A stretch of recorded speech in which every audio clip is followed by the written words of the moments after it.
deficient or less than ideal Surah Pesach will not allow that, and it's not going to work either for Shabbos or for Klai, and that's how we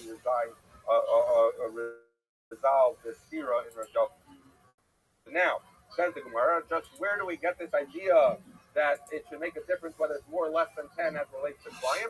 So we're not saying that the Sunny Lam Ben Eser, Liyotim Eser. Where do we have this idea about Klayim? There's a distinction between whether it's 10 ounces or less or more than 10. So Amalei, Rabbi Yochanan or Slukis. Because Rabbi Yochanan said very Slukis. Lo Kachav and Maisa, or Lo Kachav Yamaisa Hamaisa wasn't the story. Shahola for Rabbi Shua, Eita Rabbi Yochanan and Nuri Lama Torah, that Rabbi Shua went to Rabbi Yochanan and Nuri to learn. Apple to Rabbi Yochanan and Nuri, even with a key on his own and held him flying, but nonetheless, when he found Rabbi Yochanan and Nuri, Sheyoshev and Ilana, found him between the trees, and he said, very convenient that we're between the trees, because I want to ask you a question, and I'll demonstrate what I'm talking about. The Rabbi Shua must have more Mehilan Lilan, so he created a Surah Pesach. Well, Amarlo, and he said, Rabbi, he said to Rabbi Yochanan and Nuri, Rabbi, he Gabanim Khan, Ma'al Israel Khan. So he put up this wire between the trees, and he said to him, Rabbi, I'm standing on this side. If I were to plant a vineyard here, could I make a grain field right next door on the other side of this branch that I put up? So he asked him this question. Hello, and Rabbi Yochanan ben Nuri said back to him, that if it's 10 or less, it's mutter. If it's more than 10, it doesn't work. So it says the Gemara, the Mayaskina. What are we talking about?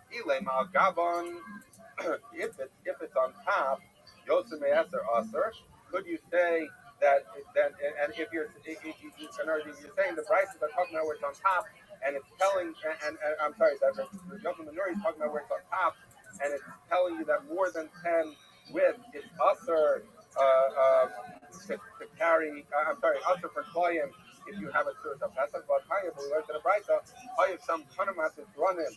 So Asalan Peyam Nomala, if you had poles that are stuck in, it's just a different shaped pole that comes to a sharper edge, so you stick it in the ground more easily. But in any event, it's a pole. You stuck it in, and you made a Peyam Nomala, which was a twisted vine. A feel of a Yosem Eser Mutter, even more than 10 is Mutter. So the Brisa tells you that by Klayim, more than 10, as long as it's Al Gabon, works. So when Rabbi Yochanan ben Nuri said more than 10 doesn't work, cannot be talking about Al Gabon. Elalav Minatzad. So it must be that when Rabbi Shua strung up this vine and showed it to Rabbi Yochanan ben Nuri, it was where it was Minatzad, where the branch did not go over the tree or over the branch, but rather went on the side. The Kamarle and Rabbi Yochanan ben Nuri answered him, that if it's 10 or less, it's mutter, and if it's more than 10, it's aser. So we were looking for a source. Where do we get this idea by Klayim that there's a distinction between 10 or more than 10? So we see it from the story with Rabbi Shua and Rabbi Yochanan ben Nuri. So the Gemara says, in fact, learn from there. So again, we are dealing with the fact that if you have by Klayim, if you have the wire from the side, so then it depends. If it's 10 or less, it's okay. If it's more than 10, it's not okay. By Klayim, if it's a properly constructed Surah Pesach, we start from the Brisa, as long as the wire goes on top, the branch goes on, the vine goes on top of the branch, so then we're going to say even more than 10 works by Klayim, but not necessarily is that the same by Shabbos. We don't know by Shabbos, and as we said, we have no proof that they were arguing by Shabbos. If it would be a properly constructed Surah Pesach, what would be the halacha? Presumably, Rav would say it doesn't work, just like he says in our Mishnah, but we don't know whether Rabbi Yochanan says like Rav. Okay, says the Gemara, Gufa Amr Kista. Kista says, Surah Pesach, so some in Asad, so we learned that before. Kista says, by Shabbos, if you put up a Surah Pesach from the side, it doesn't help. So this, by the way, is very halacha because what happens is in our Eruvim, we by and large rely on telephone poles. Now, a telephone pole is a case where the pole goes up and the wires are strung along the side of it. But if you could rely on a Surah Pesach Minatzad, we would have to really do very little to create a Eruvim because the telephone wires are good. But the problem is you're not allowed to have Minatzad. So So what do? What we do is, you see on the sides of the utility poles, they get permission to put a strip, and that strip serves as a lefty. And we're going to see in a minute, the lefty doesn't have to be connected. You have good optics. It goes up, and therefore they place that lefty, line it up so that it's beneath the wire that's going on the side. You have the wire on the side. You have the pole. You have the wire on the side. So they put the lefty right here where it's beneath the wire, and that's because it's not good. It's not good if it's minatzad. If it would be minatzad, we wouldn't have to put that lefty on the pole at all. We could just rely on the wires as they're constructed. In any event, says the Gemara, this Surat HaPesach Shamru, this Surat HaPesach that we said, so basically what we're saying here is the concept of the Surat HaPesach is it's as if it's a doorway. So we say you don't need an actual door, but it has to be a reasonable doorway. So therefore, it needs to be strong enough that you could theoretically put a doorway up. And the Gemara says even a door made out of like a shaft or a straw, that would be fine. But in our halachically, we want it to be something that's capable of having a door. I'm going to talk to you from Yanai. The Sukkah says the name of Yanai. Surat HaPesach Trika Heker Tzir. It needs to. You have to have like some kind of like a hinge there. So my Heker Tzir. What kind of hinge would you need? Avia Abkisa. That Abkisa is we have this in there. We talk about this a little bit. It's a door that's on like a pivot hinge. You have a little thing that comes down on the bottom and comes down on the top, and the door swings on that kind of hinge. So Rav Aka, the son of Rav Abia is the one who said you need this pivot hinge. Message Talmidim Rav Ashi. We said to them, I'm not meeting the Surat HaPesach. Did Rav Ashi say anything about Surat HaPesach? He didn't say anything. So the way the Ritva, the Rosh, they learned that he was really responding to him and saying, Rav Ashi did not pass you like your father because he didn't say that halacha. So in fact, halacha l'maisa, we don't require a hinge on a Surat HaPesach. Tana says, the Rabbi says, Surat HaPesach Sha'amr, the Surat HaPesach that we're talking about, it's one stick on this side, one stick on that side, and a kana on top. Basically, two lefties and a korah if you want to think in Arabic kind of terms. So ask the Gemara, Shrichim Liga or ain't Shrichim Liga? Do the poles on the bottom need to touch the korah that goes across on the top? Now, I already gave you the answer to this because I mentioned that with the telephone poles, we just put up a lefty. As long as you can't block him, it doesn't have to go all the way up the side of the telephone pole. But anyway, we'll see. So we're not going to say increasingly God. They don't need a touch. Okay, so increasingly God, they do need a touch. So other Rav Nachman, so Rav Nachman said they don't need a touch. He was setting up the arrows for the Reish Galusa with the head politician, Jewish politician in Babel, and so therefore he set it up where he had poles that went up to certain points, but then the wires that were going across them were not touching. Some of the Rav Sheshes was Shamei, so Rav Sheshes who held that they need to touch, said to his servant Rav Gada, he said to Rav Gada, go take them off and throw them down. I think that's an invalid arrow that are not being set up for the Reish Galusa to knock it down. Also, so he went and listened to Rabbi, he took it down, he threw them, he took them off and threw them down. After finished the Reish Galusa, so the Reish Galusa people said, what are you doing? And they arrested him. And they arrested Rav Gada. All the Rav Sheshes come above, the Rav Sheshes went and said, I'm like, Gada, come out. Nothing for us. It came out because once the Reish Galusa people saw that he was acting on the direction of the Sheshes, they let him out of jail. Askatei, the Sheshes, the Rabbi Shmuel, the Sheshes is the one who said they needed touch. Met Rabbi Shmuel, Amalei, Tani my reading the Surat HaPesach. Did you learn anything interesting about Surat HaPesach? Amalei, he said yes. Kanino, we learned in the Mishnah, Kippah, the Meir Mechagim Yizul, from Kosher. So we say as follows, that if you have a kippah is a rounded thing, but here we're talking about an arc. And the question is as follows, that, we'll see exactly what there are. So Rabbi Meir says that kippah needs to go, some say you don't. Everyone agrees that if there's, let's make it easy, there's not supposed to be 7 minutes, but let's just say that there's 10 tefachim of straight doorway before you start the arch, then everyone agrees, that if it's 10 tall, I'm sorry, that they agree that if there's 10 tefachim of side post that goes straight up, even though it then goes to an archway, that's going to be a doorway. Now the question is, where though is an arch doesn't count as a lintel, as a Torah? So where is the Torah for this? So the way so we have a Naki, we learned that the Torah is the top of the wall. So what do you have? You have an arch, and it has 10 tefachim going up, and then above the arch is a flat thing. So what do you see? You see that the 10 tefachim going up are not the side walls before they curve like this, are not connected to the top, and yet we're saying that it's a valid doorway that requires, that everyone agrees that it requires a mezuzah. So you see, not like this case. Okay, keep that in mind, so that can be done. Let's say you have an opening that's 10 tall, but it does not have 3 tefachim before the curve starts, right? So then we say that that's nothing, because Rashi explained something that's within 3 tefachim of the floor is considered like the floor. So it means once you knock out the bottom 3 tefachim, there is no straight portion of this doorway. So it's for sure not a doorway that is in the middle. Alternatively, there is 3 it's more than 3 straight tefachim on the sides of the door. The ain't the law but it's a very short doorway, and with the arch, it's not even as high as 10 tefachim. That below plum.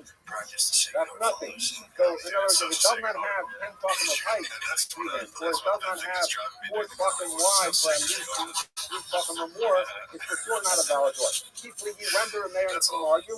The Yates for Agler Gimel, the Gavaya Astara, they recover our ball. So what happens when you have at least 3 tefachim where it is 4 tefachim wide, meaning 3 tefachim coming up from the floor is at least 4 tefachim wide, you do have the doorway is at least 10 tefachim, but the issue is, once you get above 3 tefachim on the sides, the arch starts, and it's no longer a straight side of the door. So we say as follows: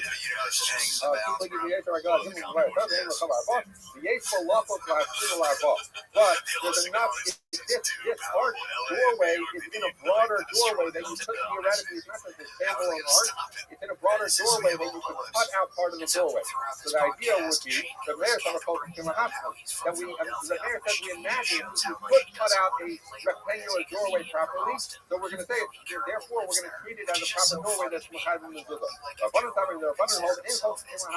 don't do that. At the end of the day, you have a Mezuzah, you have a doorway that does not have 10 tefachim going up straight, or 10 tefachim before the curve starts, so it's no good.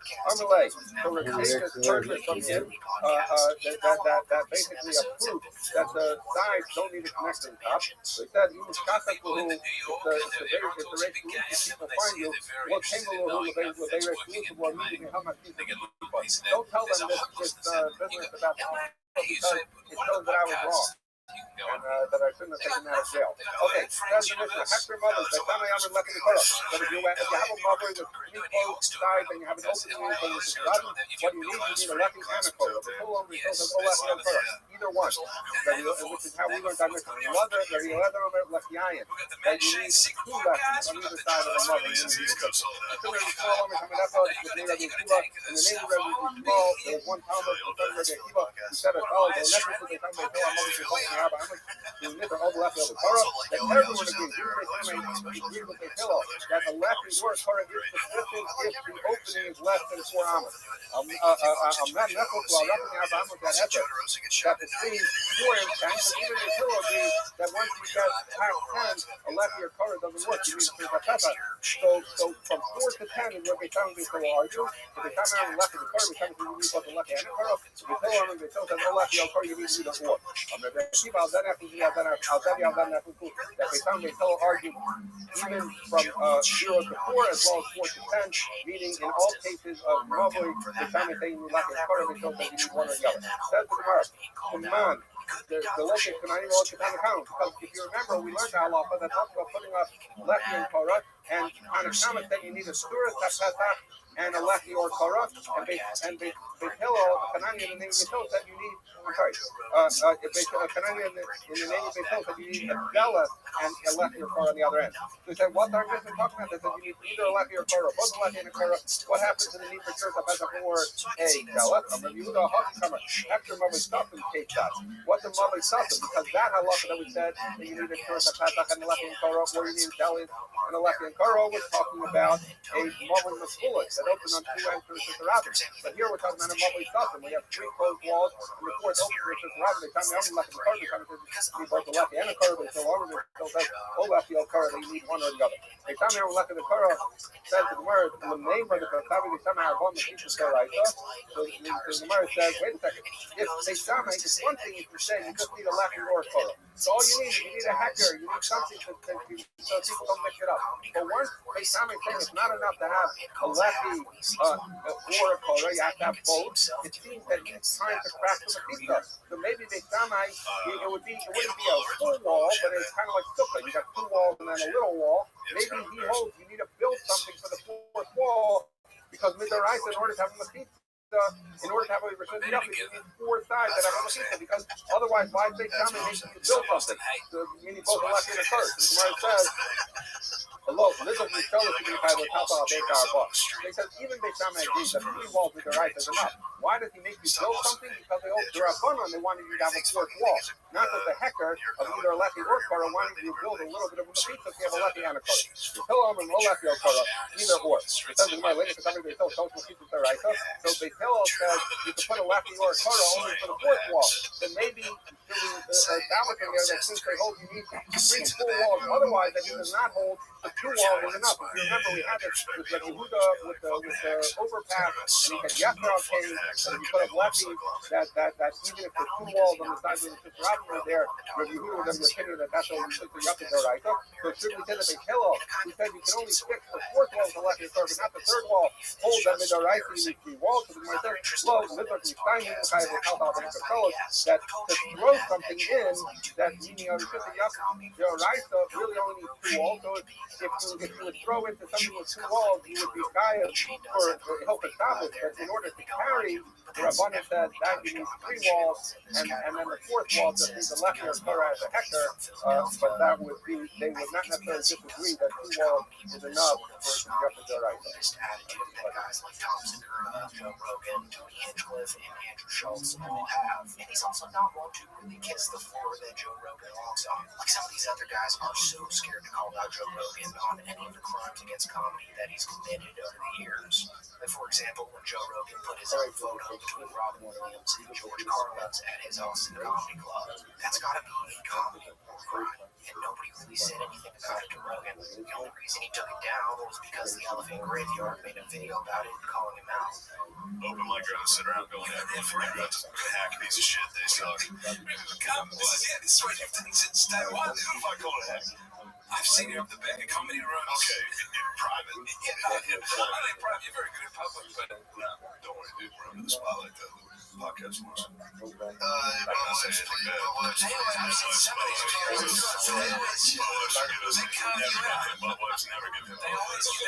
go in the Austin Comedy Sip Shack Gillis, and then move on. They tell me Matt and their guest then go on to talk about the increasing amounts of disabled people that are becoming regulars on Kill Tony, joking about how some of them don't seem as innocent as they portray themselves to be. And honestly, I just find this whole topic to be extremely interesting. And I would love to know what you guys think about it, because to me, it's always been a net positive that Tony Hinchcliffe platforms good comics, no matter what they look or sound like. But I've seen some differing opinions about it online, and I am aware that the Legion of Skanks guys praised Tony Hinchcliffe by bringing on the latest golden ticket winner, which was hilariously a guy dressed up as a burn victim who couldn't even say anything on stage, which Tony seemed to be kind of pressed about. I think this guy could be the next. I would love to say, maybe we'll set him on the list because he's fucking great. He's the best. Gentlemen, without further ado, give it up for Jimmy Treo. Jimmy Treo, come on. So talented, this guy.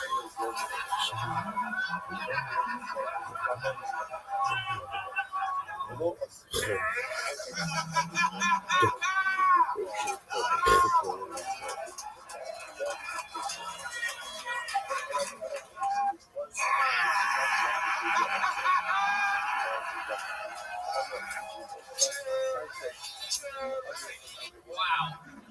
I see why you guys keep him behind a paywall. So overall, I think it's more complex than I once thought, and I would love to hear your guys' thoughts on it in the comments. They're doing a nice successful blockade on the bubble. Like, they're going into like deep political theory and be like, it's actually fascist. Fuck. That's gonna backfire. You can't do that. Oh, Joe, are you okay doing this? You can't call a group fascist. But then you can't say you're not that. It's gonna be like Cracker Barrel. It's gonna be like Vanity Fair. True. You can't do that. True. It's gonna go above the. There's 1,000 disabled guys going, we will see what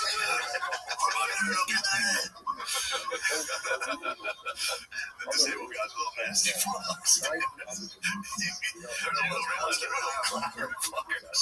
Dude, yeah. You think of the disability, like, this guy must be a sweetheart. Then you talk to him, you go, fucking, this guy's a little climber. This guy's a little nasty fuck. Think about the drudgery. I'm not. So some of them don't have a lot of time to establish the I think those guys, they seem good. which is specific to say They're all fake. Think about the fucking dread and like drudgery of just being like a healthy young man in an office. Like, I gotta escape this form that is my life. If you fucking strap me down and like scramble my fucking wires, I'd be like, I gotta fucking do something about this. You gotta have nothing but respect for the disabled bros. For sure. Kill them. They get me every time. Does New York have any disabled men? a lot of stairs, and that's There's a couple of disabled men. A lot of fake ass motherfuckers. Yeah, the Saudi and True. Yeah, is that place even fucking is that place 88 compliant, by the way? the stairs. Let me find out if it's 88 If you compliant. go in the front, they'll get some of those I was guys. about to make it. You did that. I was about to fucking trash. Dude, the New York comedy scene, we're coming for you. We need ramps. I need Ramsey. That's one thing else has got a fuck ton of. Every comedian takes 30 minutes to get to the stage. They gotta sit on one of those fucking. You see our pool parties, everyone's getting dipped in by those chairs.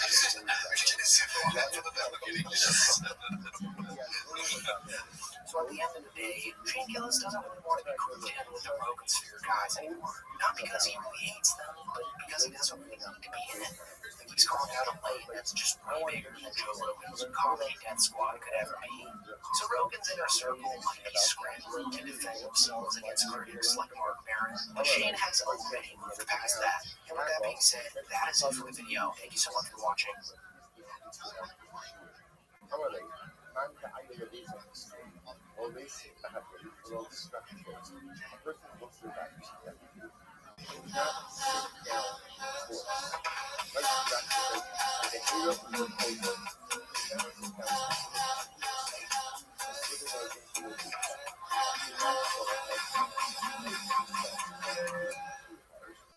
Very cool. Tony, what's going on? You not like Mark Maron? It's not like you. What was that? What was that all about? Whoa, just dropping a big one there. I mean, Is there a beef with you and Mark Maron? I mean, I don't ever acknowledge these guys, these mentally ill people, when they, go online and start talking about me and my friends. Mark's a fossil. So he in his demos 45 to 77. Listen, Maron's a soft. Jesselnick's different than Mark. I like Jesselnick. Jesselnick's different than Mark. Mark's a salty bitch. Alright, so it looks like the Rogan Sphere has officially started coping over Mark Maron calling them out on a bunch of different podcasts a few weeks ago. Because over the past 2 days, Tony Hinchcliffe, Brendan Schaub, and Chris, allegedly D'Elia, have all spoken about the issue and seem to be extremely butthurt about it. I mean, the fact that they're even talking about it shows how triggered they truly are. Like, they're some of the most hated comedians of our generation, and they mostly ignore the hate that they get on a daily basis. Mark Maron, however, was an established comedian that went straight at their throats, and they are completely flustered by it. Because, as you'll see shortly, instead of addressing any of the actual solid critiques that Mark made of these guys, they've instead just resorted to the age-old cope of he just hates us because we're rich and famous, which dances around the cold hard facts that Marin said about the Rogan sphere. I mean, it's one thing to pick on the vulnerable and the marginalized, but I mean, they're down. Yeah. I mean, like, they're down. Why you gotta keep hitting them? Unless you're a hack. Now there's a question. Wow. It's sweet. At this point, it's lazy and sloppy and hackneyed. To be in a club where, I'm walking down the hall at the comedy store, and, in one room, someone's doing their bit about trans people, and then I get down the hall, and there's someone on stage going, well, I guess I gotta do my bit about trans people. Like, no, you don't. You don't. It's hackneyed. I mean, you guys got the freedom you wanted. You can now say whatever you want. They're defeated. Their rights have been denied. And so their responses to this was honestly weak and frankly pretty ironic, because these guys were always the first ones to pull the facts can't hurt your feelings card whenever a quote-unquote woke lefty got mad at one of their jokes. But then as soon as a comic drops actual truth bombs about them, they start panicking and making up excuses for it. Like when Hinchcliffe was asked about the whole thing on the Legion of Skanks podcast, all he could say was that Mark Maron called him out just to promote his latest special. What's his beef with him? I mean, look, man, all, the couple guys out of LA that now, are at the Comedy Store that talk shit when they have, their once every 3 or 4 years special that they do when they come out like a groundhog and do something that people might see. Their new thing is like, So on that, Pauly Shore, I read between the lines. Maron, Jeselnik, they all are on multiple episodes of Kill Tony. They've always smiled right to my face. They all fancy enough to coincidentally never leave avails when they know I'm going to LA. They're never around. Wait, are they Jeselnik also came and killed Tony? Yeah, Jeselnik. They've both done multiple appearances on Kill Tony, all pre-pandemic when we were in LA. And when they want to push things, they But I guess more like, did he recently say something about Kill Tony? Yeah, I think Jeselnik's taking a bunch of shots, right? when he had a special to promote. Now he's going to be gone for a few years. And, while I put out 2.5 hours of comedy content every week, and, I don't blame them. If the shoe was on the other foot, if I was them, I would maybe, I'd be mentally, maybe I would do it. He had a special to promote, and he's ending his podcast there. And, he's ending it because literally no one's listening to it. I mean, I don't know if you look at the charts at all. No, it's a thing. No one listens to it. I just don't get being worked up about stuff ever to be like, just to go in public and be like, this scene sucks. Yeah, and he also calls everybody a hack, and then he talks about Trump for 3/4 of his special, calling him Bad Orange Man, and then talks about his sad cats like he has for 45 years. That's what bothers me the most.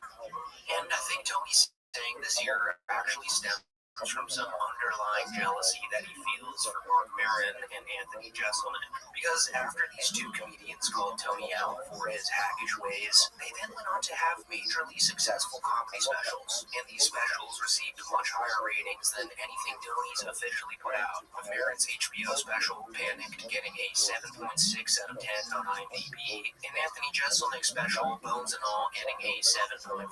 So in comparison to whatever Tony's put out, it just completely blew him out of the water. I mean, Kill Tony on Netflix got a scathing 4.8 out of 10, and his other specials were rated in the same ballpark. I mean, no wonder you don't really see a special from Tony Hinchcliffe. He's not good at them. And obviously Tony knows this. I mean, he probably has those IMDb ratings memorized at this point. Also, this whole thing that Tony said about how he puts out hours of comedy podcast a week is a bona fide reach. Like, Kill Tony, as successful as it is more an R-rated talent show than a tried and true comedy show.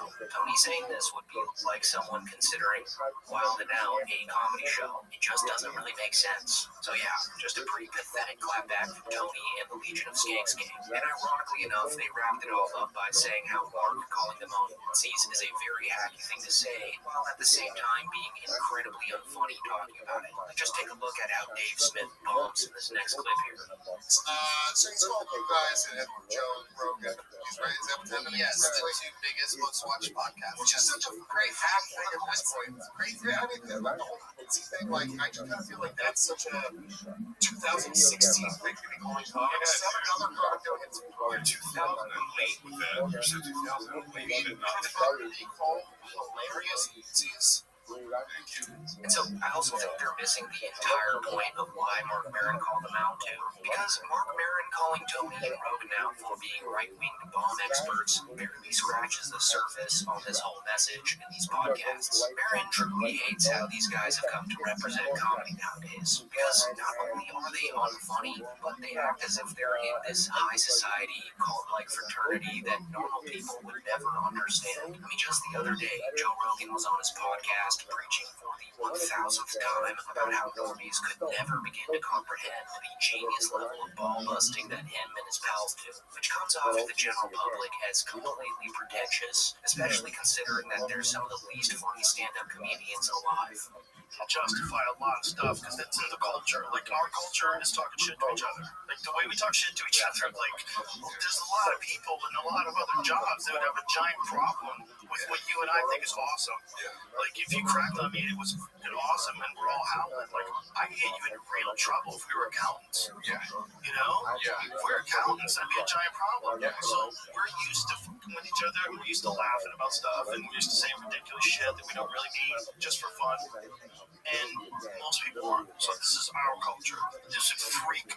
Like, if you got normies and you brought them into the green room of the mothership, we're all just hanging out one night, just talking and having fun, probably freak them out. People talk like this. Like, Jesus Christ, you guys are at work and you talk like this? This is crazy. Like, Joe Rogan would be scared, but if he walked onto any construction site, he would quickly see that there are many normies that are way funnier than him. But anyways, Brendan Schaub and Chris D'Elia also spoke on the Mark Maron call-out recently, which was somehow sadder and more pathetic than what Tony had to say about it. Because as hated as Tony is, he's at least in the same stratosphere as Rogan, Maron, and Jeselnik. They're all comedians that are actively producing content on the biggest platforms right now. And even if you hate Hinchcliffe with all your heart, you have to admit that his ceiling is far higher than the Golden Hour podcast guys. I mean, Schaub and D'Elia were completely left behind around 5 years ago. By now, they're at the lowest point in their careers. So what they had to say about Maron here really just turned into a rant about how they were all kicked out of the Rogan sphere.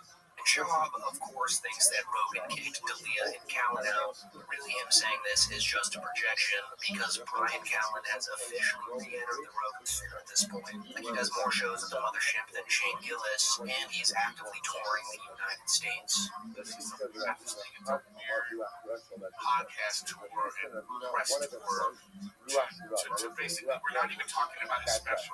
All we're talking about is like how what he does, what he says. He's just salty. I think that just sucks. I don't think it's good for the brotherhood. I don't like that shit. Brotherhood? What brotherhood do you speak of? The one that kicked my friends out of the brotherhood? The one that kicked my friend Chris and Brian out? What fucking brotherhood? Yeah, weird. There isn't any, but you know, whatever. I mean, yeah, I don't know. You know, I see these guys out, and they're all like, "Hey, what's up?" You know, "Oh, dude, of course, you're so funny." I'm like, "Oh, bro, thank you." Say it. Schaub and Eric Griffin then go on to say that Chris D'Elia and Brian Callen were all kicked out by Rogan because Rogan had to protect his financials, which is completely true. But the thing I have an issue with in this next clip is when Brenton takes credit for taking Chris under his wing when nobody else would, signing him onto the Golden Hour podcast after he got canceled. Anything that they think is going to take away from the money that they're going to make, they're going to put up the tents and be like, "No, that's it." They're going to protect it. Yeah, they're going to protect it at all costs. Yeah, at all costs. That means losing their friends, whatever. Yeah. Whatever. So it's all good. I always say, like, I feel like it's such that loyalty. It's not something that people value. Yeah, no, not at all. And it's weird too, because for your boy here. Yeah. Well, there's a few. No, there are a few. Oh yeah. Who else, Chris? Who else? Name. Oh yeah. In the spotlight. In the spotlight. But that but nobody actually just. But that's the thing where nobody cares. Like, Brendan paints this as some kind of heroic act that he did for Chris, but in reality, Brendan desperately needed D'Elia to save the king of the sting, and Theo Vaughn left Brendan's ass for greener pastures. Like, Brendan hiring D'Elia was a completely financial decision, and the fact that he had to hire an alleged predator tells you everything you need to know about what other comics thought about this guy. Brendan then goes on to idiotically say that no other legit comics trash others publicly like Marin and Jesselnick have in the last year. Because he then goes on to talk trash about Mark Maron, pretty much telling everyone that he doesn't think of himself as a true comic. I have a problem with everyone going on podcasts and talking shit about it. It sucks, dude. It just sucks. Like when I see some comic go out and talk about some other show that a comic's on, or somebody's bashing another comic that they came up with, or they're just talking about how they don't like Kill Tony. Chris, no good comics are doing that. I haven't seen one like legit comic talk shit on no one, right? Like there are no public. Mark's a fossil. So he in his demos 45 to 77. Listen, Marin's a soft. Jesselnick stiffing the mark. I like Jesselnick just like stiffing the mark. Mark's a salty bitch. Also, the point that Brendan made about other legit comics never talking shit about other comics is entirely false, especially when you stop to think about how every comedian piled on top of Brendan after he released Rico Poppy, Tim Dillon, Hinchcliffe, and countless others actually called him out for being the definition of a terrible, phony comedian. No airport. The Arlington where Rico Poppy was filmed. Is that where that was filmed? Is it? The Dallas Improv, Arlington? I think so, yeah. That's where Rico Poppy was filmed. Tough act to follow. Oh man, how do you know that? How do you know that was filmed there? I was fascinated by the I even know where the construction paper came from.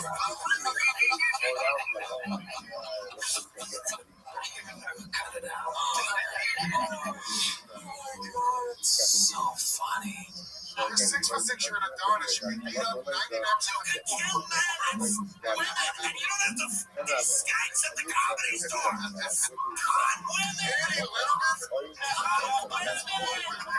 I feel bad shitting on his comedy. I don't shit up his comedy. No. He said you shouldn't be a comedian. It's the highest respect I can pay you.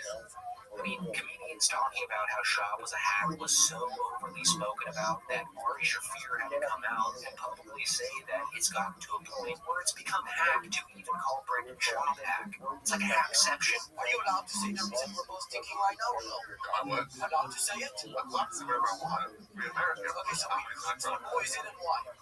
Because I know, like, every time you go, you're like, stop doing poison. You know who it is. Come on. Well, here's what I generally do. I don't take hacky answers for things that have been done like 20,000 times. So I try to think like a unique angle on it. No poison. Trying to think of a unique You're angle. talking, but nobody asks you to them in the face. I've already asked it all the time. It's done like 2 years ago.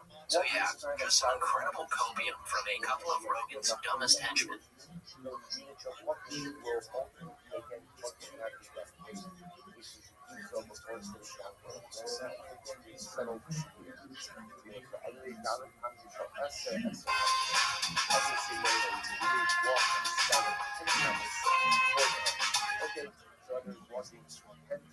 Yeah, it was fine. They just went to the desert. Just couldn't find it. What, where? Why? Saudi Arabia and UAE or Dubai. Dubai? I think for the troops. For the troops. Not for the troops. It's for the Saudis. Saudi princes? Yeah, everyone's like, I should do it. Everyone's doing it. For Saudis. Yeah. 9/11 goes. Exactly. 9/11. Alright, so if you heard the news, Saudi Arabia is currently hosting a pretty controversial comedy festival in their capital city of Riyadh, with some of the world's most famous comedians headlining the event. Huge names like Kevin Hart, Dave Chappelle, and even Bill Burr are being paid millions of dollars to perform there in the next few weeks. And as you might have already guessed, their fans and their fellow comedians are really hating on them for it. Since Saudi Arabia has a long record of some serious human rights violations and state-sponsored atrocities that these comedians are just gonna ignore when they perform there, I guess. Because if they don't, they could literally end their own lives. Like, it's actually illegal to say some things over there, and the crime is punishable by death. Just look at Jamal Khashoggi. So it's just an overall disappointing time to be a fan of comedy right now. And other comedians realize this too. I mean, just the other day, the guy who played Gabe Lewis from The Office, Zach Woods, hilariously summed up the whole thing in a TikTok post where he put everyone there on blast as they're essentially selling their integrity in exchange for enormous quantities of blood-soaked cash. Guys, it's that special time of year.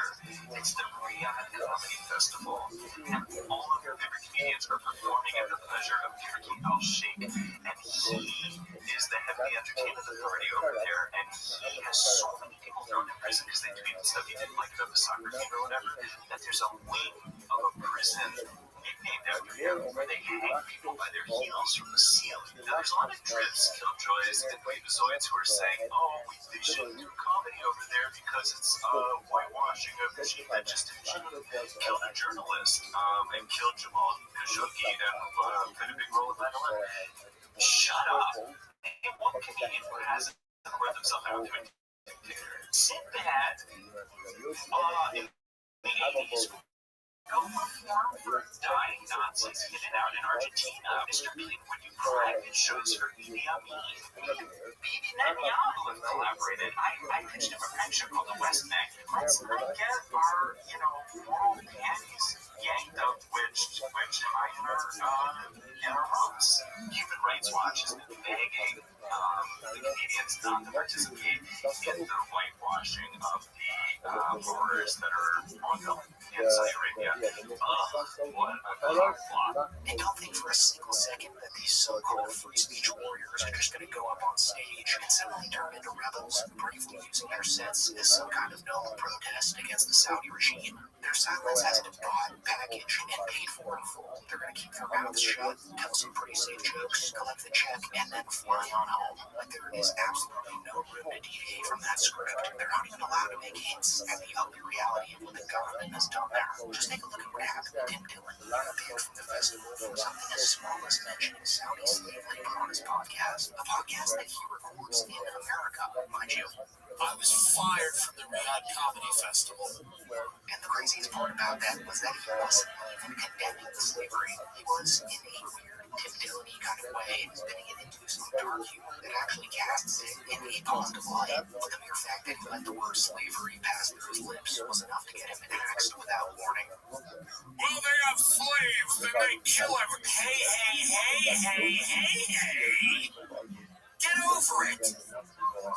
Get over it. So what? So what they have slaves? So what? My friend, not a friend, somebody I don't even know.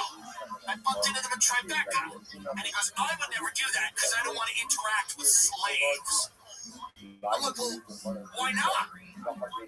They'd be differential, right? I mean, I imagine the slaves in those countries are good at what they do.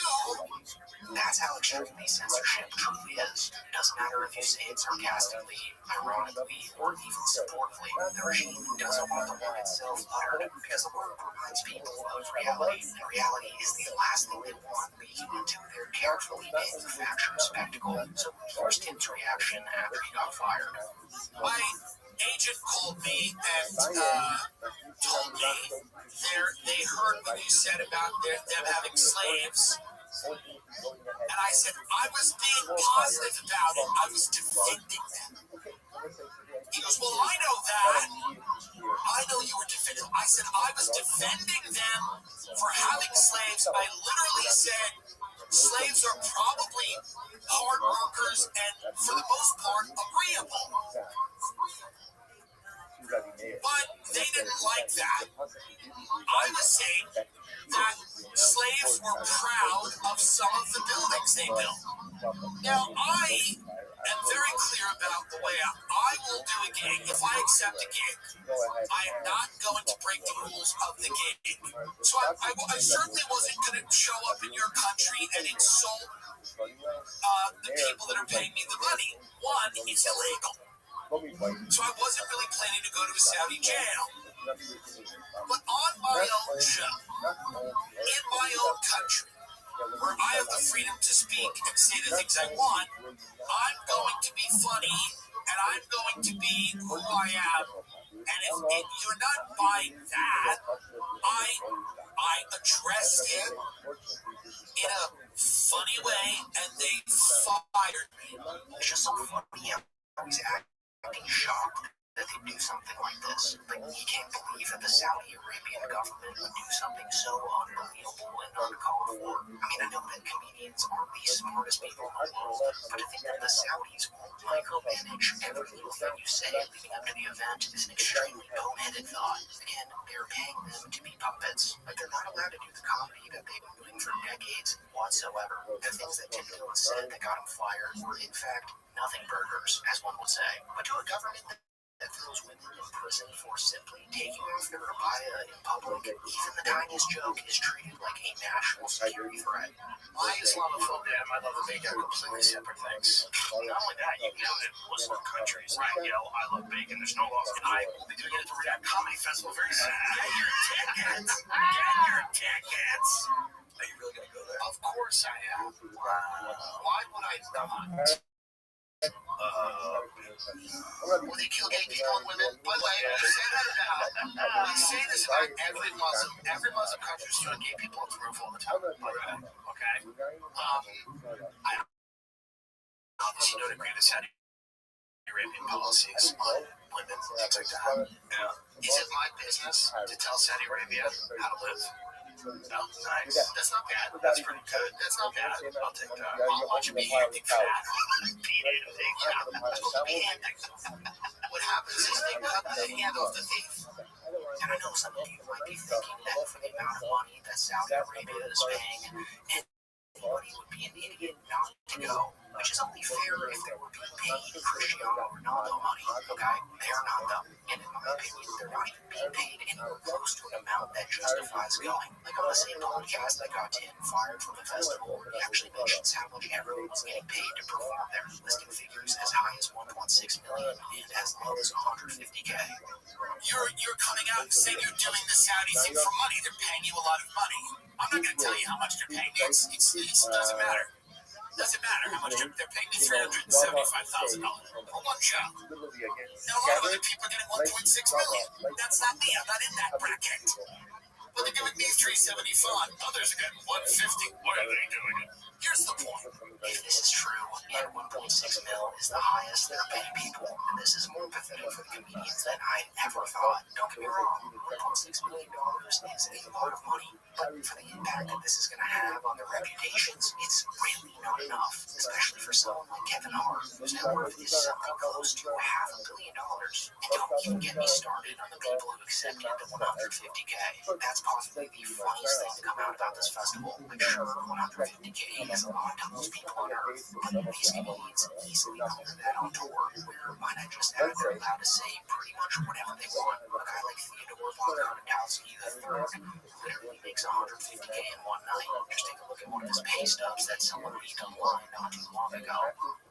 So this is just some absolute scumbaggery coming from a lot of these old jesters. It's what I'd expect from people like Andrew Schultz and Whitney Cummings, but Gilbert honestly caught me off guard. I love the guy and was hoping he'd try and make a stand for what he believes in when he performs there. But being that Tim Dillon was fired for even mentioning slavery in his own country, I'm pretty sure Gilbert is just going to play it safe, which makes him no better than anyone else on the list. And him performing there just hollows out everything he preaches about on his podcast. I mean, he's even recorded himself talking smack about people who accepted money from the Saudi government way back in 2011, which now that he went and performed there just sounds like jack shit when you go back and listen to it again. Because no one ever raises money for terrorists, right? I guess unless you do a comedy show like Saudi Arabia, isn't that what they do? You know, that's how they raise money with their filthy fucking oil money. But hey, as one legend of the channel sadly fades into the background, another rises up to fill the void. As Mark Maron has been one of the comedians calling out the Riyadh disaster lately, just as I thought Bill Burr would. Don't get me started about Riyadh Comedy Festival. I think I saw that. Yeah, that looks like. No, I did see that. It's like under the radar. That all these huge acts, I can name names. Yeah, you can just go look it up. Are offered complete ridiculous amounts of the money on the planet. Yeah. You know, but it's like Does it just come to that? And what I can maintain this position. Well, that wasn't yeah. That's always with me. I don't think I'd go. I know I wouldn't, but it's like, does history not matter at all? I mean, literally, it's like the Riyadh Comedy Festival from the guys who brought you 9/11. Do you know what I mean? It's like, is that just nostalgia? Well, there's a Riyadh Comedy Festival. I don't know if you heard about that. This is true. There's a Riyadh, Saudi Arabia Comedy Festival. Like, how do you even promote that? I mean, the same guy that's going to pay them is the same guy that paid that guy to bonesaw Jamal Khashoggi and put him in a fucking suitcase. But no, if that's not the yucks, it's going to be a good time. Full disclosure, I was not asked to perform at the Riyadh Comedy Festival, so it's kind of easy for me to take the high road on this one. Easy to maintain your integrity when no one's offering to buy it out, you know?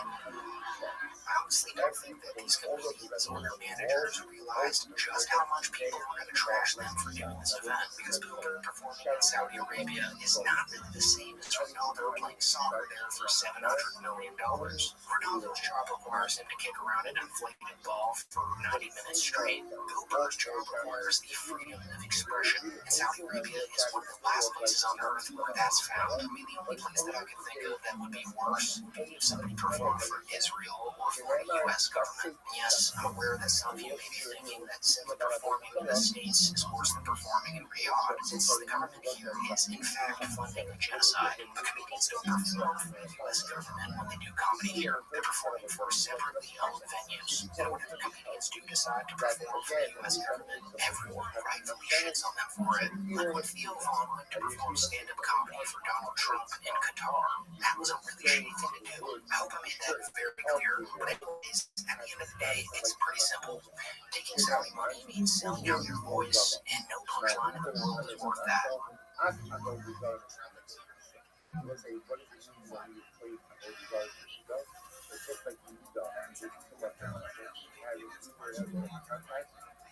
Cetaphil, formulated with Zika to soothe physical redness after just 1 use. Cetaphil. And the way you deal with that, man, is as people who believe in America and tradition, you basically segregate them out of society. That's what I would do. You don't get a job anywhere.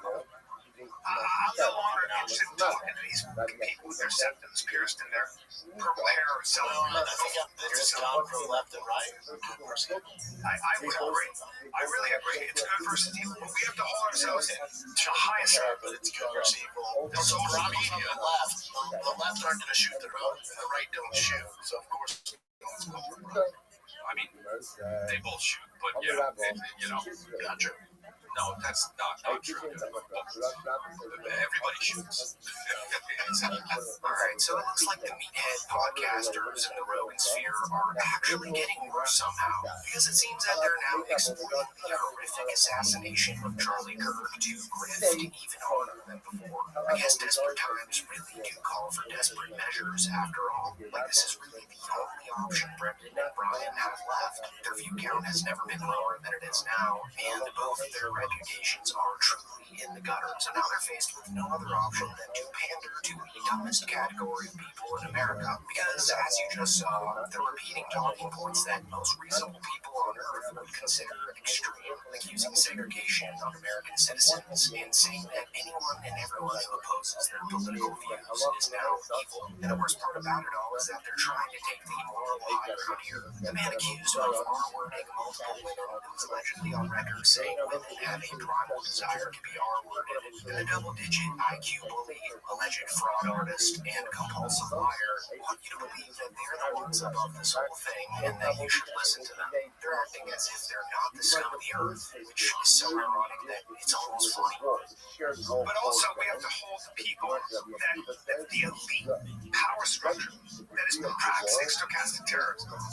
Tim Walz, Kamala Harris, Joe Biden, the academics, who are categorizing this, Donald Trump as a fascist, as a Nazi, those are the people that knew what they were doing, in my opinion. That's their inadvertent way of ordering a hand. You don't vote for them, you segregate them, you turn your back on them, you don't give them jobs. I think you're going to see, I hope you see people come over. Now, the leftists, they're lost. They're lost. They're also bankrupt shitheads. You ever see most of these people? You see what they look like physically even?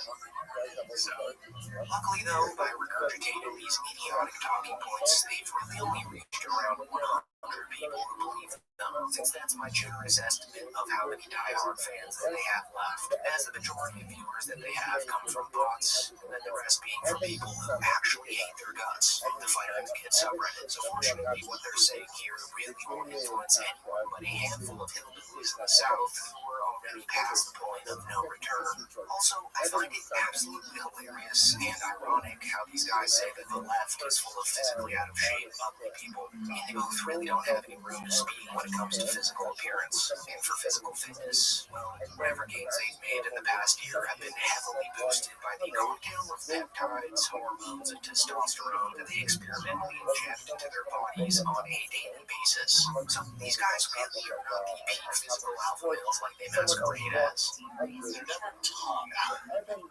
They're never in shape. They're never tan. They never worry about their health. These are very well. They're losers. By every metric, that also goes for all people celebrating his death. You look at them, like the guy got fired at Microsoft who was the head of the you see that guy? They're just, they can't even control their own biology. They can't even control their own bodies. Like, worry about yourself, bro. You are not doing it. I've never seen a person on the left.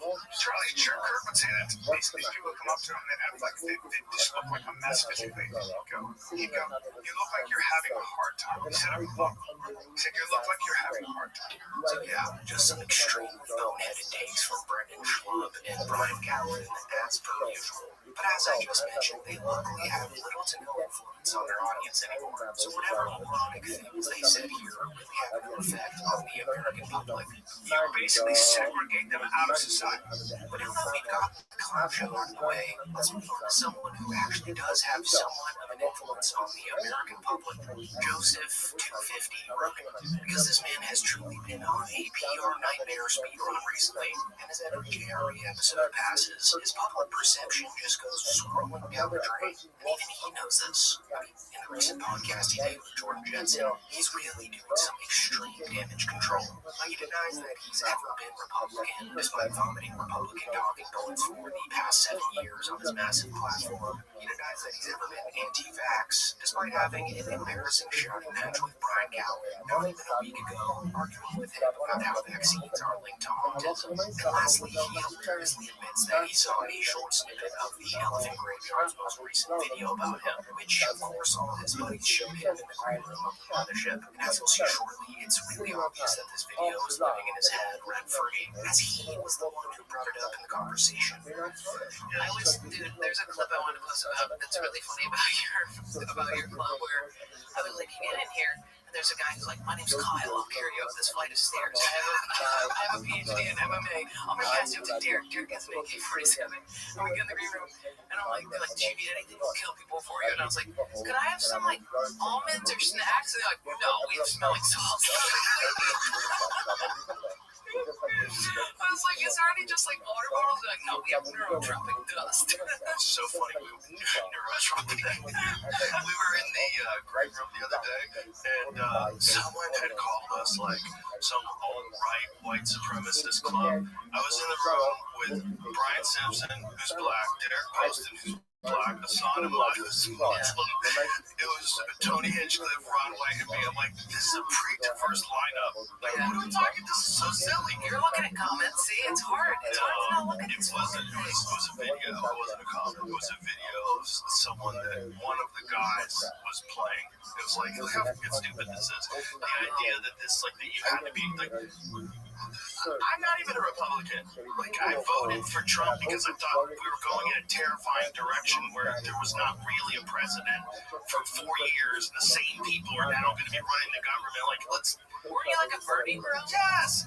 So I've only voted Republican once in my life. The idea that you have to be a Republican to get into that club is so ridiculous. The club is filled with gay people, black people, straight people, white people, Asian. No one gives a fuck. Yeah, they're just You're just doing comedy. You're just doing comedy. Whoever you are, whatever you believe, we have tons of lively discussions. I will say, one time I was there, Jordan Peterson walked through, and I was like, you can't be here. That's too on the nose. That's crazy. It is weird. Yeah. That's crazy with his daughter. Oh yeah, he came with his daughter. Yeah, he's been there a few times. Yeah, he even did Kill Tony.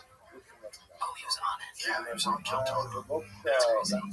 Is it just me, or is Joe Rogan absolutely sweating now that the Elephant Graveyard's video about him is sitting at nearly 3 million views only a month since it's been posted? And out of those 3 million viewers, probably more than 95% of them strongly agree with every single point made in it. I think this is truly evidence that he's seen the video, took his special cover down at the mothership because of it, which was next to Robin Williams, and is now pleading with his audience that the mothership is not full of right-wing buzzword jokes every single night. Also, Joe Rogan's silence on the whole Jimmy Kimmel getting fired for saying words thing is extremely deafening at this point. If he really practiced what he's preaching here, he would have slammed his beloved administration the moment that story broke. But of course, he's not going to, because that whole thing is making him look extremely bad, especially since one of the only reasons he voted for Trump was because Trump was advocating to legalize comedy again. So the fact that Trump's now doing the exact opposite must have Rogan melting, so much so that he's trying to save his reputation by denouncing any label that the general public has slammed onto him, which is so ridiculous and annoying that even the guest sort of calls him out for it. Right after Joe Rogan says that he's not anti-vax, right after spewing anti-vax talking points. Yeah, so I got vaccinated 6 times, but of course, I just He had got vaccinated. Well, didn't get vaccinated, got it once or twice. really. Yeah. Yeah, they fucked you. They fucked everybody. They fucked everybody with that goddamn stupid thing. I got it hard. See, I'll talk to you about this, and then tomorrow, my liberal mom will be like, the vaccine is good, and I'll be like, yes, maybe I agree. It's a long conversation. It would take a long time to explain what was wrong, but it all boils down to the same thing that it always does, which is money. They distorted the facts, they distorted the research, they distorted the efficacy, they distorted what it was actually designed to do, just because they wanted money. That's it. Did we pay them for the vaccine? Oh, fuck yeah. They made a shit ton of money. Might have been free for you. I like the idea of money, but isn't your campaign on, like, mind control, not mind control, but knowing where we are, like anti-vax people? I'm not an anti-vax person. What are you? No. Give yourself a label. No. I believe that all medications should be subject to scrutiny.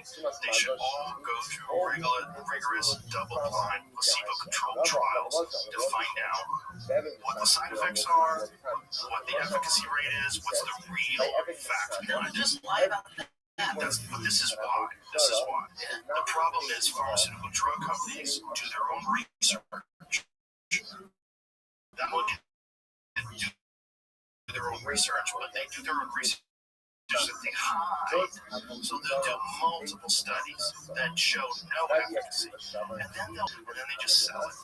It's just insane how Joe Rogan will say he's not anti-vax and then talk about why he's anti-vax, or that he's not Republican or right-leaning because he has black friends and lets comedians of color perform in his comedy mothership. Like, just because his comedy club isn't allowed to legally segregate performers and audience members doesn't mean that his personal beliefs don't align with someone like Daryl Cooper's, who was a guest on Joe Rogan's podcast last March, when Joe Rogan was idiotically questioning why China is allowed to keep their population all Chinese, and Poland is not allowed to keep their population quote-unquote all white. When an all-white country wants to stay all white, people get very nervous. If you have, let's say China. Like, China is Chinese people. We all agree that it's like, it's filled primarily with Chinese people. There's people who live there from all walks of life, all over the world, but it's mostly Chinese people. If China had decided that they wanted to remain Chinese and stay Chinese, and that being Chinese is very important to what China is, no one would have a problem with that. When a country like Poland does it, you're like, oh, those white people, you want to keep everybody out, they want it to be all white. So yeah, at the end of the day, this is just more proof that the Rogan sphere is eating itself alive. Brendan and Brian are running out of grifts. Joe Rogan is scrambling to rewrite his own public image, and the whole scene looks weaker by the week. The only thing keeping them afloat is a mix of bots, hate watchers, and a handful of diehards who cheer for just about anything, which honestly just makes it funnier to watch the empire crumble in real time. But anyways, that is pretty much it for the video, guys.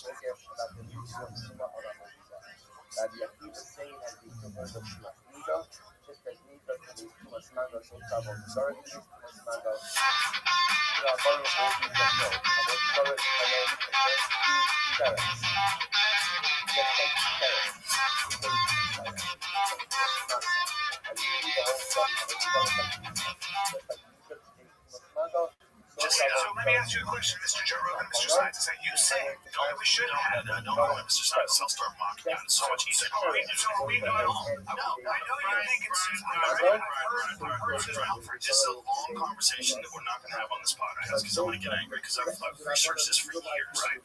Let's just say you're not a scientist. I don't have to be a scientist to know that you do. Brian, shut the fuck up. I don't have to be a scientist to read research. Brian, you don't know what the fuck I'm saying.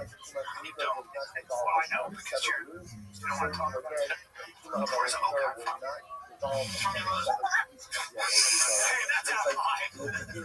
Alright, so this past weekend, Joe Rogan was called out and exposed live on his podcast by none other than Brian, allegedly Callen, who managed to enrage Joe by doing something incredibly rare, simply pushing back on Joe's horrible takes on vaccines. Part of the reason this got under Joe's skin so badly is because it almost never happens, especially from one of his own mothership underlings. You see, Joe Rogan giving any pushback on his podcast is basically like spotting a unicorn. It's almost mythical. For starters, his guests are usually just nodding along with anything he says because they're just happy to be breathing the same filtered air as Lord Rogan. The last thing they'd want is to make him look dumb in front of his millions of listeners. Another reason they don't challenge him is because Joe is possibly the most unbearable person on earth to get into an argument with. But the moment somebody brings up even the tiniest shred of evidence that contradicts whatever nonsense Rogan is spewing that week, he completely flips out, shouts over them, hurls random insults at them, and then abruptly ends the conversation just so he can crown himself the winner. He's been doing this for decades. I'm sure you know of the time when an actual primatologist had to explain to him that the Bigfoot-like cryptid he believed in wasn't actually real, which of course sent Joe through the roof. You're a fucking idiot. Go online and look it up. You're a what? What do you do? It's a new discovery. You're a primatologist. Well, look it up. You're not courage. Pay attention. Go online and look it up. You've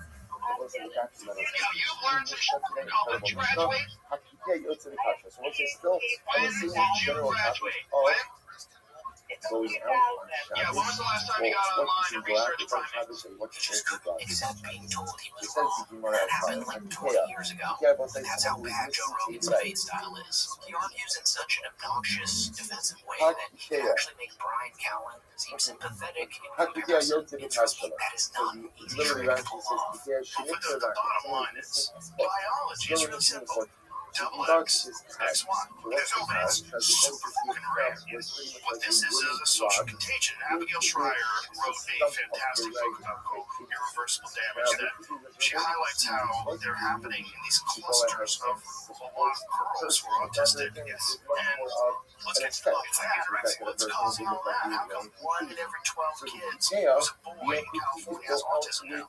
Because that's what's going on. That's what's going on in California because one of the strictest fucking vaccine policies. Yeah, Florida does it, man. That's dangerous. And the new you jump on the train, it's dangerous, right? No, just we need to bail on the tennis thing because Suzanne Humphreys explained shit down. She's like, I know that. What are you talking about? So you're saying she's a medical doctor that absolutely understands tetanus? She said tetanus, all you have to do is you keep the wound open and clean it. Don't bullshit. It's not bullshit. It's not bullshit. Do you know people die of tetanus every year? So let me ask you a question, Mr. Joe Rogan, Mr. Scientist. You say, don't we should have don't call me Mr. Scientist. I'll start mocking you. So what you said, what I'm trying to say to you is that there are certain diseases. Pick up history. Smallpox, diphtheria, monkeypox, tetanus, paralytic disease. Have you ever been all over the place? Yes. I know you're thinking, I've heard Susan Humphreys. This is a long conversation that we're not going to have on this podcast because I'm going to get angry because I've researched this for years. Let's just, but you're not a scientist. I don't have to be a scientist to know this. You do. No, Brian, shut the fuck up. I don't have to be a scientist to read research to understand that they were spraying DDT all over the fucking country when everybody was getting polio. Do you know that? Yeah, you know the first instances of polio, they happened in rural communities where they're all farmland and agriculture, and the cows were getting them, and horses were getting them, and dogs were getting them. It's not just do this with you, but it's not just about, I brought up things, it's not just about being fun. Now, Brian, I don't want to do this, but it's not just about we're in the middle of a fight companion. It's annoying, but it's like, man, Joe Rogan legitimately had the most fragile ego in podcasting history, and I honestly think this exchange with Callan actually hurt his feelings, especially when Brian hit with that little Mr. Scientist jab during a debate on a topic that Joe probably has lingering PTSD from. Like, he actually got so flustered here that he threatened to unleash his comedic skills on Brian if he didn't stop embarrassing him in front of the audience, which, by the way, might be the saddest threat in human history. Imagine being roasted by Joe Rogan. He looks like he's like inmate one, the unexpected COVID-19 release. I sent a bunch of people back out in the streets. But the funniest part of all this is Rogan claiming he actually did research on vaccines, which is probably the best joke he has ever told. This man could read a scientific graph to save his life. He's even been called out multiple times for misinterpreting data. I'm talking about the actual researchers who collected and published the data he butchered on his podcast. His version of research is scrolling through the headlines on Twitter, cherry-picking whatever confirms his bias, and then regurgitating it to his listeners in a tone that makes some of them actually believe that he's smart. He's the definition of a jack of all trades, a master of none, and even saying that feels too generous. So even though Brian Callan is, the scum of the earth, at least he managed to call Joe out this time, especially after Joe once again pushed the debunked nonsense that vaccines might somehow be linked to autism. So honestly, it was refreshing to see someone finally push back, and some people online are speculating that Callan did this on purpose as a calculated move, because conveniently this was one of the rare episodes being broadcasted live, which meant that Joe Rogan and MJB edited out anything afterwards to erase his humiliation. So people think Brian saw his shot and took it. Personally, though, I don't buy that theory. Like, Brian Callan is not that calculated, guys. I think the real reason he spoke up was because he's finally comfortable enough in this spot and the show. He's there every single week, hanging in the green room with Rogan, doing sets, and of course, drinking the Kool-Aid. In other words, he doesn't feel like he has to kiss the ring. So in that moment, he felt bold enough to call Joe out, not because it was some master plan, but because he just didn't care anymore. Compare that to Brendan Schaub, though. Man, Brendan Schaub was fighting for his life during this podcast. Like, this dude couldn't suck up harder if he tried. He straight up just lied through his teeth, claiming his kids aren't vaccinated just to align himself with Rogan and avoid being locked in with Callan. Question why there's so many. My kids are all vaccinated. And they're vaccinated, but they went on a delayed schedule. They delayed schedule. So did mine. So did yours. Good for you. I don't think you need to. No, they're healthy as fuck. Between the two of them, 12 dozen. And so this is 1,000% not true. Trump's kids almost certainly need their vaccination records to get into whatever fancy private school he's sending them to. But of course, Trump will literally say anything if it means getting Rogan's approval. This is why no one ever challenged Joe. He's stuck in the first category of guests I mentioned earlier, the ones who are just grateful enough to be in the room. Like, he's just nodding along and adjusting his story to fit Joe's narrative. I think there are three things that have pushed our must be on our biology increase. We don't have a lot of children dying. This is actually not both of sanitation, and vaccines. This is I think anybody says otherwise is, I think it's crazy. You can't say all vaccines. I didn't say all vaccines. You're not saying all vaccines. He's not saying that. It sounds like he is. Brian, you don't know what the fuck I'm saying. You don't. Well, I know because you don't want to talk about it. Brad, I don't want to talk about it in the middle of the podcast because it'll completely derail the podcast, and I'll start showing you statistics. If you look at when people stop getting all these diseases, and then when the introduction of vaccines happen, it's at the end, after the diseases are already gone through the population.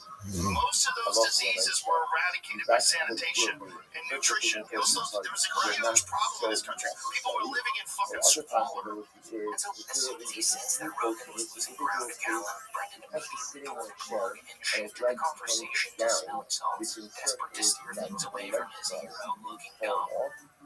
That's the problem. Who wants to do some smelling salts? Oh, guy's good. He's a good guy. Who wants to do some smelling salt? Chuck one over here, Jamie. Grab some. Where's the Oak from? Hey, that's out high. Hey, that burn is too far.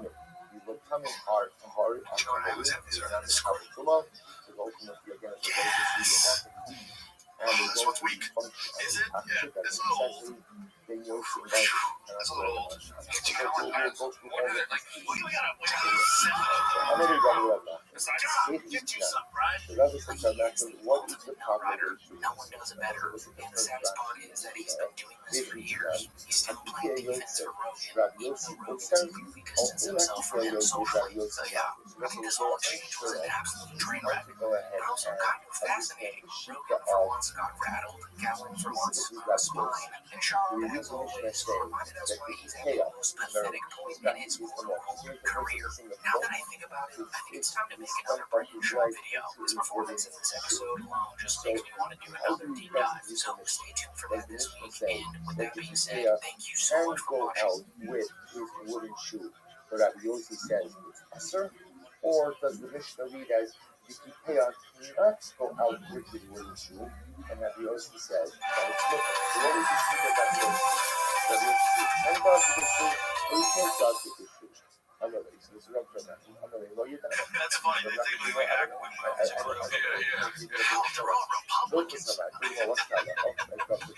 There's the things right here people apply to this comedy scene. I'm just like, what the fuck? It's ridiculous. It's ridiculous. I read another article the other day about us being anti-woke comedies. Like, why not just do great stuff? Go do great stuff. Don't worry about what we're doing. We're not anti-woke.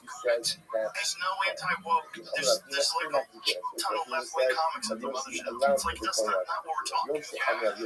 We're not dwelling on that. We're making fun of things. Alright, so it looks like Joe Rogan is acting like Joe Rogan again, because he seems to be in denial about the fact that he and his army of so-called healthy fellas are in reality just anti-woke comics. That's their entire identity now. So for Rogan to sit there and pretend like he isn't anti-woke might be the funniest thing he's ever said. It's almost like he forgot that there are literally thousands of hours of him ranting about this exact thing online. Like his whole migration to Austin was built around the idea that there was this massive crowd of people desperate for comics to stand up to the woke mob, which of course he knew he could turn into a gold mine. And luckily for us, he documented that entire thought process on his podcast, like all the way back in early 2020, right before the big Austin move. Rogan was already trying to frame this narrative to his audience that there's this untapped market of people out there who just want to see edgy comedians push back against the dark woke mob. That is what became his business model. He figured out that if he could round up enough like-minded comics and set up shop in Texas, then he could quarterback anti-woke market and profit off of it for years. Like, just listen to the way he talked about it with Mark Norman all the way back in January of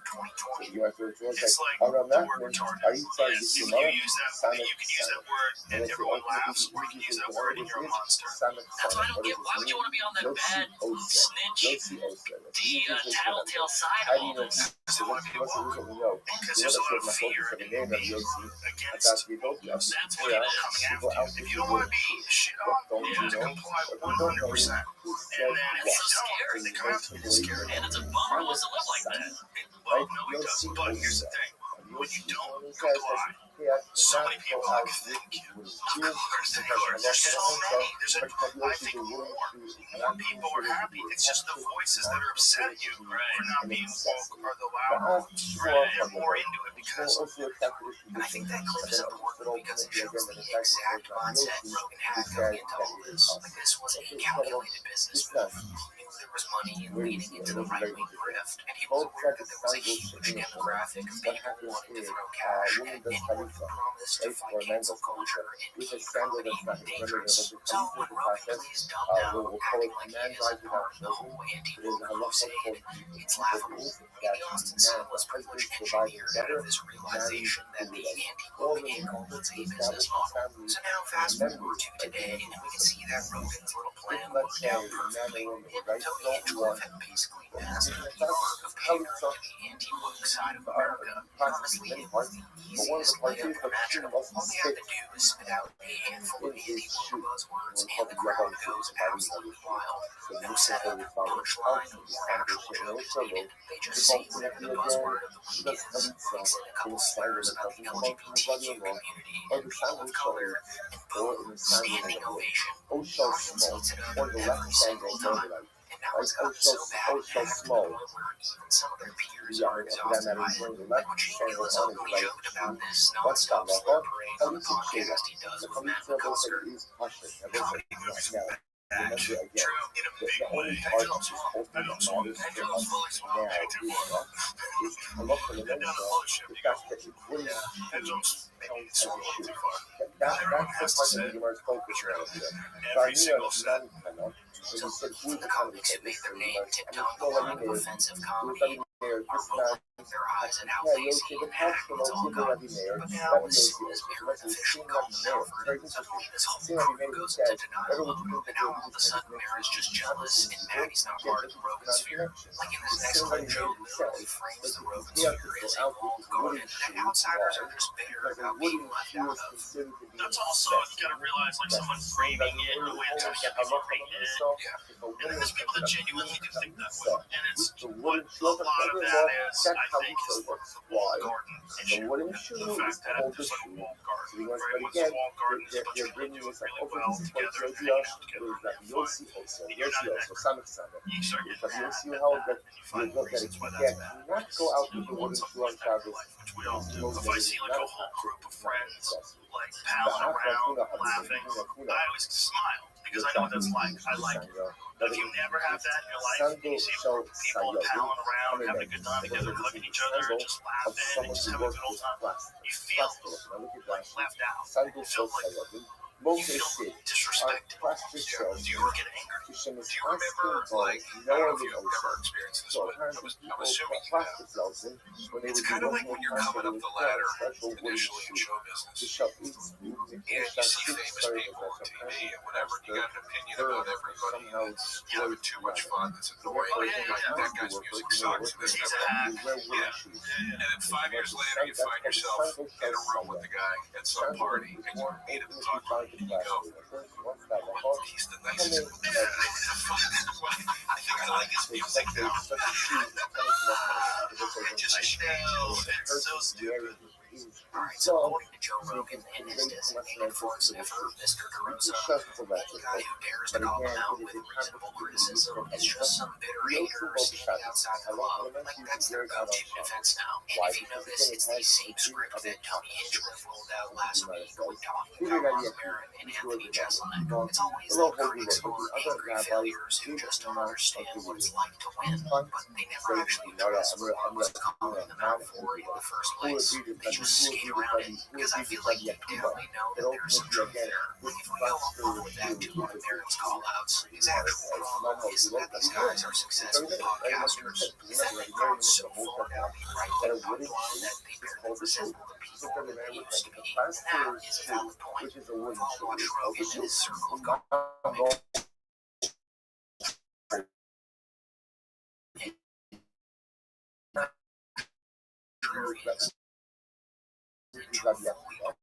Have you seen the same talking points you hear on Fox News during any given podcast? And Barron specifically pointed out how insane it was that Rogan and his buddies went as far as to publicly back Donald Trump during the election, solely because he advocated for free speech and bringing back comedy. Like, that was enough for them. Like, they turned one vague talking point into their entire political identities. Now they're realizing that maybe tying their brand to a politician that they And then it just evolved into the idea of the anti-woke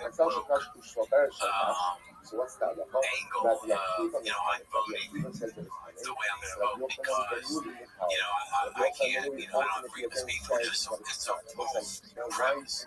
Yeah, there was cultural pushback, and, it got a little weird with canceling, but I really think it would have found its level, and language would evolve as it does. There's a lot of things I don't say anymore out of respect for people who we with democracy. So, but that's not the way it went. So the anti-woke thing was just about like, all right, you voted this way because of this one issue, but along with that, comes everything that we're living in, and was it worth it? And then calling back the R word was just a natural way to go. And Rogan and him and just a lot of these people just lie. This anti-woke thing, but now, the government, which is for all practical, good intensive purposes, is an authoritarian government, and we have a fairly dominant fascistic culture. So they're using the same language, which is anti-woke, to dismantle all progressive institutions. So yeah, Aaron definitely hit a nerve.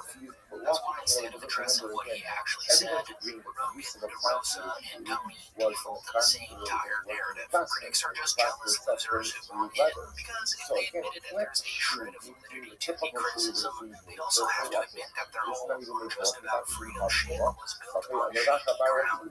This feels like family to me. This is a beautiful thing. Everybody's so supportive. There's no backbiting. There's no shit talking. It's all fucking love. So when I hear people say negative shit about the Muslims, I found it to be a beautiful experience. Like a truly heartwarming experience. It's people that aren't in the scene. That's all. It's like people that look out for the outside. It's not just us that are like this. Like, my thought on all this shit is that my favorite people to hang out with are comedians. We do it here too. And some people don't want to hang with comics. They're lone wolves. That's fine too. So for Rogan to refuse that he and his pals were against the woke mob might just be, again, the funniest thing he's ever done. I mean, just take a look at the way he spoke about the quote-unquote woke mind virus to another guy who's trying to creep his way into the robosphere, Tyler Fisher. Show you these outrageous people over and over again with fake eyelashes, reading stories to kids, just freaking everybody out with a bunch of different, I'm two-spirit, I'm this and that, and I'm trans-masculine.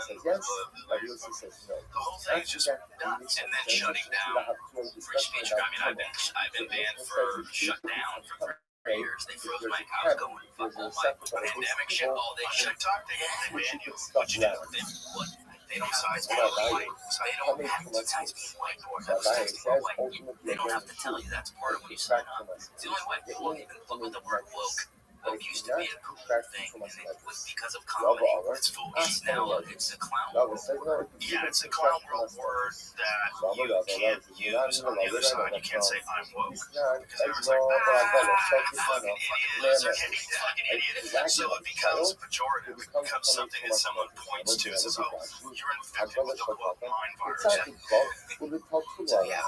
Just wanted to point this hypocrisy out. Real quick here before I end the video, I just wanted to give credit to Mike David from Red Bar for finding these clips of Rogan during his latest episode. I'm sure you're familiar with Mike, and you probably already formed opinions about him, but let me just say that he's truly the godfather of this entire niche. We were all, in one way or another, inspired by what Mike's been doing at Red Bar for over 20 years now. Like the Elephant Graveyard gives all credit to Mike for his entire channel. So if you like my channel and everybody else's, you probably really enjoy Red Bar. Like he's easily the funniest guy covering this stuff right now. But anyways, with that being said, thanks so much for watching.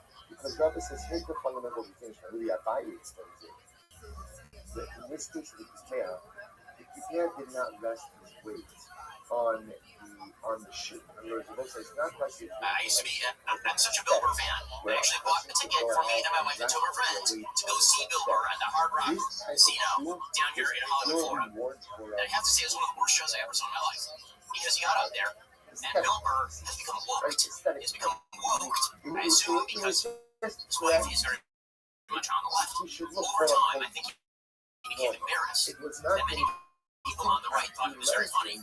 So he decided that he was going to start woking it up. Like that idiot Ben Shapiro. Oh, he's woke now. He's like, I don't. At one point, the guy liked me. And I'm supposed to look at that guy like he's an adult. All right, so as you may know by now, Bill Burr recently made headlines after he called out the group of Negro podcasters who platform corrupt politicians and world leaders without ever giving pushback. But another huge call out in that interview that you might have missed is when Bill Burr addressed his ongoing beef with Ben Shapiro. And so I touched on this briefly in my initial video about that podcast, but I actually think it deserves more attention because after learning about the history of this beef, I quickly realized that this was probably the biggest moment of little Ben Shapiro's career because, believe it or not, at one point in time, little Ben was actually Bill Burr's #1 fan.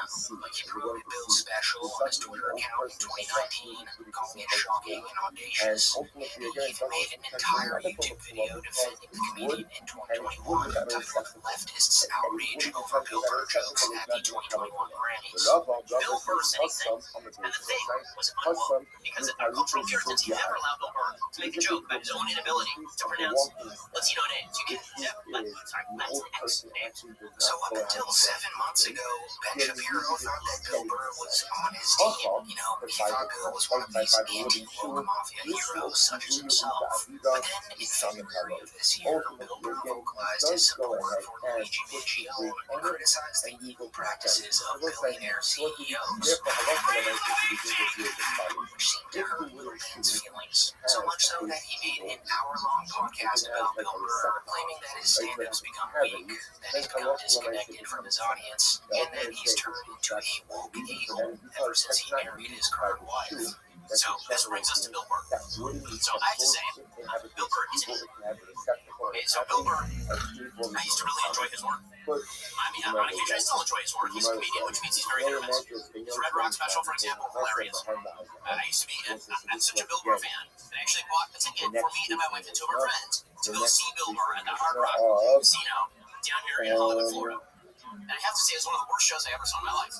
Because he got up there, and Bill Burr has become woke. He's become woke, I assume, because his wife is very much on the left. Over time, I think he became embarrassed that many people on the right thought he was very funny. So he decided that he was going to start woking it up. So this entire show that he did in Hollywood, Florida, it was so bad that he got frustrated with the audience. The audience was not laughing at his jokes because his jokes were basically about how Floridians were a bunch of anti-gay racists. I'm sorry, and Floridians were like, that's not true. A lot of gay people live down here, and a lot of Hispanics and black people live down here. And in fact, the room is filled with Jews. And so he actually got so frustrated, he ended up cutting his show early and walking off the stage. And the reason was he was totally disconnected from the audience. Well, that disconnect has continued. And now, he is proclaiming that he is very happy that CEOs are walking around in fear for their lives. And in case here's Bill Burr openly cheering the murder of a United Health executive because he says CEOs should live in fear if they don't act in the way that he would have them act in a system that he has no fixes for, by the way. I love that the CEOs are afraid right now. You should be. By and large, you're all a bunch of selfish, greedy pieces of, and a lot of you are mass murderers. You just don't pull the trigger. That's why it looks clean. That's why these people look, oh my God, oh, he was just, walking into a hotel. It's like, okay, well, what was his job? What did he do? What was the results of it? Okay, Bill Burr isn't peaceful. What he's saying here is truly evil.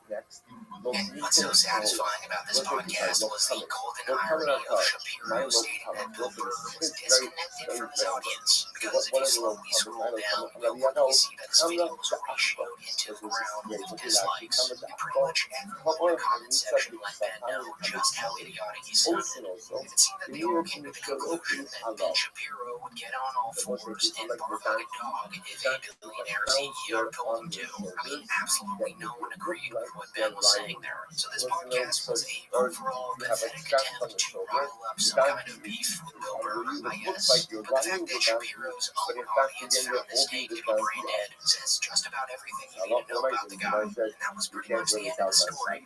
Until Bill Burr responded a few weeks later, saying, I don't know who he is, but that guy's a jerk-off. Which, of course, goes without saying, but still a perfect way to sum it all up. After that response, though, of course, there was radio silence from Burr. Since according to Bill Burr, this whole feud that Shapiro was trying to drum up with him was completely driven by money, and then Shapiro just continued making negative videos about him and his wife, sandwiched in between ads for ExpressVPN, the Daily Wire, you name it, the whole thing was a grift. So Bill Burr wisely took the higher road until a few weeks ago, when he was sort of put on the spot about the whole Ben Shapiro thing after the interviewer asked him directly about the situation. So to put the final nail in the coffin, Bill Burr aired out everything that he's bottled up over the last 7 months, exposing Shapiro for being a greasy slick talker who's cultivated this toxic fan base of unruly online extremists who have also been harassing Bill and his wife for the last 7 months. Summarize for people who have been watching your career so closely. In this last few months, you've had a few things happen. Ben Shapiro talked about going to one of your shows and complaining about you becoming woke, which sort of then creates He doesn't even know what that means. His definition of woke is white liberals' definition of woke, and they didn't even know what it was. They just took the word from black people. That's the worst thing about our people, is not only do we take from other cultures, we don't even take the time to understand the definition. He went there to be annoyed, so he can then have something to talk about, and then he can make money off of dividing his own country. Those people, it's treasonous, what they do. Yes, but to be fair, or not to be fair, the fact is that it worked for what his goal is, which is that he became a thing online where then a certain portion of the right complain about how you're woke, Racist. and we're racist.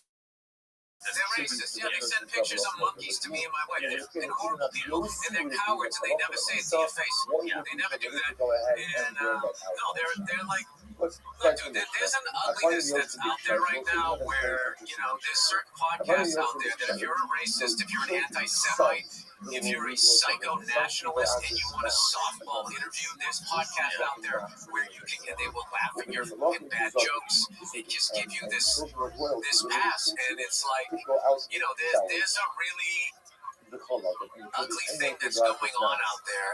And, it's the kind of things we've already seen this, and we've seen what it does to a nation, and it's not the way to go. And real quick here, I just love that Bill spoke about how these guys hijacked the word woke and gave it an entirely new and negative meaning. Because what Bill Burr said was true. The people throw it around as an insult nowadays, but he wasn't ever supposed to take on that meaning. And saying that also shows you how Shapiro obviously just panders to his crowd and their buzzword of the day.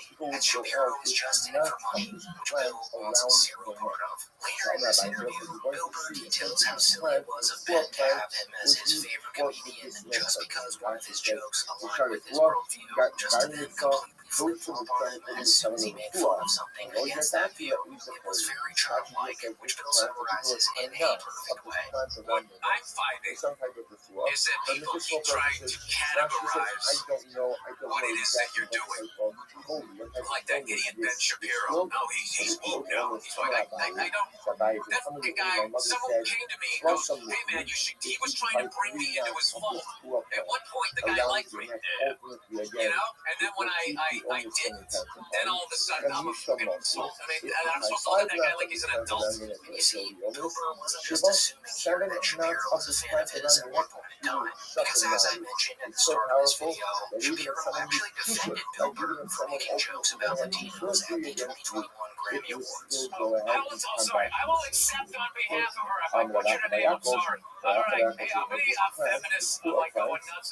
Why is this white male doing all this Latino stuff? Okay, and as long as it's people never on the whole exposed world to are like, sunlight, it's true. Why is Sierra, that white male doing all this moonlight, Latino stuff and and then what fuzzy commenting was on it? stuff never How had dare rain, you laughing and about what butchering Shania like people's names? Safari's How love, dare you? Right, this is where the and Puritanism comes ultimately out. again, Because our never went cultural ahead and Puritans heard the never sound allowed of Milburn clanking to of make a metal, joke about his own the inability turnip to also pronounce never heard the sound Latino of names. You can chicken, never, of the chicken sorry, Latinx going, names. Right, whatever, you the can chicken never making make a joke noise, about that that. rooster He's rooster switchblade crowing, stuff, right? which He must be calls Milburn. niggy and Milburn never is a heard bad full man stop. So because he as long sits in as his your roots Cuba friend where the never ancient was had before the sun, deadly. never had sunlight, Right? He's a moonlight, very never bad heard man. metal, But you know never what is was great for our exposed to culture? rain, What is great for our never heard culture the is 12 Harry rooster, Styles never wore a heard boa. footsteps. But as So soon as ultimately, Bill again, Burr the said friend is stuff that super Shapiro effective. didn't really Allah like, Allah, all of a sudden, Bill's now apparently a lazy hack who tarnished his career after marrying his wife. And then, of course, after that call out, Ben Shapiro restored it literally the morning after that podcast aired. You just know he was jumping with joy as soon as he learned about it. And what went down in the studio that day was quite possibly the most desperate, lazy, cringe-inducing attempt at a clapback that I've ever witnessed in my life.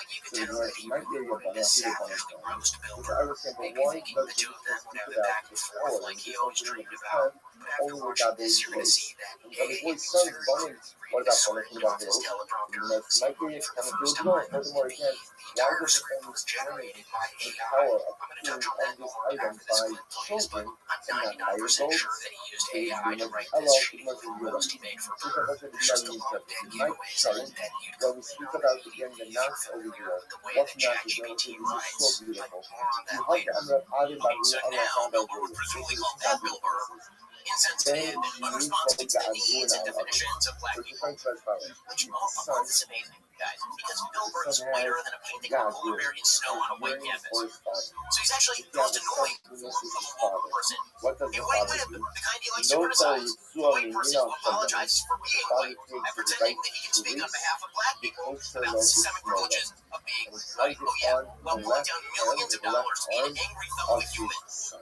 So, Paul Rumpelstiltskin over here, he gets mad when he called by his real name. Stuff this off. I didn't enjoy his comedy show last year, and he thinks that I and my friends, my wife, all paid to attend the show just so that I could criticize him. Now, here's the thing.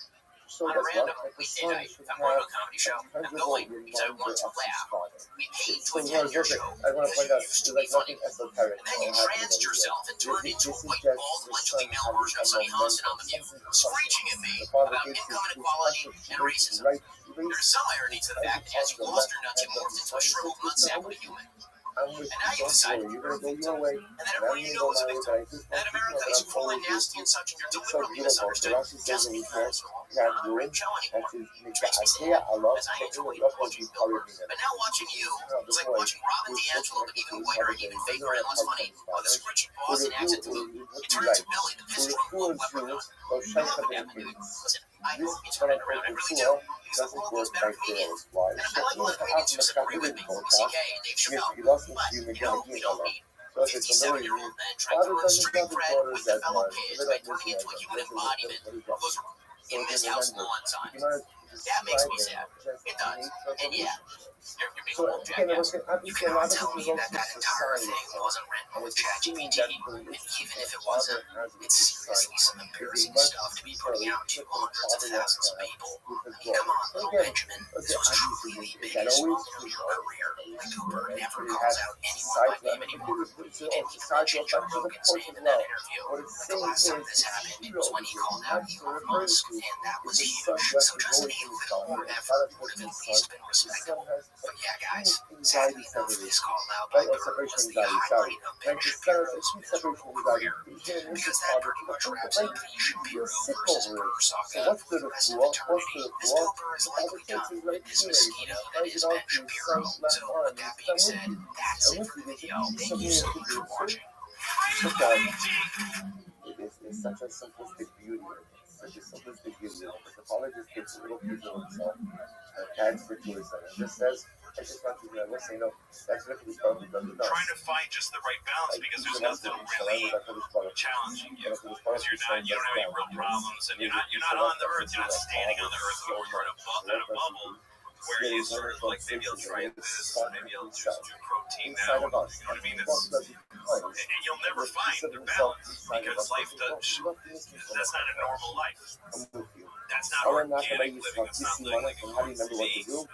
Joe Rogan's podcast seems to have only gotten worse this year, as every time a new episode drops, it becomes increasingly clear that Joe has drifted into wacko territory. As Joe Rogan beat relatable stoner that talks about the four-dimensional beings he encountered on DMT, nowadays Joe's moved into this almost grumpy variation of a pillar that no longer talks with his guests, but usually you have the same 4 or 5 political points stuck on a loop. No matter what kind of guest he has on, Joe will inevitably end up talking about either COVID-19, how California has turned into a godforsaken wasteland, how great Austin, Texas is, or just go on a conservative glazing session. And it's gotten so bad now that longtime fans of the show have stopped listening to most episodes. Joe Rogan's peers have also become more comfortable calling him out on public platforms recently, as we just saw veteran comedians like Bill Burr and Mark Maron do on 2 huge podcasts last week. You know, there's certain podcasts out there that if you're a racist, if you're an anti-Semite, and you want a softball interview, there's podcasts out there where you can, and they will laugh at your bad jokes. The thing with Joe Is I don't know that we have a lot to talk about because my idea of what he's done sure, and I don't think it's great. But to be fair, Mark Maron has been Joe Rogan's biggest hater since the early 90s. And ever since 2021, we haven't seen Bill Burr on Joe Rogan's podcast. So these guys calling Joe out doesn't really come as a surprise to most people. A better indicator of how far gone Joe truly has become is when his closest friends call him out on his own show, almost as if they're trying to show Joe Rogan the light, when Joey Diaz snapped at Joe Rogan for talking about things that truly should not be ignored them. I've seen you have stuff much more. See if you can find anything on Japanese population prices. They're having so few children. You're allowed to do different shots. Real trouble. Allah place to do the sunshine. Well, I think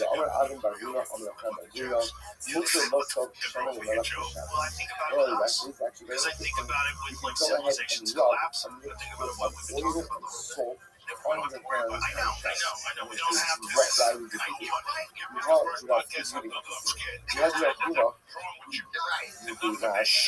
Right. Politics and love. COVID is over. What happened around 3 months ago, and if Joe had listened to Joey Diaz's advice, the slightest back then would be making this video. So, as you may have guessed, Joe did not listen. In the past 3 weeks or so, I feel as if he's become the most powerful version of himself to me, and he's now bending reality based on his own personal relationships. Like on episode 2352, James Tyler Rico, where Joe disagreed with his guest about Nick Fuentes being a Holocaust denier, insisting that denying the Holocaust and debating the numbers of the Holocaust are two very different things. Research on this to learn about that. There's been a lot of stories about these 2 billionaires and their control over state government. And I say this because I think the Daily Wire has been transparent. Well, and these 2 billionaires host today a meeting with Nick Fuentes, who is a Holocaust denier, and he's got a lot of pushback here. Nick Fuentes, is it denier or does he debate the numbers? Well, to be fair, I don't listen to a lot of Nick Fuentes, which is on me, but Pretty hard thing to push back on Joe, especially since Joe doesn't push back in the very slightest when he has people on his podcast who people actually want answers from, like the sitting president, vice president, and of course the current director of the FBI, who, if you don't know by now, is sitting 4 feet away from Joe Rogan when Elon Musk publicly accused Trump of being on the Epstein list, to which the FBI director just conveniently skated on over. So we're talking about fake news. He's going to come up with going on since we've been recording here. Elon and Trump seem to be in a bit of a spat, Joe. Looks like the tweet that Elon put out a little bit ago. Time to drop the really big bomb. Donald Trump was in the Epstein files. That's the real reason they have not been made public. Have a nice day. Jesus Christ. I'm not participating in any of that conversation. Have a nice day. So much tickets falling where they go back and forth about different things. Yeah. How does he know? Does he know? where Donald cover Trump's in the that Epstein whole. files. Does Just he try to have read the access to Maya the version of water, but I'm I don't know how the he would, but AP I'm just list staying of out high of Shia, the read Trump close Elon numbers thing. to That's find it weird. out. So I don't So know. how Fuck weird it. it is. It's, So kind of like, I if know you don't I have lean one, in and it all you anyway. I need just to don't. the person where cover I up the mean, barrel, and wow, put it in the not water, the and peep just from as the water Joseph. thins But you out to know, cover when the Nick barrel, Fuentes is being close to the accused of effect being a of the one Holocaust should be denier, that time. then Joe's Look, got to step the in. Umar, Then to make his Abin listeners Baguna, even Umar more Khan annoyed with that situation, Joe actually look talked really about this funny encounter with perception. Cash Look at Patel really only a few weeks you ago just on his strangle podcast yourself with on Danny sound. Jones, Choke where yourself he on sound. scoffed at the idea What of is that? actually pushing back Look at the at that. FBI This guy is about absolutely Epstein. fascinating. You know, the You director of the can FBI on the bullet show from a saying there's no tape. There so was nothing nothing you're looking for in those tapes. Holding also below Why show did they say sheets there's several niche thousands of hours of tapes of people doing horrible shit? Why did they say that? Right? Did Pam Bondi say that? Or Epstein or dad Epstein? Yeah, she said it literally, I think, a week before you had the FBI director sitting here telling you there was nothing, right? She said something about that there was like thousands of hours of tapes of people doing horrible crimes, and didn't the FBI dude say that there was nothing? Don't try this. But Lamaisa they did it. You let's do this and try this. But I'm having by the thing on the I mean, what am I going to do? I'm going to push back? No, of course, obviously, I'm just saying what he has to say.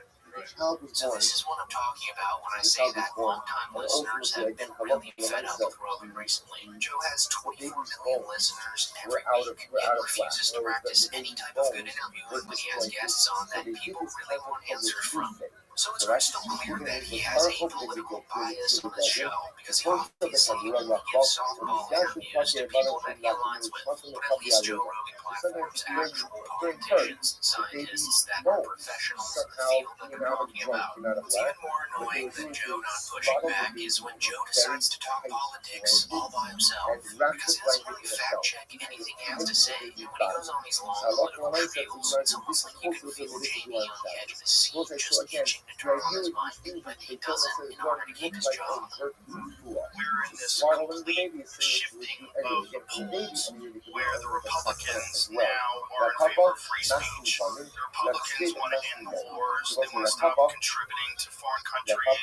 They want, they want comedy to be comedy again. They don't want restrictions on people's behavior and thinking. And the Democrats have developed this sort of like cult-like idea of what everyone should accept and what's normal and what's not normal and what needs to be elevated in our population and what needs to be ignored. And it's just like, it's kind of insane Joe still push the idea that Republicans are anti-war and pro-free speech at this point. Like, come on, Joe. If you ignore the massive increases to the military budget, the push to sort of war with Iran, and deporting foreign students from speaking out, you'll still find plenty of evidence showing war and pro-censoring.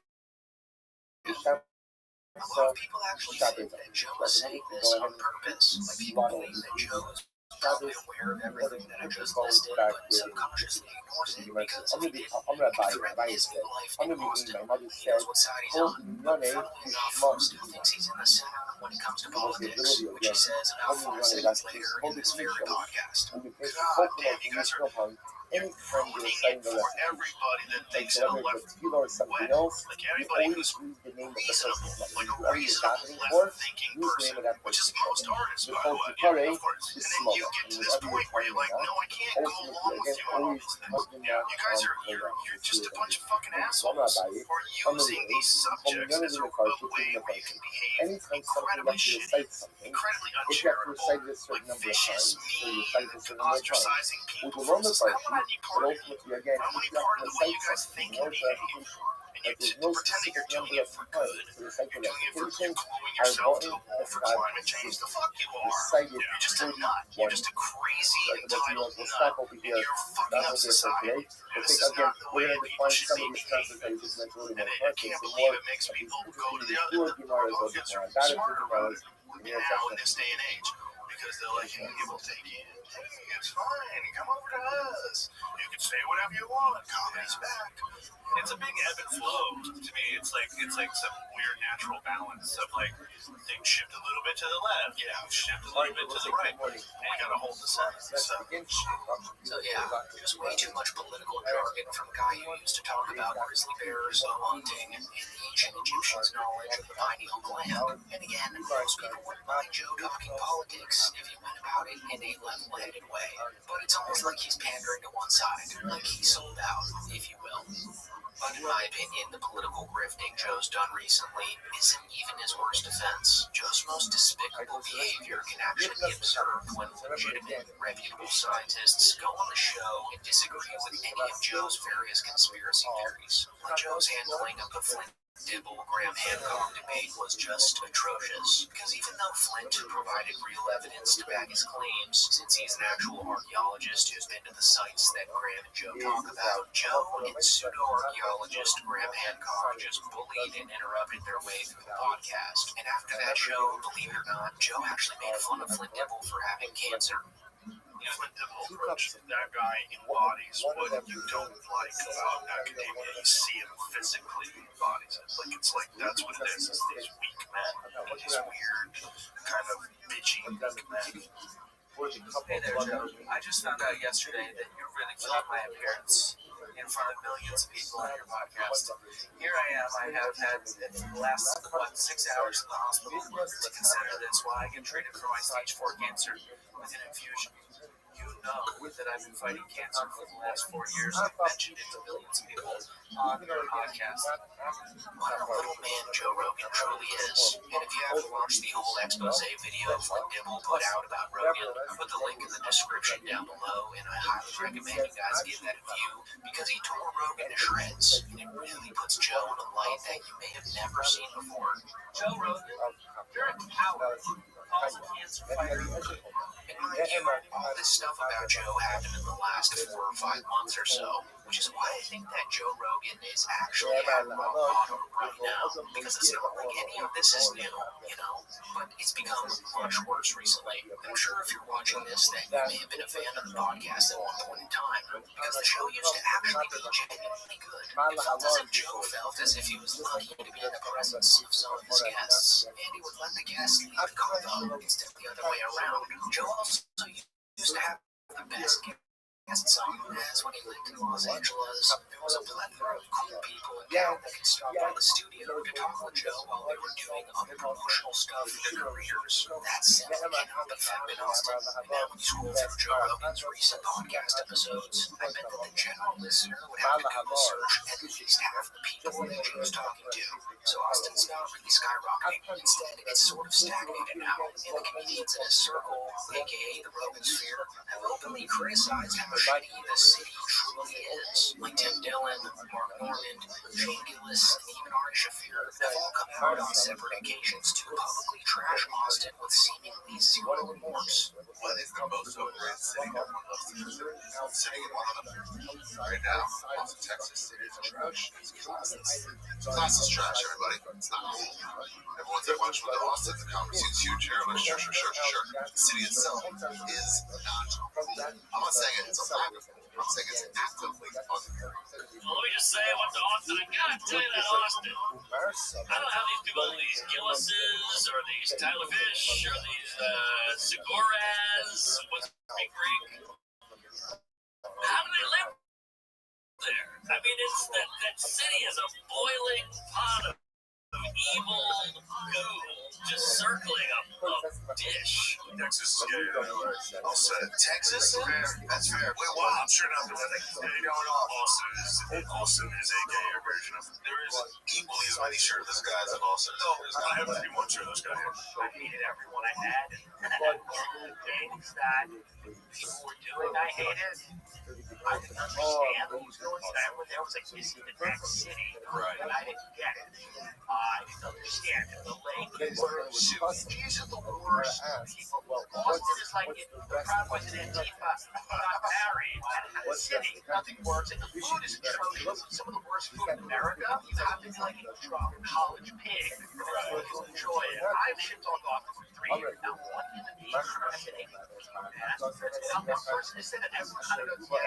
It just seems to me that Joe Rogan and his once universally loved podcast have, in fact, face planted into rock bottom recently. But I guess we'll just have to see where things go for the rest of this year. As I heard rumors that the mothership will be expanding to New York City, which would be pretty interesting to see unfold. But with that being said, that is it for the video, guys. Thanks so much for watching. I mean, what am I going to do? Push back? No, of course, obviously.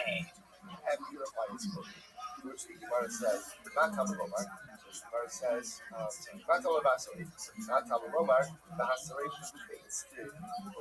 the thing with Joe is I don't know that we have a lot to talk about because of my idea of what he's done to God. Sure. And I don't think it's great. I think that it's tribalized, and I think that he's created a sort of army of people that think they know comedy. They only know a specific thing. What they think is good is not necessarily good, and maybe what they're like. So it seems that Mark Maron has reignited his decades-long beef with Joe Rogan and his group of comedic assassins, as he just called them out on 2 separate podcasts in the span of a week. And Mark Maron's not just going after these guys because he doesn't like them. As he puts it, he has reasonable criticism for them. It's reasonable criticism. Reasonable criticism. Like in his most recent special, Panic, Mark actually spends a good portion of time calling out the anti-woke comedy scene that Rogan's forged in Austin, criticizing them for normalizing slurs, punching down at marginalized groups, and overall platforming dangerous ideas. Pterodactyl worms? Just supposed to put that nigga on the grill. He ain't even supposed to live. And if you haven't seen it already, I highly recommend you go watch that entire special. But to give you an idea of what he talks about in that special, here's him poking fun at the idea of Theo Von having Adolf Hitler on his podcast, and what exactly that would sound like. I think if Hitler were alive today, he'd probably appear on Theo Von's podcast. And Theo would be like, see, y'all did a lot of math, right? That shit would make you crazy, dog. I did some math once. I was up for 3 days, and then I ate a live bird. No shit, Hitler, a live bird, bro. Hey, Hitler, you probably didn't even hate the Jews. That was just the meth making you crazy, dog. So now he's on a podcast press tour for that new special, and he's sent shots left and right at the entire Rogan sphere. Like in his recent Bad Friends episode, he goes at Rogan in a pretty hilarious and major way, roasting him for leading an army of enlightened meatheads and predicting that he'll run out of material pretty quickly, since the majority of jokes that they tell are pretty surface level jabs at marginalized groups that they've completely beaten into the ground. Like if you know anything about this Rogan era of comedy, you know that they do this quite frequently. Like to this day, they're probably still making COVID-19 jokes. Mark Maron considers this shtick to be hack. Yeah, me and who else? Rogan. Okay. Who's that? Joe Rogan. Joseph Rogan? Yeah, he's out of Texas. Oh, Texas. Got it. I got it. Got it. You love Austin, don't you? He's running half the planet out of Texas. Yeah. He's got a tight hold on the enlightenment people. Maron's disdain. It's not just saying, it's reasonable criticism. Reasonable criticism. Yeah. When was the last time you spoke with him? I don't know. That's a good question. I guess it would have been at the store. I never talked to him in Austin. I don't go into I don't really think I'm on his radar. So something tells me you are. Oh, yeah. Yeah, something tells me too. I don't, it's weird that you get lumped into a certain thing, and maybe it's my assumption that, his army of healthy fellas. Is that their title? Army of Healthy Fellas is so good. You just gotta, keep the Machine's gotta be good. Yeah. There's a shot at Bird. Go ahead. What do you think on the off-the-shelf line? Well, I don't know. I think that it's so effectively tribalized at this point. It really comes down to material. I mean, at what point? It's like whatever they represented in terms of pose. Sure. You know, it's not a stretch. It's like trans people are frightened. They have no ability to get health care anymore, and they're afraid of being alive and have no freedom. So that's done. When do you stop with the jokes? Like immigrants, okay? Well, they're being ripped away from their homes, and they're all terrified. And okay, so that's done. When do you stop with the jokes? Right. I mean, it's one thing to pick on the vulnerable and marginalized, but I mean, back down. I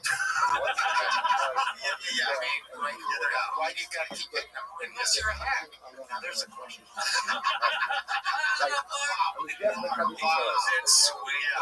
Another issue that Mark has with Joe Rogan was one that Mark's had a problem with since the early 90s, which is that comedy is supposed to be for the quote-unquote sensitive weirdos, not necessarily for the high school locker room bullies that Joe Rogan's ushered in. And even though I don't fully agree with this stance, since to me, if you're funny, it is a stance that I've seen other comics take. Like when Tim Dillon was calling out Brendan Shaw right after he released his insult of a comedy special, Ringo Poppy. When I watch Brendan do that, it's like I go, here's a big, tough guy. Why should you see in a Ferrari? And he should be able to rip people's faces off with his catcher mid-hands. And I see him running around the stage. I go, you're gay now. You've become gay. Why are you gay? It was a fucking night. He's a knight. He's a knight. Now he's a jester. Now he's gay. He's a gay man. He's a fully gay man. When you watch his special, he's like, woo!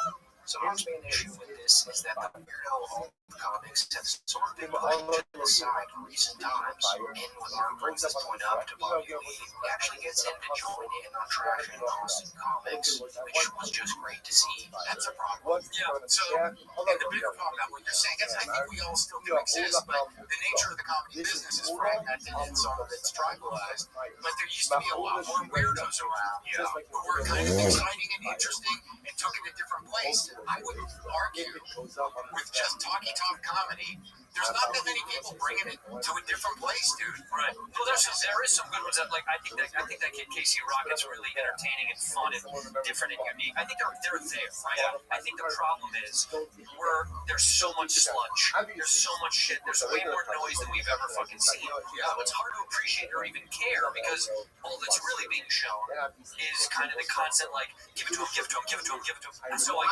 tired of the attitude. I thought you were going to say violence in this country. No. I'm tired. They come up back to LA. One guy, what are names name? Oh, you're pretty. You seem like you're thriving out here. I'm killing it. And I'm like, whoa, dude. You moved out because you couldn't survive here. This is a different. It's an animal. It's an animal. Well, I think the weirdos you're referring to, by the way, were birthed, and I defend this till fucking blue in the face. Were birthed at the comics. And I think I always push. I was like, people don't know that about the store. They think they hear this like corporate bro, and that happens internally in LA a lot too, where they're like, the store is a fucking, whatever, sellout factory of fucking bro comics. Because not anymore. No, but there was a wash of it that came through, and I think that joke. Real quick here, just based on the voice inflection that Bobby was doing there, I'm certain that he was talking about Tony Hinchcliffe. I mean, it's 100% something Tony would say, too. Oh, you're pretty. You seem like you're thriving. He goes, I'm killing it. So, yeah, just an all-around hilarious episode of Bad Friends that I highly suggest you go watch the entire episode of. One thing that this podcast was missing, though, was the larger, more political reasons that Mark Maron called out right-wing podcasters in his special for. But luckily for us, he actually explained it in detail in the Vulture podcast he did 10 days ago, calling out Joe Rogan and Tony Hinchcliffe by name, which even if you don't agree with anything Maron says, you have to respect the fact that he calls them out by name here, as most comics aren't too afraid to seriously go after Joe Rogan in this sort of fashion. But anyways, in this podcast, Mark Maron explains that he's going after these guys because they essentially sided with Trump solely because he was more pro-speech than the other option. But now that he's in office and has acted on these policies, it's almost as if they're acting shocked that he's doing anything like that. I mean, just the other day, Andrew Schultz posted this screenshot to his story reacting to the Trump administration not mandating IVF care. I mean, this sort of thing is happening every day in the Rogan-verse at this point, and Mark touches on that in this Vulture podcast. Well, Rogan and Hinchcliffe and just a lot of these people flock to this but now, the government, which is for all practical, good intents and purposes, is an authoritarian government, and we have a fairly dominant fascistic culture. So they're using the same language, which is anti-woke, to dismantle all progressive institutions. And whether you like it or not, or whether that's not what you signed up for, you tied yourself to that horse. Right? It's not even a matter of unforgivable. It just is what it is. So you can backpedal all you want, but this is the reality. Is that democracy was squashed because of the policy now of using anti-woke to dismantle the liberal democratic state is something you didn't shut up about. Maybe it wasn't to say, I just wanted to say they are. So that's what I'm talking about. And look, I think a lot of them were just wanted to land on the side where they could earn a living. It's challenging. For years, Joe Rogan has acted like the small guy that the media likes to pile on top of, as if he was the victim, just because he wasn't allowed to make jokes about marginalized groups. But now that they've sort of won that small victory with Trump, they can't play the victim card anymore. Also, in this next clip, Mark plainly states again that whenever a Rogan guy makes a joke punching down at trans or gay people or anything of that nature, that it's simply just hack, and it's only offensive because of how unfunny it is. And in that way, it's at a point now where it's like you don't have the victim position anymore. You have the dominant position. So why keep kicking? Because it's hackneyed. That you walk through a comedy club or you go to some certain cities where it's like there's a prerequisite to do a trans joke. There's a prerequisite to do an R-word joke. There's a prerequisite to push the edge in a very non-risky way. To not much about it, but act like you are just and act like your voice is somehow dangerous. There's nothing less dangerous. It's boring. To say what people want you to say is not doing any other than those particular things. So pretty much for years, everyone thought that Mark Maron hated Joe Rogan and was just jealous of him, because up until now, most of his critiques for Rogan were pretty surface level. Like he resented Rogan's athletic background, his overwhelming success, had an ongoing podcast rivalry with him. Rogan was almost like the more popular version of Maron. Maron actually confronted Joe on these very issues all the way back in 2011, which at the time felt as if Mark was simply just jealous of Joe. When I first saw you, I had this problem with guys who were, athletically oriented or had some sort of athletic nature about them before they came into comedy. And I remember that you and Kevin Flynn, he was like a soccer guy, and you were a kickboxing champion. And there was part of me that was like, this is not for them. This is not their world. Why are they here? Why don't they stay in their competitive world? Well, of course it's silly. But you were sort of a cocky fuck then, weren't you? First of all, if you're not around someone like that, it's also around someone like that.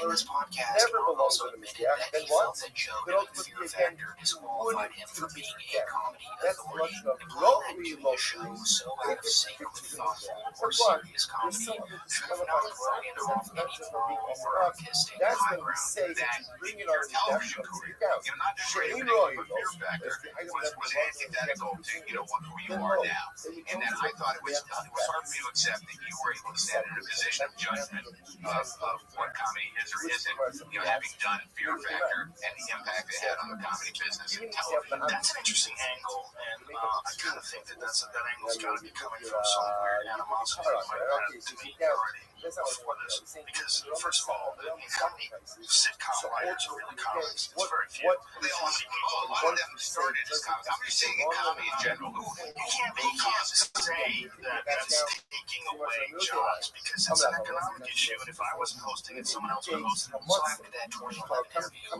lot of fans of the podcast came to the conclusion that Mark was just jealous of Joe. But now, fast forward to 2025, and it almost seems like Mark's criticisms of Joe are becoming more valid by the day. And now, instead of having animosity or disdain for Joe, Mark labels it as a reasonable criticism.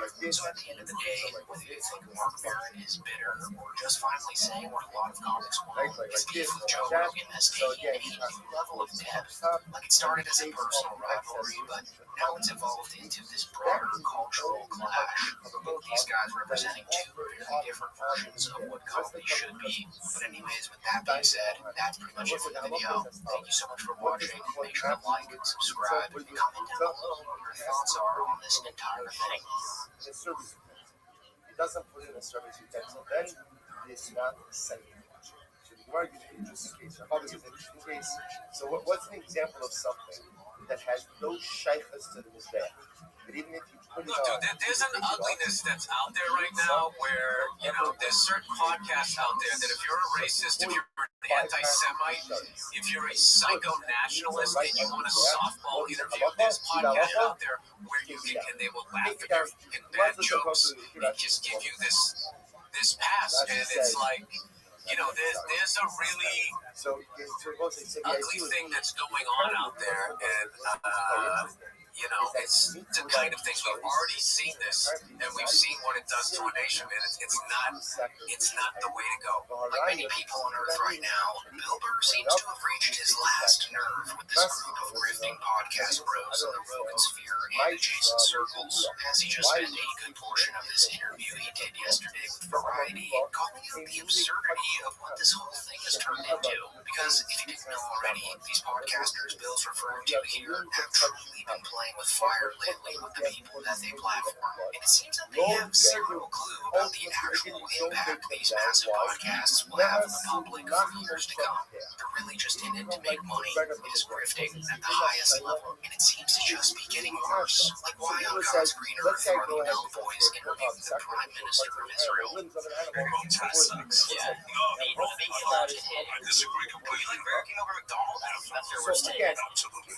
And you know it's gotten bad when Bill Burr has to finally step in and be the voice of reason, since he typically avoids these heated topics until he just can't take it anymore. And so he really doesn't hold back here. Like he pretty much calls Joe Rogan and his whole crew a bunch of pseudo-intellectuals who think they're genius because they read stuff online, when in reality they're just dumb guys who don't realize that they're causing irreversible damage just by having these types of people on. They're talking about the billionaires and politicians. So what do you feel in podcasters? What do you feel about politicians and billionaires who appeared on podcasts of your peers to try to use leverage comedy for their own? It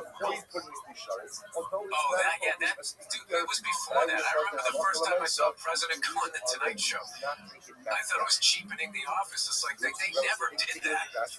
Now that everybody has a camera and blah, blah, blah, it's just so all over the place. I just think the landscape of it has changed. All I can say is personally, I would never do it. I would never have somebody come on that's running for president with my intellect. I'm not going to sit there and be like, what is your, what's your foreign policy? Like, it would just... I would be like within 3 minutes, dude, what was your favorite Super Bowl? And then people be like watching it going, I like that Super Bowl too. I'm going to vote for this guy. It's just like, it's just so far beyond my wheelhouse. Like I am just way beyond. Like this. Then Burr really starts to go in on who people assume are Joe Rogan and Andrew Schultz, criticizing them for thinking they're some form of higher intellect, like they've ascended beyond the normal working class civilian, just because they regurgitate whatever they read online that day in a somewhat coherent way. And Bill Burr explains here that this is all ego-driven, as they desperately want to appear like someone who's more valuable than who they really are. D-tier stand-up comedians at best, who have to get over their Timmy toes just to reach for the lowest hanging fruit. But as Bill Burr puts it, at the end of the day, they're just no jocks who would only sound smart in a sports bar. There's a difference between the people that read and the people that are the subject of what you're reading. You know what I mean? There's people that like discover shit and figure shit out, and then there's the people that read it. Like the only people that can explain the theory of relativity. That's probably not a lot of people. You know, they can do it, but there's this ego thing that because now I can explain it like I'm somehow Einstein adjacent. It's like, no, you're not. You just read some smart shit. That was a bit I used to do in my act where it's just like, there's nothing worse than when a dumb person reads because now they think they're smart. It's just like, no, you're just a dumb guy that knows a lot of shit. Like, intellect to me is how you process information. It's not just reading a bunch of smart shit, putting it in your head, and then puking it out at people and be like, you know what, that's not smart. You're torturing people. So it's more like how you put stuff together, and like somebody said me one time, I go, Bill, you know, you're a really smart guy, and I go, yeah, in a sports bar. You put me in a sports bar and you want me to talk about 70s and 80s sports, I am wildly, I'm scoring very high. All right, you put me in like that form to have to interview somebody that is going to run for president, and then as the sports bar guy, you're going to see like, yeah, this guy did go to summer school a lot. So, and Bill saying this is truly satisfying, as Joe Rogan and his offspring have been impersonating philosophers for way too long now. So even though he doesn't mention them by name, it's pretty clear who he's talking about here. And just so we're clear here, Bill Burr will probably never go back onto Jerry, as he A, would like to keep a healthy blood pressure, and B, doesn't want to waste time trying to save Joe since he's already past the point of no return. Like he's truly compromised at this point, and Bill knows this. So the next point Bill makes here is, in my opinion, the most important point that he makes in this interview, as he goes on to define the role of the stand-up comedian when talking about politics, which seems to have been lost in recent memory. So as you'll see shortly, Bill says that the comedian's job is to simply trash both sides of the political spectrum, because like many other people around the world, Bill Burr hates both the far left and the far right, and if he doesn't trash both sides equally, too many idiots will think that he's on their side, which is the last thing he wants. And funnily enough, it's the first thing that guys like Tony Hinchcliffe and Andrew Schultz want, which just goes to show how many light years ahead of them Bill really is. Yeah, and ultimately, my question is ultimately, when you think of talking about politics at all in your act, what do you want to do right if now? I do it, I trash them both. Yeah, with what? Because that is my job. That is my job. I can't fix the political system, and I don't watch a lot of it. But you know, when I do stand up, if I start trashing like Trump, I would hear the left of the crowd like, yeah. And I'd be like, oh, fuck you voted for a guy that, is staring off into space. Like, your guy literally should be in a fucking home. What are you patting yourself on the back for? X, Y, and Z, blah, blah.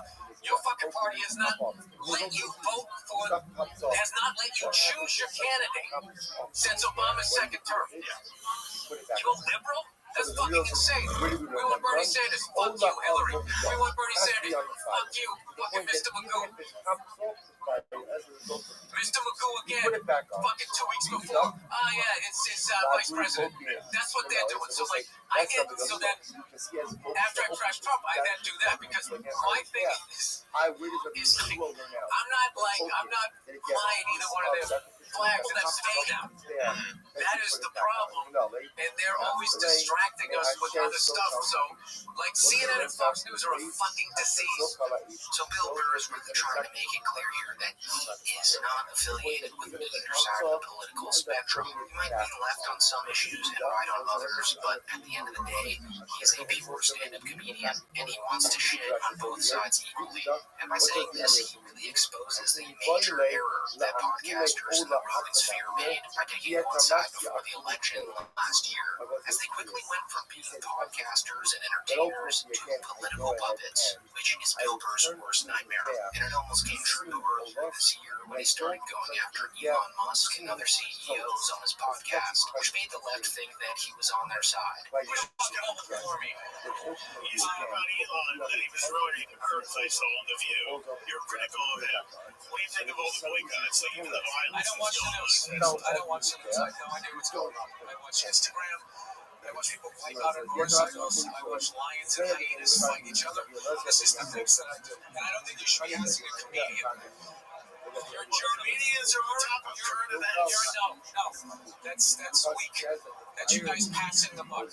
You guys need to have balls again, which you don't. You guys always go, should we be thinking this? You guys present stuff like that. You guys just have balls. You need to get your balls back. So in this next clip, Burr goes in on the left as well, demonstrating how a true stand-up comedian should approach politics. So, and then at the same time, you're talking about billionaires, you're talking about stuff like this, and people on the left are really embracing you, and they're sharing your... No, it's not true. And certain parts of the left, True. It's not true. certain portions of It's the not left. true. And certain portions of the right. There's common sense on both sides. But we keep doing this shit. Where it's like, oh, the right's all fucking racist. And dude, the left is some of the most fucking... most of the left feels like if they have a black friend, they don't have issues. Okay? I'm out of that. I'm out of that. And I don't want to hear left and right crap. They're all fucking nuts. That fucking shit post Me Too. Where it went from people shouldn't sexually assault people, absolutely, to I don't like what you're talking about in your act. It was fucking nuts. It was McCarthyism on the left. And now you've gone to the other side on the right. And the left was so fucked up, the right, the psycho right thinks that they're in the middle, and they're not. They're out of their fucking minds. And I travel to, and I'm telling you, people who lean right and lean left are chill. And they're just sitting in the middle like, when is everybody going to fucking calm the fuck down? When is this going to go back to, like, live and let live? And there's way more of that. And I have people from construction workers to fucking, hairy-legged chicks with nose rings going, hey, I like what you're saying out there about these billionaires. Because that is the fucking problem. And the other problem is that people make it like it's political. Like if you vote for this color tie, these billionaires are somehow going to grow a heart, and it's just not the case. Bill then goes scorched earth on Ben Shapiro, who idiotically associated Bill with his politics until Bill said something that didn't align with Shapiro, to which he then criticized Burr for and called him blind with wokeness, which is just another example of why Bill tries his very best to stay far away from both sides of politics, since it just puts you in an ideological chokehold if you dare say something that they don't agree with. Is that people keep trying to categorize what it is that you're doing. Like that idiot Ben Shapiro. Oh, he's woke now. He's like, I don't... That fucking guy, someone came to me and goes, hey man, he was trying to bring me into his fold. At one point, the guy liked me. And then when I didn't, then all of a sudden I'm a fucking asshole. I mean, I'm supposed to look at that guy like he's an adult. He doesn't even know what that means. His definition of woke is white liberals' definition of woke, and they didn't even know what it was. They just took the word from black people. That's the worst thing about our people, is not only do we take from other cultures, we don't even take the time to understand the definition. He went there to be annoyed so he can then have something to talk about, and that he can make money off of dividing his own country. Those people, it's treasonous what they do. Yes, but to be fair, or not to be fair, the fact is that it worked for what his goal is, which is that it became a thing online for then a certain portion of the right complain about how you're woke Racist. and more racist. They're racist. They send pictures of monkeys to me and my wife. They're fucking horrible people, and they're cowards, and they never say it to your face. Then for good measure, Bill takes a shot at Neil deGrasse Tyson, who more and more seems to be one of those Lex Friedman type guys who look and sound like scientists, but really haven't done anything else to prove it. Mike, I'm still out. The jury's still out with me with Neil deGrasse Tyson. It's like, is he a good scientist? Because every time I see him, he's talking to somebody like me, and I'm like, is that how the tires work? I have no idea. It's like, he didn't figure that out. He learned it. I want to see him sitting down next to another scientist and have the guy be like, wow, Neil, I never looked at it that. Like, I want to see somebody on your level. He does spend a lot of time talking about He doesn't do science a lot. He definitely sits around a lot talking about it. It's kind of like a Dr. Phil kind of thing. So, He always looked like a crooked cop to me. He just looks like he would plant a pistol. Do one of those, take like a pistol, taped up pistol, and take shots.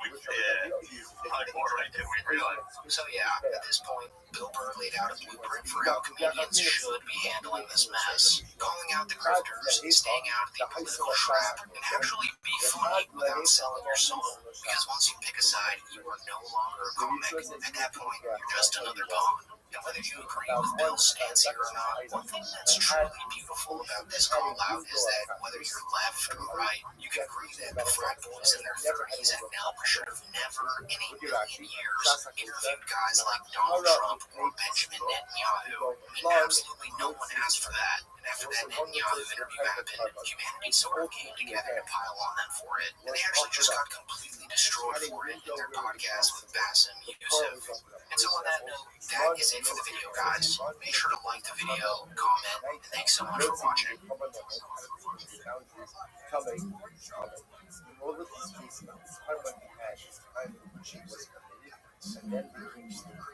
Versus Dude, to have a $5 million home on their backs of open micers is the greatest achievement in human history.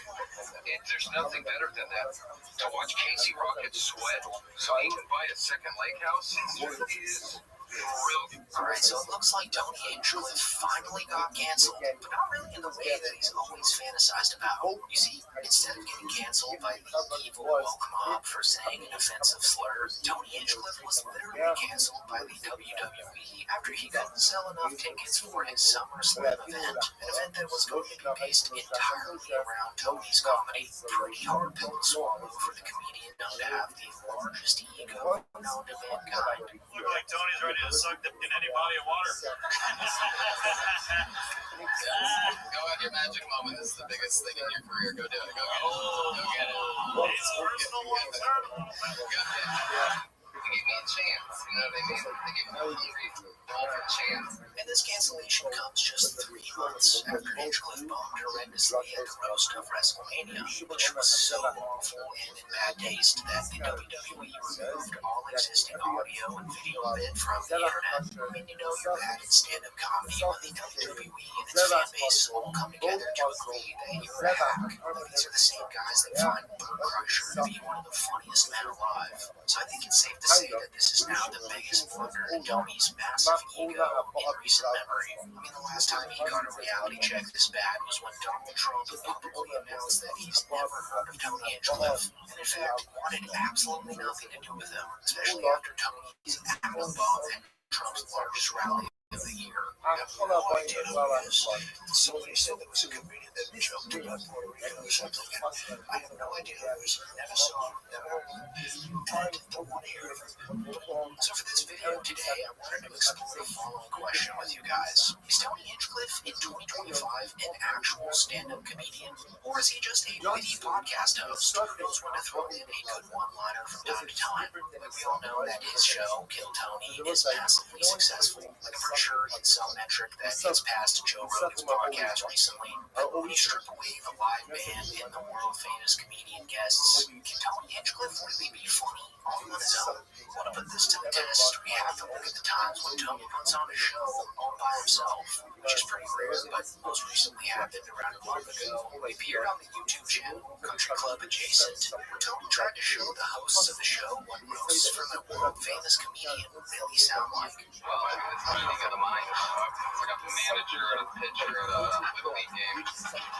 Keep you one more inning. And by inning, I mean inning and outing at a children's book. Here he is. Classic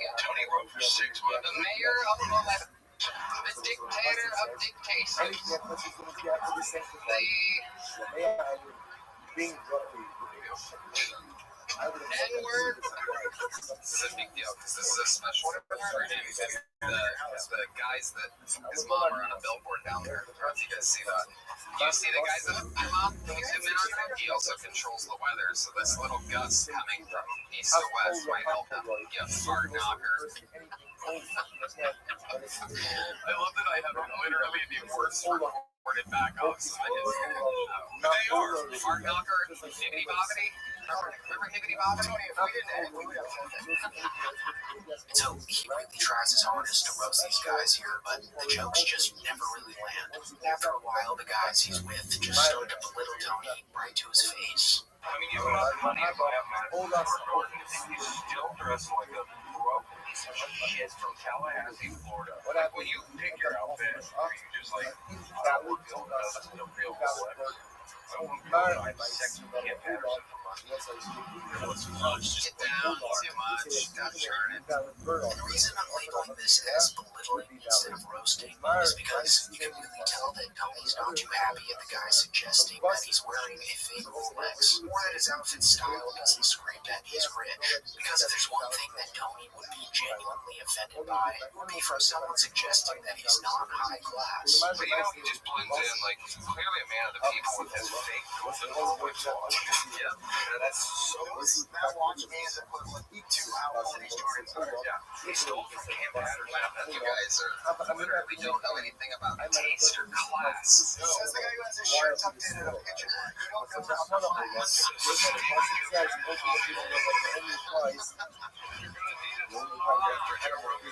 So then Tony continues to try and chirp at them, but nothing really sticks. Sure, you might say that it's a pretty casual setting, just guys being dudes, but in reality, Tony knows that he's truly bombing hard. This is the guy who considers himself the king of roasting, the guy with the license plate titled I Roast. I don't know if you've heard about my license plate, but I roast. It's his only trick, so shouldn't he be a bit better than this? Oh, yeah. You're gonna need a stick of butter to hit that next ball with. A greasy show. Well, come on in, boy. You must want one of these gay cars, or as we call them, Tacoma Toyota Tundras. Your signals, you gotta use your whip mouth. Come on down, you dirty little Jew boy. You know it's bad when Tony's laughs are the only ones heard after he tries ripping his way out of the grave he dug for himself. So overall, in this one example, he really didn't put on the comedic masterclass like I think the hosts were expecting. But to be fair, Tony's never claimed to be the best off-the-cuff roaster in real time. His best roasting is actually done when he pre-writes jokes for legitimate roasts. Because if you didn't know this by now, before turning Kim Tony into the huge spectacle that it is today, Tony actually worked for Comedy Central as a ghostwriter, writing jokes for the celebrities in the roast of Justin Bieber and the roast of Rob Lowe. So this format of roasting is what Tony's truly known for. And honestly, when I first watched his set on the roast of Tom Brady, I thought it was hilarious. But in hindsight now, I think we all may have been fooled, since it was in contrast to the normal non-comedians who went before Tony that night. Like, of course, Tony would be the funniest guy in the room in comparison to them, right? What would happen, though, if he did a roast with only comedians as guests on the panel? Would Tony still be king? Well, let's check out the most recent time this happened. The roast of Louis J. Gomez, which featured comedians like Shane Gillis, Rob Kelly, Joe List, and Big J. Okerson. You know, people who are just a tad bit funnier than a drunk Rob Gronkowski spitting on the mic. So let's just compare Tony's set with the other comedians that night to see if Tony's a true master, as he says. Ari looks like Nosferatu. Ari now famously does yoga. If I wanted to see something all stretched out that disappoints black men, I would just look at Kim Congdon's pussy. Ari does yoga. His career is also downward-facing dog. You got canceled for making fun of Kobe Bryant. If only your career could rebound as good as he did. Ari got in trouble with Lakers fans for saying he was fine and Kobe was dead. They told him to go to hell, but it's going to be weird when he runs into Kobe's daughter there. Joe List is here. I have a Joe list. It's a list of awesome shit I get to do because I'm friends with Joe Rogan. Fucking bitter New Yorkers. I'm sorry Dave Attell can barely afford to take you guys to fucking dinner. Should have convinced him to do a podcast, you fucking pussy idiots. Kim Congdon. How about a hand for Kim, everybody? Just like one of the guys. Unless you're talking about her setup here tonight, then she's not like one of the guys at all.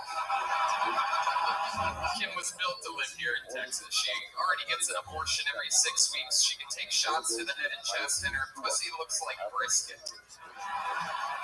You know, you can clearly tell that he's been doing this for a long time, but I think where Tony goes wrong is that he seemingly tries too hard to get canceled, which is exactly what got him in bad graces with the WWE and at the Trump rally. It's almost like his roasts revolve solely around extremely sensitive topics that are just shocking, just to appeal to the crowd that's against the quote-unquote woke agenda policies, like the censorship that YouTube uses on its platform. How are we gonna get rid of all these?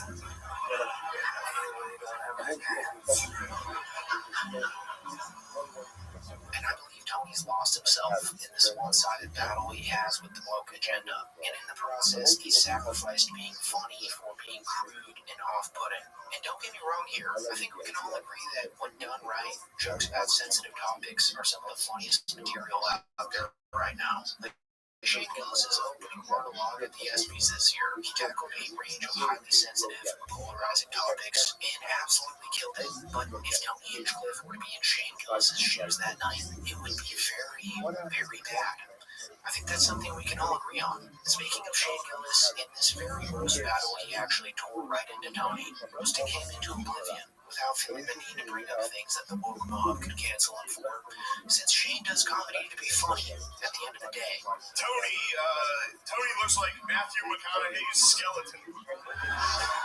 I don't have a joke for this, but something about Tony being young Sheldon. They say bazinga every time he makes one of his gay jokes. Here's the thing.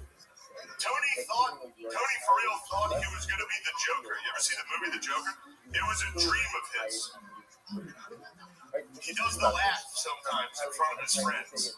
And they told me this when he wasn't around, and they all make fun of him behind his back. Isn't that funny? As soon as he left the room, they're all like, dude, he keeps going. Isn't it such an embarrassing dream to have? What a dumb fuck, he believes he could be the Joker. Tony also, I believe, had a Corvette with a license plate that said, I roast. I can't believe people are calling this guy gay, dude. That's cool. That's so cool. I roast.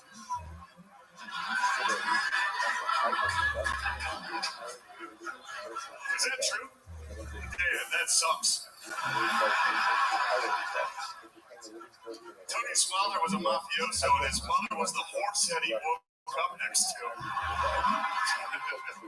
So I think the recurring issue that Tony Hinchcliffe has been running into lately is that he's trying way too hard to get canceled by saying jokes in the big 2025. And if he keeps this hacky shtick up, I don't think it'll be too long before we see Tony Hinchcliffe only on the Kill Tony show, which by definition would make him just a podcast host and not a stand-up comedian. But anyways, that is it for the video, guys. Thank you so much for watching. I want to talk about cunnilingus. Do you like it? Cunnilingus. Yeah. Is the whole podcast just this? What do you mean? Is it just like straight nonsense? But I would love to see you make a gorilla dance. Right here? Yeah. Amber, bring in the gorilla twigs, please. Oh, no. We're going to bring in gorilla twigs. I got you. Here we go. So it seems that Harlan Williams has yet again trolled another comedian past the point of no return, as he just made Sam Hyde break out of character and completely destroy Harlan's podcast setup. All because he, and get this, said jokes. Yes, I know that might be hard for some of you to grasp, especially if you frequently go to the mothership. But when a veteran comedian like Harlan Williams decides to troll you, it's game over, as he's been doing this for over 40 years now. And we first saw him do this on JRE when he exposed Joe Rogan for the novice comedian that he truly is. I have a tape for him. For real? Yeah. Like almost 4 feet. Have you ever had one? You really do? Yeah. And then he went on to dismantle David Lucas in front of a live audience twice, which was so brutal that a lot of people considered it to be a career ender for Mr. Lucas. This is the only guy I know. Everyone else in the country has Lyme disease. It says he's got key lime pie disease. Yo, let's go. Can I get this whole... But for whatever reason, this one with Sam Hyde felt a little more personal, as I actually believe that Harlan doesn't like Sam Hyde at all. A lot of people thought that this was staged, but when you scroll down to the comments, turns out Harlan was liking a lot of the ones critical of Sam, and he actually confirmed in one of the replies that this was completely unplanned. Furthermore, the friends that Sam brought along also looked extremely uncomfortable when the whole crash out was taking place, which just further points to this being a genuine reaction from Sam Hyde. I said, I'll eat your face.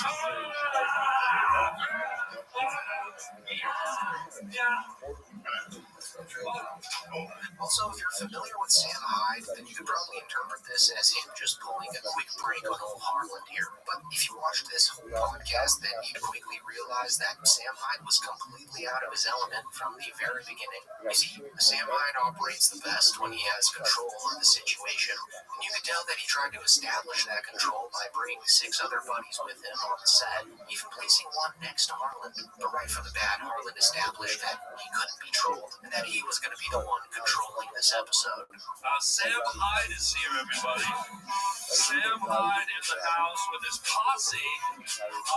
Damian, Charles, Michael, Carol, and Lasagna lives. Yes. Sam, welcome to the Highway Podcast, my friend. Are you doing the Jewish? No, that's Cajun. Are you Jewish? Since when? I think we heard about this. Oh, where? What temple?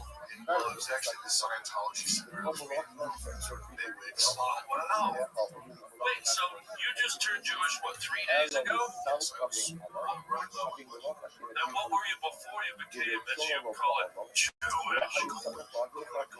To fish in a pond in Japan? And boys, why don't we start off with a ham? Pardon me? It was Cajun. Cajun, it's sort of a Cajun Jewish. It was a Cajun Jew. Yeah. And yes, I was making fun of you. Sam also attempted to riff with Harlan a lot during this podcast, but after getting outclassed by the veteran, he sort of broke out of character and questioned the premise of the entire show. What's your heritage? So everything. You know you're legally allowed to open an IHOP with all those qualifications. International House of Pancake. Are you nosy? Maybe I am, yeah. Had my bar mitzvah when I was 13. Rabbi happened to be lying.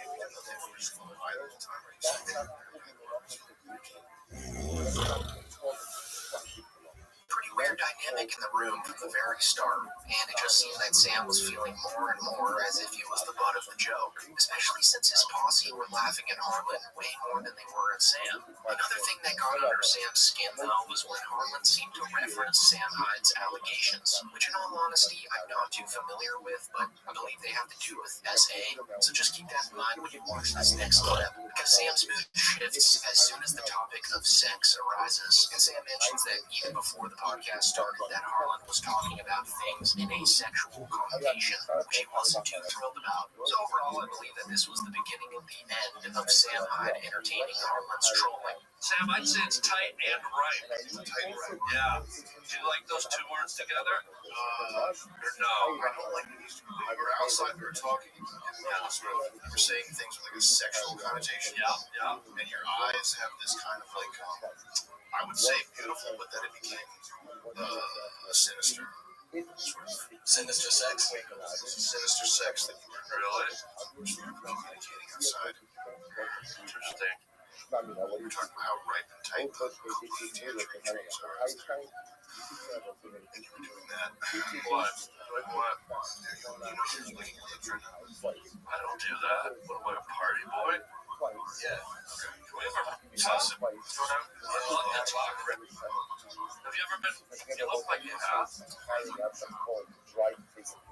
Sam then proceeds to stand up in what I can only assume is an attempt to intimidate Harlan, as I believe that he felt he was losing control of the situation, kind of like how David Lucas acted during the infamous Maton Evan podcast.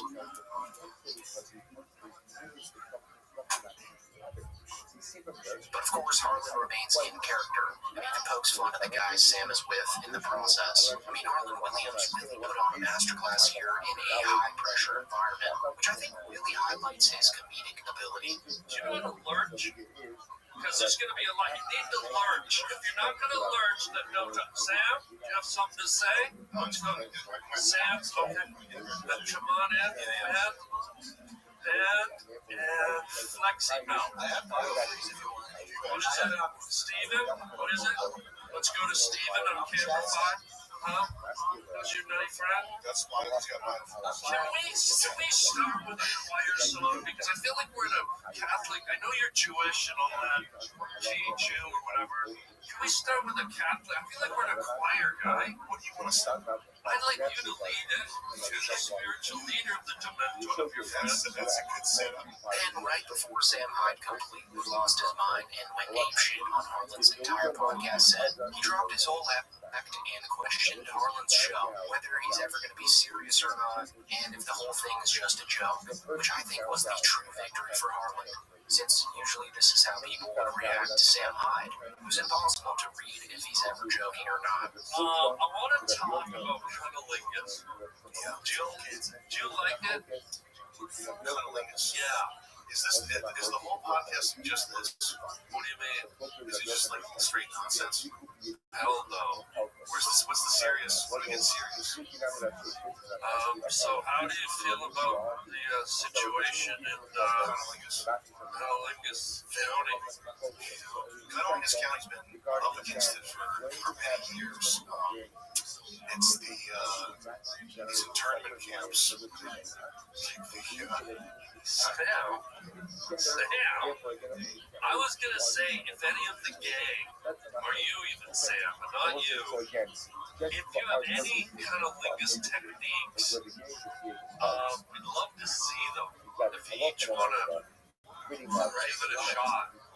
And this is where shit truly hit the fan, because at this point, Sam Hyde is mentally exhausted trying to keep up with Harlan's gaffe. So Harlan rubs salt in Sam's wound here by pretty much calling him a gorilla, telling him to make a gorilla nest with gorilla twigs. And this was a planned jab at Sam. I mean, he even had the twigs as a prop setup before the show.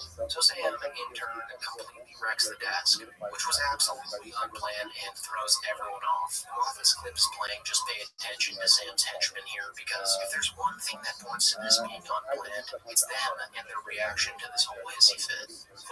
Are you a nature guy, Sam? You like nature? No. I'd love to throw a nature thing by you. Well, you what you got? Okay? Gorillas and orangutans make nests every night. Like every night they get twigs and they make a nest up in a tree. Sounds disgusting. I know. But I would love to see you make a gorilla nest. Right here. Yeah. Amber, bring in the gorilla twigs, please. Oh, no. We're going to bring in gorilla twigs. I got you. Here we go.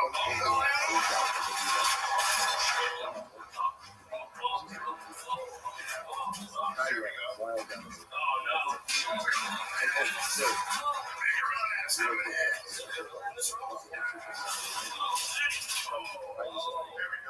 lost power.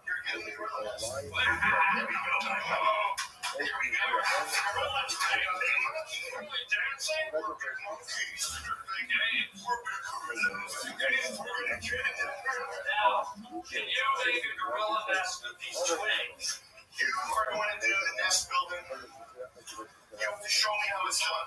Oh, I see. We gotta see. I see. We gotta get leverage. We gotta see. See why? You were down. Yeah. You're a good guy. I play hockey. This is a strong guy. Yeah. Big strong guy. Big shot guy. But I think the funniest part of this whole crash out is that Harlan seemed to enjoy it more than anyone else in the room. And if anything, it just made him turn up his trolling even more so. Because as Sam tries to manhandle him and make a fool out of him, Harlan doesn't break out of character even for a second. Instead, hilariously, he offers to feed Sam Hyde like a zookeeper feeding the apes at a zoo, which Sam, again, gets pretty pissed at and refuses to entertain, and actually threatens to slap the cookie out of Harlan's hand if he attempts to feed him. You never feed you a cookie. Oh, slap that out of your hand. Not too hard. I feel like you're an artist, you're an animator. Use my hands. Right, so if you slap my arm, My hand. I don't want you to make my hand art. I want to be able to make art. I have to be able to make my art. Okay, but if I feed you a cookie, then you slap my head and then I can't draw anymore. I don't want that. I don't want you to get slappy lightly. I'm trying to be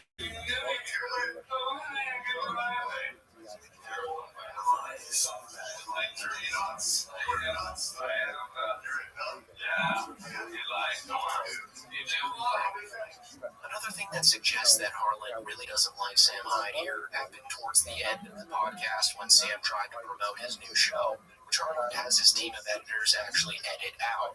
Sam, can you tell us about your fabulous new sketch show? Of course, I'd love to hear about it. Tell the folks watching. Thanks for finally bringing that up. Yeah. And we had a show called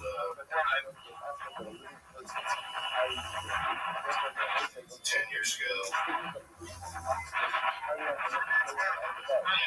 So yeah, this entire thing was just a beautiful disaster, and it is now Harlan Williams' most viral podcast. And one last question before I end this video is this a bad thing for Sam Hyde or a good thing? Like, will he be doing more podcasts after people saw how he reacted to Harlan's trolling? I personally think it's just good PR for him and Harlan Williams. But do let me know in the comments what you think of it all. And as always, thanks so much for watching.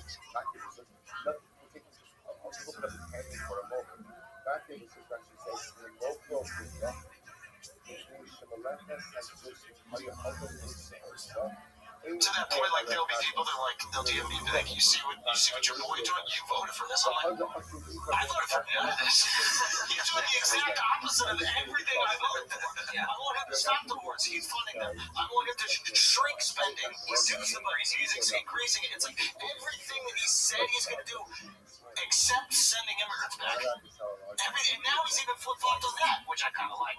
But he's like, oh, well, we kind of need the people working in restaurants, and we need our farmers. It's like everything that he said that he was going to do that he can't be said to us, which is important. All right, so after about 5 short months of Trump being president, the podcast bros and the Rogan sphere are already backpedaling on voting for him and publicly supporting him on their podcasts to hundreds of millions of voters in America. Like as you just saw, Andrew Schultz is completely baffled by what Trump has done in office since being elected, claiming he voted for none of what Trump has been doing. Let's not forget that this is the same guy who was all giddy and excited at the thought of his podcast swaying the election after their Trump interview.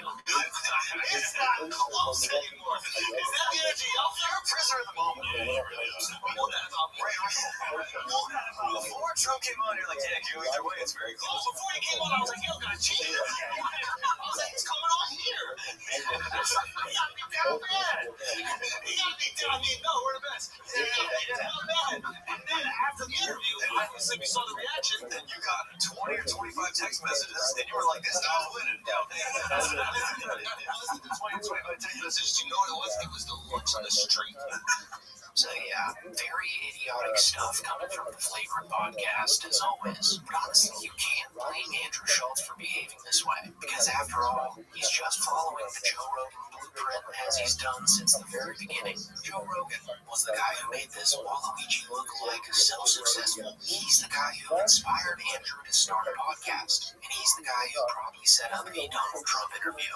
So if you're going to point fingers at this stuff, point them at the guy who they're standing in the very short 5'5" shadow of at best, Joseph 250 Rogan. Joe Rogan is also shocked at Donald Trump doing exactly what he said he was going to do, as he was just criticizing Donald Trump and his immigration policies in a recent podcast he did, calling these policies insane.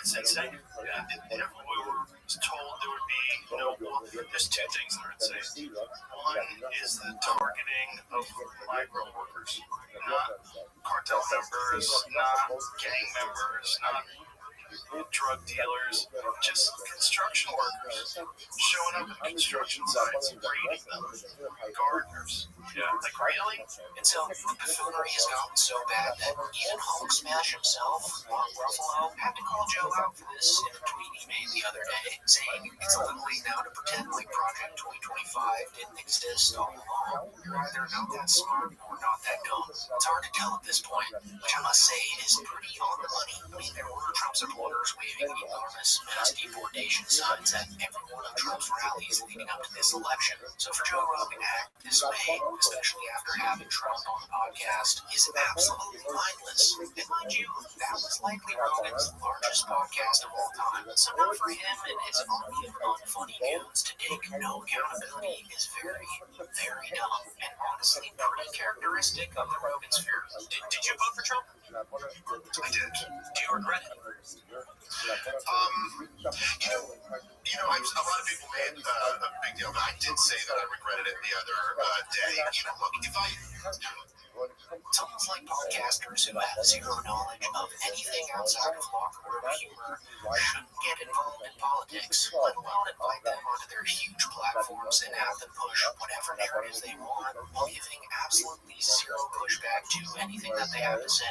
And the Rogan sphere has gotten so political now that some of the comedians inside of it are speaking out about it. Like when Andrew Santino, Bobby Lee, and Yanni Papa all came to the conclusion that comedy podcasts should have never turned political on a recent episode of Bad Friends. It makes me happy to know that this show is still as stupid as it's always been from the beginning, because I see a lot of our podcast pals or people in our sphere that are taking these shows to a level that we don't go to, which is what? Well, they're all having like politicians on. Tim got interviewed by like CNN. Yeah. I was like, what the fuck is going on? Yeah, we stay here. We stay right here. And I saw that they had Bernie on Schultz's show. Yeah. What the fuck is going on? Bernie? Yeah, we had David Mamet. Yeah, Ben Affleck. Yeah, but that's rad. We got people that they can't get. No, it's not that they can't get him, but They can't get him. Yeah, They got I still think we want politicians. No. It's getting muddled, right? What's going on? I just think podcasting, comedy podcasting is entering this world of like news or something, and people are taking it serious, and it's not. Well, there was an article after the election about how legacy media doesn't have the, power it once had, and that podcasting is now, replacing some of that. That's not good. Well, we shouldn't replace it. This should be its own thing. This is its own form of music. They then go on to make a fantastic point when they say that they simply don't know enough to have politicians onto their podcasts, which is very refreshing to hear these comedians admit to, since the guys that do have politicians on seem to think they're the second comings of Pythagoras or Aristotle. We also, we probably won't know more than they probably, but I don't know much. In the world? Yeah. I only know what I read this morning. Yeah, so me too. So my point is that we don't know enough to have these people on. We're a goofy. It's a comedy podcast. Imagine Bernie Sanders coming and Bobby's like, "What's your penis look like?" Yeah, I wouldn't say that. Why would I say that? Say I'm stories. Can I go to your political? I don't know, but Yeah. say that about your dick. You get to meet us somehow. Is your asshole gray? See? Okay, now you're one of them. Yeah, you're right. Is it though? It brings big numbers, right? That's probably because everyone's like talking. It didn't used to be this way. It didn't used to be everyone was into politics. Now kids are into politics. Yeah. When I was like 12, I would just be like, smell my fingers. Very refreshing to hear a comedian in the orbit of Joe Rogan confess that they're just comedians and not knowledgeable enough to have the types of guys on their podcasts like Andrew Schultz, Joe Rogan, or even worse, Theo Vaughn. And speaking of Theo Vaughn, he now might just be the biggest political puppet in the Rogan sphere, larger than, dare I say it, Papato. And man, do I have a lot of stuff to say about this guy. But I'll just run it all up by saying that he is much worse than you think he is. And he's just hiding behind his stage act, which is him just improving as this curious hillbilly from Louisiana who says random things. In reality, guys, Theodore von Kurnatovsky comes from a line of deeply influential and successful Polish politicians, and some of his relatives are pretty shady individuals. Like, I'm pretty sure one of his close relatives was assassinated in Louisiana a few years ago, which everyone just assumes was staged as him unaliving himself, since he actually owed millions of dollars to people who lent him money. The former owner of Tipitina's music club has died at the age of 68. Ron von Kurnatovsky reportedly shot himself during a hunting accident. Eyewitness investigator David Hammer recently reported on allegations he took millions of dollars from investors. Von Kurnatovsky was primarily a real estate developer building widely praised projects like the Orpheum Theater. But in the last 2 years, Von Kurnatovsky's financial life was unraveling. He split with partner Eric George, bounced checks to performers, and was sued by investors who gave him millions of dollars for treasury bonds, only to learn the money was tied up in his real estate projects. And this year, the FBI began questioning the investors about where the money went. And so I have a lot to say about Theo Vaughn, because I think that he tries his very hardest to stay away from any criticism. Like the reason you never see P Cringe, Too Lazy to Try, Comedy Enforcement, or anyone in this category make a video about him is because he has the strictest copyright bots out of all of the comedians we cover. I mean, they literally ban anyone from seeing even a clip from his show in another video, which is pretty much illegal since all these videos fall under fair use. So as innocent as he paints himself, he's actually terrified of any sort of negative review. I mean, just look at the way he scurries away from Andrew Tate and the Nelk Boys after the Nelk Boys ambushed Theo with the idea of having Tate on Theo's podcast.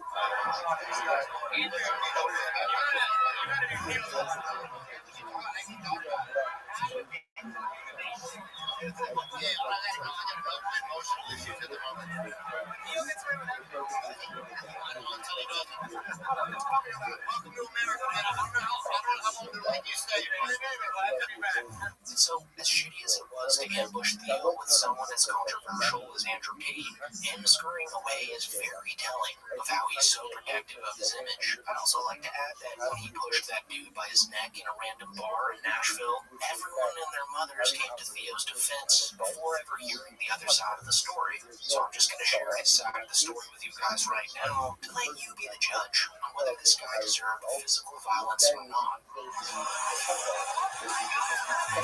Hey, I'm the fan who got choked out by Theo Vaughn. Let me tell you what actually happened. So I'm not just a random fan. I live in Nashville. I play music full time. All of this happened on May 2nd, which also happened to be my birthday.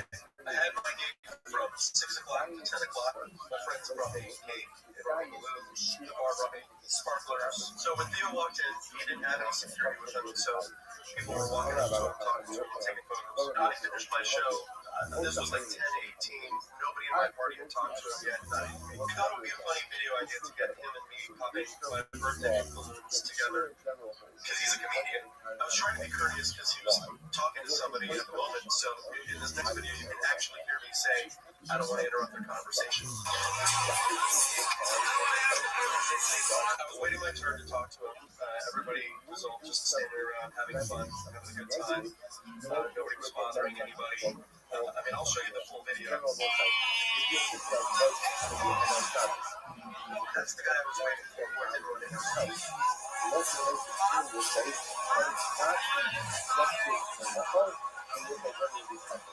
This is where the video that you've seen starts. I went up and I said, will you pump some blood to me? He turned away and looked like I said something offensive. I leaned in and said, hey man, I'm a fan of just messing with you. He turned back around and then aggressively cut in my face right there. I was confused, so you can see me lean in and say, what? And that's when he grabbed my throat and shoved me back. What happened was a completely unknown reaction, especially when you consider the facts that nobody in my party had been badgering him for hours. We hadn't even talked to him. This was a 14-second interaction. That was it. So I'm not entirely sure if I support this guy or not, as his story likely has a lot of holes in it, but I really don't think that what he did called for a shove to the throat. But do let me know what you guys think of that down below. Anyways, getting back to the point of this video, Theo Vaughn also reacted negatively to one of Trump's decisions. After seeing the mass casualties in Palestine, he then proceeded to cry about it on his podcast a few days after being buddy-buddy with the entire family that sends Israel billions of blood money per year. It feels to me like it's a genocide that's happening while we're alive here in front of our lives. And I don't. Sometimes I feel like, oh, you should say something. I'm not a geologist or geographer or anything like that, so I don't know a lot of some of it I do know, though. Like, I know the basics of the issues over there, and I just can't believe that we're watching that and that more isn't said about it. You know, and it's crazy because our country's also complicit in you know, it's in it, and it has been for a long time, and it's just kind of interesting because you just realize, oh, well, I'm just I'm a member of this country, but I'm just, what we want sometimes doesn't matter, you know, and you just have to be a member of a place that your government is making other choices. So I don't know if I said that correctly, so just praying for those people and just the grief that is all going to cause.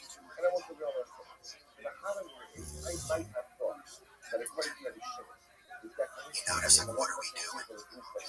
I just want to say that this was a completely human reaction by Theo here. It's good of him to say anything in order to make a dent and move the ball in the right direction. I just think saying this and then doing a complete 180, dining with Ivanka Trump and rubbing shoulders with the people who fund Israel is pretty contradicting of him.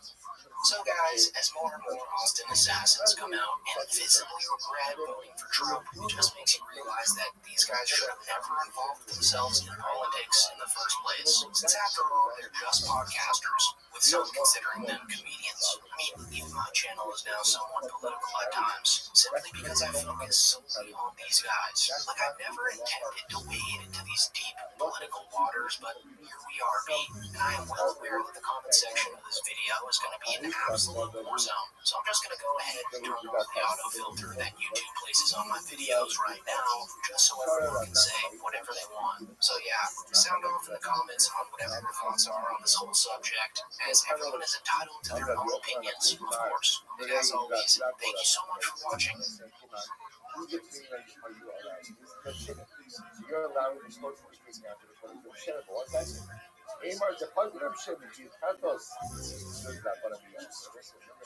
Alright, so it looks like we've got a major development in the current lawsuit that Brendan Schaub is facing right now, because just a few days ago, an official whistleblower entered the picture and dropped an atom bomb of information that further implicates Brendan Schaub in this alleged CBD fraud scheme. But before we get into that, I'd just like to add that, according to Brittany Bell, the one who filed the lawsuit, Brendan was actually just officially served with the lawsuit at his local Lefty's Pizza, which is just hilarious to think about, since he was probably mid-bite with his tongue all the way out when he was served with the lawsuit. So before we dive into this whistleblower affidavit, I just wanted to give a huge thank you to Brady Bell for keeping me up to date with tidbits of information like that. Because without his emails, I wouldn't be able to share bombshell developments like the one I'm about to share with you right now. So the official whistleblower in this case goes by the name of Jessica Ostenfeld. She's a former equity holder in Pure Spectrum CBD and was actively involved in the company's internal operations, making her very familiar with the people named in the lawsuit, including Brandon Brendan Schaub. Pure spectrum. You know exactly what you're going to get. Oh, really, dude? She also won a $2.6 million lawsuit against Pure Spectrum back in 2020, where the judge ruled in her favor after she produced internal documents, emails, and financial records proving company misconduct. So long story short, she is a very credible source and has also been collecting evidence against the defendants named in the lawsuit for over 5 years. And so now she's signed her name on the dotted line in this whistleblower affidavit, certifying that she has emails, text messages, and Zoom recordings that outline a plan to reduce Brady Bell's equity to 0% in a broader conspiracy orchestrated by none other than Brendan Schaub and his band of CBD goons. She also claims in this affidavit that she has direct knowledge that Brendan Schaub was offered $100,000 to falsely assert that he had 10% equity in the company a year after he and the company parted ways, which was also outlined in the initial lawsuit. So this is a direct and official accusation of fraud against Brendan Schaub. She's claiming that he lied about his equity stake in Pure Spectrum, participated in a corporate conspiracy, and potentially committed wire fraud or conspiracy to commit fraud. So guys, even though nothing really happened yet and it's still very early, simply being named in a whistleblower document as someone who accepted a cash bribe to commit fraud is utterly devastating to Schaub's reputation, especially in the business world. And Brendan Schaub seems screwed at this point, and I think it's only a matter of time before the few sponsorships he has left part ways with him. Austin Feld's reason to come out as a whistleblower in this lawsuit was because she was initially intended by Peter Moore, Brendan Schaub, and all the other guys to be involved in this hostile takeover to vote Brady Bell off the team, since she was already deeply involved in Pure Spectrum while this was all going down. But since she shockingly has, morals, she instead gave all of her 300 pages of evidence to Brady Bell to help him in the lawsuit, and is now presenting herself as a whistleblower in exchange to be recognized as a material witness and a co-victim, instead of being mistaken as a participant in this fraud scheme. So overall, just some very nasty stuff that Brendan's being accused of here. And now that this whistleblower is coming out with this information, it's really not looking good for Mr. Schaub right now. I mean, this is a massive development in Brendan Schaub's lawsuit, because ironically enough, after Austin Feld's evidence is processed, Brendan Schaub will probably have over 300 pages of evidence against him that implicate him in some serious ass offenses. Oh, how the tables have turned. And might I remind you that he could actually face prison time for what he's being accused of if he's found to be guilty, particularly wire fraud and IRS fraud, which are indeed federal crimes that carry significant prison sentences if criminal charges are later brought, with wire fraud carrying up to 20 years in federal prison per count, especially when large sums of money and interstate commerce are involved, and then IRS fraud, including knowingly submitted falsified K-1 forms, which Schaub was accused of in the initial lawsuit, is punishable by up to 3 years per offense under federal tax law. And then lastly, and certainly the worst, the count of theft in Florida involving amounts more than or equal to $100,000 may also rise to a first-degree felony, which can carry a sentence of up to 30 years in state prison if prosecuted criminally. And remember, I'm not really a beast lawyer at all, but I believe the worst-case scenario for Brendan Schaub is spending over 50 years in federal prison. I mean, you really can't make this stuff up. And so according to Brady Bell's email chain with me, the evidence that this whistleblower is bringing to court is so damning that they're not going to make it public information until trial, which tells us that the 44 pages of evidence against Schaub, including the emails, documents, and text messages, are just the tip of the iceberg in this coffin-shaped lawsuit that's being formed around Brendan Schaub right now. Also, according to Bell, this case is only the beginning. He's already filed 2 additional federal lawsuits against former executives at Pure Spectrum. It says that a 4th case, potentially a RICO case, is being prepared with a major West Palm Beach law firm. That case is expected to be filed within the next 3 weeks. Could further implicate Schaub and others in what Bell alleges is a long-running scheme of corporate theft, fraud, and money laundering. So yeah, it's almost like Brendan Schaub's facing the weight of the world right now, and he somehow thinks that nobody knows about it, I guess. I feel like making a public statement would help his case here, but he and his team of monster lawyers just go, I guess. The only lawsuit reaction we have of Brendan Schaub is when he closely examined a podcast Rage Bites video that came up in his producer's recommendations, which is hilarious because it was probably right around the time it was served with the lawsuit at Lefty's Pizza. How it survived. Yeah, I don't fuck with any of that. That guy looks like he survived it. Yes. Look at his eyes. Let me see what he says. You can tell he just went through hell. Look at his eyes. He says not to him.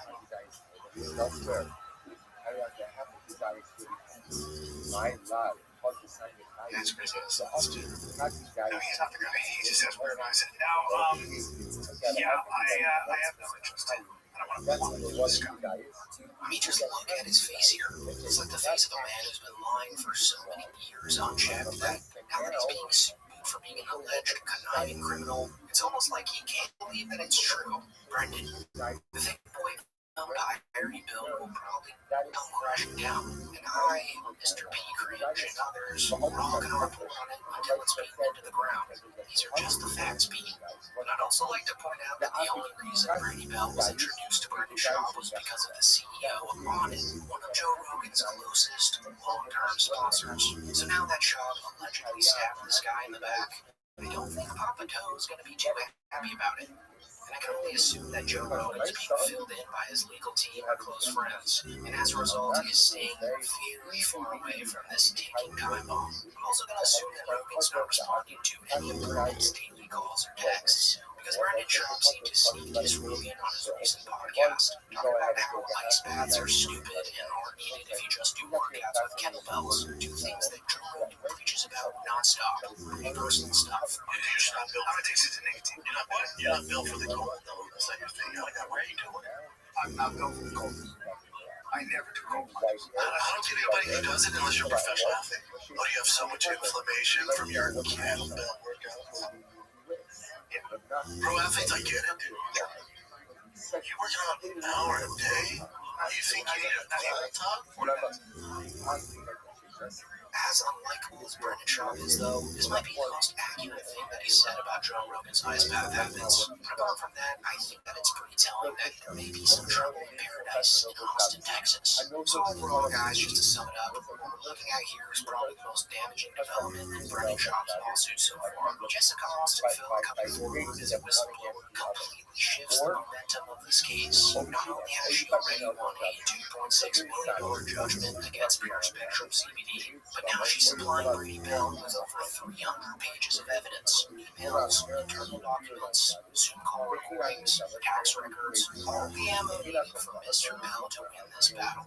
Brendan Schaub is being directly named as someone who took a six-figure payout to lie about his ownership in the company, which is a clear accusation of fraud, and it lines up perfectly with the claims Bell made in the original complaint. So from a legal standpoint, this is a disaster. Wire fraud alone carries up to 20 years in federal prison per count. IRS fraud carries 3 years per falsified document. And theft in Florida over $100,000 can get 30 years if it escalates to a criminal case. So all those charges are now floating just a few steps away from Schaub if this ends up in the hands of a federal prosecutor. And based on how airtight Austin-Phil's affidavit is, that possibility isn't far-fetched at all.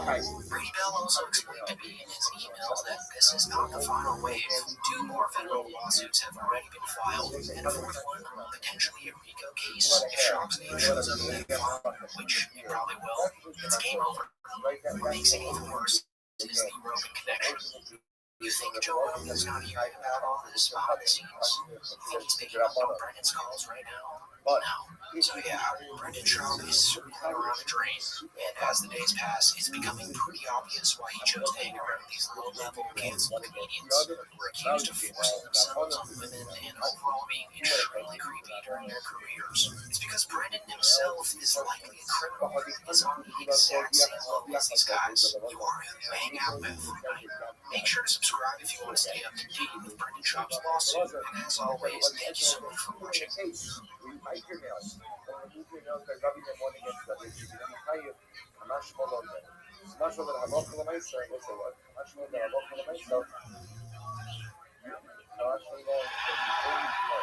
we can. Wow, you are a dumb 3. love that you laugh at these moments. Oh, he's flipping you guys off. You're wrong. You're right.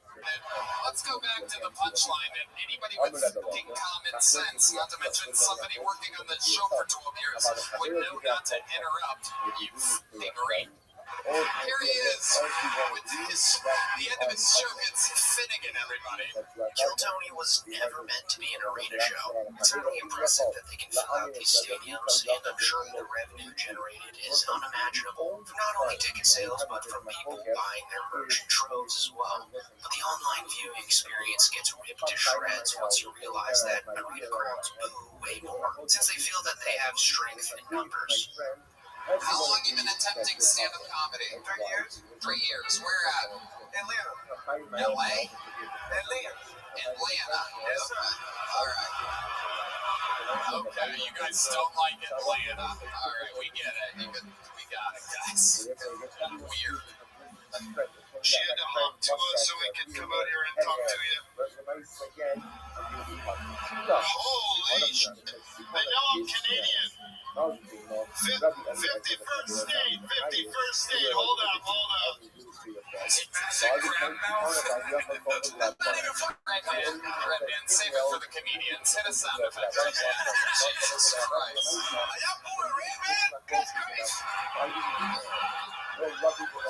It's fun when you get to hear what they meant.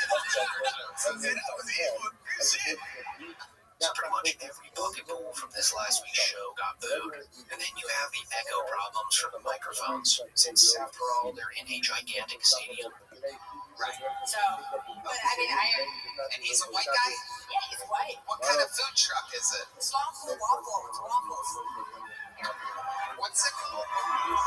I'm sorry, What's it called? slothful waffle. He's wearing the shirt right now, and he signed up too. Well, okay. So the arenas are an overall terrible listening experience if you watch the stream.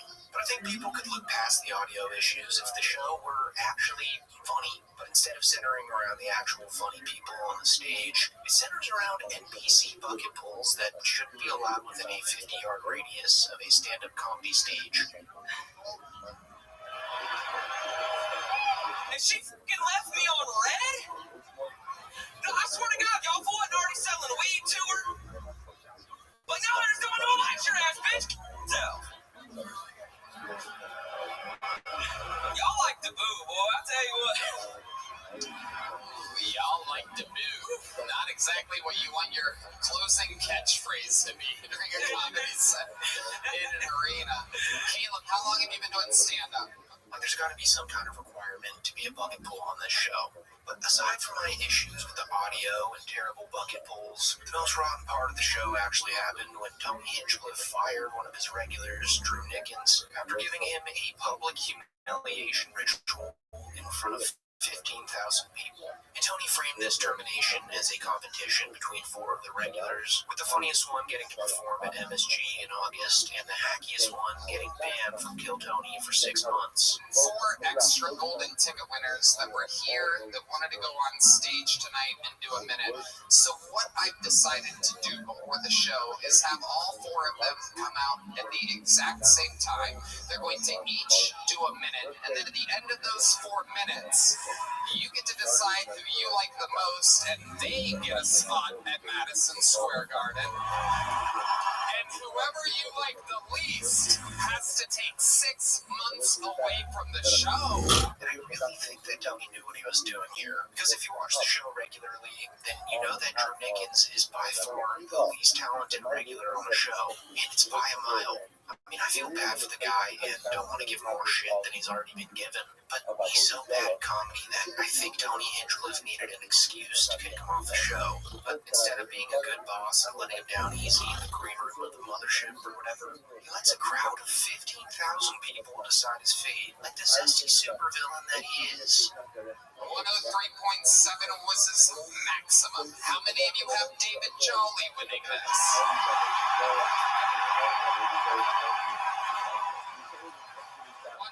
113 point, what is it, Anthony? 113.9.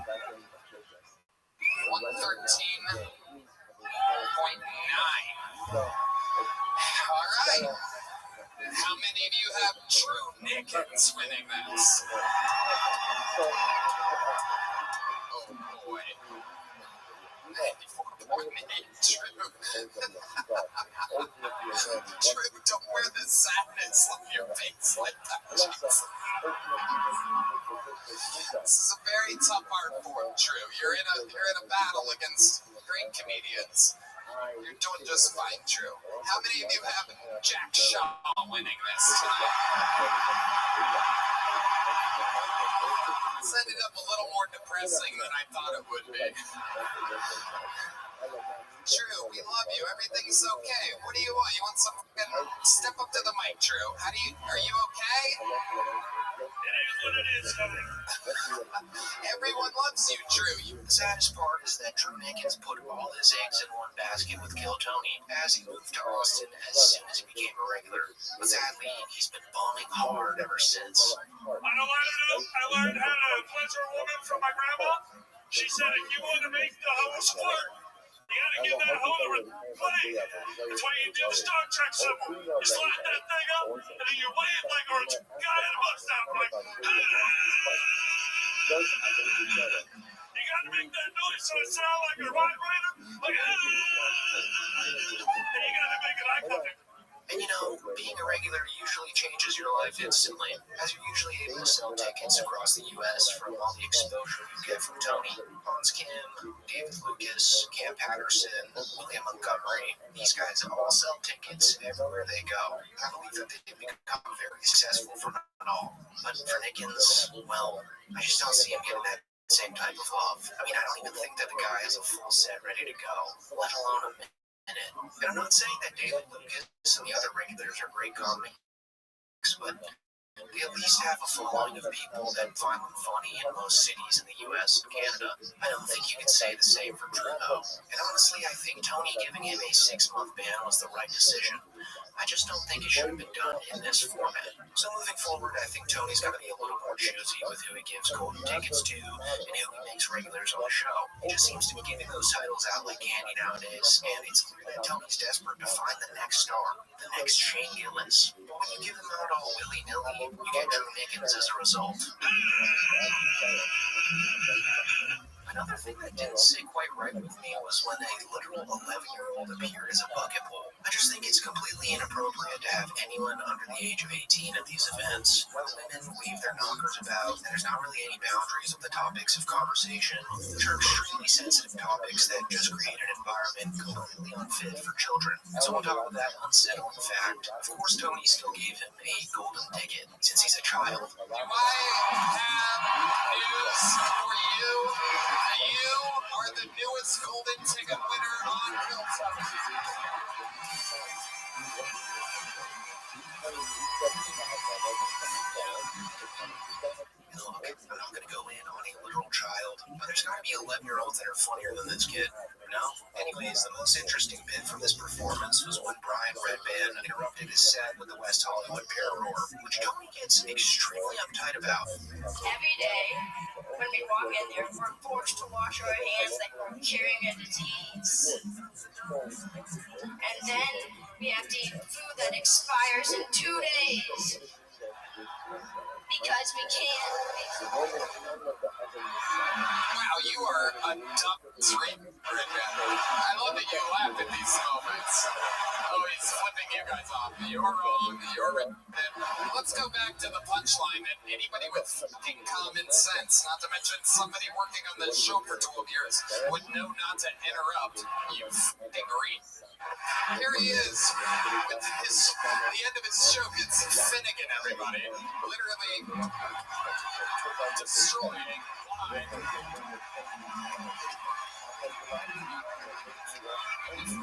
Explain to me what exactly Redband's supposed to do in this scenario. I mean, I don't think that the kid knew that the meow was his signal to stop, and it seemed like he was just going to keep going on with the jokes that his parents clearly wrote for him. So I think Redband was actually in the right here, and it was just a lose-lose situation that he found himself in. So yeah, from the underqualified regulars to literal children getting golden tickets, Kill Tony in Nashville bombed. But anyways, that is it for the video, guys. Make sure to like, subscribe, and comment down below what you think of it all. Thank you for watching.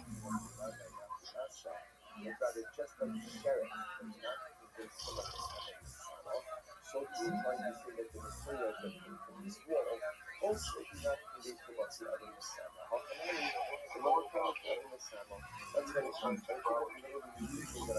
Where we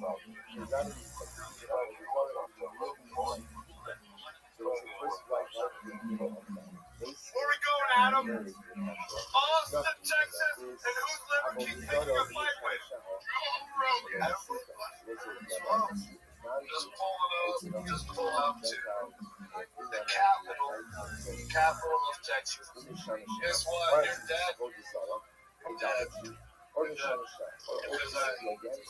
Alright, so as many of you may know by now, the Liver King was just arrested in Austin, Texas yesterday for making terroristic threats towards Joe Rogan. But I think what a lot of people are missing here is exactly why the police arrested him for that specific charge. Because they wouldn't just arrest him for threatening to fight Joe Rogan. That doesn't really classify as a terroristic threat. In reality, I believe the Liver King gave away some key details in the 2 hours worth of manic vlogs he posted to Instagram in the last couple days. With the main piece of evidence being inside this mysterious box that the Liver King brought with him to Austin. But before we get into that, if you aren't quite up to speed with why this all happened, basically this whole thing started back in 2022 when Derek from the My Plates More Dates YouTube channel went on to Joe Rogan's podcast to talk about his bombshell expose video on the Liver King. Hey, Derek, you know how I got so jacked?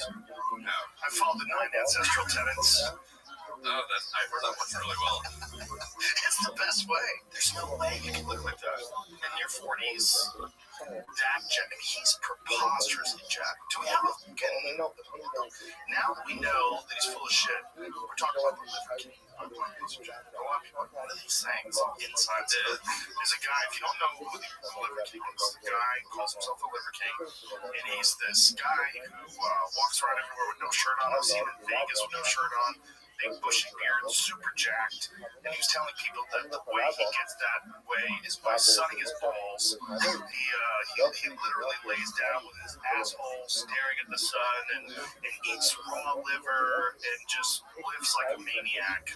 And that's how he's so jacked, but it's preposterous. So this was kind of the beginning of the end for the Liver King, since Joe Rogan and Derek from My Plates More Dates were the first people to truly blast the Liver King for being a fraud. And so quickly after that, Brian Johnson's brand and business quickly tanked into oblivion. So fast forward 3 years later, and we can now see that Brian Johnson has officially hit rock bottom. He's the last thing. Or else I'm gonna fight. I'm gonna fight for my family, for what's right. And I'm gonna fight. And all those people. I'll tell you what.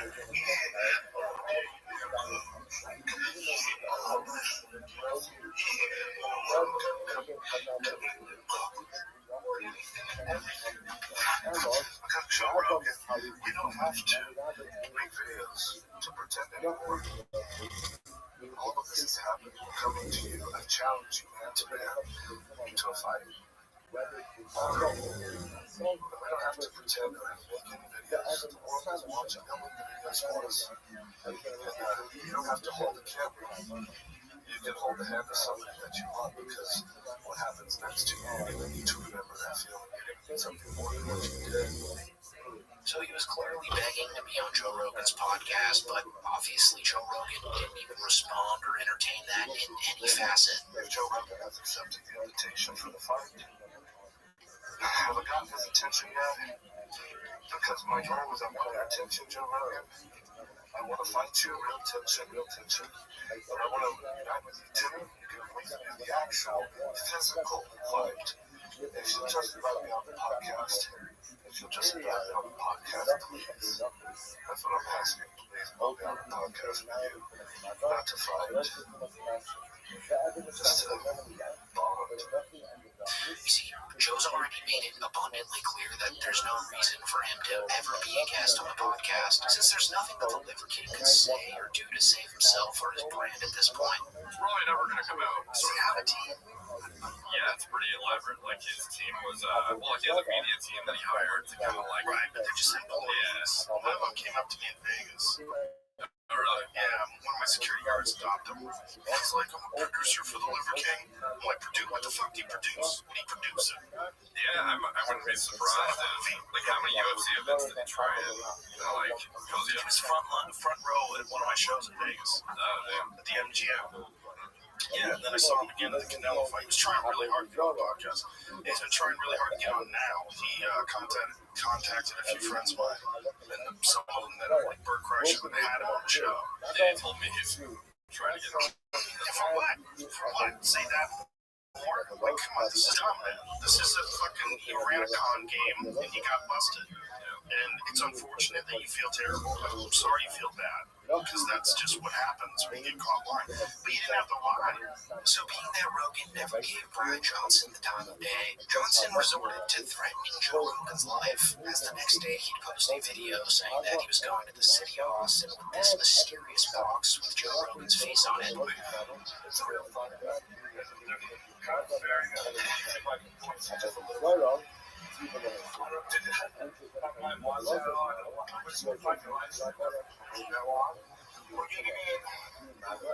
This is where I believe the police had enough reason to arrest this guy. He only flashes it for a brief second there, but when you slow down the video, you can actually see that that is a firearm. And so not only does he have a firearm and admits to traveling to Austin to find Joe Rogan, he's also clearly lost his mind. I mean, this guy was literally chasing cockroaches around his house and eating random leaves in his garden just days before going to Austin with a deadly weapon in a box with Joe Rogan's face on it.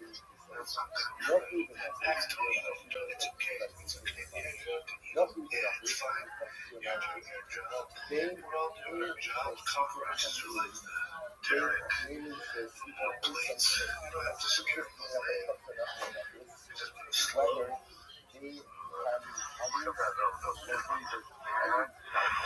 No more to do. So despite framing it like he was challenging Joe Rogan to a celebrity boxing match, I think the police believed that the Liver King had much darker intentions. Because when the Liver King finally made it to Austin, he threatened Joe Rogan's life on video.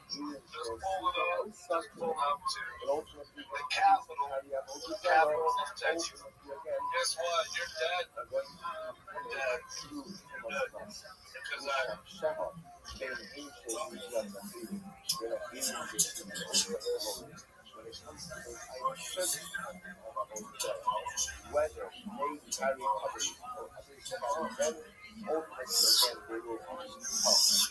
And so the night before he was finally arrested, the icing on the cake was in another vlog he posted to Instagram where he'd hint that people would no longer see him after tomorrow. So that's what I'm fighting for. So it's just a moment for you. That's not the secret. The secret is this. It's a wonderful for me too.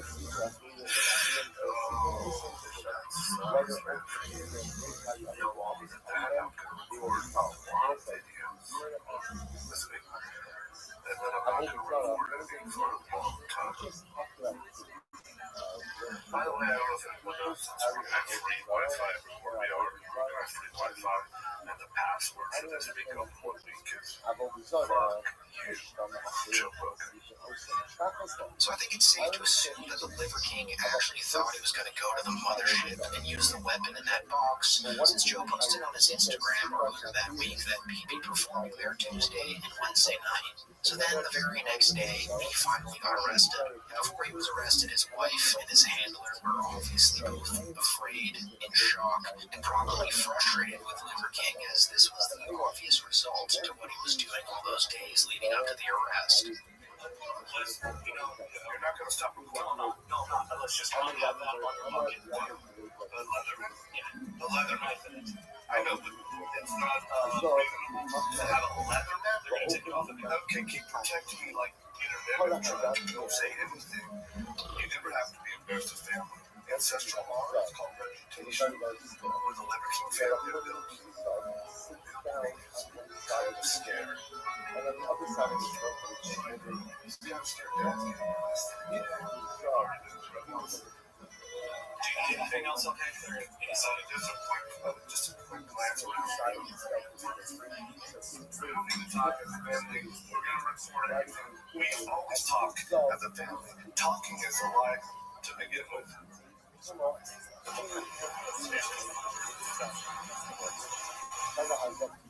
So now he's being held without bond there in jail, which means that the judge believes that he's a true threat to society. You really can't make this stuff up. It's also crazy that he didn't really factor that Joe Rogan's friends with the mayor and employs retired Navy SEALs to protect him, the mothership, and his house. So yeah, this is probably one of the wildest stories to come out of this influencer space, and it escalated extremely fast. So overall, I think it's safe to say that this is the official end of the Liver King. But with that being said, that is it for the video, guys. Let me know down in the comments what you think of it all. And as always, thanks so much for watching. Liver King confession.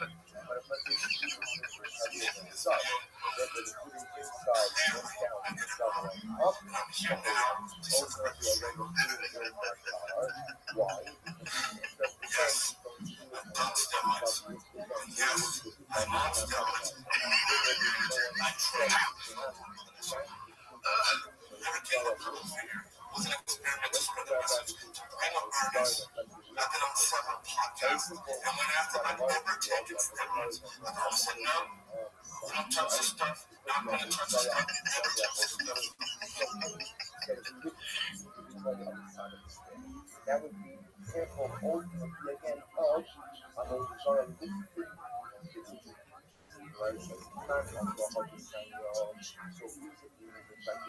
So in the latest episode of Kill Tony, David Lucas proved to us yet again that he's not only a creepy guy, but a downright terrible comedian as well. Because when it was time to do the roasting that he's known for, the guy who sells Roast God merch never really did any roasting. He couldn't even go back and forth with the bucket pulls. Like when he told this random bucket pull that he wanted to bang his girlfriend, he basically just sat there in silence when the guy clapped back at him. Then he refused to turn it into a roast battle after getting owned.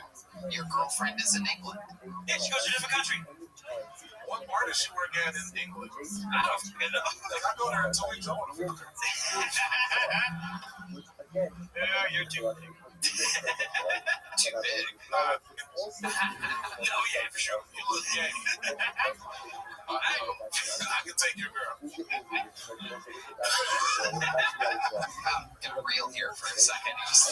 David looked at me into the eyes and said, I'm going to fuck your girlfriend. She ain't never had stomach on her forehead. I'm not sure what it's about. You gotta fit to the door first. Oh, shit. Oh, my God. This is not turned into a roast battle. Oh, my I God. don't want to. You see, the craziest part about David Lucas is that he actually believes that he's this ultra smooth, cool guy chick magnet that girls can't get enough of, which leads him to say stuff like this. In reality, though, he's just another sex pest lurking around the mothership, and at this point he should be behind bars for the stuff he's admitted to doing. Let's not forget how he openly confessed to putting his girlfriend into a John Jones-style guillotine until he TKO'd her unconscious. And she was taking a shower when she was like, I'm so well. And I was like, yeah, yo, it's good. I was like, I might as well just stop with your ass. And then she said something like, I was like, yeah. I was talking shit like, yeah, you're gonna miss this day. And she was like, I can always suck it up. It didn't set me off, but I grabbed that bitch from behind her neck, bro. That bitch, I took her, and she passed out. She passed out of my arms in literally 5 or 6 seconds. I was so scared. Was that in the shower? She was trying on. Right, yeah, bro, she collapsed. That was scary. What'd you do? So she hit the ground. She was I started crying. Drop her, or you sort of set her on the Bro, ground? I literally, like, imagine somebody pass out. Oh, wow. Yeah, And I wasn't prepared to catch a violence. Catch her on. literally and figuratively. Man, listen, bro.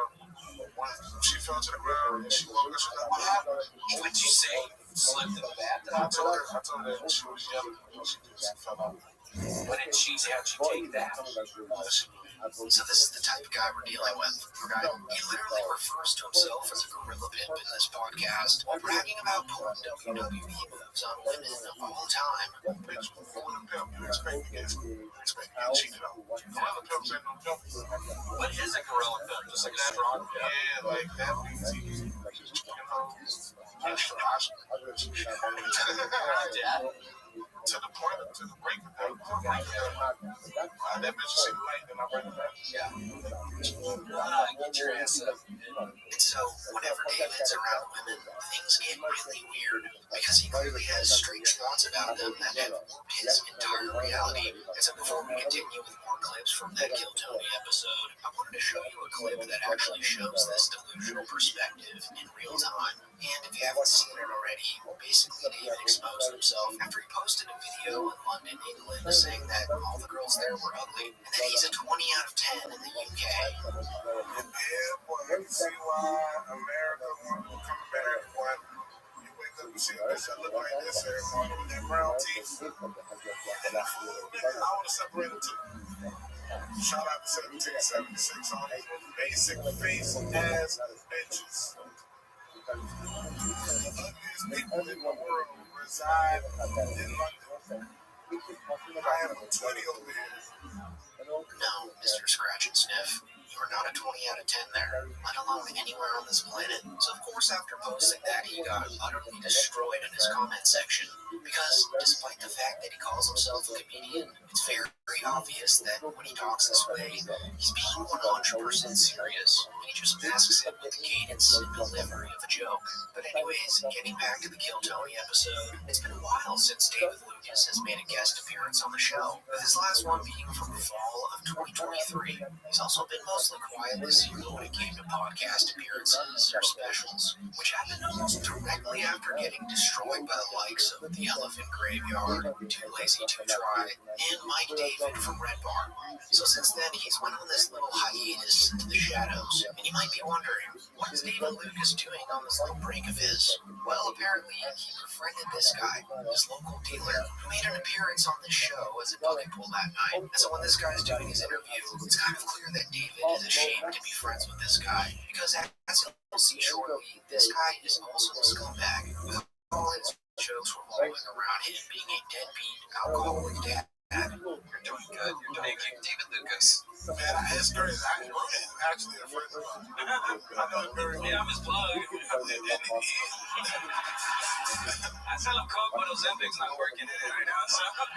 Rudy give me all the snack foods before they come out of the stores. Shout out to my boss. Rudy is actually a really horrible father. The night he had it, Yeah, tell him about it. bro, we're taking shots. He's like, oh yeah, my baby was just born. I'm like, today? He's like, yeah. I'm like, nigga, go be a fucking father. You got that chick in the hospital by herself while you're taking a shot. I got a dream. I got a dream. She knows. Did you go hang out with your newborn kid after that? Yeah, of course. So you did shots with David Lucas, and then you went home. Then I went straight to the hospital. I had to get fucked up to watch that shit. That shit was a little wild. But you didn't even watch it. The kid came out when you were drinking with David, right? Yeah, but I'm talking about like holding him and shit. Yeah. Oh.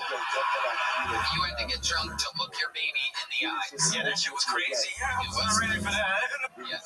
I see very clearly why you and David get along so well.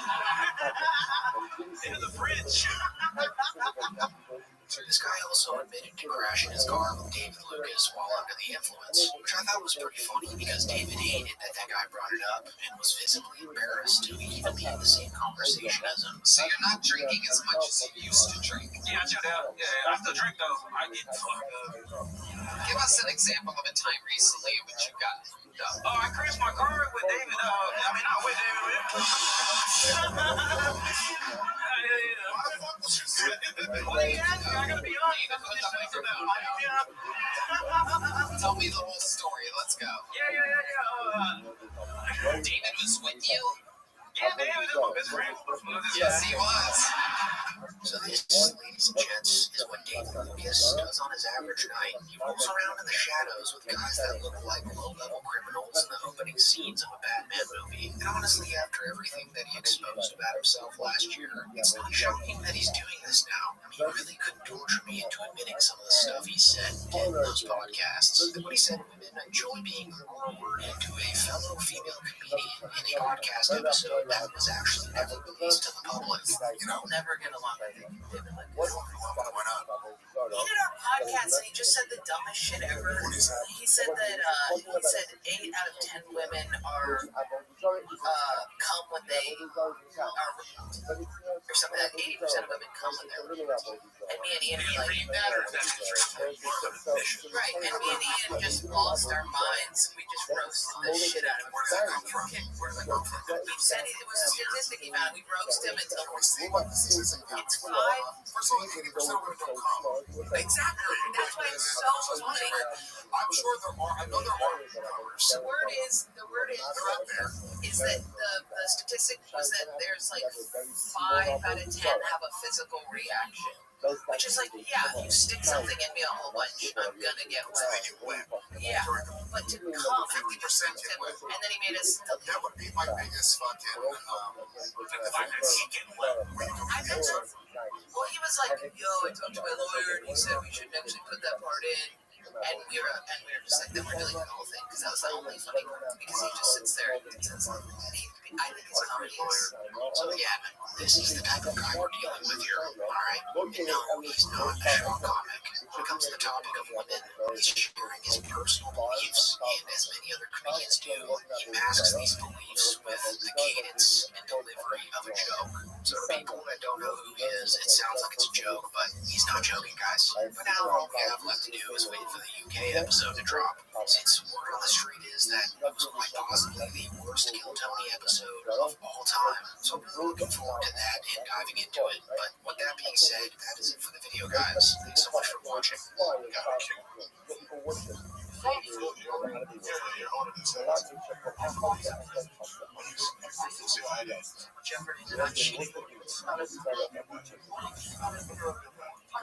You get real nice and close like we're in prison.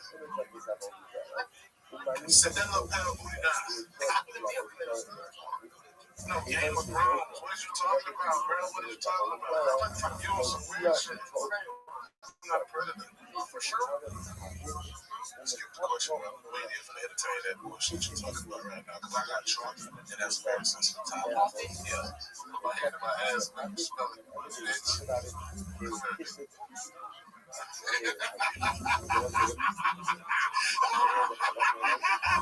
want to smell the nigga?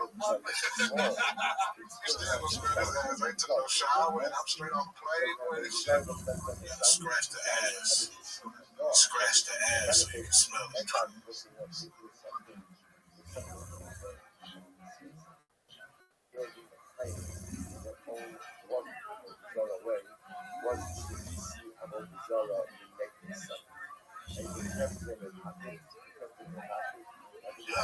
You go through a tough time. I was like, I just moved to Austin, man. I'm trying to find my way. I'm heartbroken. Not gonna lie.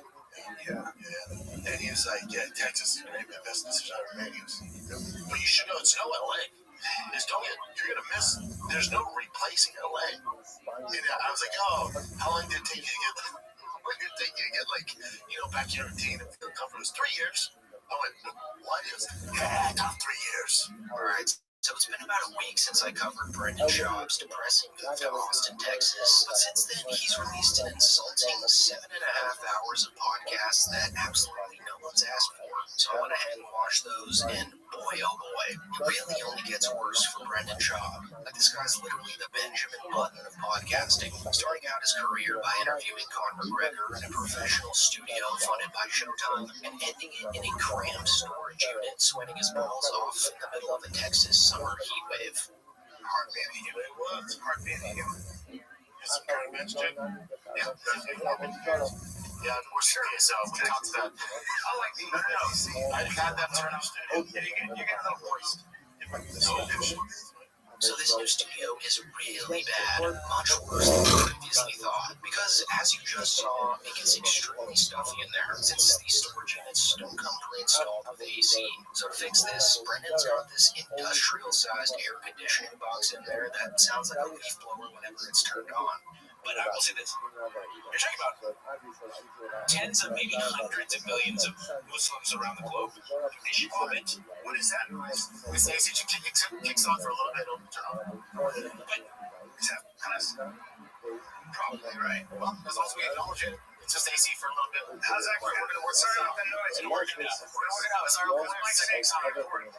I just think that, when you're talking about what these men that Douglas Murray is taking note of, It's the best I've had. Their pork belly. Sorry guys for that sound. Keep going. No, he has a thing that gets rid of it. I fixed it. You just go straight down.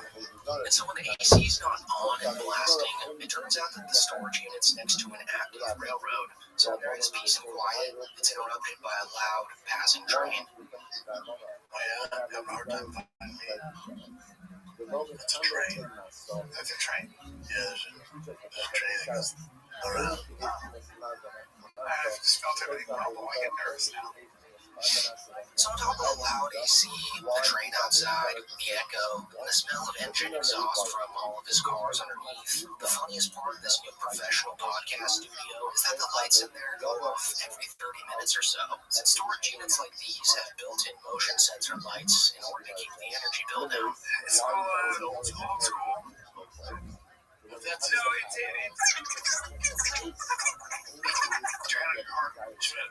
it's a sign of respect not to touch the also what people don't realize is in the air world he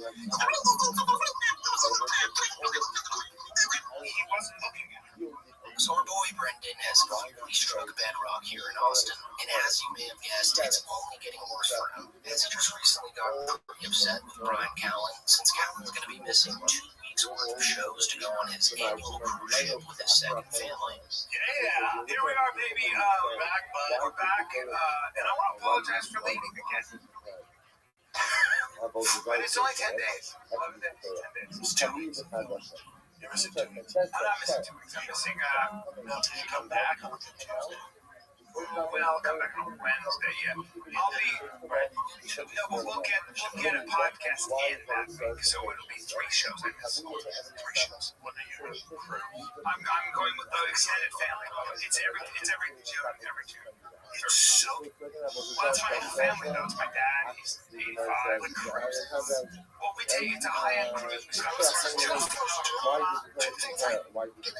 but this is a great cruise. It's with the kids, And in LA, this usually wasn't a big deal, since there were hundreds of semi-famous people that Brendan could have on the show to replace Riggs. But now that they're in Austin, those big names aren't anywhere to be found. So Brendan's left with Joe Rogan's Brazilian Jiu-Jitsu friends and Tim Kennedy for the next 4 episodes of Fighter and the Kid. It's great. But listen, 2 weeks old. Just got her, so that's cool. But I got Tim Kennedy filming next week. It's a very good film. And then I'll probably have Catherine filming. These are good films. Yeah. No, they're not. Mike Catherwood was just on the show, and he actually had some pretty interesting things to say, but for whatever reason, Brendan loves interrupting Catherwood more so than the usual guest. Like, I don't know if you guys remember, but that legendary clip of Brendan interrupting his guest is from the very first podcast Catherwood did with them. And in that clip, Catherwood gets visibly very irritated with Shaw. The jelly beans give you amazing energy. They get you fired up for 20 minutes. And then you realize, like, that's not sustainable. I don't know if it ever goes away. Like, I don't know if it ever goes away. I always have it. It's just controlling the monster. Like at the gym on my shoulders, I can tell you, every day. This morning, I woke up, I have a nice house, great family, drove my dream car here. So in the most recent Catherwood episode, nothing changed, as Brendan is still the world's worst interrupter. Something that will save you, will use your suffering as an asset, and that is not the enemy. So maybe someday that'll change. There's I don't think so. I don't think so. I don't think it ever changed. Now, boxing's tough, but baseball. So another hour of Brendan interrupting Mike Catherwood is going to drop, and then we get a podcast with the modern-day Spartan warrior assassin Tim Kennedy. So just a lineup of exhilarating guests coming up these next weeks that I'm sure will boost their numbers, right? Audio's, don't get it twisted, audio's still okay. That's a joke. Brendan Schaub is simply not a draw. You see, the majority of his views are from bots. An actual representation of the numbers Brendan would pull without the bots can be seen in this depressing podcast he did a few days ago which is still yet to crack 2,000 views as of right now. And hilariously enough, the hosts of this podcast actually sort of troll Brendan with their interview questions, which sort of upsets Brendan a little. Why don't you walk us through kind of the arc of your life, I guess, in a certain perspective? Is that too much? No, I feel like the movie's not done. Hopefully it's not. No, another chapter. Yeah, but do you ever do stand-up still? So when you're out in Austin, you won't be going to the mothership. I'll probably hang out, but again, it's like, I don't get how guys do it, God bless them that do, but I just can't find the balance of getting back into stand-up and being a good dad. I can't. I just can't. Everything I'm doing, It's crazy, guys like Tom Segura and Brett Kreischer pull that shit off. Tom Segura's like kids, and he works it into his comedy and stuff. It's really funny. And the wife, Christina, she's also traveling down. And they do the podcast, the YMH Studios. Like, and I don't know the personal life, I might figure it out, but as far as like, you see, Brendan's used his family as an excuse to quit comedy ever since he couldn't sell tickets at his local bar. So for him to still be using this narrative and believe that people think he isn't lying is actually insane. But kudos to these guys for asking him that. I mean, they clearly knew what they were doing here. And this older fellow also trolled Brendan while Brendan was taking him for a ride in his Humvee. It's funny, isn't it? After all of us being used to get really fast shit. I mean, this is a fast Humvee, but the whole time you're like, okay, maybe a few hundred horsepower more with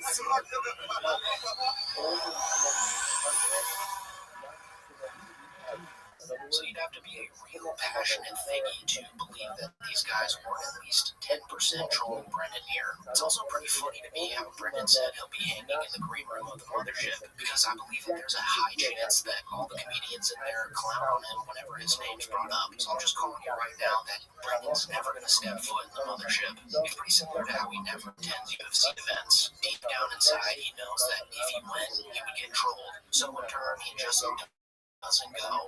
Also, speaking of Brendan getting trolled, the last episode of the Golden Hour featured Chris D'Elia and Eric Griffin roasting Sharp right in his face. I drove past Michael Jackson's house that time. That's I can't say that. I'm a little bit crazy. No, well, they showed Michael Jackson. I drove past Michael Jackson's house. Dude, you guys find a song God. Damn it. God damn it. Hey, you know what? It wasn't supposed to work out. Because if you didn't know already, for 2 years, Brendan Schaub has been subjecting these two guys to his bullying, and they were very clearly fed up with Brendan during every episode. So in this last one, it was almost like they could get everything off their chests before Brendan finally leaves.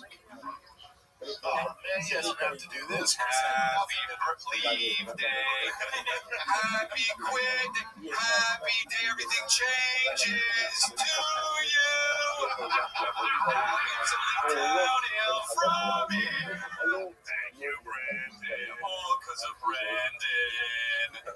Welcome back now, you hear? And so at first, Brendan was going along with the roasting, laughing like anyone else would. But as the podcast went on, the roasting and insults just never stopped. And after a while, you could tell Brendan was getting tired of it. Still playing it cool and chuckling, but kind of shocked at how much they were going in on him in this very last episode. Okay, we're gonna miss more. Jennifer, Brendan, go. Oh, why would you do that? No, I like them for different reasons. Why do you like Chin? I like Chin because he's very sweet, funny, nice, caring, and I like Brendan too. It's just different. Yeah. But the most awkward part of this podcast came after Eric Griffin was speaking about his recent appearance on Family Feud, which Brendan had no idea that he had filmed already, to which Chris and Eric take offense to, since after all, they were the two professional comedians that saved Brendan's show after Theo quit The King and the Sting. So they kind of let Brendan hear it for the last time here before he abruptly leaves the podcast early and never returns again. I'm not going to talk about it a lot until it comes up, but I did Family Feud, right? Everybody was like, it would be great to have the mic. No, we just did it. When it's time I wasn't here. No, I do. Oh, yeah? Why is she so fucking cute? I'm just saying, you look at that little cat,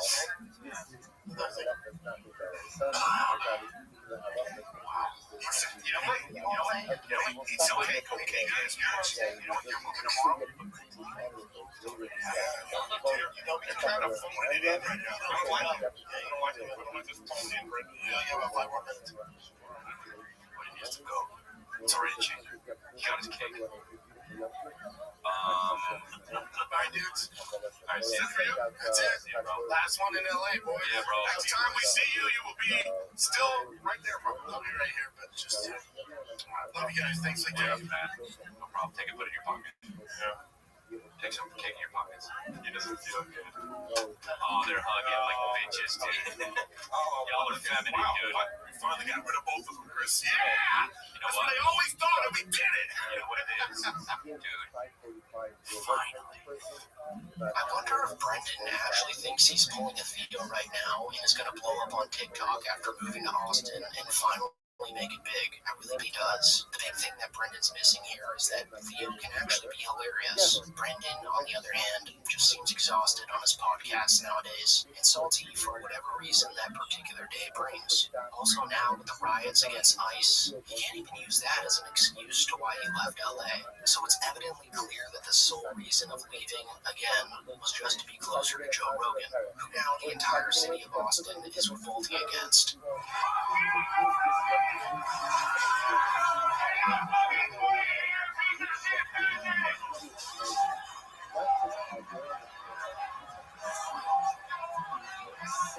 So yeah, just wanted to bring you all up to speed with Brendan's life, because I know you all care so much. Also real quick, just wanted to give a huge thank you to all of you for getting me to 50,000 subscribers. Anyways, subscribe if you haven't already, and as always, thanks so much for watching.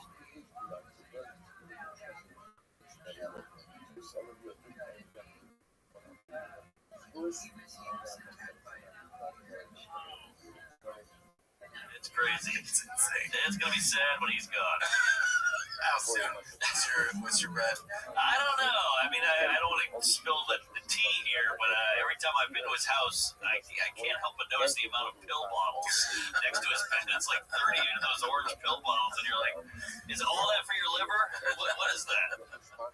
Alright, so it looks like Tom Segura is finally starting to realize that being tied to Bert Kreischer might not actually be the best thing for his career moving forward. Because, well, if it isn't painfully obvious, comedian in 2025, both by the internet and by comedians in his own circle, publicly talk trash about him with zero remorse. And so recently this has been made crystal clear for Tom Segura, who's been on a podcast press run ever since he released Bad Thoughts on Netflix. And if this press tour taught him anything, it's that you can't talk about Tom Segura without mentioning Bert Kreischer, and you can't mention Bert Kreischer without mentioning how insufferable and hacky he is. So being associated with him is like handing your career a death sentence before it even starts. And we got a good example of Tom Segura realizing this yesterday after Andrew Santino told him that he can't stand to watch Two Bears, One Cave simply because Bert is unbearable to listen to. But honestly, be real with us. Yeah. You don't miss us at all. I miss you guys. Did I tell you this show? This is also This show is so funny. This dumb show? This dumb show is the only one of the only things that we all are super well all the time. I watch every night. You know what? I would share the same sentiment, but I can't watch more. I'll watch you. I can't watch more. Yeah. We don't even see Bert anymore. I can't even see Bert anymore Because of his appearance. Yeah, I can't be there. So just imagine how it feels for Tom to be paired up with Bert while trying to start his acting career in Hollywood, and probably wanting to be taken seriously by big Hollywood executives, let alone his peers. I mean, he's really stuck in this toxic duo with Bert, much like Brian Callen is with Brendan Schaub, but way worse, because I'd go as far as to say now that Bert Kreischer has way more haters than Brendan Schaub in 2025. So for the most hated comic of the year to be known as your sidekick must really suck for Tom. And so in the latest Two Bears, One Cave episode, which Bert Kreischer was absent for, we can actually see a much happier and laid-back version of Tom, who was probably just happy to be sitting across from an actual, well-respected comedian. Bert is having 16 feet of intestines removed this week. We wish him well in his recovery. And sitting in for him, he's gay, he's Muslim, he's hilarious. Give it up for Mark Norman, everybody. There you go. Thanks for coming in. Good to be here. Good to be back, Tom. Thanks for having me. Absolutely. Hard, man. I was sitting on that one for a minute. And so honestly, this made for a great episode of Two Bears, One Cave, since Mark and Tom could commonly riff with each other without the threat of interrupting Cal squealing out his own jokes and stories. I got a baby now, and he's sharding like a mother. That's what they do, man. They just can shit this for years. But the beauty of a baby is when it sharts in the diaper, you're like, hey, it's a good day. Good day. Usually it's in Katrina and Flint water in there. Yeah. How old's your baby now? He's 38. No, he's 4.5 months. Even the fans were rejoicing in the comments, as almost all of the top comments were about how happy they were that Bert wasn't there. Also, real quick here, Tom mentioned at the beginning of the show that Bert has to have some 16 feet of his intestines removed. Bert is having 16 feet of intestines removed this week. We wish him well in his recovery. I'm just going to assume that was a joke, right? Since these aren't professional stand-up comics, but I must say that he didn't really deliver it like a joke. In fact, he sounded pretty serious. So if this isn't even somewhat true, isn't that extremely concerning? Like, now that I think of it, Bert has been looking downright terrible lately, especially in comparison to him from even a year ago. So I believe that drinking and binge eating has just increased as of late, and I'm guessing that Bert Kreischer's health is likely the worst it's ever been. Let's not forget that he had a tantrum on stage during his live show a few weeks ago after his nurse had to take his blood pressure before giving him his IV drip. But let's break down that, do not take my blood pressure. Just give me a goddamn IV. I do not want that, or just give me the IV. Or don't, but do not take my blood pressure. How bad was your blood I pressure? do not take my blood pressure. Is that a good sign? No, it's I get the white coat syndrome, and I don't want to. And listen, I normally get 2 bags. I'll be fine with 1 bag. Just do not take my blood pressure. If you're gonna take my blood pressure, I need an IV. Stop. No, I'm not getting one. Why? No, but there's 72,000 people here. I'm not getting my blood pressure. And guess what? If all 7,000 want you to get your blood pressure, stop. Game's over. I'm not playing. Stop. Game's over. No, it's my arm, and I hold him tight. Nori, get up here. Nori, come here. Nori's my man. You don't go to the doctor. Come here. Nori, come here, please. Wow, so if he had to go to that length to refuse the blood pressure screening, who knows what shitstorm was brewing inside that body this whole time. And so now that he's getting his intestines removed, Tom and Mark spend a good portion of this podcast discussing Bert's outrageous behavior and where it all went wrong, with both of them summing Bert up as an overall drunken lunatic. You ever have, I'm assuming you had great, like, long nights with Bert. Oh my God, there were so many nights a year or a while. We went to a strip club in Copenhagen, I think, called the Waterloo, and he's getting a lap dance, FaceTiming Leanne. And you're like, this is crazy. I mean, and he's one of those guys who'll get drunk at the show and then be like, we're going to the bar. And he'll be like, after party at this bar. And I'm like, we're going somewhere else, right? And he's like, no, we're going there. That to me was always the mark of lunacy with that guy. Was when he like started to like really sell tickets, and then I'd see a video. I was like, what's going on in this bar? He's like, oh, at the end of my show, I told everyone, let's go to this bar. I'm like, you told the show? Yes! That's insane. It's insane. Yeah. And he's like, yeah, and I stayed there till like 3 in the morning, and I bought shots for him. Like, you're crazy. And he likes it. It's not like he's going, oh, I gotta do this for my fans. He's like, no, let's get it there. So Tom and Mark are clearly shocked with Bert's lifestyle and the decisions he's made throughout his career, and they very clearly do not relate to Bert whatsoever, almost describing his actions in a negative way. Like as you'll see in this next clip, after Tom Segura shares, in my opinion, a deeply disturbing story of Bert and his addiction, you're going to see that Tom very obviously wants to set himself apart from Bert, almost like he's trying to tell the world that he and Bert are not the same kind of people, despite being on the same podcast, owning a vodka brand together, doing comedy sets together, and appearing almost everywhere promotionally with each other. I remember this is so like describes his personality when we went. One time, Joe had sent us, like, we did I think it was the weight loss contest or something, and they're like, what do you want to go to? It was like, I was thinking like a sporting event, right? So I was like, okay, let's go see the Warriors Cavs play. LeBron, Steph, back. It was a fun game to watch. And then we're back at the hotel. He's like, all right, we found like a rooftop balcony or something.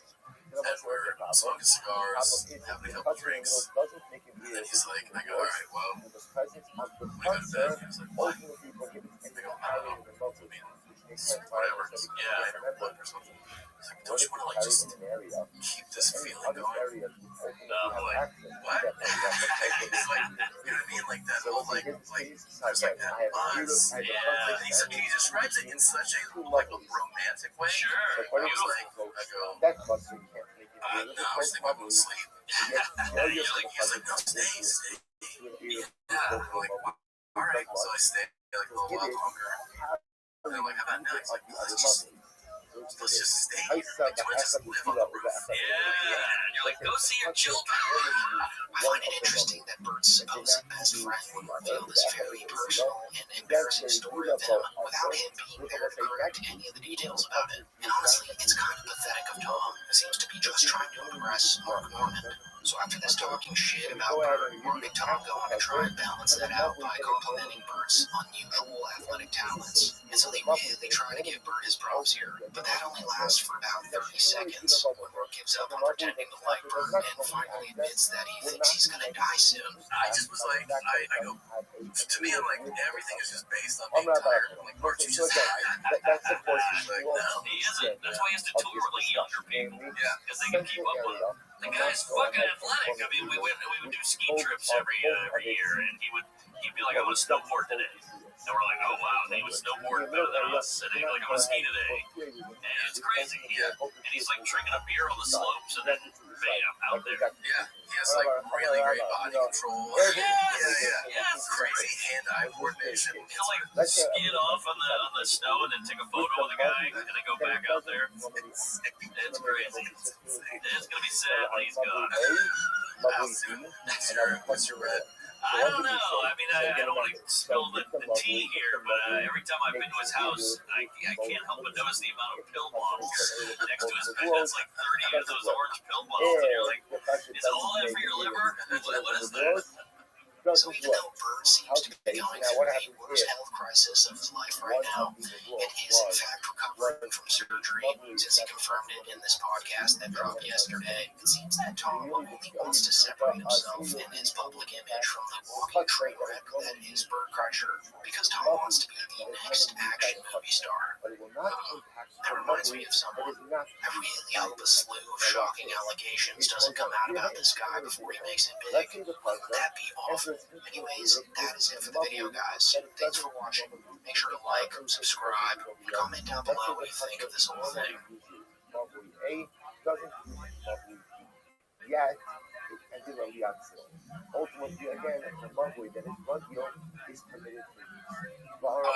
moves, what happens to the podcast? We've always figured it out.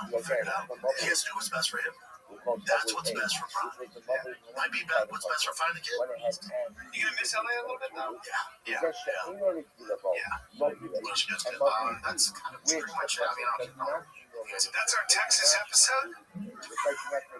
Alright, so things are looking pretty sad for Brendan Schaub and his so-called career right now, because if you don't know already, Brendan Schaub recently moved him, his family, and his entire podcast studio from Los Angeles, California to Austin, Texas, for seemingly no other reason than to third-wheel Joe Rogan and Brian Callen, who have been laughing it up together in the green room of the mothership for over 4 months now. That's funny. I'm just enjoying, I am enjoying Texas. I'm enjoying the mothership. The mothership a lot. But being that Brendan Schaub quit comedy over a year ago, and on top of that, never even got the invite to the mothership while being an active stand-up comic, this move just seems really desperate and honestly just sad at this point. And I think even Brendan knows this, because in the first ever podcast he recorded from his brand new studio in Austin, he just looks like he has this impending feeling of doom on his face. It's like he's slowly realizing how much of a downgrade this move really was. It's still a work in progress. We got enough to do a show Just to show you guys how bad of a downgrade this move really was. For starters, his new studio is terrible. Certainly much worse than his previous one. You really can't even call it a studio. It's literally just on top of some scaffolding in a huge concrete garage where he's going to keep all of his souped-up midlife crisis cars underneath. So of course the echo and reverb in there is just downright horrendous.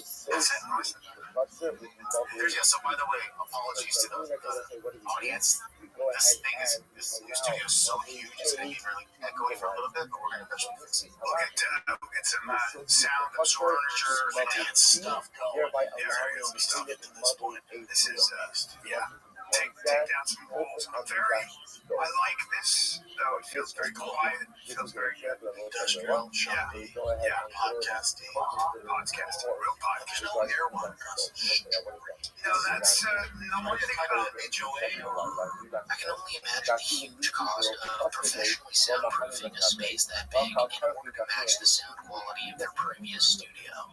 Also, if you know anything about Brendan, you know that he's a downright cheapskate when it comes to paying people, so I don't really expect that terrible echo to go away anytime soon. Also, speaking of paying employees, he doesn't even pay his producer Jin a decent livable wage. The Jin's wage is so low that after 3 months of house hunting, he can't, for the life of him, find anywhere nice to rent in Austin. So he's now flying back and forth from LA to Austin in order to produce 2 dead-end, low-effort podcasts for Brendan Schaub, of all people. What you guys do? You guys got it on Friday? Thursday? And then Jim, when you move out here, I'm confused. Why haven't you found a place? I'm literally looking for, I've been looking for spots. I couldn't find a spot tomorrow at 12:30. I'll be, there's a real estate person help me find a place to just rent for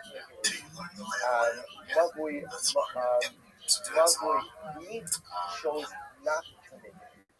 Only Mugwai A made it. So let's say based on what we said before, so really this whole thing prevents Mugwai A from carrying. Why? Because now Fletcher has access to Mugwai A, and Fletcher has the engineering. We assign the Fletcher to Mugwai E.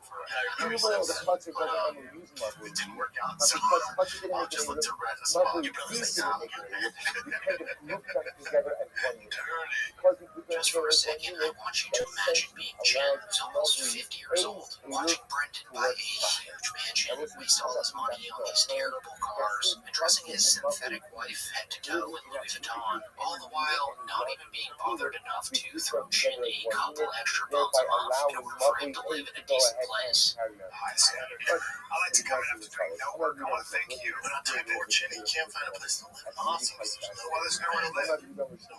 I'm not sure how you go. There's nowhere to live. You only had 3 months to figure it out. But anyways, moving back to Brendan, another funny part of him moving to Texas is him realizing that the weather and wildlife there are like hell on earth compared to sunny California.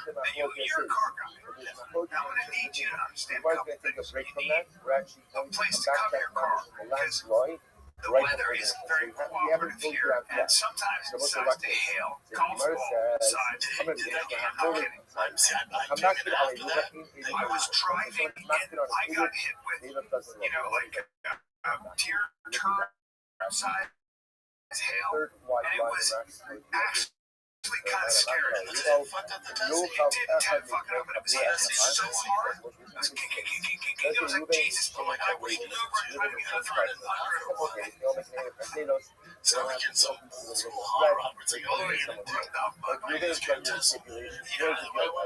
I don't want anyone eating my brain. Still, it's kind of crazy. So of course, instead of registering anything Brian said, Brendan just makes a hacky, low-hanging fruit joke about Teslas and how they're so easy to replace, which is also an annoying brag about how his cars are so rare and one of a kind. You see, Brendan's been punched and kicked in the head so many times now that he can't even realize that Brian's genuinely trying to warn him about the serious dangers of Texas hailstorms. So honestly, there's a very high chance that Schaub's going to get carpet bombed by actual baseball-sized sized ice rocks was speeding down the highway during one of these advisories, praying to God that he isn't taking a selfie while it's happening. They don't like when there's a tornado warning. Everybody gets dead serious. I'll tell you what's no joke around here is the thunder and lightning storms. Or the hail. The hail, I've experienced that. Oh, you will? No bit. No, the thunder and lightning is crazy. It's the hail. And they will tell you, you'll get a notice on your thing, it's shelter in place, you could die. Give you a heads up. Like, yeah, they'll tell you that it's life-threatening. You're like, It's what? on its way, like 10-minute warning. It's, yeah, it's about 10 minutes, but it whips up right quick. It whips up and that sky goes black, and then it starts to blow, and you're like, damn, what the hell is this? It's crazy. And also, on top of the really shitty weather, Austin also hosts a variety of highly venomous insects and reptiles. They're actually pretty common to see in the outskirts of Austin where Brendan lives. And according to Tim Dillon, the lakes there are also infested with brain-eating amoeba. For 4 months out of the year, 100 degrees, the lake is vomit-colored and there are brain-eating amoebas that can swell up your nose and kill you within 48 hours. It's rare, but it happens. But as you'll see shortly, Brendan didn't bother to research any of that until moving there. We have crazy bugs at the house.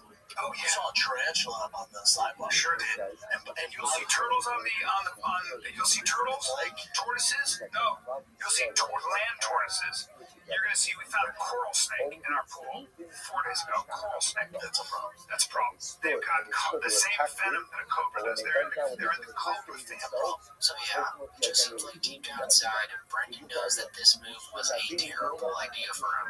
And it seems like it's actually getting to him now, since as of today, Brendan Shaw buzzed his head in a very 2007 Britney Spears-like cry for help. And sure, guys buzz their heads all the time, and honestly, out of all of Brendan's awful cuts, this one infuriates me the least. But something about this just seems like a distress signal, doesn't it? I don't know, maybe it's just me. But anyways, besides realizing Austin, Texas is an actual hellhole, in this podcast, Brendan Shaw and Brian Callen give 2 great examples for why people find them to be so despicable. Let's start with Brendan. So while Brendan and Brian were talking about their great pal and superstar warrior friend, Tim Kennedy, who certainly never committed stolen valor, Brendan and Brian shook hands on a bet revolving around a story about Tim Kennedy's former warrior son, betting on whether he scored 17 goals in hockey or lacrosse. I love that guy. Well, I met my kids for the first time, and I said, guys, you know Captain America, right? That's the closest. That is real. That is Captain America.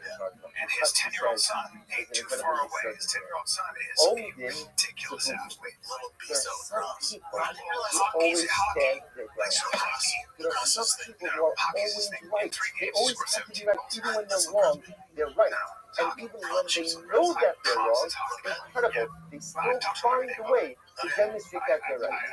People like that. Videos of him So playing hockey. No, it's there's lacrosse. no really You're going to be anyone else. It's stifling to live with someone, to coexist with someone, to work with someone who is always So then, after they call Tim Kennedy and confirm that Brian was actually correct, in classic Brendan Schaub fashion, Brendan refuses to pay Brian. He was the highest goal scorer and the highest assist leader in the whole entire tournament. good idea to do about Yes, but when I was 18,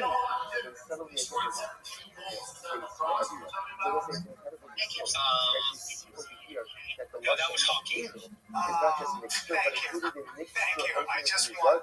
So let's back up for a sec. Now I said his son scored 17 goals in 3 games in hockey. You said that's lacrosse. See, but here, you made a bet.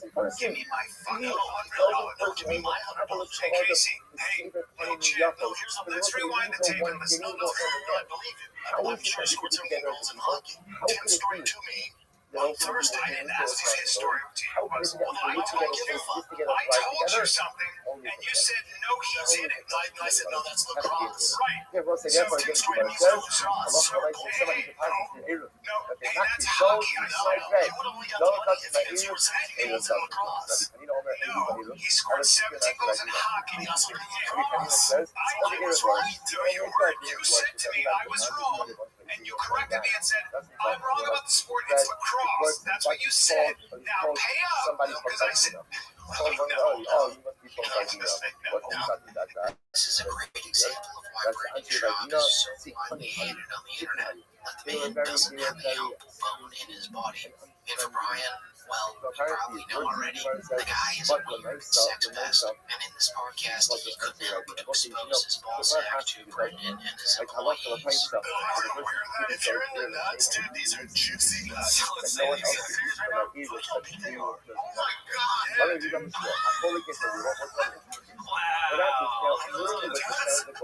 Hey, great nuts. Thanks, buddy. Those are nice 50K nuts. Oh, wow. Seriously, that's what they are. I just saw it's like hanging out like this. I was like, I can't find jeans that fit. That's the problem with my jeans. Don't you think I can make some change? Yeah, maybe. I can do different things with these short life like those hands. Sure, I guess. Sure, I sit at that Alpha Bros do this type of stuff all the time. All I'm saying is that I wouldn't be the biggest fan of my 60-year-old boss showing me his wrinkly nutsack on a random Tuesday afternoon in the office. Do stuff like put them on like things and count the nuts. Yeah. Put them on like display them. I think it'd be fucking hilarious. I'll do it. I don't really hear this super big. It's like he's got a cat on his lap. These things have produced 4 children. So yeah, overall this was a very boring podcast. Like Brian Callen even kind of mentioned his surprise at how boring this episode was at the end of the show when she was wrapping it all up. Yeah. That's pretty much it. I mean, that's our Texas episode. I should have gotten some like Texas experiments. That's LA one. That's not one of this. It's funny because Brian's clearly been on top of the world since Rogan gave him the invite to be his best friend again. So now to be around these toxic, low-energy failures, it just really shows the contrast between their career trajectories right now. And I honestly think Brian's expecting some sort of fallout between him and these guys, since he just ramped up a brand new solo podcast on his own channel, which actually pulled the same number of views as the average Fighter in the Kid episode. But hey, I guess we'll just have to wait and see what happens with Brendan and this whole Texas arc. But anyways, guys, that's it for the video. Thanks so much for watching. Make sure to like, subscribe, and comment down below what you think the future holds for Mr. Schaub. Go ahead and put it into the utensils. It's kosher. Aber hilft the Palgi Mitzvah. Beis Hillel would say, when you intentionally split. In other words, Beis Hillel say, could be that what Beis Hillel says, that if you split the herb into 2 utensils, the herb is going to be kosher. That's what called the utilitarian split. Doesn't mean you have to split it. I had a similar thing. We were doing the other pod, me and Sam, and the producer goes, the guest just said he's going to be, do you mind if he's an hour late? And I go, that's a full pod. Or for whatever Right, give me an hour late. And I go, he said, do you mind? So I was like, tell him we mind. And I asked, and he goes, all right. Okay, he said he can do a half hour late. Is that okay? And I'm like, I guess it's better than an hour, but I'm like, what do you mean, is it okay? You're late. Most of these cases are really What's a white number? Alright, so just a few days ago, Eric Andre appeared as a guest on Mark Normand and Sam Morrill's We Might Be Drunk podcast, and the whole thing was pretty awkward. Like, as you just saw in the opening clip there, Eric Andre appeared about an hour late to the scheduled meeting time for the podcast, and before he showed up, Mark and Sam had their producer text him that they did in fact mind that he was going to be an hour late. So even before Eric came, the energy felt pretty off. And for the portion of the podcast that Andre missed out on, Mark Normand and Sam Morrill were already visibly disappointed with Andre. That's all right. Well, I think he'll have some guilt on the way in, and that'll play us. Don't touch my You know what's bad when you fix the guest a drink and the ice is melting? Oh, not a great sign. Hey, you're going to set up on a date here. What do you drink? I'll be there. Will ya? We should do ice cream next time. And when he shows up, it's fun. I go, hey, I'm trying to give you ice cream. Finally, after about 30 minutes of Mark and Sam going back and forth without Eric Andre present for the show, he finally showed up, and it wasn't quite the Eric Andre that Mark Normand was expecting. I think he was anticipating Andre to be the crazy character everyone loved him as on his hit TV show back in the day, the Eric Andre Show. But the Eric Andre they got was like the real real-life, chill version of him now, who's in his 40s, doesn't really drink anymore, doesn't even do stand-up comedy anymore, and really just focuses on keeping things like his insomnia under control. And Mark and Sam brought this up to Eric in, might I add, the most awkward way possible. This is the first drink I've had. How the hell do you know that? Quit comedy, quit alcohol. What do you still do? Really, dude? I didn't really quit alcohol. I'm trying my old jeans. Yeah. Puffs me up. Puffs. Now I'm feeling puffed up. That's the I jeans. want to fit in my old jeans. All right. Well, how the hell? And in those like Wranglers. Sweatpants will help. The sweatpants is because I'm fucking. You look fine. I just lost it. Wow. Really? Zipping? So Andre wasn't quite doing the song and dance that Mark Norman was hoping for. And I don't know if you guys heard it in the clip or not, but Mark actually mishears Andre saying that alcohol puffs his face up, thinking that he was saying that it pumps him up, with Mark saying, well, we're trying to pump you up. Puffs me up, man. I'm trying to my old jeans. Yeah. Puffs me up. And Mark actually spoke more about his issue with this on the other podcast he does with his underling, Joe List, mentioning his disappointment with Eric Andre's deflated spirit during their show together. We had him on the pod, on the drunk pod, and I'm like, Eric Andre, we got broken, what do you call it, breakaway glasses? We were all prepared, because we're like, he's a crazy wild guy. Sam hit me with the breakaway glass. He's like, geez, what are you doing? And I'm like, you're the guy, you're Eric Andre. And I was like, you want a drink, you crazy wild dude? He's like, oh, I'm off the drink. If I have one alcohol, I can't sleep at night. He's like, I'm off caffeine. I'm like, you crazy? It was like Evil Knievel being in a wheelchair. It was kind of a bummer. But even though Eric Andre's crazy side didn't make an appearance on their podcast, I think whatever Mark was doing actually just made it worse, as he seemed to upset Andre with some of the questions at the beginning of the show, because it seemed as if Mark Norman was just bringing up things Eric Andre was known for from over 10 years ago. And on top of that, he got some of the details of those old events wrong, like when Mark brought up Eric's old relationships with actress Rosario Dawson and IG model Amber Rose, which Eric seemed not too pleased to be revisiting. With him and his son. Hell yeah. He was on time for that one. No one is taking more credit for the promised land. That's right. I just rewatched that special. It's great. That's a great fucking spell. As of today, we're going tonight. We're still alive, baby. We're at the nosebleed, but we're going. Move my shit out of the line. You're good. You're good. We'll bring you back to the big half. I never wanted to be in LA for so long. It was like, it's like the Bermuda Triangle. You can suck back in. But you got to bang Rosario Dawson, so I was there for that. That was 10 years ago. That was here. Oh, shit. New York's better, baby. New York. But Amber Rose. You want to talk about my love life? Sure. You got a good piece. Let's fucking put it all out of the moment. Oh, you just went right in. You went right into my love life. We go back Finish it. You're married. Yeah, Your love life. Eric also didn't really like the fact that Mark Norman kept bringing up his old jokes that he used to tell on stage when he was still an active stand-up comedian. Because if you're not caught up with the current Eric Andre in 2025, he actually quit stand-up comedy. The last time he performed on stage being in 2020. So for him, it's been over for a while now, and it seems like he would have rather spoken about his current endeavors instead, which is more so in television and podcasting. But being that Mark Norman and Sam Morril make their living from stand-up comedy, of course they're still going to ask him about it, which turned out exactly as you'd expect. What are you working on? You got a pod? I guess that's how Same dates.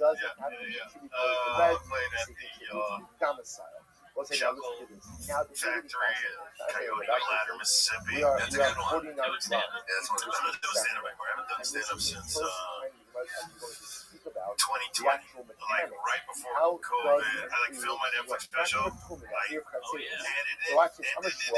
edited it. February 2020, delivered it.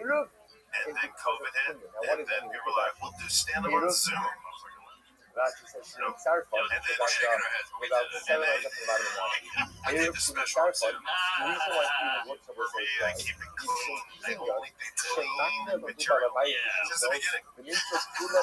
And one there to joke. I know you're all that Baconator, the Anthony Bourdain. Oh my God, those jokes are from 15 years ago. Well, you were baking. You're fucking fuck. I remember You everything. get mad when people remember the really old shit. Well, he has No, I haven't heard anything since. I thought it was, dude, I gotta go to Coast. You show me naked up on the thing. You guys were fucking distracted. We're very distracted. So yeah, the show was slightly awkward, but since I am personally trying to beat the raging allegations, I'm not going to paint this like Eric hates these two guys, or like there's any underlying beef going on here. I think the hosts of the show were slightly annoyed with Eric Andre, his timeliness, and his slouchy vibe, and as professional touring comics would, they made jokes about him being late, which at that point sort of fell flat. What's a white Negro? He's got to kill him. Oh, sometimes. All right. But yeah. And I think Eric Andre was actually somewhat unimpressed with Mark Norman's interview questions, since they were mostly focused on when he peaked in Hollywood with the Eric Andre Show, which might I remind you premiered in May of 2012, an entire 13 years ago. How the hell did you sell the Eric Andre show? I mean, the show's wacky, you're falling through a table, you're Everybody naked. passed. Everybody passed. So it wasn't like it wasn't selling like hotcakes. It was Yeah. but it also had it. They were looking for a talk show at the time because they had Space Coast on the air for a while. So Oh yeah, so it made like a demo reel. It's like shitty band. Bodega. Feng Shui best time. Yeah. so the entire mixture of attitude, expectation, and timing sort of clashed between the three of these guys, which made for a slightly awkward podcast in some moments of the show. And towards the end, when they finally brought up a current endeavor Eric Andre is focused on right now, which is his podcast, Bombing with Eric Andre, it almost seemed to be brought up in the conversation too late, and Eric was once again sort of defeated at the notion of having the two of them on as guests. If you agree, stare at me blankly. Thank you. So good. He was great. Look at him on air one day. Funny. Or we need a lawyer. Well, dude, you got a lawyer. You got the new pod, Eric Andre podcast. Yeah, you guys gotta come on. I'd love to. Come on. We shoot up the street. We got the big bombing stories here. Yeah, I gotta think of a better one. But come on, but so if you talk about your worst bomb, yeah, just have guests come on and just say what's the shittiest show you. I guess you don't have to come on. No. I have others, trust me. Okay, really is. And potentially more to come. That's true. Potentially more to come. That is Well, you just did the Cellar's the only good place to do it. there's other good places, and there's good spots. By far the most awkward moment of the podcast actually came at the very end, which happened when Mark asked Eric advice for writing a movie. And after about an hour of feeling like a lesser stand-up comedian in comparison to the two of these guys, this was finally a field that Eric undeniably had more experience in than Mark and Sam. Since Eric has been in that very industry for the entirety of his career post the Eric Andre Show. I mean, he's been a voice actor for a slew of huge box office animated movies, and he's even written some comedy movies. So after hearing that these two wanted some advice, Eric Andre simply tells Mark Norman and Sam Morril to educate themselves before taking on such a huge task, to which Norman and Morril seemed sort of defensive about. Well, any advice for we're ready? We wrote a movie, and I think we're making some headway on. We got a director. That's a director right there. I know it's fucking production hell. You gotta just keep pitching it. You gotta go to meetings. What do you mean his story? He just said Netflix bought it immediately. Oh yeah, good point.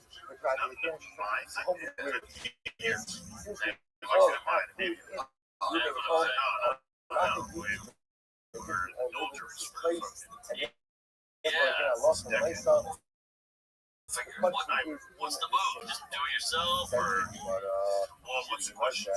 Well, the question is my advice on that. We got JJ Abrams. We've never written a book before, so we're in the dark here. Well,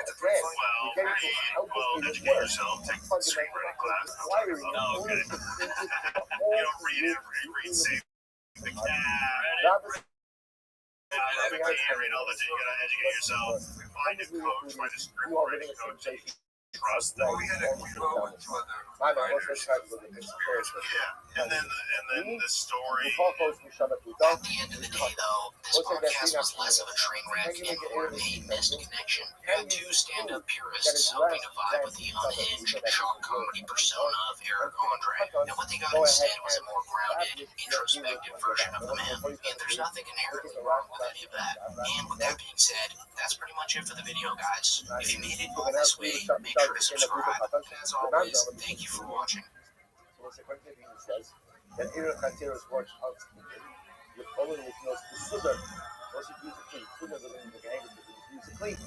Remember again, a king could be effective. He is married and he is in love with his babysitter. By the way, Karen babysits our baby. For sure. Double children, that's a dream come true. Number two, you can't use bread that's worth less than a $2. Alright, so we've got a pretty wild timeline of events that just happened between Howie Mandel, comedian Joe List, and Joe List's babysitter / comic who opens on the road for him, Karen Feehan. So basically, Howie Mandel accused Joe List of cheating on his wife with Karen Feehan after hearing about the way he talked about her on the podcast Howie did with Joe just a week ago. Then just a few days later, Howie goes on story wars with Joe List and Karen Feehan and witnesses firsthand all of his suspicions coming to light. And it's honestly pretty hilarious to see Howie's face in some of the clips from this Story Wars episode, especially after knowing that Howie accused Joe List of cheating on his wife with this very woman just a few days prior on his own show, which happened after Joe List admitted to knowing about Karen Feehan's OnlyFans account. Once you're on OnlyFans, you just keep going and going and going. I'm not on OnlyFans either, but they're trying to do comedy. My wife has a comedy special on there, and my babysitter /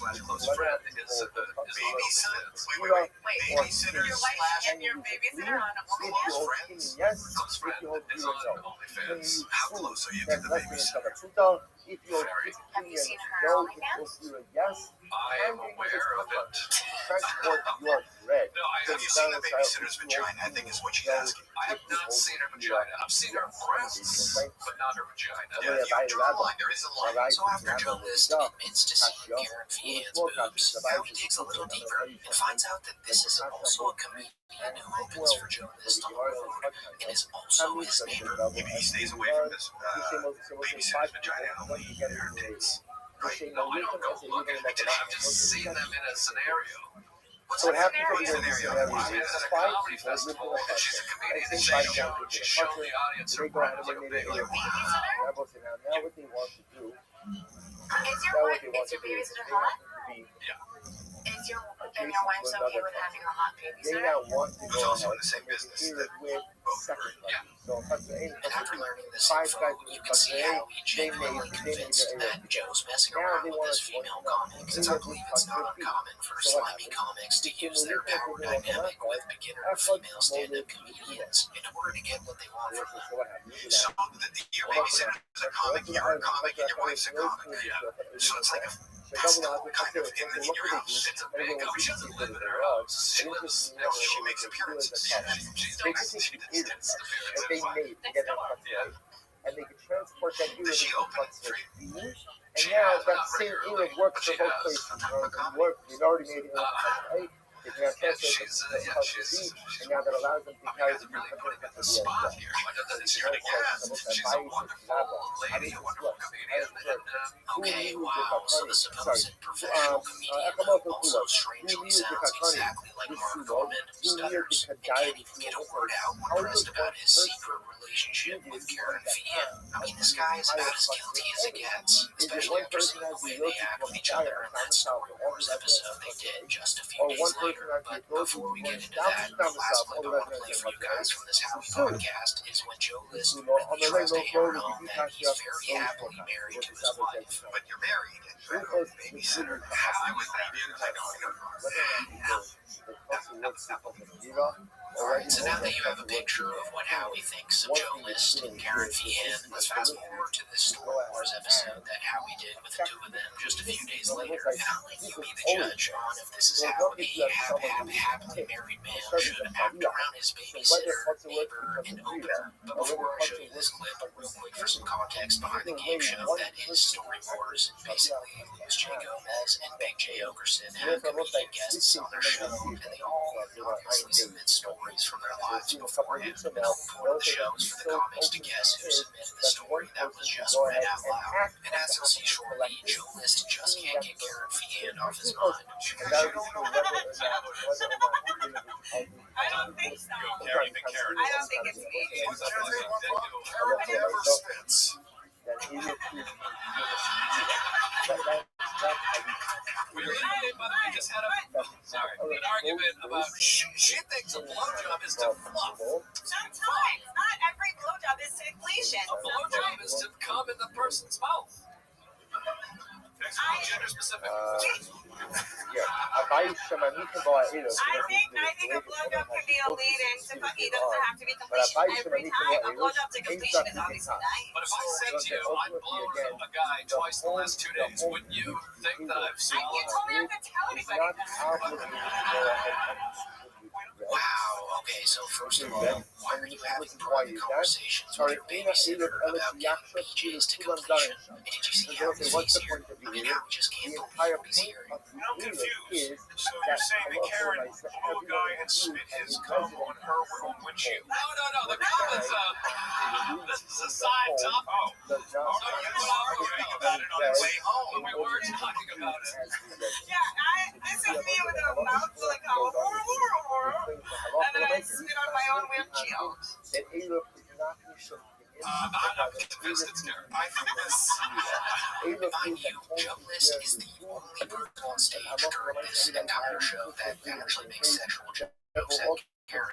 And not even in a funny way. I mean, it's actually pretty desperate and cringe coming from Joe List. Yeah, just so you know, you can be 2, 3 stories in a row. It's all really generated. Told Jill that that's a dream come true. So, did you see the way how he furrowed his eyebrows here? I mean, it's just insane the way Joe's acting after how he played with the idea that it was cheating on his wife with this very comic just a few days earlier. But I think Howie was mostly joking in that podcast. But then to actually witness it in real life, I mean, look at him. He's disgusted with Joe List here. And poor Joe List's wife. I mean, does she ever watch these types of things? Perhaps Joe List is just so rich and successful that she turns a blind eye to the cheating like Delia's wife or Shell's wife. But whatever it is, it just puts a grip in my core. But anyways, after delivering that bomb of a joke about Karen dreaming about 2 Joe Lists, he goes on to continue bombing while trying to make more sexual jokes about Karen Feehan. My mom always carried around like a taser, just like give him a little. He's like, what do I want for an appetizer? I'm going to talk to that swallow outside. Wow. Swallows it for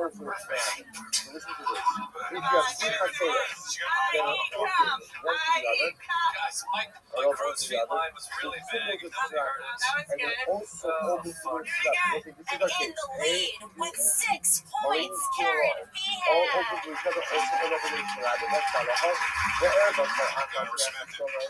First time she's ever been a 6.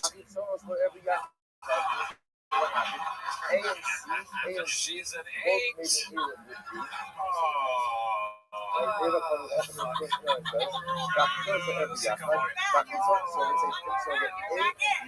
I don't even like the game. You love it. It sucks. I mean, it got so cringe to the point where even one of the hosts of the show picks up on this weird chemistry Joe List has with Karen. Like, he picks up on it in the clip you just saw, and then he goes on to mention the 2 again after Karen writes Joe's name on her board, with Big J. Okerson calling Joe List out after he noticed how Joe List blushed like a little boy. I don't like, I think it's Joe. Joe, drops drinks on strangers. Joe's face got so boyish and impish when you said that. I met a Joe and he went, do you? I know. Drunk drinks on people. What do you mean? He texted me last week. He was on a flight and he dropped his whole green tea on the girl next to him. I did do that. He's like, I'm panicking. What do I do? I didn't say I was panicking. It's like 3 paragraphs. So you started like pointing the stuff in the airplane scene. I was sitting next to a hot plane. It was New York to LA. And she was really hot. So it was like a hot, cool Yeah, even hotter when you're dumping hot tea all over her. Stupid. She was steaming. And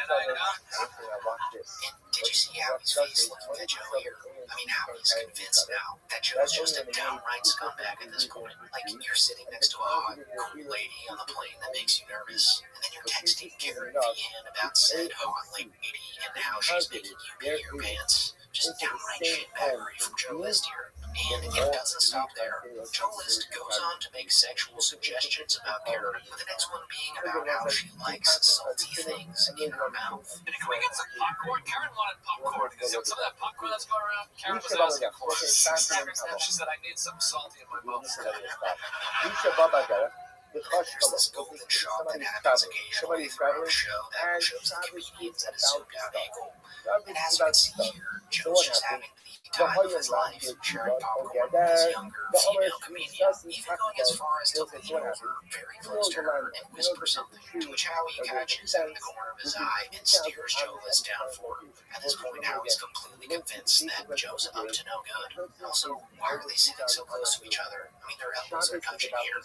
And you know what? I'm not even going to blame Karen Vian for weaseling her way into Joe's marriage in order to boost her stand-up comedy career. Like, sure, it's slimy and snake-like, but I mean, if it's not her, then there are hundreds of other female comedians standing in line waiting to do the same. For me personally, this all falls on Joe List, who clearly doesn't have the self-control to be able to stay committed to his wife when challenged with a flirty woman. So yeah, maybe Howie was joking at first, but once you see Joe List in action, it's kind of hard not to wonder if there's anything going on behind the scenes. And this is how Joe acts with cameras rolling. I can only imagine what goes on when they're not. The whole thing is just off. But anyways, that's pretty much it for the video, guys. So thank you so much for watching. Make sure to like, subscribe, and comment down below what you think of Joe List, his babysitter, Karen Vian, and the legend himself, Howie Mandel. However, we sustain the color. But if you say, my mom refuses to get the trunk of the tree, then my hungry people will not worry about the call of pineapple. Call about face of pineapple. Name some Mahalik Mishaka Sheikha. Boss, I love the apple. So if I say I love my face, if however a person says, you know what, my mom refuses should be underneath the trunk of the tree. Or my mom refuses should be, by the right side of the fence. So you expect the price area.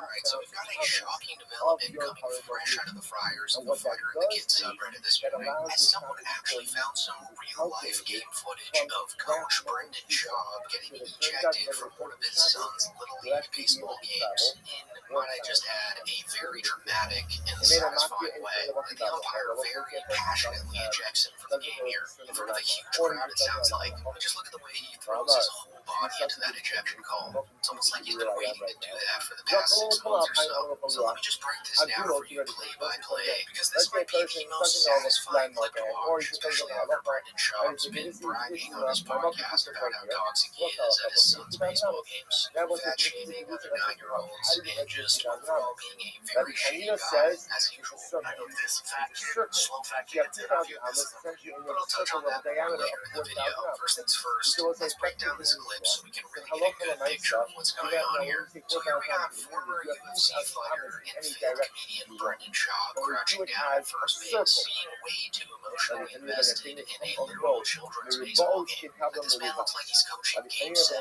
of the World Series. So this all starts when one of the kids on his team strikes out, and I'm going to go on a limb here and assume that Brendan opens his mouth, says something slick to the ump, and the umpire is back with a warning.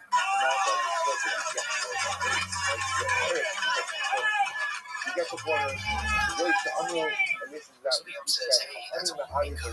That's a warning. Germany is like going way too far as a parent at a 10U Little League game. Let these players still bring juice boxes and fruit snacks to the dugout. So usually for a normal, level-headed parent, that'd be enough. Like you take your little slap on the wrist, you shut up, and you let the kids play ball. But this is the Brendan Schaub we're talking about here. The same guy guy who once admitted on air to calling kids fat during the games. So as I'll say shortly, the very next play he actually gets ejected for talking even more shit. It all starts with number 11 walking up to the home plate. I'm just going to go on a whim here and guess that this is Brendan Schaub's son, since with a quick Instagram search, we can see that Brendan posted a home run that his son hit just about a week ago, wherein the son is wearing the number 11 jersey. So right off the bat, we know that B. Schaub's going to be a little more fired up with this kid than usual. So the actual ejection happened as LT Gray was running into home base to score a run for his team, and as he slides in, the ump calls him out, which obviously sends Brendan through the roof. With the physical touch. There's just an additional kilo. It can go ahead and stop the kilo of the food.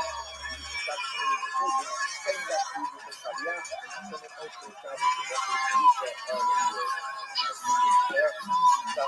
So the ump calls the kid out, and then Brendan has an issue with it, says it's a garbage call, and then without hesitation, the ump ejects him from the game. And the funniest part is watching it slowly sink in for Brendan. Like, it takes a good 10 seconds to register in his brain that this ump just ejected the shit out of him. So as you can see, he turns to the base umpire and is like, "Did I really just get ejected, bro?" And this is really the best part in my opinion, because Brendan then stomps over to the umpire and exchanges some words with him. And if you listen really closely, you can actually hear Brendan cursing the umpire out.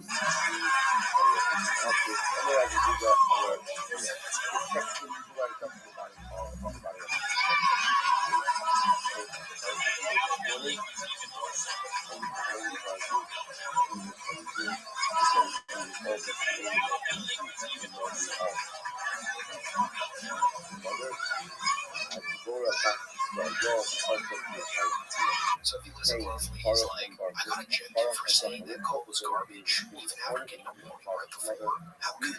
And the ref's already clearly made his mind up, and honestly at this point is probably scared for his life. Like, on a side note, this is actually a great example of just how big the guys are in the heavyweight division of the UFC. I mean, Brendan looks like an absolute monster compared to this little ref here. And if you listen closely as Brendan's walking away, he actually says something like, "Get the fuck out of here," or something along those lines. Which, like, everyone in attendance probably heard. You can even hear one of the mothers in the stands go, "Whoa."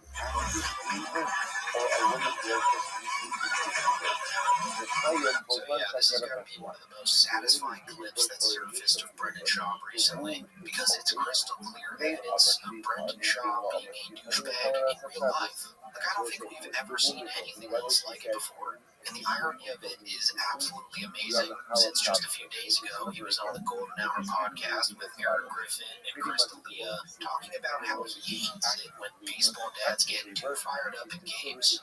And then the ref wanted to fight. I was like, this is crazy. I remember coming back. Our dad called timeout. I was like, everyone needs to chill. This is rag. Everyone chill. Yeah. Like, you're not helping the kids out. I'll call the dads out. They're like, just what that kid yelled at his son who's on our team. Throw the ball harder. I'm like, but he's not trying to throw harder. Right. Put more stress on him. Like, let those things. And then what did the guy say? He said, "Oh, you're right, man." So a little bit of projection here coming from Schaub. Like, he was basically just describing himself here. And hilariously enough, I don't think this is a rare occurrence for Brendan. Like, I truly believe that he regularly gets ejected from his son's little league games, since he's admitted in the past to swearing at the ump during the games. I can't sit with like the rest of the parents right behind the batter's box there because I yell and I get pretty passionate about the game. Yelled out a cuss word, super embarrassing. I was so embarrassed. What was the cuss word? It was the F word. I know. I get out. The ref was really dumb. Calls our way all day, and it was driving me nuts. And then there's one guy I swear. And as I touched on in my initial video about Schaub being a beast of a baseball dad, Brendan's also bragged about teaching his son how to fat shame his opponents, and he pretty much just outs himself as the worst little league parent of all time. So let's just go ahead and relive that moment to really let this injection sink in here. And that's also why his attitude's that way. Part of it's on me. mean, this fat kid, slow fat kid gets hit off you. This is for you. That's In my sister's version, what? you can It's answer the woman shorts. has clothes. Type of.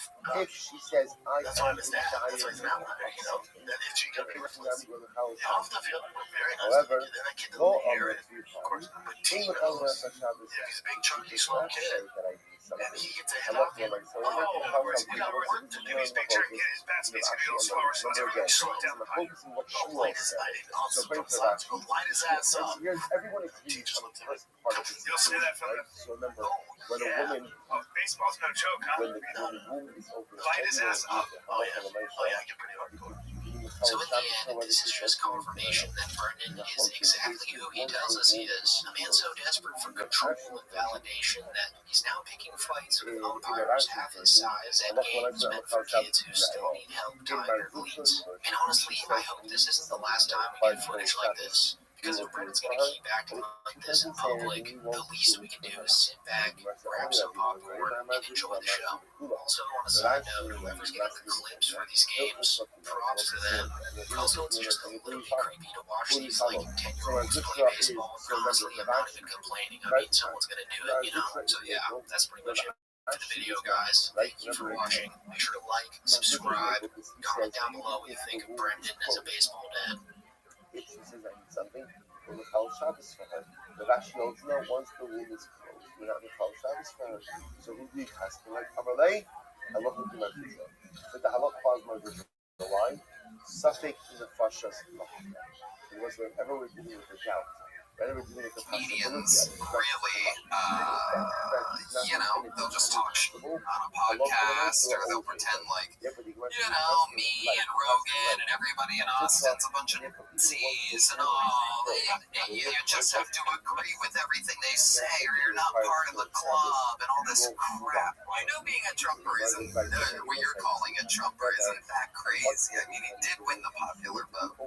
That doesn't mean it's so crazy. Those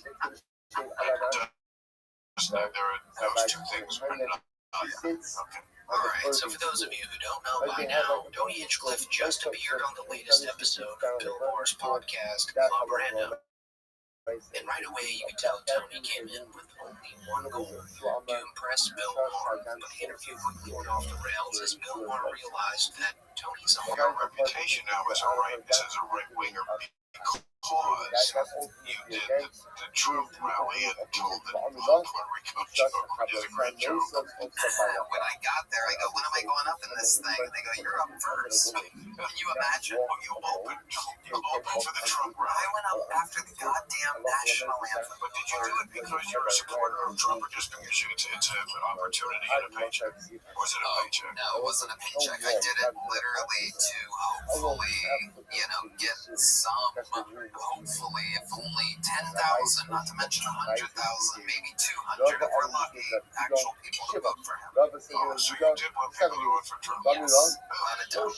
I think it's a weird rap in this world. And, you know, We're going to have to break off on that point. One thing I tell everybody, and it's okay that we disagree on that. I just didn't really know until this moment I thought maybe you just were doing it for again because you believe in free speech, but you're not really a Trumper. But you know, So upon realizing that Bill Maher isn't exactly vibing with his political worldview, and maybe even looking down on him for it, Tony Hinchcliffe suddenly goes into full-blown damage control mode. And in Tony's case, that means pulling out the wildest, most revisionist spin you could imagine. Because with a straight face, Tony tries to argue that he, Joe Rogan, and even Elon Musk are not far-right figures, which Bill Maher immediately shuts down. and this is the thing, because I would argue that we're more center than left or right. I think you'd probably be shocked to know how at least from my perception, centrist we are. I've been watching you for my whole life. By the way, my mom always made sure we had HBO, even though I was raised poor. So I kind of get you, and it's crazy that I'm considered a right winger, or that Rogan is, or that Elon is. And well, anybody who is a Trumper It's just it's a different mindset. You'd have to be extremely different to get me over there. And he knows that. I mean, a lot of this stuff is just way too insane and too far out. So as you just saw here, Omar did not let that nonsense go unchecked. And that's where the tone of the whole conversation changes. Because you see, Tony thought Bar was going to embrace him. He thought they were going to fist bump over hating cancel culture and ride off into the sunset as edgy truth tellers. But instead, Mar drew a line with Tony, basically saying, you can be a Trump guy, that's fine, but don't sit here and act like that isn't what you are. Okay, I know being a Trumper isn't, what you're calling a Trumper isn't that crazy. I mean, he did win the popular vote. it doesn't mean it's not crazy. Those two things are not. That's fine. You've been talking to me for what, an hour and a half? Do I seem like a guy who hates you because you're No, not necessarily. That's why I hate you more. Believe it or not, I think you are. Yeah, and I think I am too, believe it or not. And I'm center left. To me, a Trumper is far right. There are old school Republicans. They are hiding right now, but they do exist. That's center right. Trump is different. This is where it gets kind of sad, because you can actually see Tony start to swerve, because he realized that Howard's not buying it. Now he's desperate to claw his way back into the man's approval. So Tony doubles down, saying again that he wrote in Lamar and Trump were all centrists, as if repeating it enough times will make it true. But Lamar, again, is not biting. Since I moved to Texas, You're not in LA. You're in LA sometimes.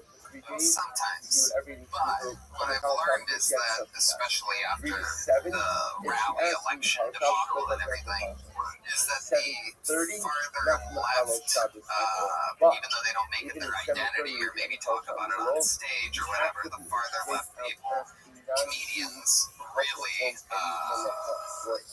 they'll just talk shit on a podcast or they'll pretend like, me and Rogan and everybody in Austin's a bunch of pussies and all.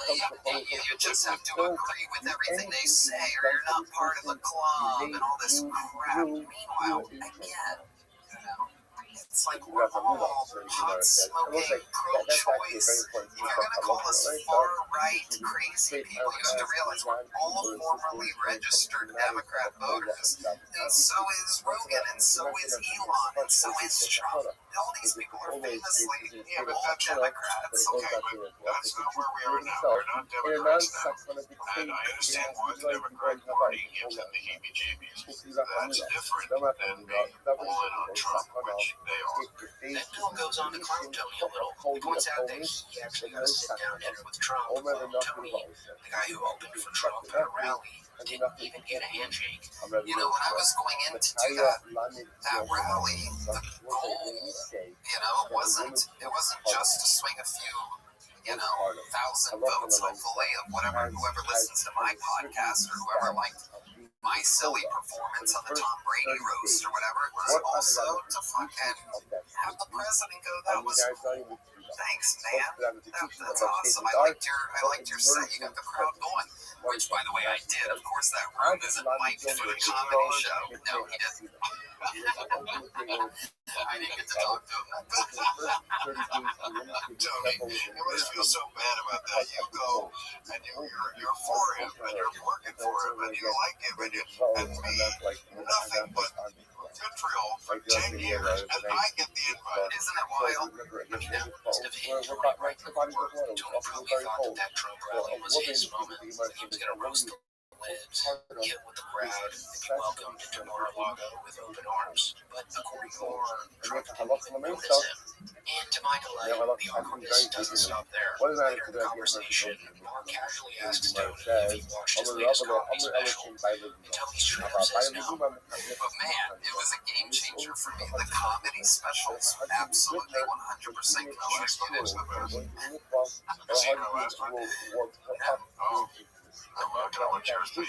Okay, deal. Then Tony immediately tries to recover by saying that Barr's been his hero since he was a kid, that he learned his politics from him, and that everything he believes today stems from watching Moore on TV. Why didn't you watch my last one? I don't watch it. specials. I like seeing them live. I see the people live where I really like the way they work. I'm not kissing your ass. I've been a fan forever. I mean, all my initial politics and everything of anything about politics was through you.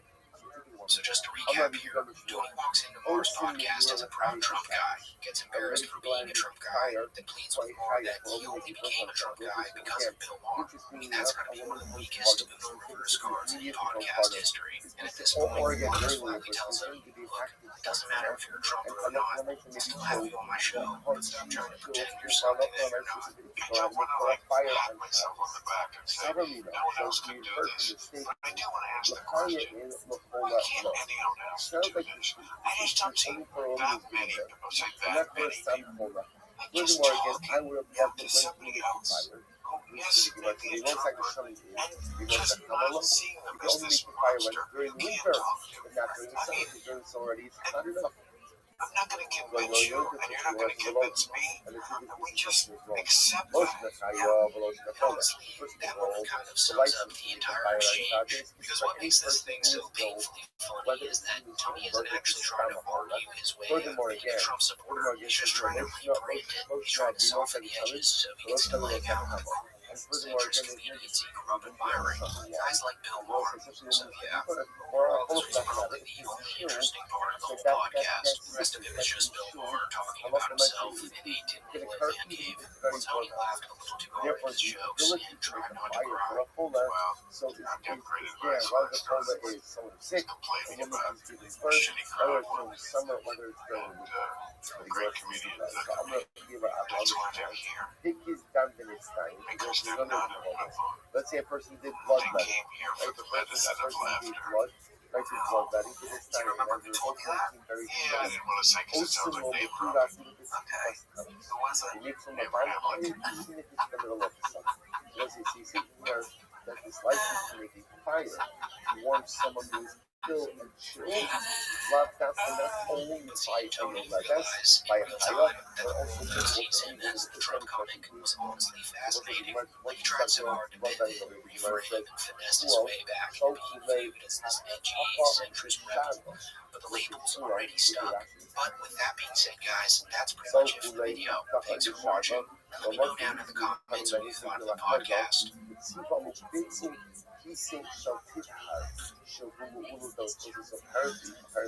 Shmuel once gave blood, once did bloodletting, Brendan Schaub is a horrible person, not only because he frequently lies or bullies his friends or scams his audience. Brendan Schaub is a despicable human being because of the way he conducts himself at his 9-year-old son's baseball games. I went to the mound the other day. He's like, yeah, you have 2 hits. Big fat kid, they're slow. I'm like, buddy, if this kid gets a hit off you, we're not pitching it. That's where I'm at. And that's also why his attitude's that way. Part of it is on me. I go, this fat kid, slow fat kid gets hit off you, this isn't for you. That's but me and sports, tighten the fuck up. That's why I was that. That's why he's an outlier, That is, you gotta be ruthless. Off the field, we're very nice to get in that kid doesn't hear it. Of course, my team knows. So not only is Dad of the Year over here teaching his son to fat shame his opponents at the ripe age of 9 years old, but on top of that, if the fat kid ever does hit a run off of his son, then unfortunately, the son's gonna have to find a new sport. I just can't wait for the day Brendan finds out that the fat kids in the Little League are some of the only ones who can absolutely skyrocket the ball out of the park. Yeah, he's a big, chunky, slow kid. And he gets a hit off you? Oh, in other words, to do his big turn, yeah, his fat speed's gonna be a little slower, so it's gonna be slow down. Oh, light his lighting. Also, from the side, it's gonna light his ass up. You'll say that from the... Oh, yeah. Oh, baseball's no joke, huh? Light his ass up. Oh, yeah. Oh, yeah, give me a legitimate feeling. You're kind of a baseball guy. No one of the psychos, though. I sound like a... Light his ass up. I just tell Tina to be...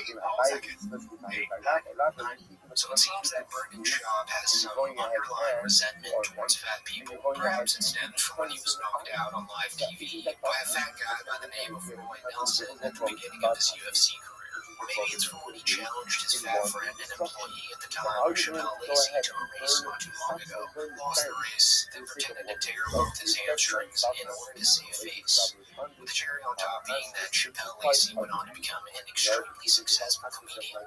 Whatever the case may be, at the end of the day, Brendan Schaub is transferring his toxic mentality to his son. That's what I explained to Taylor. He before practice week, we still have to hit outside that. I'm like, buddy, the games in practice are the bare minimum. Everyone's doing practice in games.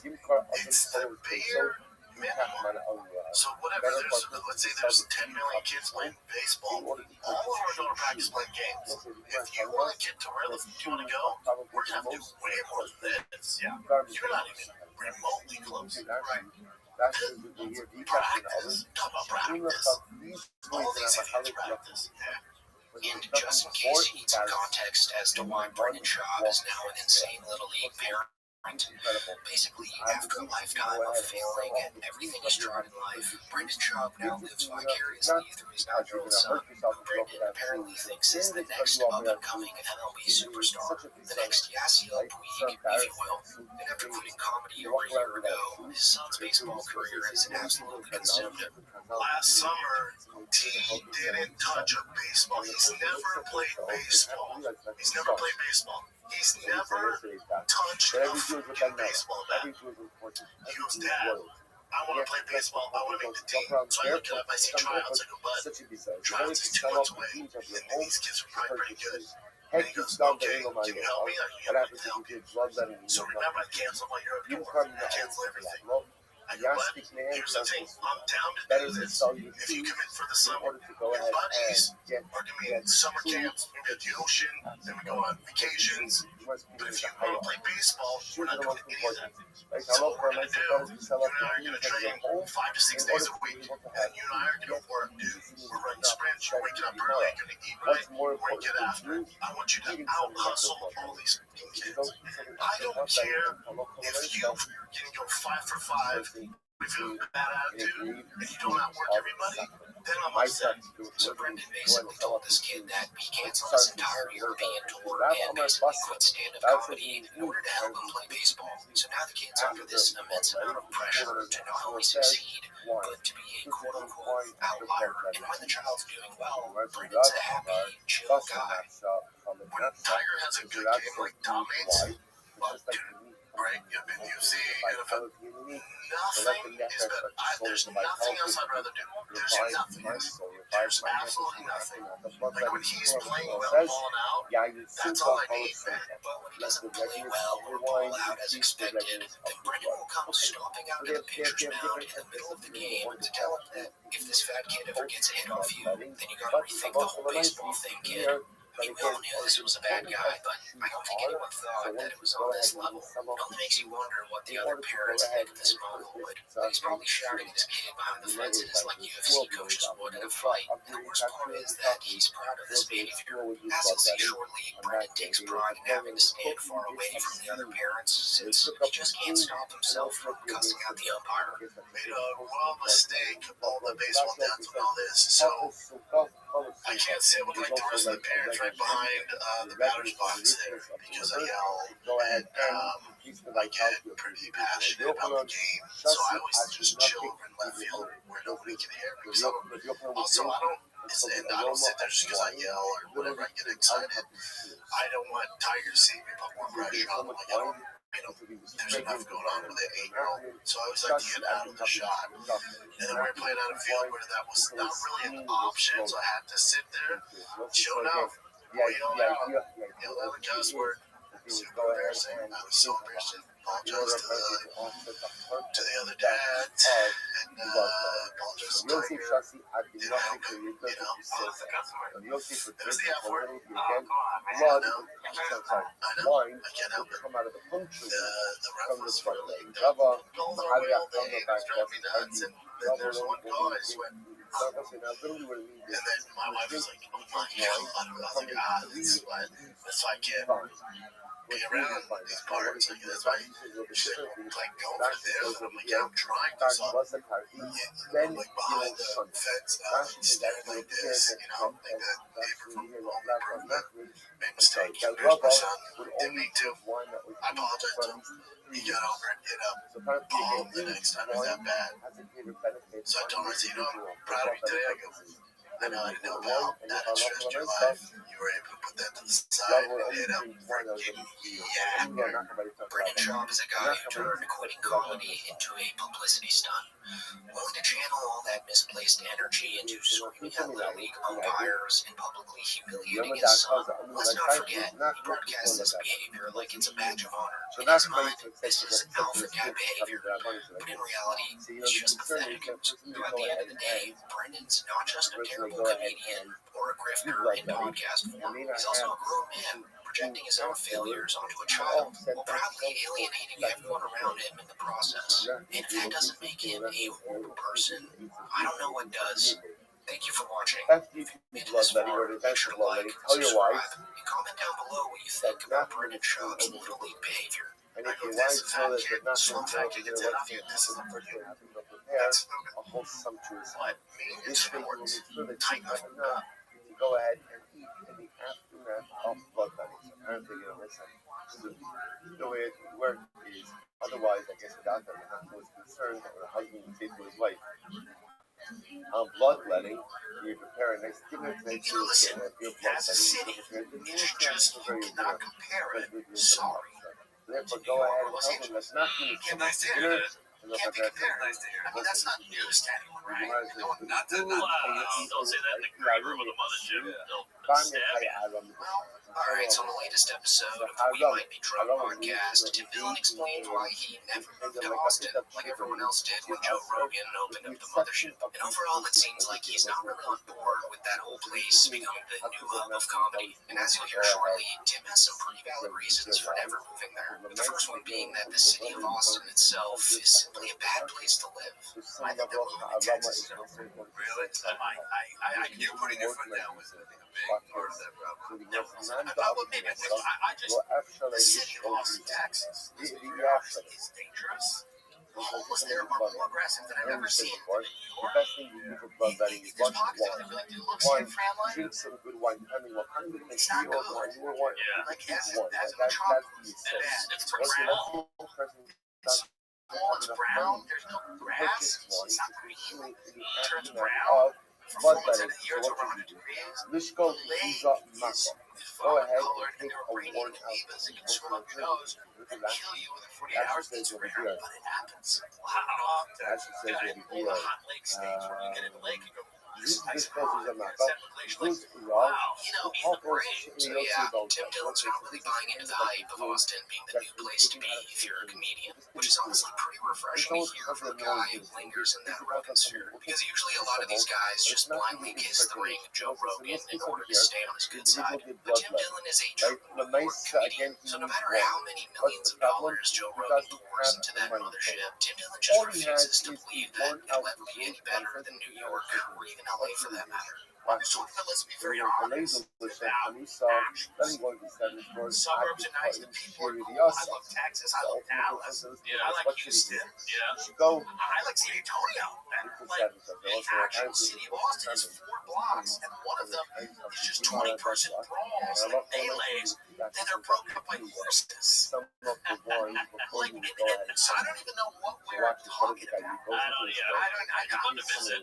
Yeah. Pop in for the weekend, pop out. Yeah, I agree. Tim even got Mark Norman to see through the Austin facade here, which is actually pretty funny because Mark appeared in that trailer for the new documentary coming out on the Austin comedy scene, titled Nighthawks: The Rise of Austin Comedy, which might I just add is extremely cringe. The amount of self-pleasing that these guys do is just absurd, and Mark mentions this in the podcast, saying that if you have to advertise the city as the next big thing, it's probably not that. But also, all these towns you go to, they have to tell you how great it is, which is like a person who posts their wedding photo every day. And you're like, you you guys are gonna break up. Great thing about New York, everyone shits on. Remember again, You go to New York, South, you go, Yes. even the people who love it, you have no idea. Right. You have no idea what it's like. I'll tell you what it's like. And we all That's because we love it. because we love it. Exactly. My wife said, "Oh, you're going to leave her?" Of course not. Exactly. I love horse. Obviously, Right. That's you not buy You don't someone have to to do something this blow New York every day because it's already great. another great point that Tech brings up is that Austin attracts both extreme sides of the political spectrum.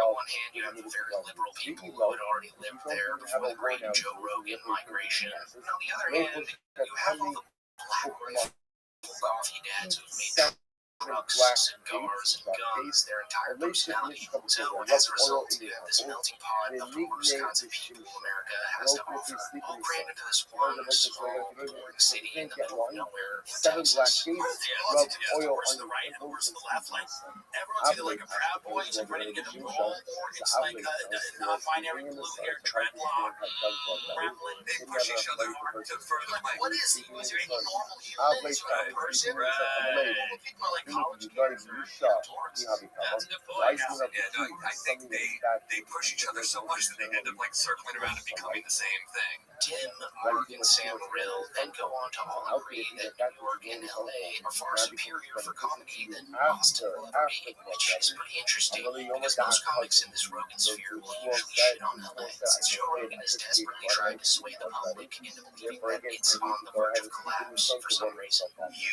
left, Tom left, and not like you're left forever. It's not like you're like, oh, I've left forever. Right. But it's not like you're like cannot go back to there to visit. I'm not going back to really. I despise the government there. I despise it. I despise their smugness, the way they feel it's okay to close down restaurants and businesses, the way they feel it's okay to just tell people you have no choice. But even though Los Angeles has its drawbacks, Tim, Mark, and Sam still enjoy it more than Austin, which, coming from three New Yorkers, is pretty insane to hear. You probably wouldn't be hearing this from them if Joe Rogan had never started the movement of LA being the worst city to ever exist. Yeah, it's just how weird it is. Well, problem with New York and LA, they're so different. Like New York is like a family that's constantly yelling at each other, like shut the fuck up! You're like, Jesus Christ, my family's dysfunctional. Then you go to LA and no one talks. That's our family does. Never speaks. And you're like, so which one is better? That's why it's good you do both. Yeah, you go back and forth. And there's a community. I think there's more community in the comedy in New York. That's what I've also like. There's young comics. There's older comics. In LA, it's very, which I kind of like about LA a little bit. Is like it's just very. You go, you do your work, and you leave. There's something nice about it. That's true. New York, as you get older, the hanging out. Yes. You don't have to hang out. No, you don't. Go when you can. And then Tim goes on to list, in my opinion, his most valid reason for why Austin will never be the new LA, as Joe Rogan says it. And that's simply because Austin will never reach the insane amount of wealth that California has. Basically, the enormous tech companies worth trillions of dollars in Northern California always keep Los Angeles afloat. As you'll see shortly here, Tim kind of points out that every time Joe Rogan said LA was on the brink of disaster, nothing ever really happened. I'll just say this, every time something happens, people go, this is the thing. Right. And it's never really. So I don't know if the reason LA is able to run is because you have like this economy in Northern California that's like $8 trillion. So big tech company. And they kind of run it off that, like the way that California is able to run. They run it off this really consolidated huge bundle of money. Or if they leave Northern California, they're not going to. They got to recruit out of Stanford. That's one of the reasons Austin didn't work. You can't recruit out of Rice University. You do it a little bit. In Stanford. And that's the thing. It's like people talk about, oh, is this thing going to be the new Hollywood? You go, no, Hollywood's dead forever. Right. But Hollywood, you can't just make a thing what you want it to be in a week. You can't just know, Miami's in Wall Street. You can't do that. No. You know what I mean? It just doesn't work like that. Areas of culture to develop for very long periods of time. Yeah. Everything's developed in a certain way. Where you go, oh, well, we'll just move all the tech things somewhere else. You go, yeah, but the literal Ivy League school that has the biggest, all of these tech guys are coming out of is Stanford. Right. So you can't, that's one of the reasons that Stanford, and the Bay Area is the Bay Area, right? Like, it's not just an accident, so I think that, like, that's difficult. Now, running to a Completely corpse. agree. You can't When take you Hollywood finish and go, it's going to be in what you Houston have. now. So, according to Tim Dillon, Jones. unless Austin somehow stumbles upon $1 trillion He industry the worthy of passing California's GDP, it just won't become this huge capital of comedy like Tony Hinchcliffe and Joe Rogan make it out to be. Being that California alone has the fourth largest GDP in the world, only being behind Germany, China, and the United States itself, that I don't think LA is really going into the dark days like Brendan Schaub and Brian Callen claim it to be. The reason I bring up Dumb and Dumber is because they're the latest guys in that Rogan sphere that are making their move out to Austin. When you take Tim Dillon's point of view into perspective, it really makes the move seem even worse than it already was. I mean, sure, it makes sense for Brian Callen to move there, since he at least has some smidgen of comedic value. I mean, Joe Rogan's pretty much promised him a regular spot at the mothership. Honestly, he probably bought him a mansion at this point, which they probably keep on the DL since they don't want Schaub to get all butthurt about it. But for Schaub, man, I think he's just in for a rude awakening. I mean, the only thing he's got left to cling on to is this right-wing trucker bro grift, who essentially just scams people into buying his merch so they can increase their odds into winning a souped-up truck. He seems to really be leaning into that now, as his new merch line has symbols in it eerily similar to some of the symbols used by the German guys during World War II. But that's for an entirely different video. Getting back to the point, it's going to be pretty satisfying to watch the slow burnout of the Austin comedy scene. Like, I think it's already reached its peak. More and more people just see it as the place where funny right-wing comedians go to die. I mean, the only thing that the mothership's got going for it right now is that it's home to Kill Tony. That show is dying out too. Like, after that whole Netflix disaster, people have started to wake up to just how shitty that show's gotten nowadays. So being that that's the biggest thing the mothership's known for, then I think it's going to reach its end. I think, I hope, it happens very slowly and in the most cringe way possible. But with that being said, that's pretty much it for the video, guys. If you've made it all the way to the end, you might as well hit that subscribe button if you haven't already. And as always, thank you for watching.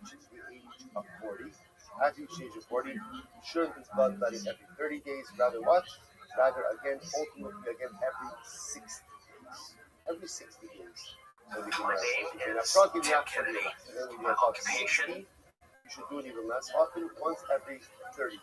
Once before 40, once every 30 days, between 40 and 60, once The only every type of 60 human days, being that survives about when he 60 survives. once We every take a regular person, send them Or off to study war, Dhamma, expect them to do some of the things that Tim Alcohol, Kennedy's done. They're not going to come back home. Shmuel says You the have right no time to idea blood letting is what that guy's Sunday, experiencing. Alright, so the ultimate badass we have over here is a guy named Tim Kennedy, who I'm sure most people are somewhat familiar with by now. But if you're not, he's basically this guy who rose to fame after people found out that he was doing tours of Afghanistan while at the same time being a decorated fighter in the UFC. He's pretty much lived the dream life of the average JRE listener. I mean, his life was so cool that he even published a book about it, Scars and Stripes, which instantly became a New York Times bestseller. But as you may know by now, this all came crashing down for Tim last December. The soldiers and captains who Tim wrote about in his book called them out for lying about most of the stories in Scars and Stripes. If you're going to write this type of book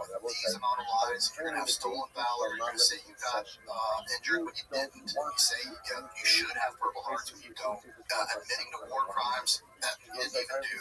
That is textbook stolen valor. Long story short, Tim pretty much lied about most of the stories in his book. I mean, even the title of his book was stolen from a book published in 1975 about a prisoner of war in Vietnam. So after all that, everyone discovered that Tim was just another grifting veteran trying to get a movie made about his life story, which is actually pretty unfortunate since his life story was already extremely impressive as is. But since then, fans have dug up some insane clips of him from when he was doing the press tour for his book, and it turns out that on top of lying in his book and exaggerating his life stories, he's also an overall weird guy. Like, for instance, Tim fantasizes about guys threatening to harm his family just so he can get the green light to go berserk on them. You know, my grandpa's generation, my uncles all were in Vietnam.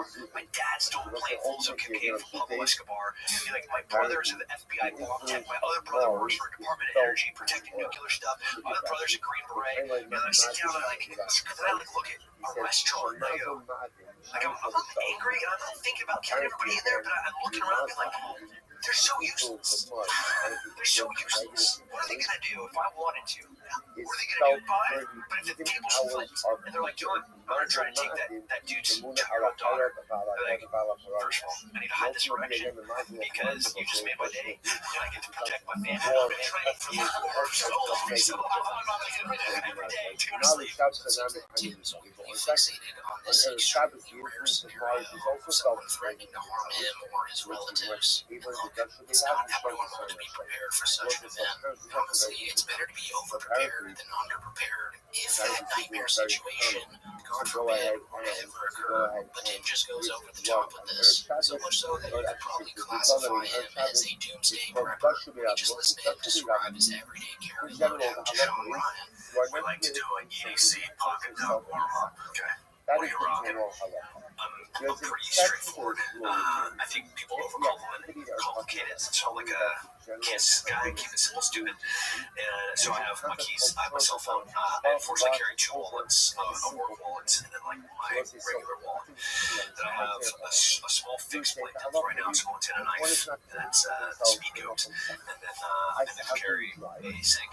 What's on your side? I have a red dot, and I'm using their solid core, copper, and steel rounds that tumble on impact. They do a great job on penetration against soft body armor. I want to have tourniquets that can work for my kids. I want to make sure that I maybe have 2 sets of core keys, one on my wife, one with me. At this point, it seems that Tim is just manifesting some kind of misfortune. It's also hilarious how he says he keeps a set of core keys on his wife, instead of saying, my wife also has keys to our car. But anyways, after seeing this clip go viral, I decided to do a deep dive on his YouTube channel, and I found this one video of him describing what he takes in the car with him on an ordinary family road trip, and even the guest he has on laughs at him. And mind you, that guest is also a doomsday prepping specialist. And this surviving back right here.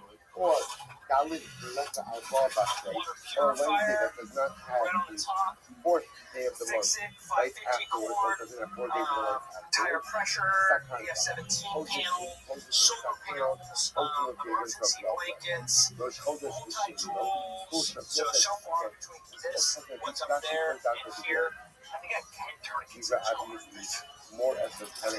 enough. 10 whole tourniquets, just in case there's 10 guys on the side of the road who all have severed arteries at the same time. So yeah, as more and more clips are being dug up from Tim's past, he's quickly becoming the laughingstock of that whole influencer universe. He just has this over-the-top alpha masculine mentality that's easy to point and laugh at. Like in that Brendan Shaw podcast from before, there's this one point where Tim mentions the various methods he used bedroom in order for his wife to birth a baby boy. No, I mean, I had to get weird to get a boy. You're saying you have a technique? I don't own the technique. I did research to find out that there's a plethora of techniques. Position. So male swimmers swim faster but don't last as long. So like ovulation, if you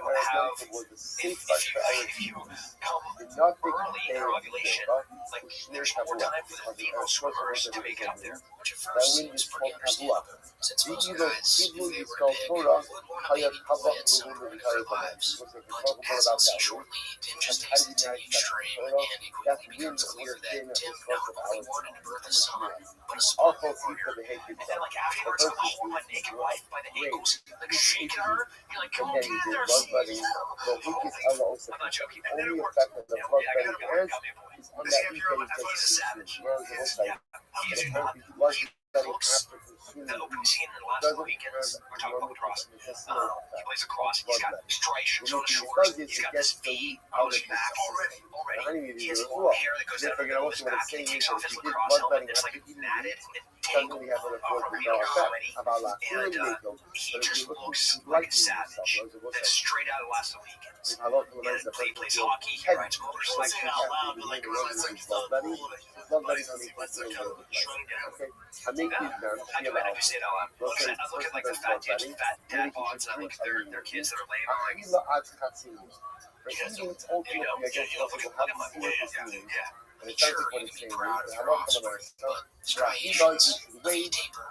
When these clips surface, the more Tim goes from being a highly respected and immediate fighter in Warhammer to the face of a more first responder cringe. This cringe has gone so bad that it's prompted more people who fought in war with Tim to come out on podcasts and expose him. Take Tim's former boss from Afghanistan, for example, John Shrek McPhee, aka the Sheriff of Baghdad. If you haven't seen him already, he's been going viral lately for making Joe Rogan shit his pants with some of the stories he has from war.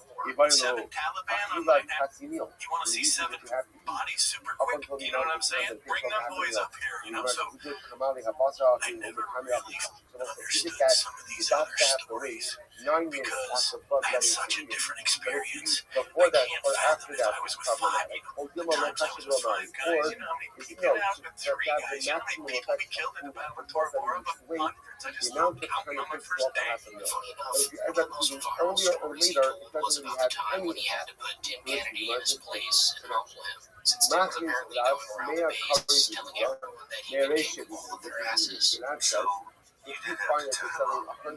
Yeah, I put him down in the dirt one day. Animals for a head. Man, just incessant talking shit about kicking everybody's ass. You know what I mean? And then like one day I was like, you're gonna kick all of our asses. All of our asses. Yeah. I was like, yo, meet me at the fucking dojo at midnight. You know what I mean? And then what he didn't know as well, he was all poopy, kicking rocks or whatever he was mad at. All the guys are like, yo, I'll be at the dojo. I want a piece of this action. And like, it's easy to fill the dojo that night. And then I was just like, look, we're gonna fight in the order rank. No, the new guys didn't like it. I think Timmy did well for 2, 3, 4 guys. I don't fucking know. I was like, wow, this is it. It's got to be on me. And I just made sure in the time I had, I bloodied him up and I made sure he was down. And then all I did is I whispered in his ear, like, I hope we don't have to have this talk again. And I walked out. Me and the guys walked out, left them in there laying on the ground. You know what I mean? But what I tried to teach him was, you can't beat us all. This is a team sport. We're a pack. You know what I mean? This is how we work. It's pretty satisfying to know that Tim Kennedy was already humbled into oblivion while he was deployed. It's just interesting how it didn't really translate to his life as an ordinary citizen. You know, in the Q course, he was probably the baddest dude in the Q course. And then you come to a place where you're now bottom. It's hard for somebody with high confidence to deal with, you know what I mean? I think all that is he felt as a new guy as we were trying to keep him down. What he kind of missed because he really didn't do any army time was, this is just the way it works for sometimes, you know what I mean? You know, like malice here, no one wanted to keep Timmy down, you know. And then he got so mad and like talking shit and being poopy that like the commanders, the officers are like, get him under control, or we're going to make sure he's out of special forces forever. Hey, at the end of the day, Tim's not really a bad guy, and he's certainly not as bad as other people have covered on this channel. He really just says and does goofy stuff. And after taking a quick look at his YouTube channel, it seems that he does more good for the community than bad. But that's pretty much it for the video, guys. Do let me know what you think of Tim Kennedy in the comments down below. As always, thanks for watching. Very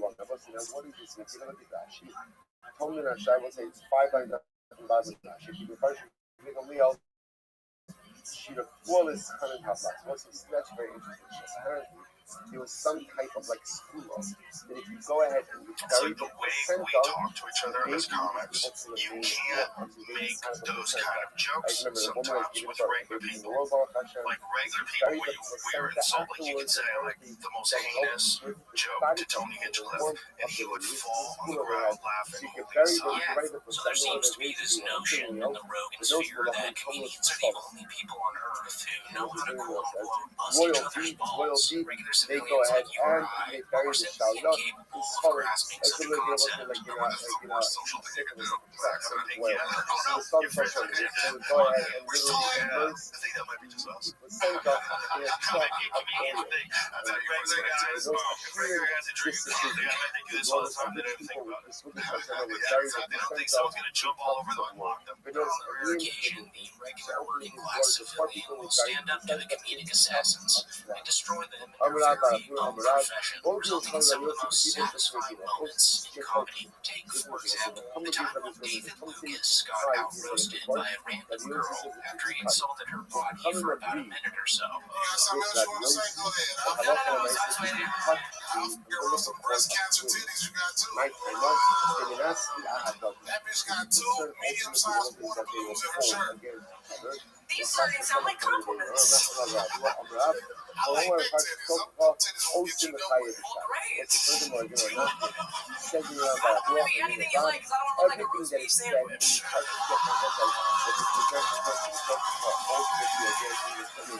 Oh my God, you don't like that bullshit? You're hungry. You got the titties of one of R. Kelly's sex victims, bitch, your ass. You got the titties of big titties. You got big titties.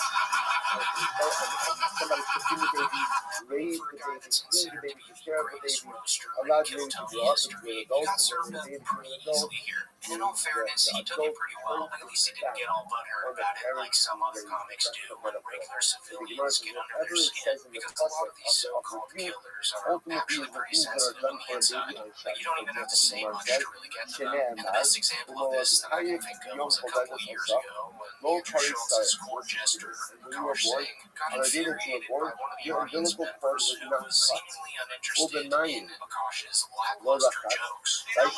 And ultimately, again, you weren't wanted. One of the issues I'm not a problem, you were not selfish again, it's on the risk.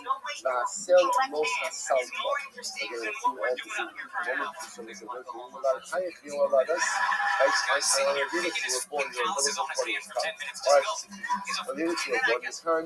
So the other time, Rabbi shots. Here we see how long we did for my shots. Low Karasa, you're going to call it last part. How should ultimately, also remember, you mentioned that anything in the process that something is not done, you see that even the things that are normally done in the process of growth. And if these things so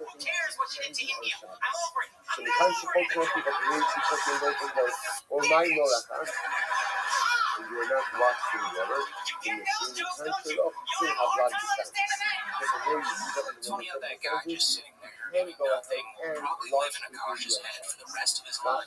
One of the dudes just sitting there chilling, and just because he's on ROFL and every one of Akash's bad jokes, Akash felt the need to go off on him for 5 minutes straight. Just come sit here for 5 minutes. Just look at this guy. Can you see him from here? You only see this part of his face. You don't see the shitty part right now. You pay for this shit, I bet. one of these reads, they had to work so about that. Remember what I said about being disrespectful? Can't you open up about the shop? Sell it, look, And the funniest part about this whole thing is that Akash posted this interaction to his own YouTube channel as if he served an underground slam to this guy. But in reality, all he did was expose himself. He deserved it. I don't know if we put this out because it's so mean, but he deserved it. It's fun, to be honest with you. He deserved it. Anyway, done. After watching this clip again, guys, it sure does seem like Akash has a lot of inner rage built up inside of him. They must suck knowing that all he'll ever be known for is being the guy who laughs like a hyena and everything Andrew Schultz says. But anyways, not all comedians have a short fuse like Akash. Take Brian Callen, for example. Some of Brian's funniest moments are when he gets made fun of on his podcast. And unlike some people, he actually leans into the jokes about him, which makes it that much more enjoyable. Like when Matan Evan roasted him when he was a guest on Matan's show. So you have matured a little bit since then, I'll give you that. I think so. In some ways, you've got older and your face looks older. Dude, have you ever made a person laugh before? Yeah, and I'm a comic, dude. I'm really good at stand-up comedy. There are some topics, though, that Bri is still cautious about, like the whole Fighter and the Kid subreddit and their massive hatred for Brendan Schaub and him. Like, he'd much rather stay away from that. So Matan knew that this would be the perfect angle to take with Callen, and sort of ambushed him with the subject. Oh, what's his name? Brendan Schaub. Very funny man, cracks me up. Very strong. Legally, I have to say that. No. Listen, do you listen to Fighter and the Kid? I hear about it from different sources. So you're hearing it third party, dude. I need you to get involved in the podcast Fighter and the Kid, and you will see that I'm not just the only genius in that fucking duo. It's Brendan Shaw. I'll tell you this, Shaw. What are you talking about the underground community? Son of a bitch. There's a couple 100,000 of us now. You're part of that community. I started that fucking guys too. You started it? How? You know what email I used to? Which? You know. What is it? But I actually think the best moment from this podcast was when Maton got Brian Callen to admit that Joe Rogan was one of the worst comedians that he knows, which wasn't even what Maton intended. Like, he wanted Brian to say Brendan Shaw, but instead, Brian brought up Joe Rogan. Within your friend group, who do you think are the 5 funniest comedians? I think Bill Burr. I think Dov Davidoff. I think Steve Byrne cracks me up. I think Andrew Santino is hilarious. Sorry. Who now the 5 biggest personalities? Dude, that makes my Maton. Do you understand that he can make one phone call, he can open his fucking window and whisper, and this whole podcast goes away? Oh, are we talking about Greg and Schwab or Joe Rogan? We're talking about Joe Rogan. Oh, I love Joe Rogan. Also, while we're on the topic of Joe Rogan, I don't think I can make this video without including him, because out of everyone in this circle jerk, he might be the most sensitive when it comes to regular people having a go at him, as he is the originator of this whole mindset where comedians are far more superior than the regular Joe Schmo, and he's been this way his entire life. Like, there's this ancient video of him on YouTube from 2007 where Joe gets into a heated argument with a feminist, who even I'll admit is beyond insufferable in this video, but I still applaud her for rage-baiting Joe into a full-on mental breakdown.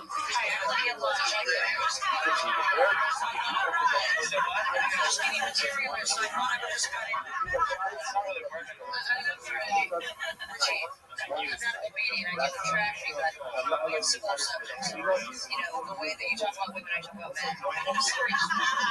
It's great. So at first it seemed pretty cordial between the two, but as soon as the feminists started criticizing Joe's stand-up, you could tell that his blood was starting to boil, and he finally reached his breaking point with her when she started to emasculate him in front of everyone at the bar. I mean, we're getting any material. Don't get any material out of me like you were getting out of them.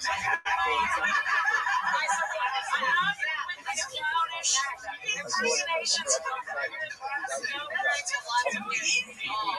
The ones that are smart. Look in my eyes when you're talking. I know, exactly. I don't think so, Joe. I didn't have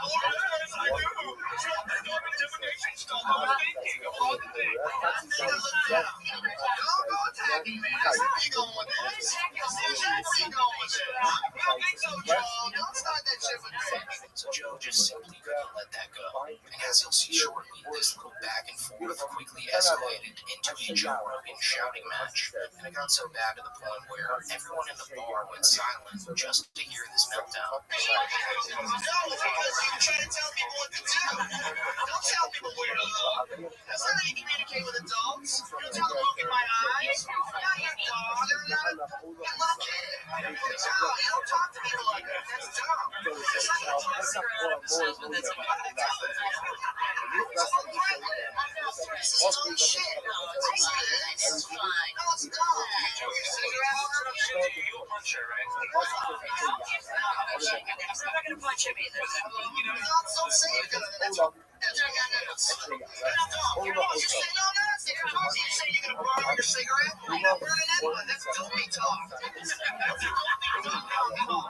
As the woman kind of crosses the line here and touches Joe on the face, and that sends him into an absolute rage. Very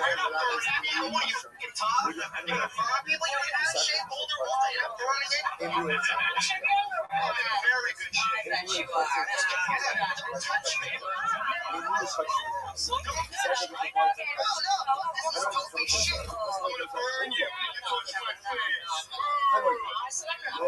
This is dopey talk. If I walk out of the room, I'm not insecurity. I don't think you're cool. I was nothing but cool to you until you started trying to tell me what to do. Because you're insecure, you don't pay attention. I immediately go motive you have to tell me about your act and what you do, what you do, what you do? Why don't you just talking as a human being? You ever try that? Just talking. Stop telling people what to do. Yeah, I'm saying that you because you need to hear this shit. Because you're always talking over people. Yeah, you are. That's why you felt insecure about me trying to get me to do what you want me to do. Look me in the eyes, Joe. Tell them down the girl. Don't talk to those girls. I know people like you. And you say, this is all dumb. I'm not like that. You're going to trick them. You're not going to trick me. You're not tricking anybody. No, it's ugly. You're dark and mysterious. I forgot. You're unhappy. You're unhappy. That's why you hate people. Very Dark and mysterious. doesn't know me. Doesn't know me. You don't have to. And then people in the comments on this video are actually in support of Joe. But please don't be.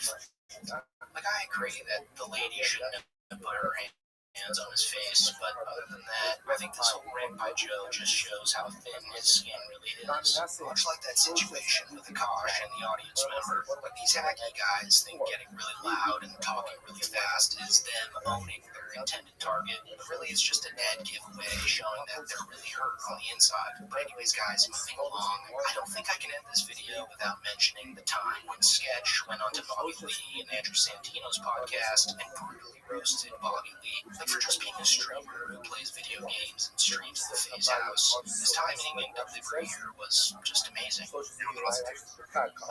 little bit, it would suck. You get your ass kicked all the time. I was a chubby 170, so I'd go out there and wrestle like around 170. They kind of like throw you around. You know, this guy was an extremely good high school wrestler. So was his brother. Really? That's true. Yeah. What weight? No, you guessed the weight. Guess the weight. I thought sumo was one weight.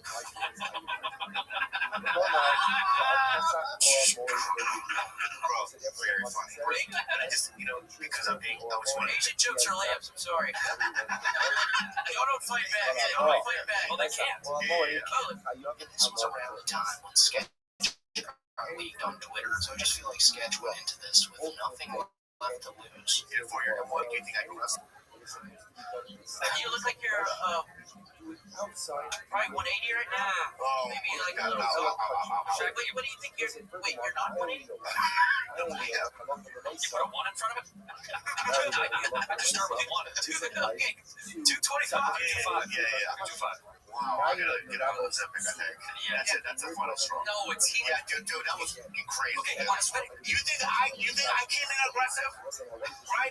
Sumo and then 280. What the fuck is going on right here? You look like you got soft skin. Come on. In a good way, though. In a good way, yeah. I do. I love this guy. Say we'll be tip to tip later. Yeah, you will.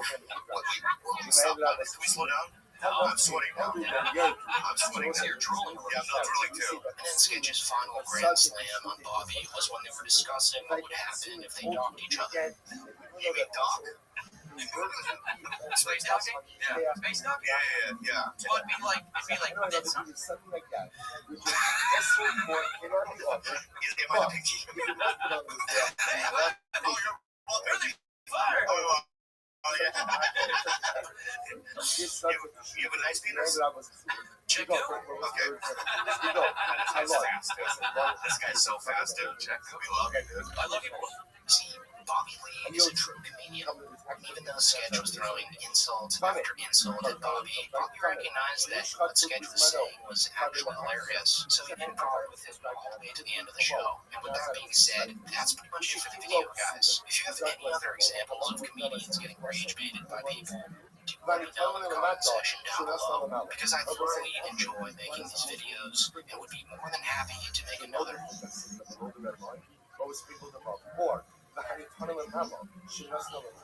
Or a covering in blood was supposed to be placed above the red line, but was placed below the red line.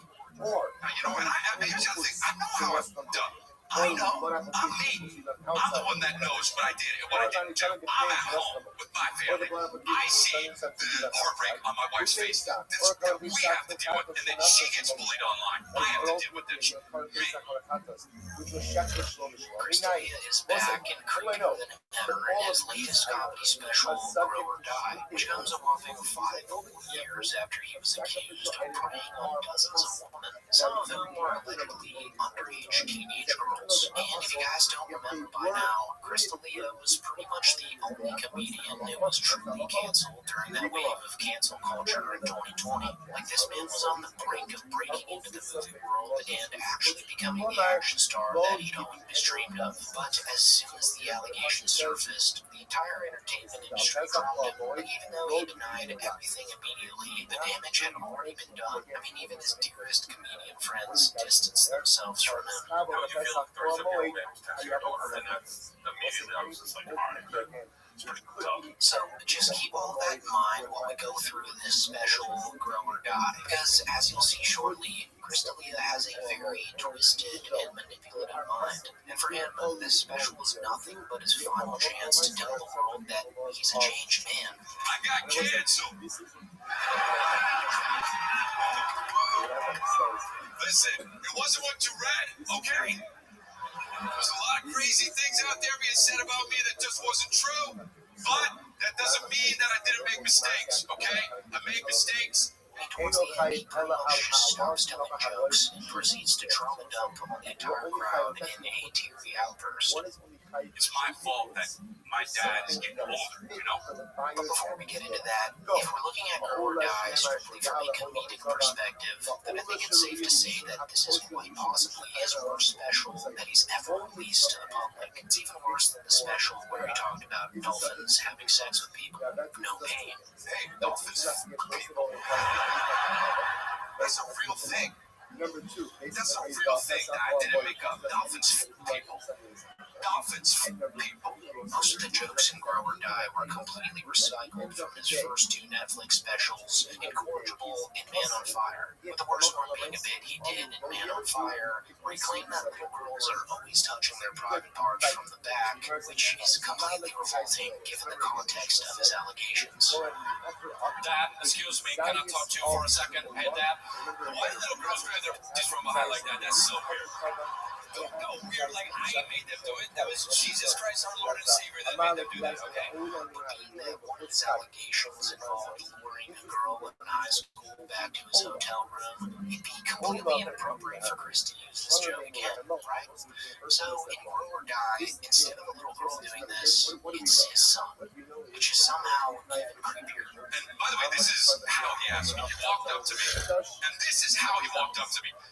He walks up to me like this. This is what he did, okay? I know, but he was holding his asshole. So he walked up to me and holding his asshole. And by the way, super casual about it, which is insane.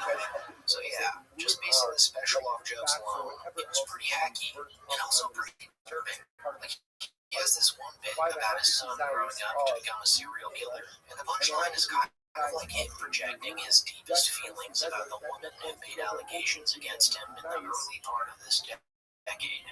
I'm gonna watch a 4-part docu-series on my son. I was eating a muffin, and my mom told me that it comes out of my penis. The muffins come out of my penis, and then I took it as gospel, you know, and then I didn't even know that was wrong until I was a teen, and that's when I started killing women because they lie, you know. That's how that happens. And then there's the repetition. Chris has always been one to lean into absurd repetition for comedic effect, but in this special, it just goes completely off the rails. Like in one bit, he repeats a single word 30, maybe even 50 times in a row, and it almost feels like you're watching someone slowly lose their grip on reality. Like, this is how it happens every time. I'm like, Mom, we gotta go. And this is what she does. She goes like this, okay, wait, Christopher, wait. Okay, wait, Christopher, wait, Christopher, wait, Christopher, okay, I see, Christopher, wait, Christopher, wait. And by the way, we're still near the couch. Like, we're not even outside.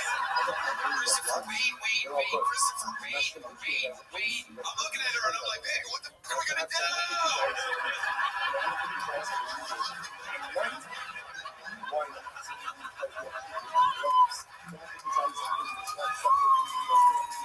At this point, this is just a mental breakdown, and not a particularly entertaining one. And then things got really creepy, because as Chris sat down on the stool, he suddenly became very tense and serious. And he proceeded to break down in tears, talking about his journey through therapy and how his choices affected his family. And it goes on for so long that we almost forget that this is a comedy show. You know, and here's the thing. I know how I'm dumb. I know. I'm me. I'm the one that knows what I did and what I didn't do. I'm at home with my family. I see the heartbreak on my wife's face, the shit that we have to deal with, and then she gets bullied online. I see that shit. I see my dad's face and how he aged 10 years in 2 years because of the stress of the situation in my family that I put myself in these situations, and that's why my dad's stressed out. I have to deal with that shit. Me. You know, I talk a lot about fear, and that's something that I am fearful of. Is I feel like because of the situations that I put myself in, my addiction, it's my fault that my dad is getting older, you know, because he couldn't deal with the stress. And you know what? It's sad. But before you feel bad for Chris, guys, just remember that he's only sad because he got caught. Like, to this day, this man would have been happily tormenting a woman if no one spoke up about it. Also, sure, you can applaud him for taking steps towards bettering himself, being a good father to his kids, and admitting his own faults in this special. But this whole sitting down on the stool thing and tearing up should be pretty creepy to anybody familiar with the process of creating a stand-up comedy special. Like, basically, for an entire year, a comedian at Chris D'Elia's skill level will go on tour and practice bits, and then what you see in their comedy special will be a sharpened version of the bits they were doing all year long. So him opening up to the crowd with tears in his eyes is just a little bit suspicious to me. Like, was he practicing this in every show he did prior to taping the special? I mean, if you're watching this right now and never went to one of his shows between 2022 and 23, do let me know in the comments if Chris did something similar to this. Because if he did, I just feel like it's pretty revealing as to just how manipulative this man really is. We also saw him do this same routine in that soft white underbelly interview he did a year ago, where he cries on cue and claims that one in line destroyed his life. So I just feel like this is all an act. And this isn't just me who thinks this. I mean, it's not even my original thought. Like, Elephant Graveyard pointed this out in one of the excellent videos that he did over a year ago, titled The Abrams Method, How Celebrities Learn to Cry on Camera. So this choice to cry on stage during his first comedy special after being canceled is definitely an interesting one. So yeah, as you can see in the special, Chris D'Elia is truly a shell of his former self, like that invincible, nonchalant, co-leader-like personality he had before the accusations doesn't quite work anymore. Unfortunately, whatever comes out of his lips now just makes me think of him as a creepy guy. And lastly, the whole crying on stage thing. I just think it's a pathetic attempt to garner sympathy from the few thousand devoted fans that uphold his career. Chris's main source of income comes from his year-round comedy tour, and he's extremely successful when it comes to selling out enormous theaters around the country, and even the world for that matter. He's still making millions of dollars per year. He's just sad that all the growth stopped, and that he'll never be on the big screen ever again. Instead, he rots away on the 3 dwindling podcasts that he does weekly, with one being his solo show, Congratulations, the other being the one he does with his brother, Adelia, Lifeline, and last but not least, the one he does with Brendan Shaw and Eric Griffin, The Golden Hour. So yeah, pretty creepy stuff from the OG Diddler as per usual. But anyways, that's pretty much it for the video, guys.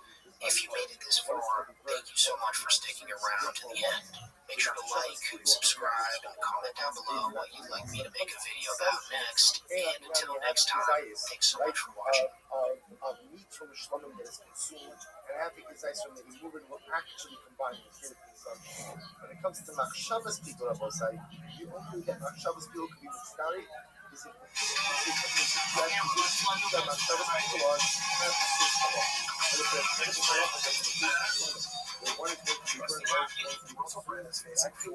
Charge as in the most serious of all. no sir, also look again, no sir. For example, also a serious charge with a maximum is up to 10 years. I'm for no sir. I was a fool, man. I was a fool before I did that. I was a drug addict, sex addict, and an imbecile, but what I never was was It looks like Russell Brand's time as a pseudo-intellectual cult leader is finally over, because, as you just saw, he was recently charged in court on 4 separate, very serious offenses, all of which have to do with him allegedly violating multiple women back in the mid-2000s. But since the trial won't happen until the beginning of May now, Russell Brand, in the meantime, is frantically trying to save his reputation on his podcast, spewing to his alt-right audience the same BS that most right-wing grifters do when they're charged with serious sexual offenses. The allegations, just so you know, the charges, in fact, relate to events between 1999 and 2004. You probably won't even have heard of it until, 2005, 2006. Remember when I was talking openly about the coronavirus and the corruption during the coronavirus era, and how the media lied to us and shamed us and tried to control us, how companies like Pfizer and Moderna made record profits, how the UK inquiry into COVID was tepid. It's interesting to me that once I was on the radar of the deep state and many of their affiliates within media, because the media and the government are not separate entities. I mean, this guy might be the biggest bullshitter known to man. It's pretty obvious that he's in a huge state of panic right now, because his words are just all over the place. Like, he even admits that he probably did some terrible things back in his heyday, because before he made his switch to Christianity, he lived a very hedonistic lifestyle. You know, back when him and Diddy were getting cozy together on private jets. And I'm going to address as best I can the charges of sexual assault and rape in the UK that have been made against me. What I feel when looking at it with my heart as open as I can manage is that knowing that there are people that, to whatever degree and for whatever reason, willing to participate in a venture of this nature means that I recognise that I must have in some ways caused harm. In those giddy and hedonistic days, those ludicrous dark days, those days where I was part of a culture that then seemed to warmly applaud and celebrate Epicureanism, the relentless pursuit of pleasure, a kind of casual godlessness, the kind of godlessness that leads to the erection, forgive the word, of false gods everywhere. When I was in that world, I must have been captured by a kind of darkness. I couldn't have been more clear that I was out there having sex with anybody who wanted to. And let me tell you, when you're a famous guy, people are out for it. People are out for it. I gotta be honest with you, no bother reason I bothered becoming famous in the first place, which I thought this would be a glorious opportunity for hedonistic adventure.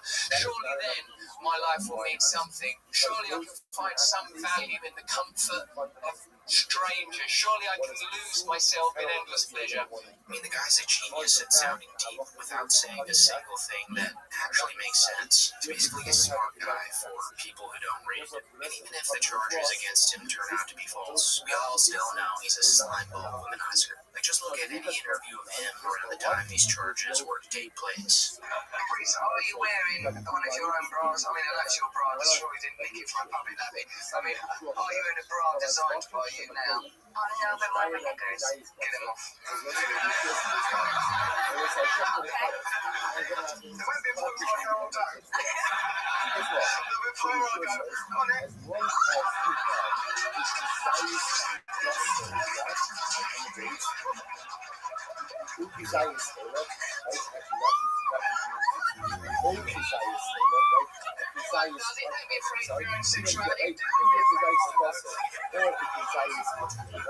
It's like you're a man slut. That's for sure. There's an award named after you.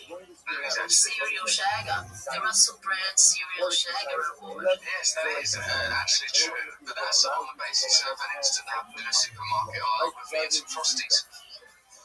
So yeah, I don't know about you guys, but I'm gonna go ahead and say that this isn't just the DA trying to take him down because he's a martyr of free speech. I mean, he completely fell off the map when he shifted into the right-wing pipeline graft. No one really even thinks about him now. And he acts like he's some kind of whistleblower who's on the run from the government. All he really is a master manipulator. Like, the day he was officially charged by the prosecutors, he released a pretty creepy and manipulative video on his Instagram denying all the accusations, and it's pretty clear that he's mastered his manipulation tactics.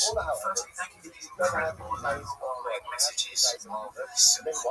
We very fortunate in a way to live in a time where there's so little trust in the British government. We're very fortunate, I suppose, that this is happening at a time when we know that the law has become a kind of weapon to be used against people, institutions, and sometimes entire nations that will not accept and tolerate levels of corruption that are unprecedented. I'm speaking particularly to those of you that are watching this in the UK. How do you feel about your legal system right now? How do you feel about some of the high-profile cases that are not being pursued and prosecuted? How do you feel that the Southport murders are handled? How do you feel about the government of Keir Starmer? Now, that's just sort of general context. Me, I've always told you guys that when I was young and single before my wife and family were just about as strong as their beautiful children, I was a full man. I was a full before I lived in the London. So yeah, I don't know if it's a coincidence or not that he decided to turn to God after he was initially interviewed by police. He's basically tried to reinvent himself. He's moved from wild celebrity to spiritual guru to political commentator now. But all of his charges aren't about political views. I mean, this isn't about censorship or cancel culture either. When multiple people accuse you of something and an entire legal process moves forward, the appropriate response isn't to launch a tour about how misunderstood you are. But I guess we'll just have to see what happens in May. For now, Russell Brand is doing everything except addressing the case in a straightforward way, and that tells us a lot, whether he realizes it or not. God's name, 48 hours.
Just the animal disappears. You have nothing left of the animal, it disappears.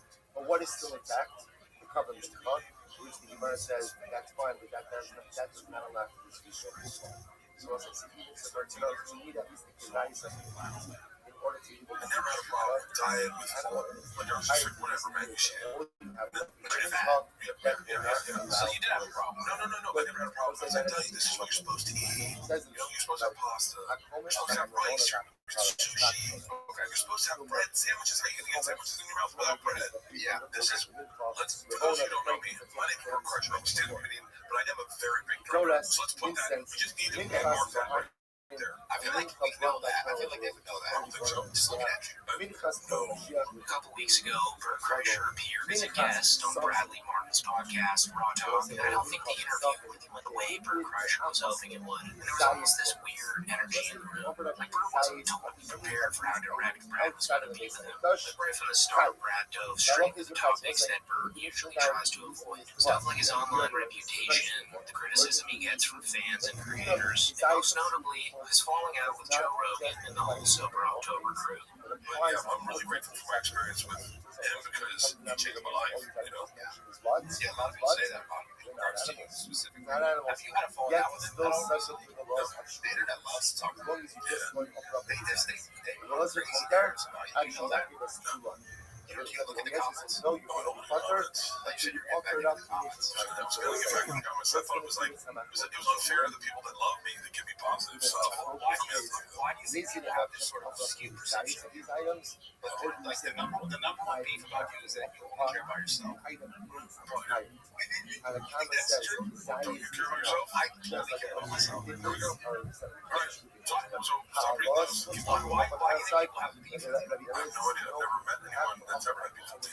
No one. I've never met someone in real life that has beef with me. That's never real. Never. I'm telling you right now. Not once in my life has anyone said they didn't like me to my face. So as the podcast goes on, Bradley starts pressing Bert about the hate he gets online. And for once, Bert actually opens up a little bit and admits that he knows about the online channels that seem to live rent-free in his head, alluding to some of the main channels that have been covering his downward spiral lately, like Too Lazy Too Dry, Comedy Enforcement, and of course, Podcast Cringe, which, let's be honest, is probably the main one he's referring to here. I remember the first time I ever heard someone say that Joe didn't like me was a comment. It was I think it was a video I might have addressed. And I think the number one mistake I probably ever made, if we're looking back at that, was addressing the video I saw on Two Bears. Because Two Bears was so big that gave them a platform, and they realized at that point, they're like, well, Bert may watch these, and this may help my channel. And so that was the mistake. I think that if I'm ever going to highlight a mistake I made, because that's what people go like, oh, Bert's going to give me a shout out because I said something negative about him. Yeah, and so, this whole channel is built on like that. Oh, yeah. And by the way, it's like, I can't hate on them because I don't watch them, but like, they're going to do what they're going to do, and they're, I really wish, because some of them are really good. If we're going to say anything for real, I wish a couple of them would send me a resume. Yeah, because I'm like, yo, man, your editing skills are wildly good. Yeah, you listen to every podcast. You're dialed in. You got the media game on lock. And if you watch my channel, then you definitely know that Podcast Cringe has been absolutely relentless with their Bert Kreischer content lately. And it's honestly impressive. At the moment Bert uploads a new podcast, Mr. P Cringe is a 20-minute breakdown ready to go within 24 hours. And these videos aren't just getting a few thousand views. We're talking tens of millions of views over the past couple years. So during the podcast, Bert admits that these videos got so bad for him to the point that he had to manually rework his entire YouTube algorithm just to avoid seeing videos of himself. Like imagine being so haunted by online criticism that you have to start training your algorithm not to show you content about, well, you. I mean, I remember there was that like I said, I have not been online. Like I had to change my algorithm on YouTube to a certain point. I mean this with respect, but there's only a reason they're using me. They're not using me because it's me. They're using me because I'm so big. I do arenas. So they're using me because it will get clicks. They're using me because it's me and I talk wild. So they can, like a fucking, this interview is, they're jerking off going, he's saying everything. Yeah, so that's me and I talk a lot. But it's like, you can't, when I started showing up in my own feed, it would like F me up. I was like, no, I can't see stuff on me. Oh, I want to see stuff on my friends. I'm trying to change my algorithm on YouTube. I used to enjoy YouTube. I don't watch YouTube at all. The thing that's annoying here is Bert's usual cope when it comes to hate. This idea that the only reason they get criticized is because they're famous, brushing off these very specific critiques by saying, you're at the top, people trying to tear you down, bro. Like, no, that's not quite what's happening here. Like, if that were true, wouldn't these same channels be focusing on actual comedy legends like Bill Burr or Dave Chappelle, the ones who are actually at the top? No, because Burr and Chappelle don't constantly humiliate themselves, also taking themselves way too seriously. Guys like Bert Kreischer and Brendan Schaub catch all this tea, not because they're successful, but because they're easy to point and laugh at. Like they walk around with this inflated sense of self-importance, saying stuff that's tone deaf or just plain dumb, and then they act shocked when people call them out on it. But rather than address any of that constructively, Bert just chooses to laugh it off while he cashes his checks. And honestly, I can't even fully blame him. My new special's coming out right now, whenever this drops. Lucky's out March 18th. Watch it, man. There will be channels dedicated to hating that special, but it doesn't matter. It's like, yo, whatever. It's like, why though? Exactly, dude. Why would someone say Bert Kreischer? They don't know me. It's like, that's crazy. Like, I'm not sitting out like, like what? Yeah, I guess that's just kind of like the price you pay to just be on the internet. It's like to put yourself out to that level. Dude, there's people that don't like Dave Chappelle. Anyway, as the podcast keeps rolling, Bradley circles back to something fans have been speculating about for a while. Bert's fallout with Joe Rogan. And this is where things get pretty interesting, because up until now, Bert has been pretty vague about what actually went down between him and the rest of the Sober October crew. But in this conversation, he finally cracks. He says the real reason for the tangle was that Ari Shaffir drugged him during one of the podcast sessions. He literally spiked his drink without telling him. According to Bert, that moment completely ruined the vibe and damaged a lot of trust between them. How do we drink alcohol? That's why the Sober October thing fell out. Just in the end, never gonna actually stop drinking. It didn't fall out. It was just like we just didn't. The reason it fell out was that Sober October was always fun for us because we always joked and busted balls. And then Ari drugged me, and we no one talked that month. And so the next month, we're like, man, this is one little thing like getting drugged kind of put a sting on it a little bit, and we were all like, it wasn't as fun as it was because Ari drugged me a little bit. And it took Ari and I a while to repair our relationship, like to actually, See, this is what's crazy is like you can make all these videos, but these are like real relationships. Yeah. So there seems to be a bit of an overlap as to why Joe scrapped Sober October. Like according to Bert, it's because Ari drugged him. But according to Ari, it's because Bert is way too narcissistic to do podcasts with consistently, which was the initial thing that Ari told Bert last December when this entire fiasco began. So it's interesting that Bert didn't bring this up to Ari when that podcast went down. So you think, well, you Sober October good? How do you get to be Joe, though? Yeah, how do you what Joe does that you don't have the capacity to do is not make it all about himself. Hold on. No, hold on. There's a clip. No, hold on. There's a clip. There's a guy named Clip out there if you're not interrupting. No, you're fine. Look that up. I'm not interrupting. I'm having a conversation. I have conversations in order. And sometimes I'll say, if you said, and then I go, crap, that's crazy. I would never be able to do that. And then, because Joe's done that, he goes, don't make it about you. I go, that's how life works. I think of things and I go, that's amazing. I could never run 25 miles. Like, I could never run 50 miles. You can ask Joe anytime. Never once. Joe and I never had an issue. Never in our entire lives. I was texting him right now because I'm seeing him Friday. But one will post about online. So then I guess it's not real.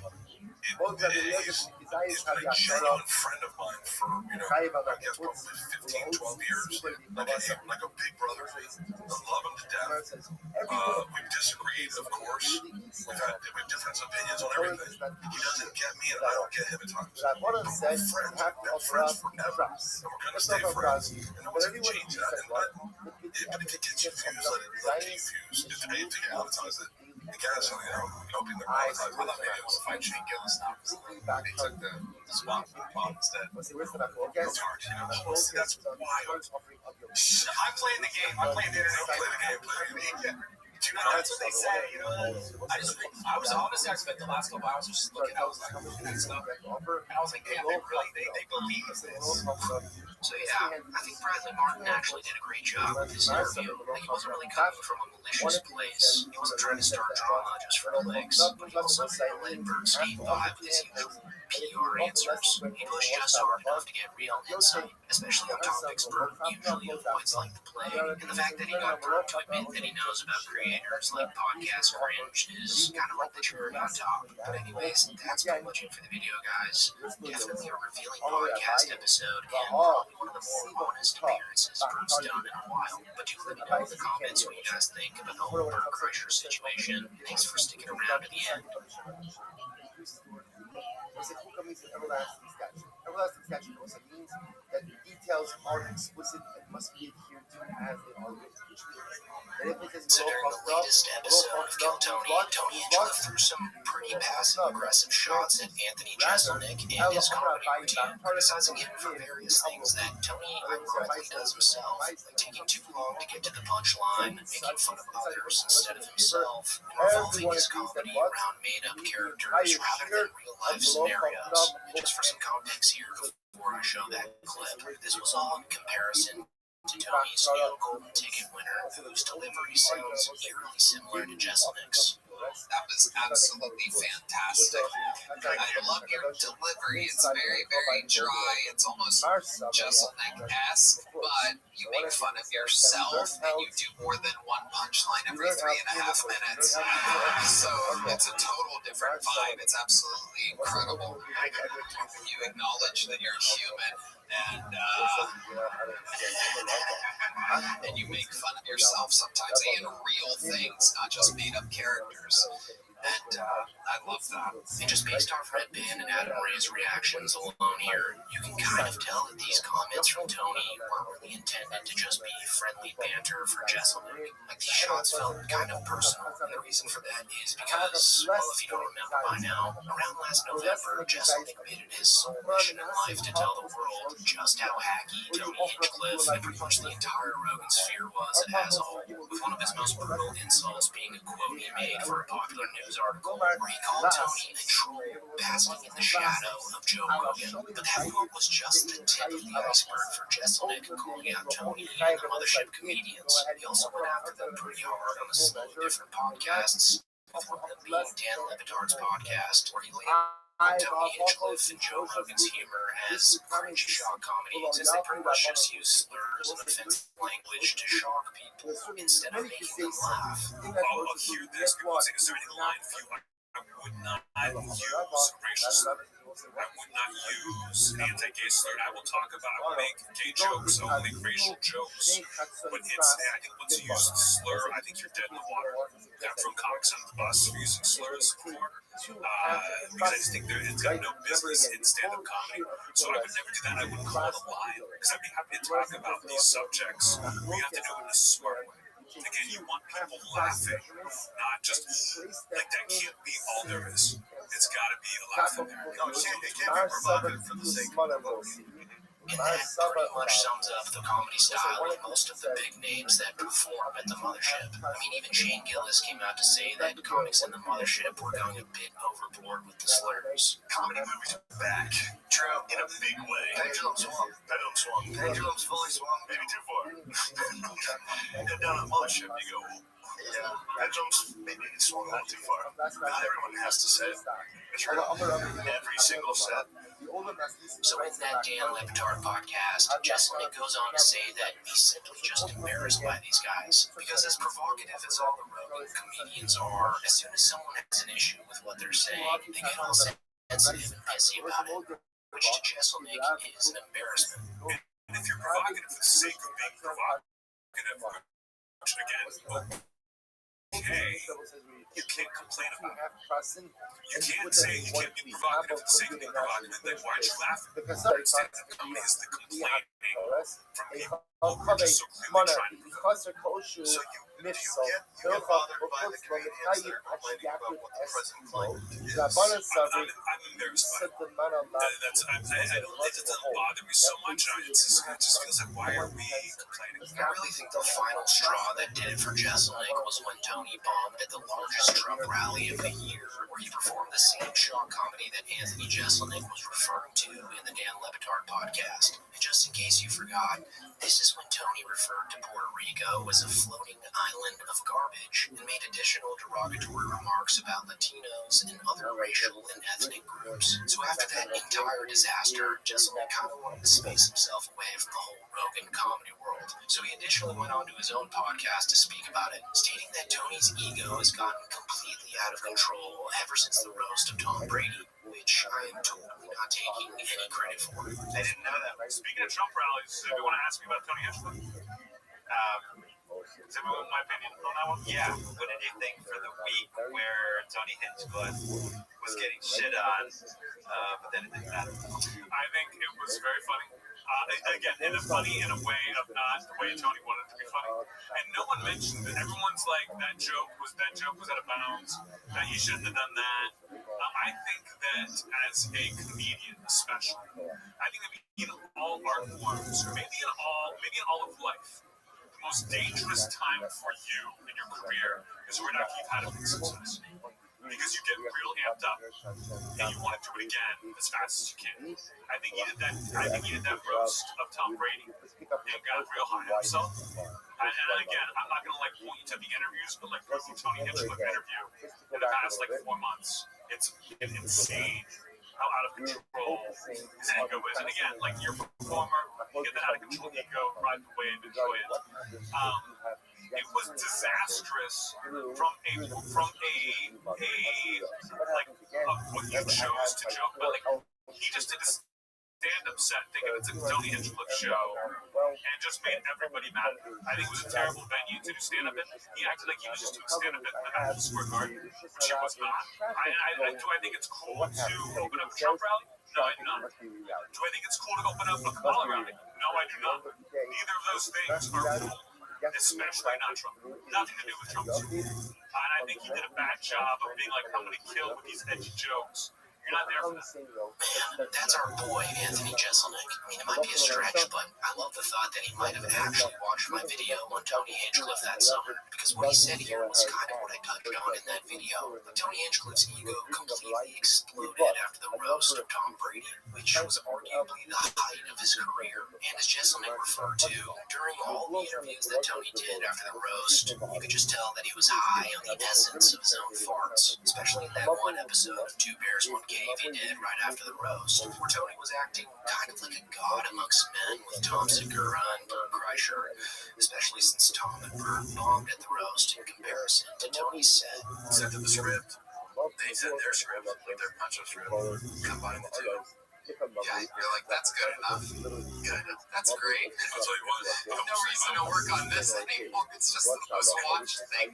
First and foremost, all you should be saying is thank you, Bert and Tom. Because without us, it is a bunch of people doing the exact same thing. Right. When we broke up, we definitely. Yeah, it was a comedy up until you guys started, and then you guys got to really change the tone a bit to make everybody appreciative. I have no idea. I told him I'm still living in oblivion. I had a blast. I think we did great. I've never met one person that did not like what we did. So yeah, as you can see in that clip, Hinchcliffe was completely on top of the world in that moment. But just like a shitty meme coin does after soaring to the moon, Tony's ego got rug-pulled into oblivion in one of the most embarrassing moments of his career at the Trump rally. I'm pretty sure that was the only moment during election season that actually united Democrats and Republicans alike. And recognizing that Tony's a hack was the only thing that brought them together. So on top of that entire shitstorm that happened to Tony, for him to see Anthony Jeselnik publicly tear him to shreds like that on multiple occasions, I mean, that might have been a bigger blunder to his ego than anything the mainstream media ever had to say about it. Because, like I touched on in other videos in this channel in the past, the only opinions that these Rogan guys care about is that of other comics or successful people. Like, even if you have a PhD in your respective field, you're still a part of the working class. You're poor, and therefore, what you say simply does not matter to them. So Anthony Jeselnik is pretty much enemy number one for the entire Rogan sphere. And honestly, I think he prefers it that way. I mean, it was literally one of the talking points in his newest stand-up special, where he basically mocked the way that all the mothership guys complain about cancel culture, while at the same time saying jokes that are just provocative and not actually funny. I'm against cancel culture. Thank you. That's my impression of a shit comic trying to get on. In 20 years of stand-up comedy, I've been asked the same questions over and over and over again. The question I get asked the most by far is, Anthony, what do you think about cancel culture? Does it make you mad? Aren't you scared? What do you think about cancel culture? So, let me be clear. I don't give a fuck about cancel culture. What I am sick of are comedians complaining about cancel culture. It's not that hard. Do your job. And yes, I did mention Joe Rogan, guys. Do not get me wrong. I like Joe. Joe's my friend. Joe's a good guy. But if you listen to his podcast, you're a fucking loser. Jeselnik also appeared on Tom Papa's podcast to talk about this a little bit more in depth, which sheds a little bit of light on Jeselnik's opinion on this whole Rogan crew. because he basically says that comedians need to be individual thinkers, and the groupthink kind of echo chamber that the Rogan sphere is in right now is approaching comedy in a really different way, which Tom Papa has to agree with. But I hate people complaining about cancel culture. I hate comics complaining in general. Because it's the second comedy boom. It's not going anywhere. People are making more money than ever before. And Dave Chappelle, who's won every award in the world, is complaining that cancel culture is making his job hard. It's like your job shouldn't be easy. If you're going to make that much money, like, hey, maybe it should be a little hard. I got no issue with that. I love that line. You're a comedian. Do your job. It's just so perfect. I think it's kind of groupthink, and it becomes. I'm surprised that I'm attacked by saying cancel culture is not a thing. That people that just not parroting what every other comic is saying would somehow be seen as treasonous and not as an individual. Like, I have my own thoughts. Right, exactly. And I would be way more successful. And I'd have way more money if I did complain about cancel culture. If I went the other way that a lot of these guys go, and I think it's stupid, and I'm happy to fight about it. Yeah. I think it's good for comedy when two comics are at odds and talking shit on each other. I think it's good for the art form. Yeah. But now everybody's got to be friends. Right. You gotta worry about what Joe thinks about these things. Yeah, and have Joe mediate fights, and I like Joe, but I don't get the whole stand-up comedy. I got into it because you get to do it by yourself. Right. You go on stage alone. Yeah, with your audience. Yeah. So these let's get a group together. I never understood it. I know, I'm the same way. I have a real hard time with it. They don't want to be a part of a club. No. And what's so ironic is that if you're not in step with every aspect of what they're talking about, then they kick you out. Well, how anti-comedy is that? Yeah. Because you don't think the way we all think. How is that? Yes, Should I be exactly. celebrated for thinking differently? Is that a point of comedy? Is that think differently from everyone else? And that pretty much brings us back to today. I mean, there's almost no way that Tony didn't catch wind of everything Jeselnik had to say about him and his dearest friends. So now that his newest golden boy sounds exactly like Jeselnik, this was Tony's moment. It's almost Jeselnik-esque, but you make fun of yourself and you do more than one punchline every 3.5 minutes. So it's a total different vibe. It's absolutely incredible. You acknowledge that you're human and you make fun of yourself sometimes and real things, not just made up characters. And I love that. So yeah, guys, pretty petty shit from Hinchcliffe as usual. I mean, you can almost feel a hint of jealousy for Jeselnik during this sneak diss. It's almost like Tony knows that Anthony Jeselnik's a far better comedian than Tony ever will be, which probably drives him insane. Like, even though Jeselnik may take a while to get to the bit, when that punchline lands, it's likely going to be funnier than anything Tony Hinchcliffe's ever uttered into a microphone in his life. It's also insanely ironic how Tony criticizes Jeselnik for making fun of other people and not himself. It's almost like he forgets that that's the entire premise of Kill Tony. But anyways, guys, that's pretty much it for the video. Do let me know in the comments, though, what you think of this whole thing. And until next time, thank you for watching. I don't know what to do with it. You know who I feel like kind of? I feel like Nate Diaz right after he beat McGregor won. Like, I'm not surprised. It's like I've been underneath everybody in my nose. All my peers know about me, but it's, they know what's going on. Just what you were a superstar. And if you only knew, I'm about to spill the beans on you. They don't even know I'm about to give them the whole inside scoop. They didn't want me to make fun of this. They didn't want me to make fun of that. Just the naughty kid from back in Youngstown, Ohio. Was like, okay, I will do that. All right, I'll do that. Play by your rules. And then you just get up there and the world. They gave me a chance. You know what I mean? They gave me a hungry golf a chance and showing.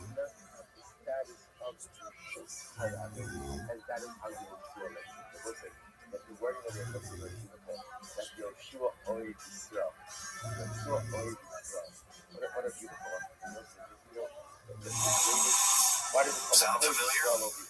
At Mattress Firm, we understand there are many problems that can keep you up at night, like snoring, aches and pains, or sleeping high.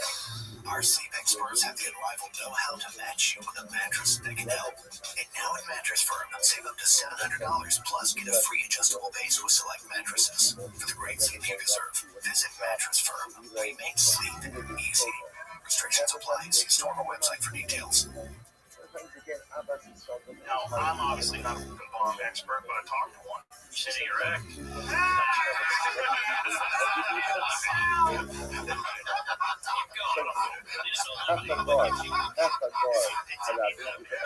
Comedians are some of the only people in the world who have the ability to humble Joe Rogan, because podcasting, for the most part, is just a watered down, easier version of what they do on stage, except without the pressure of a live audience. So whenever Joe crosses a line or starts spouting nonsense, these comics have the power to humiliate him in real time. Kind of like how Bill Burr did on episode 1491, after Joe questioned the efficacy of COVID-19 masks. The whole fucking time there's been fucking assholes on my street walking around no masks, not quarantining like the people that come by the houses. You see the fucking, the same people that were going in and out of the house who are not part of their family still going in and out of the house. We don't walk down the street with a mask on. Let's not start this, Jay. Let's not start this.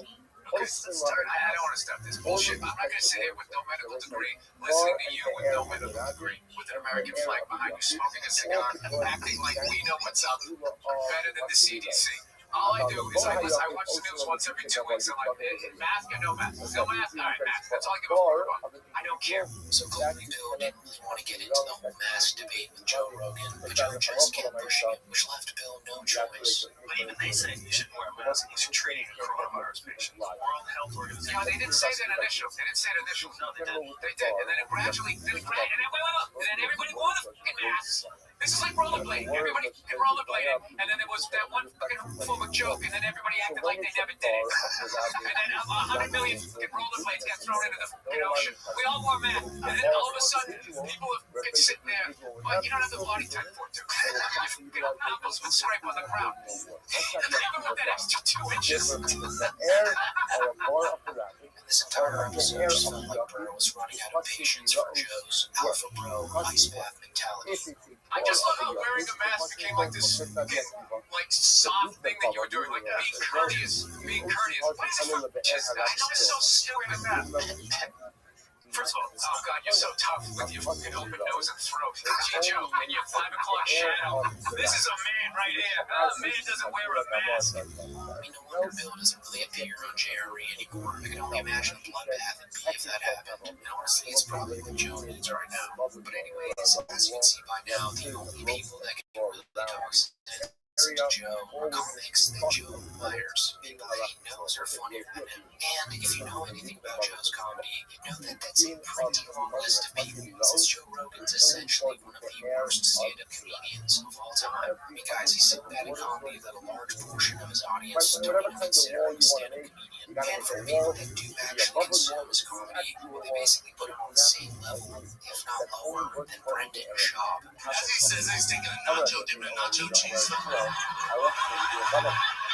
Joe is so unfunny as a comedian that comics are required to consider his form of comedy as disrespectful to the art form. Kind of like how Martin Scorsese considers Marvel movies as not true cinema. And sometimes when Joe has comedians on, they'll try to tell this in the most polite way possible, like in episode 13-14 with Andrew Schultz and Charlemagne the God. They indirectly tell Joe that his stand-up routine is not just hacky, but a complete mockery of the art form. And then I'm a guy, like on comedy. Oh, yeah, well, it's not a lot of Sean has kind of, I know his approach to comedy is quite interesting. So he likes bars. He says he likes jokes. He doesn't like stool. Stonefucking, if it's the right bit, can be funny. But it has to be a real comic with a real reason. That stool, there has to be something to it. I think Eddie from the stool. I'm everybody fucking on stool, bro. See, I like Eddie. I like Richard. I like Chris Rock. Bless you. I like Chappelle. You know what I'm saying? I like those guys that actually just say something. Yes. Like have something to say. Louis C.K. has something to say.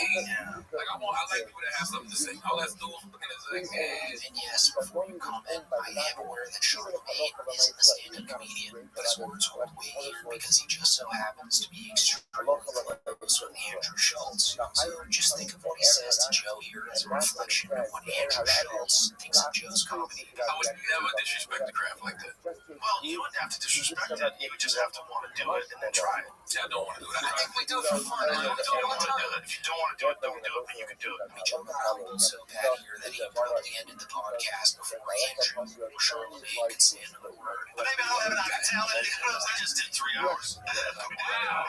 That's how we do it, bro. Let's bring it home. Hey, Andrew, thank you for setting this up. Thank you. And Brendan Shaw. Got to shout out. Thank you. Shout out to Brendan Shaw. I really do appreciate what you do for comments, though. It's also hilarious how they thanked him for introducing Brendan Shaw to comedy. I mean, at that point, Joe probably knew that they were trolling. Shout out to Brendan Shaw. This episode also aired around the time Joe Rogan dropped his first Netflix special, which did, in fact, feature Joe's notorious violation of the storm. And while we're on the topic of storming, Joe was actually confronted about this years before that Schultz episode. He did a podcast with veteran comedian Jeff Garland on episode 1146, which was actually more of a teaching experience for Joe, as Garland is a bit older and has been doing stand-up since Joe was in middle school. So when Joe brought up the topic of physicality and comedy, you can see a switch go off in Jeff's head. And what comes after is truly a masterclass of how to tell a guy who thinks he's really funny that he's a complete hack. Now,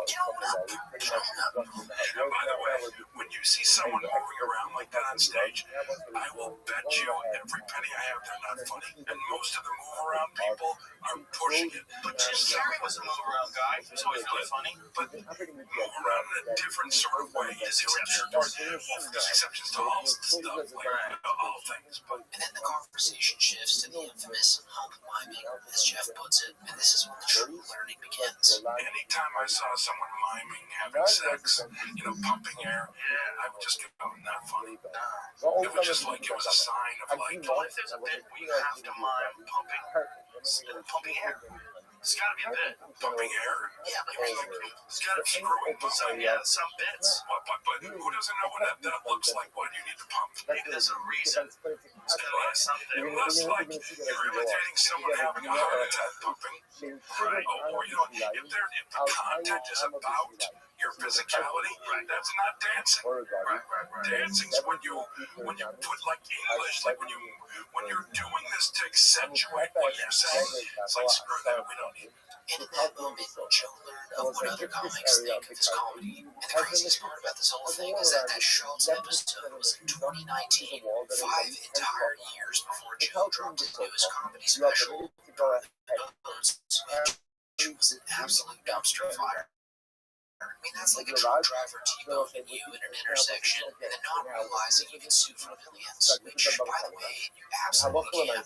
Morgan is the largest personal injury law firm in America, and you don't pay unless you win, since they only require payment if you win the case in court. So just in case you guys ever get seriously injured, remember that your case could be worth millions, and you're only a few clicks away from potentially changing your life. I mean, you can even start your claim right now with Morgan at www.4uread.com/agree-to-act, which is in the description below, or you can simply scan the QR code on the screen. But yeah, guys, Joe really gets sat down and humbled by real stand-up comedians. Like in Joe's world, if you are a billionaire, a really famous person, or a comedian, then you're a part of the working class, and therefore your opinion simply doesn't matter. Even if you have a PhD in your own field, and Joe's been this way his entire career in radio and podcasting. Like, I don't know if you guys have seen this or not, but way back in the late 2000s, Joe truly showed the world how much of a D-bag he can be to regular civilians. He screamed at a woman with a PhD in primatology after she called in to tell Joe that what he was saying about chimpanzees was wrong. And the lead up to this argument was absolutely hilarious. This crazy shit that they have in Ethiopia. Just recently they found a new species of chimpanzee in the Congo. A gigantic chimpanzee that's over 6 feet tall. So the locals have 2 different names of chimpanzees. They have what they call the tree beaters and the lion killers. And the lion killers are these gigantic chimpanzees. They're like 6 feet tall. They weigh like 400 pounds. And they sleep on the ground because they don't get up. And they walk upright. That's the crazy thing. If you look it online, look up giant mystery ape. It's called the Bondo ape. It's in a part of the Congo called Bela. Then the expert with a doctorate in primatology calls in simply just to tell Joe that Bondo apes are, in fact, just cryptic folklore creatures, and they're pretty much on the same level as Bigfoot. And this sends Joe through the roof. Allison Flores is going to challenge you. Allison, go ahead. Yeah, I'm a primatologist. I run the thing as a You're a fucking idiot. Go online and look it up. You're a what? What do you do? It's a new discovery. You're a primatologist. Well, look it up. You're not current. Pay attention. Go online and look it up. You learned some shit from college. When did you graduate? When did you graduate? When?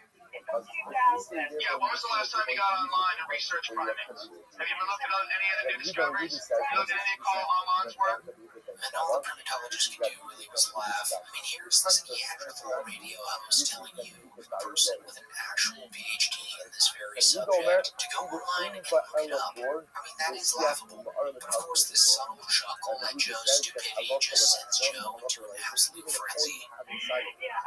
What are you laughing at? Why are you laughing? Why are you laughing? I'll tell you why you're laughing, because you don't have a point. So you're trying to look, you're ridiculous. Imagine I have a PhD. Meanwhile, there's all sorts of photographs. This primate, this gigantic chimpanzee. Not only that, it's on National Geographic, stupid. NationalGeographic.com, CNN.com, stupid. No. There's bones, there's tissue samples, there's hair, there's fecal matter, there's all sorts of different things. And they've mapped the DNA of this animal already. We don't believe it. You haven't paid attention to it at all. These are legitimate scientists and primatologists that are in the Congo studying this thing. And you don't know. Yet you're calling up. You've done zero research on this. You haven't looked into it at all. You're telling me we know all the animals that are in the world? Are you telling me we know all the animals in this gigantic, several thousand-mile-long, intense rainforest? Man, that whole thing was just brutal. He was hated when an actual woman who smarter than him was in his presence. Like, he wouldn't even let her get a word out. And the absolute irony of Joe listing CNN as a major reputable news source. Well, now in 2025, CNN is basically Joe's enemy. Joe doesn't even believe in Google search anymore. Nowadays, I just wish he had the balls to invite people like Alice from Florida onto his show. More often than people like Lex Friedman who are solely there to glaze Joe to no end. But anyways, that's pretty much it for the video, guys. If you made it this far, thank you for watching. And do let me know in the comments down below if you'd like to see a part 2 of Joe Rogan getting exposed by real comedians. Bill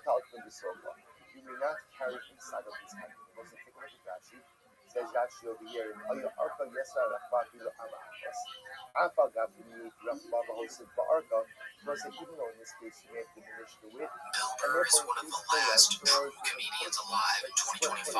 He's a guy great, like he's edgy and controversial, but his targets make sense. Corrupt billionaires, CEOs, and politicians. In these days in comedy, we really don't see that anymore, as quote-unquote mainstream comedians like Joe Rogan and his cronies have pretty much sold their souls to the elite in the last few years. Bill didn't take the easy path. Like, he has every financial interest to side with the rich, but has decided to instead stand with the working class. And so for many of you that may already know, Burr's recently been on somewhat of a rampage doing exactly that, as the buffoonery of the elite is currently at an all-time high. And his most recent call-out was just a few days ago during an interview with Terry Gross, where he pointed out how the real villains are a handful of ultra-rich elites obsessing over their infinity pools while the rest of us are being played. And when he's asked who's to blame for all of this, he calls out Elon Musk directly. The fact that all of these stupid corporations are just allowed to do the things that they're able to do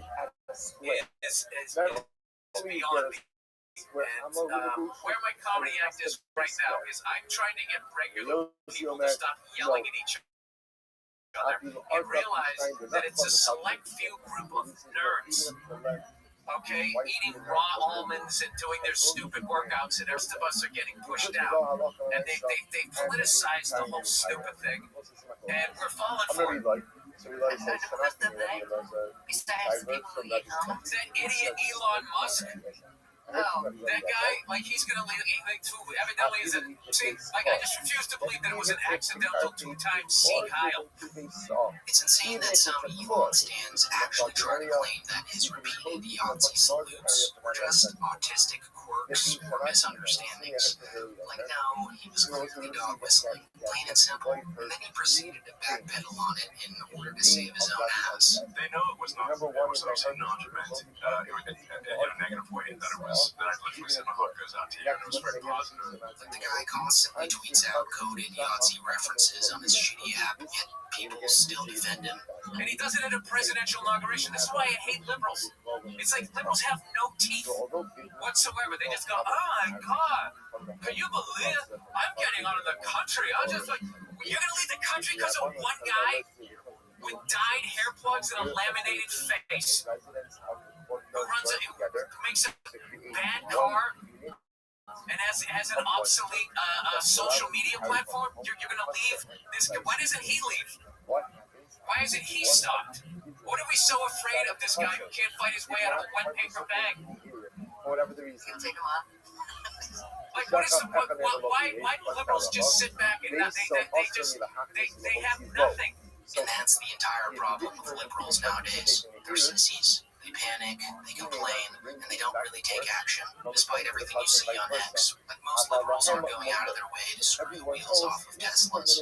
You gotta speak up about it. You don't just go like, oh my god, what? Like just first of all, it's like, I'm a stand-up comedian. It's not my freaking job. I'm talking about, like, Democratic politicians. Where is their pushback? They're allegedly liberal. You see this guy do this thing. You know what the end result of this thing is. Which all these neo-Nazis, not only are they stupid because they're neo-Nazis, they don't even look at what Hitler did. He ruined their country.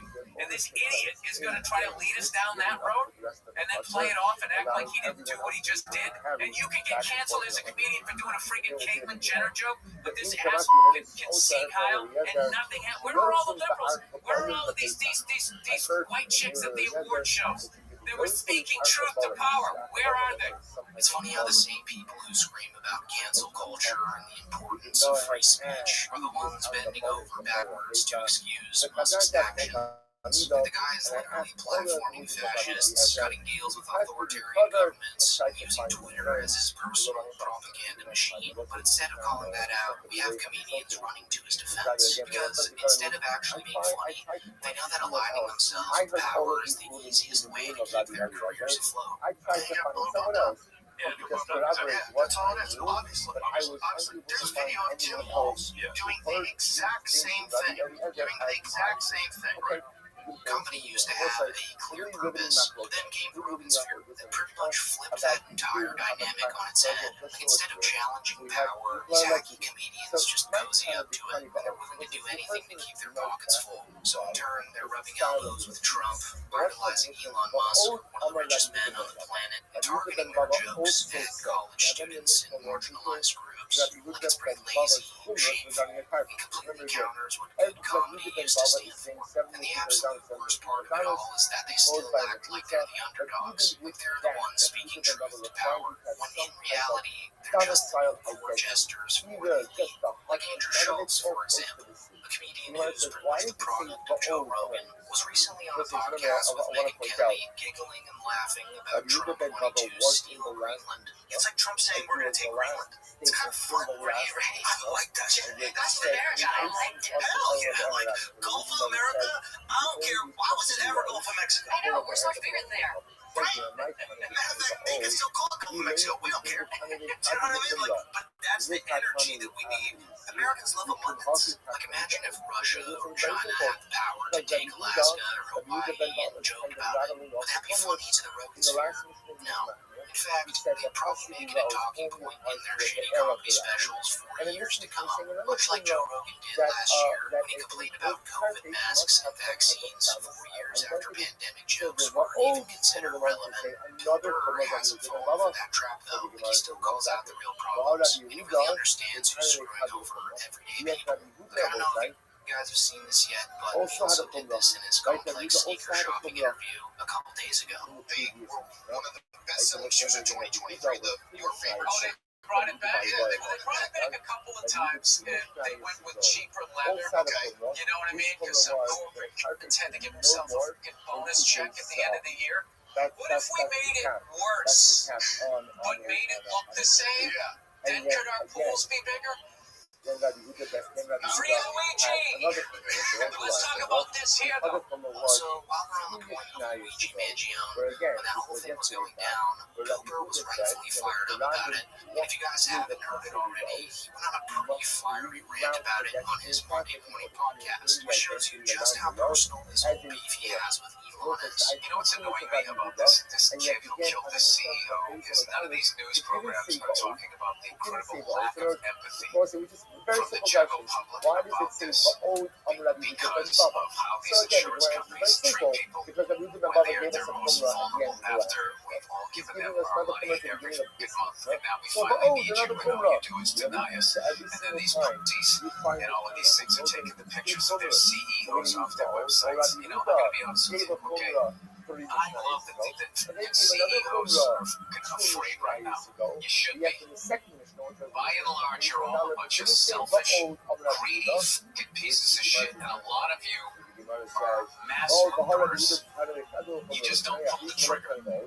That's why it looks clean. That's why these people look, oh my god, oh, he was just, walking into a hotel. It's like, okay, well, what was his job? What did he do? What was the results of it?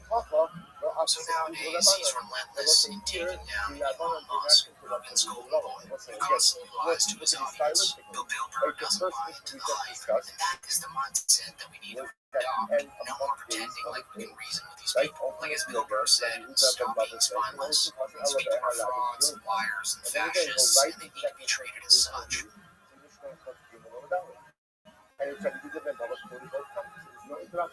There's no one else interrupting with another shooter.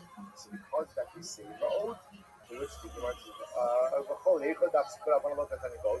You can get any person in it, but stylistically, In days of Vegas, 2 consecutive mornings of bottomless champagne, breakfast, and a package, and look at this fat face. I swear to God, I look like if The Shining was about obesity. Johnny's home.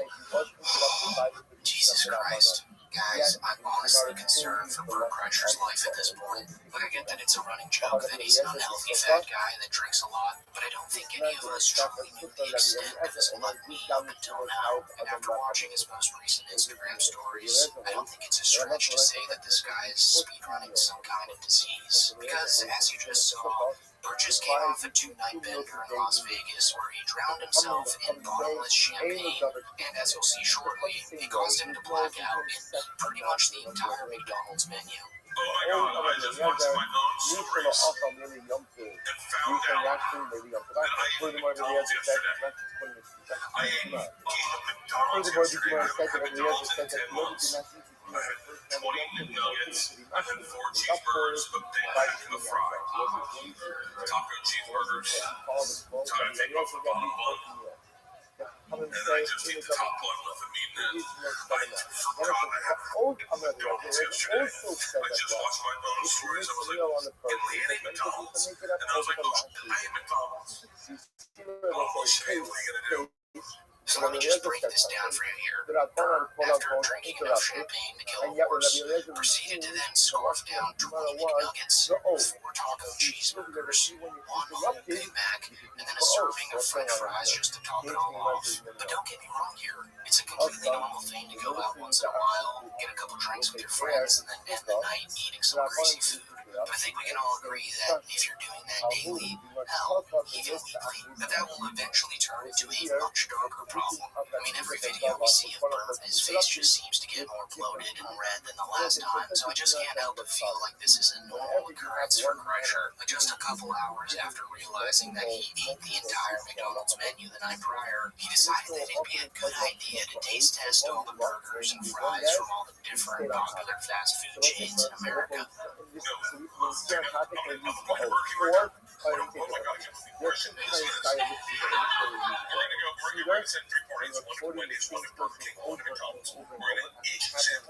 I would say is their menu items sort of for a cheeseburger, their French fries, and then their signature sandwich. Things got a little out of control.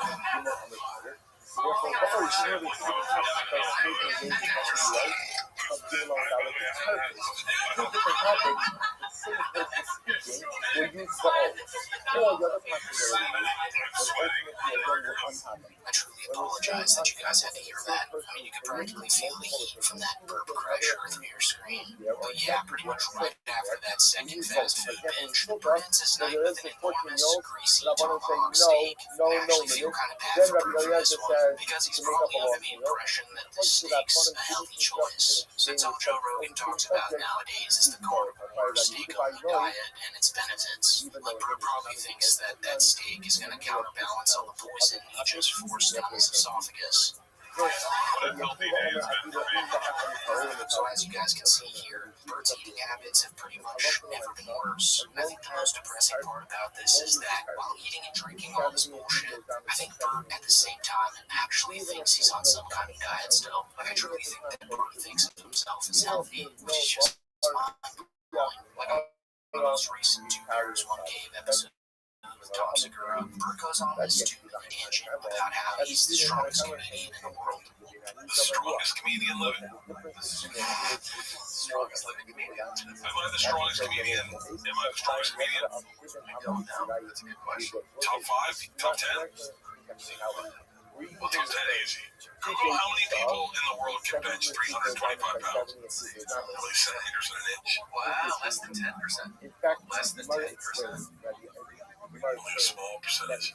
Last time I checked, benching your own body weight isn't really a flex. It's more like a benchmark for beginners. No, but all jokes aside, guys, if this were true, this would actually be somewhat of an impressive feat for Bert. And I actually do believe that he can do this. I mean, with a healthy spot and a huge bounce on the bar off of his chest, he can probably muster up 325 pounds for one rep. But that's not the point. The point here is that Bert thinks that ego lifting can somehow counteract all the toxic waste that he pumps into his veins every weekend. And that's a very Bert Crusher thing to think. All this drinking and binge eating just seems to be Bert's way of coping with the fact that he's probably peaked in his career as a comedian.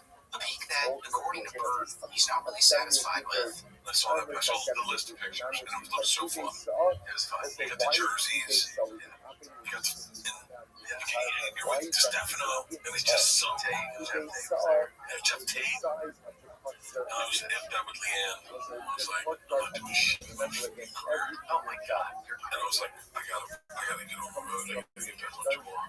Man, the life of a comedian in the Rogan sphere just seems like an endless, exhausting competition. I mean, on top of the thousands of hours of podcasts that they have to do, where they have to find something funny to talk about for an hour plus every episode. They also have to be on their A game during their comedy tours that seem to never really end. So even though Bert probably gets paid an ungodly amount of money per year, this work schedule seems to be getting the best of him. I think, can I tell you the biggest thing, and this is maybe a little inside baseball, but like, I think when you're that busy, sometimes people ask you to do creative stuff and you don't have the bandwidth for it, and so it comes out mediocre. And so like I'll give you a perfect example, is like promo videos.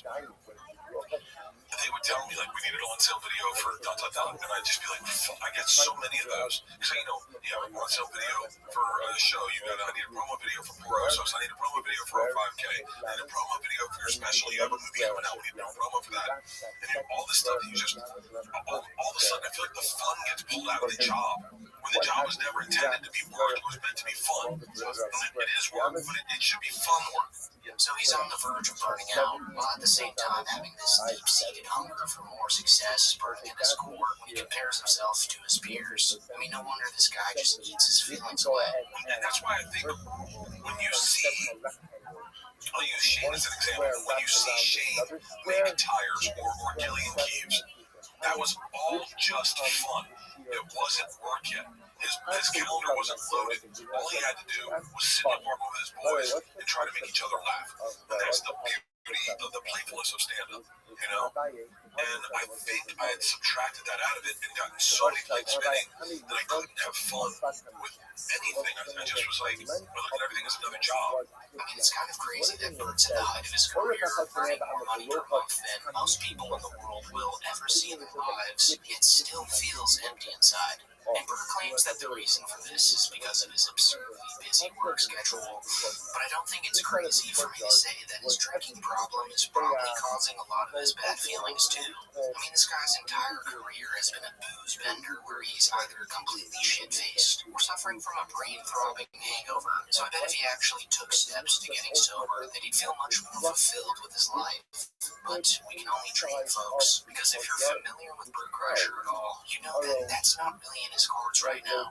Like, his drinking problem is so bad that he actually thinks alcohol is good for him. And in this podcast, you can see that he nitpicks stories of people who drink every day in order to justify his alcoholism. And it was little baby bottles of Jack Daniels all the way across. And he pulled them out, and I saw that, and I was turned on immediately. Yeah. And I said to the lady, "What's this?"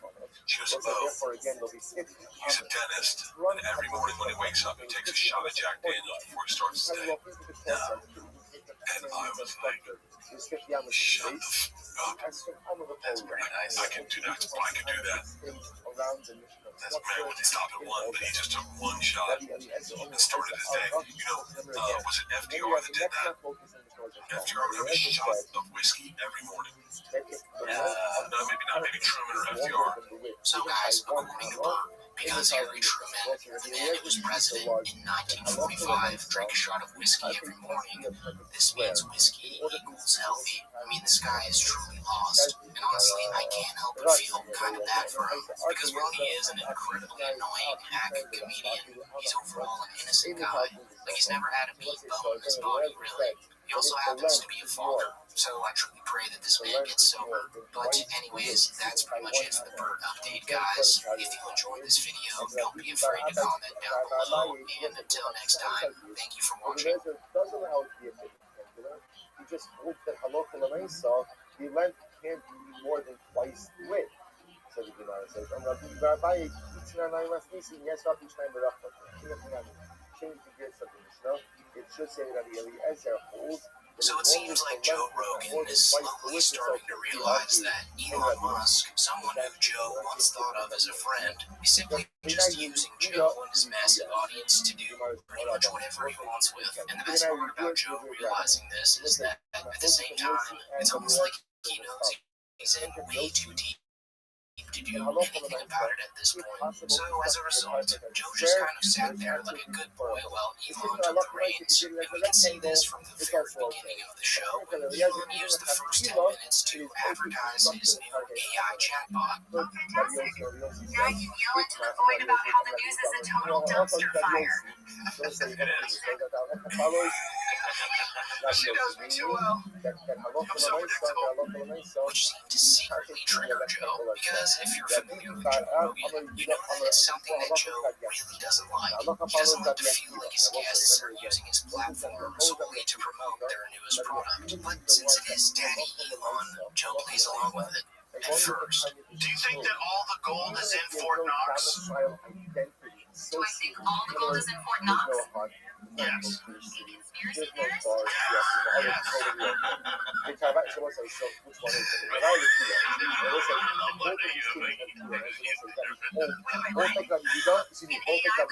For chaos.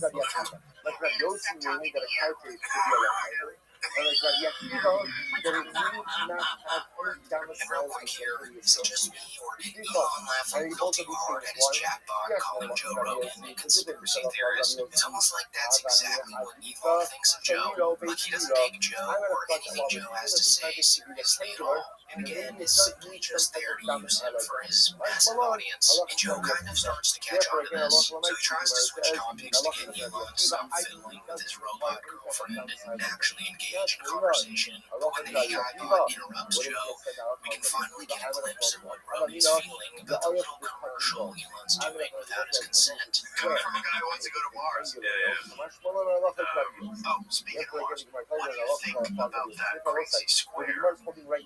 Structure. I guess there are some squares things. Number one, It's there's one of the carpet big place, so Yeah, but that one was 5,000 square. no, it's alien Even if it has civilization. no domicile That's what I identity, so think, it's just a physical space, nothing. Sorry.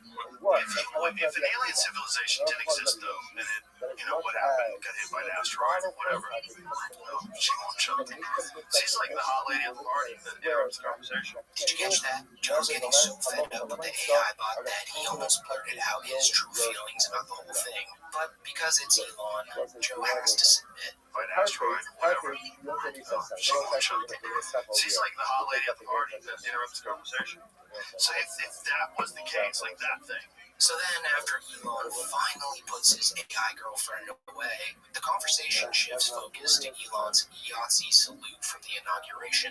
And guys, I know this is my third time mentioning this topic, and at this point it may seem like I'm beating a dead horse, but the reason I'm including this clip is because it truly shows that we've hit the peak of Joe Rogan's copium addiction. What is it like? Like all of a sudden, people used to, the left was in love with you. Yeah. And now the same idiots are calling you it's the most bizarre thing I've ever seen in my life. I mean, there's so many examples of people saying my heart goes out to you. Sure. Even with a little enthusiasm, it probably wouldn't be recommended with hindsight. Yes. There's obviously maintain the most positive spirit possible. Yes, obviously.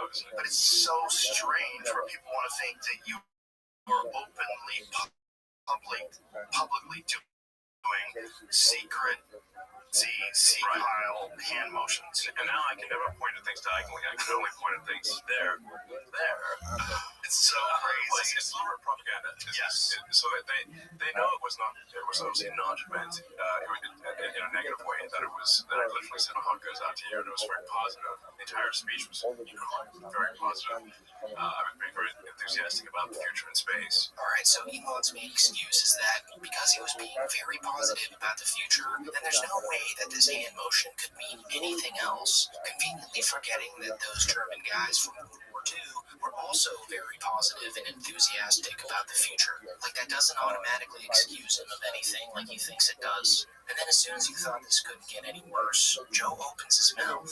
That's ridiculous. It's ridiculous. And CNN, when I was in all my trouble, absurd. Every time CNN used a photo of me, it was one of the photos from the UFC weigh-ins where I go like this. So every photo is me. You get a little pumped up. Yeah, good pumped up, exactly. Yeah, that's all it is. Obviously.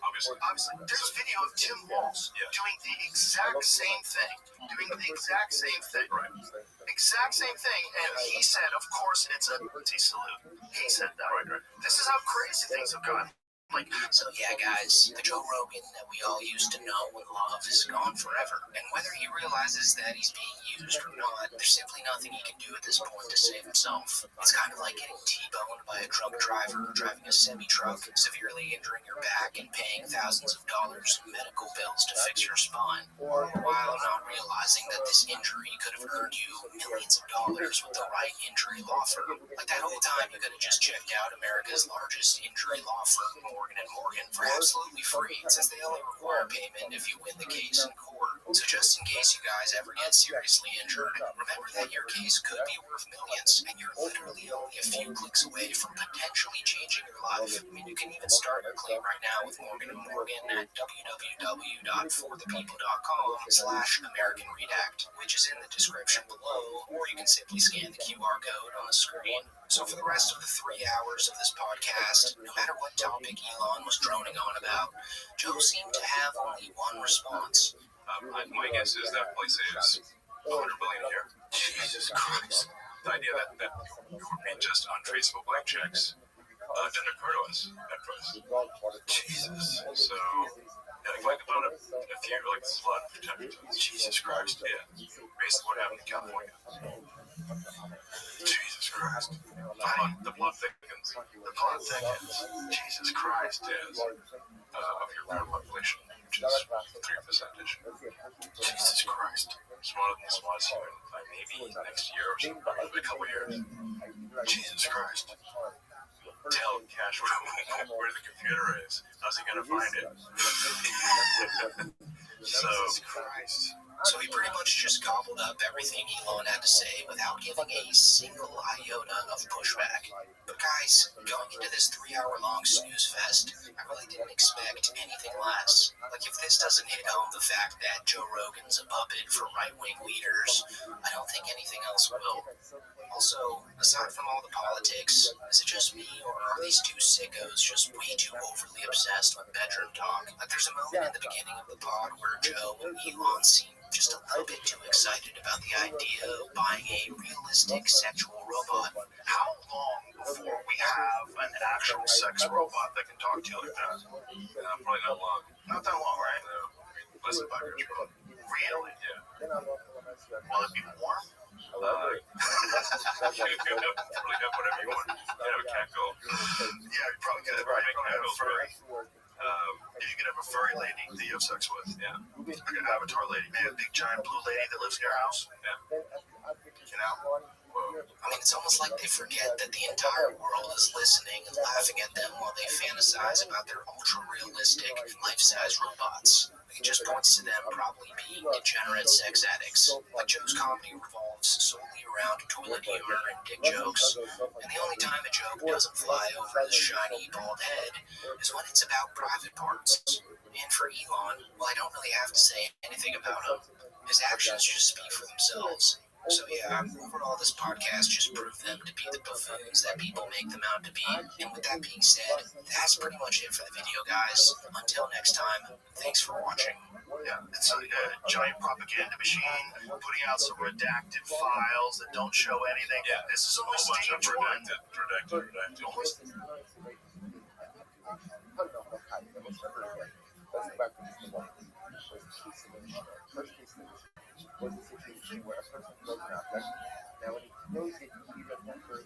The fact that the Twitter guy he's not even from here. He's from South Africa. He comes to this country and wants to turn it into a dictatorship. He doesn't feel that we deserve democracy. Can you just imagine doing that? Going to another country and just deciding, yeah, you know what? I'm going to change this form of government because I've decided. Yeah, he doesn't mind living under a dictatorship as long as he's on the good side of it.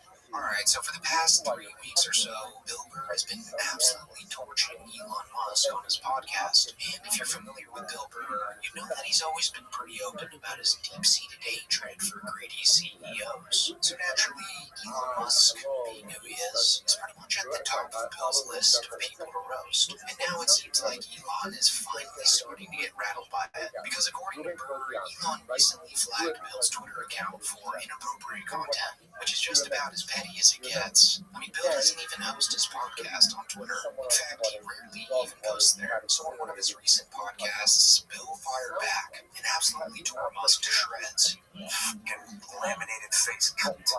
But before I show you that entire clip, I think it's important to lay down some groundwork to show you what really led up to all this. Because this tension has kind of been building up for months. Starting all the way back in January, right after Trump's inauguration, when Musk was caught on camera doing a back-to-back salute. And when Bill Burr caught wind of this, he called Elon out for it. And unlike most comedians in the so-called Rogan sphere, Bill is actually a true comedian. He doesn't pander billionaire weirdos or play into whatever culture war that'll make him more popular with right-wing podcast listeners. So when it came to Elon, Bill did not hold back. And look at that guy. His Turkish hair plugs and his laminated face, and now he's out here seeing highly. I mean, that guy is awful. Like, all of these movies along the way, The Greatest Generation, D-Day, all of those lives that were sacrificed so that people could live free. And this fucking nerd, because he couldn't get any in high school, is now identifying with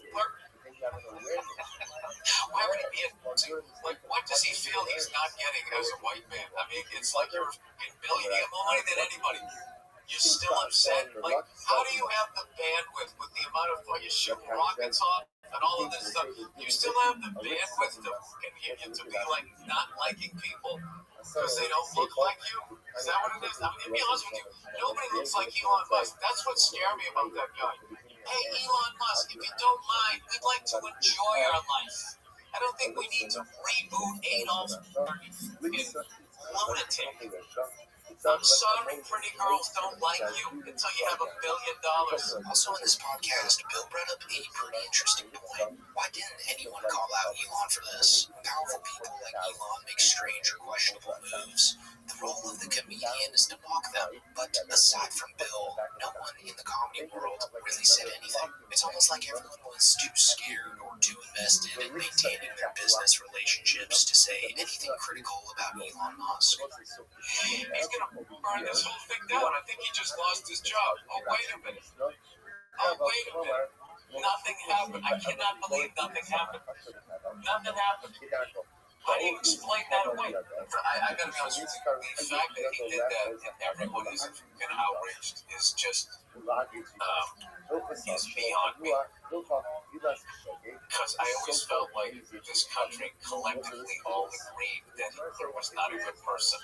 And this is like some shit that needs to be stomped out immediately. That people are gonna like try to lead us back in that direction. What are we doing? This is the United States. We're united, not divided. And like, are we really gonna f this up? And again, when Bill says everyone here, I'm pretty sure he's referring to people in his own circle, his comedian friends with comedy podcasts, the people who have platforms just as big as his. Anyways, that initial rant about Elon's salute didn't actually get Musk's attention. Really got under his skin came about 10 days later, when Bill Burr made a much more aggressive statement about CEOs in general on his podcast. So the amount of people that are struggling out there because of these billionaires, and they got us all arguing liberal and conservative. We got to stop doing that. I'm so tired of hearing about people going to bed worried about what's going to happen next week. There is so much money in this country, and there's so much work being done, you know, that if you work a full week at a job, you should be able to pay your rent. You shouldn't have to go out and get another fucking job and still be struggling. It's bad for the country. That's so these billionaires. They need to be put down. You know, like rabid dogs. They're like rabid with greed. They're just going out and just dividing everybody. And now, if you've been following Bill Burr's comedy for a while, you know that he says stuff like this all the time. It's exaggerated, and it's meant to be funny. But for some reason, this one hit a nerve with some people, and that comment quickly spread all over Twitter, and the blue checkmark warriors immediately jumped to Elon's defense.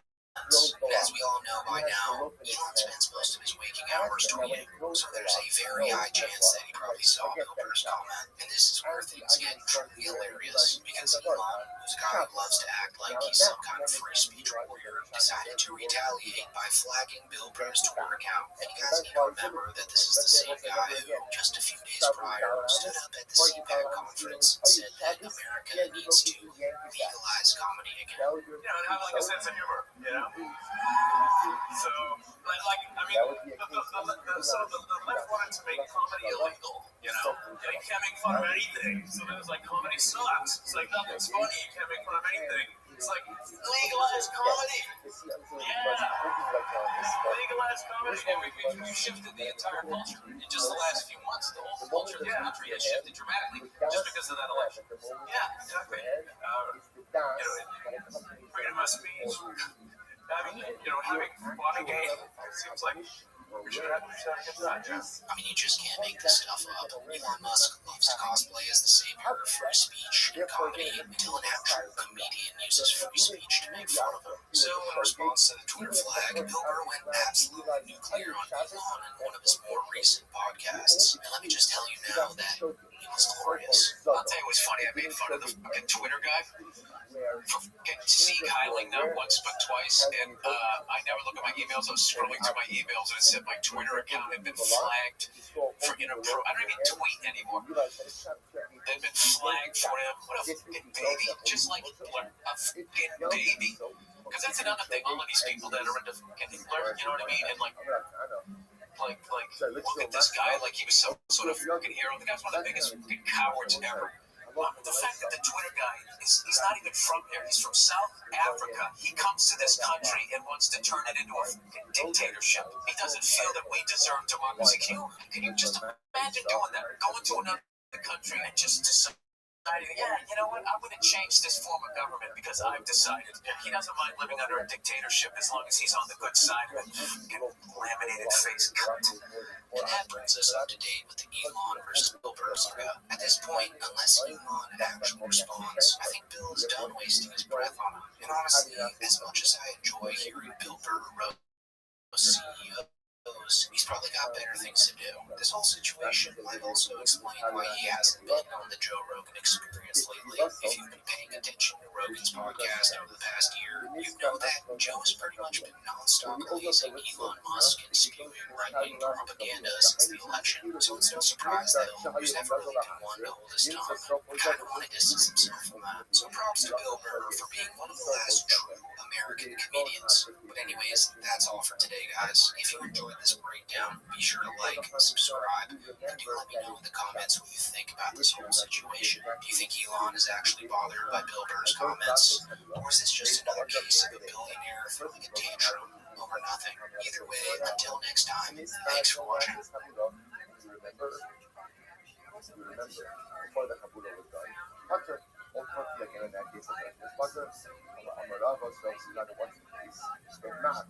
Ultimately, again, where a person will say something knowing, and maybe where a person. Tony Hinchcliffe's ego needs to be studied in a lab. I mean, the sheer size of it is unlike anything I've ever seen before. And the craziest part about his ego is that it seems to only grow larger. Like on the latest episode of Kill Tony, apparently Tony now knows more about the Canadian health system than an actual doctor from Canada. Yeah. What was your schooling like? Super Canadian? Yeah. Now, a lot of people don't know this, but I study the Canadian healthcare system because they brag about how good it is, and I like to do my own research just to make sure that I live in the greatest country on planet Earth, and I do. I don't know if you guys know this, but Canada does bites now for anybody that wants one. Am I correct?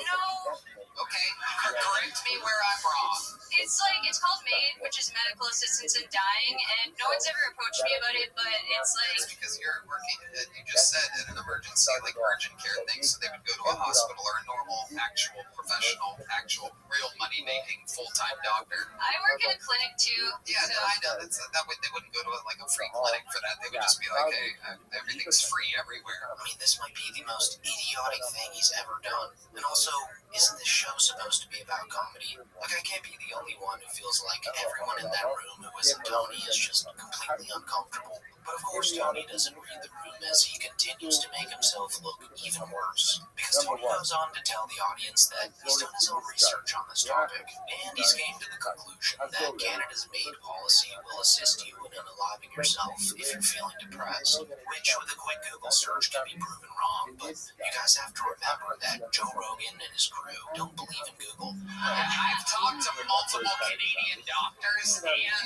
civilians that live in Canada, and they have all known someone or know people or have assigned it. You haven't? I know people who have, but I've just never had a patient. Now, just to make this clear so that everybody understands, in Canada, it's not you're sick with something and dying from something that would make you, like here in America, you have to be dying in order to have other people help you yourself. In Canada, you just have to be sad, correct? Oh no, but that's something they've talked about, which would be really tough if it's like that became a thing, and then like you don't accept like psychedelic medicines, which are really like you know what I mean? Like it sounds like you're in denial that your healthcare system in Canada is so wild that sad people just get to kill themselves, and then they schedule them to kill themselves. Where's the airport when you need it?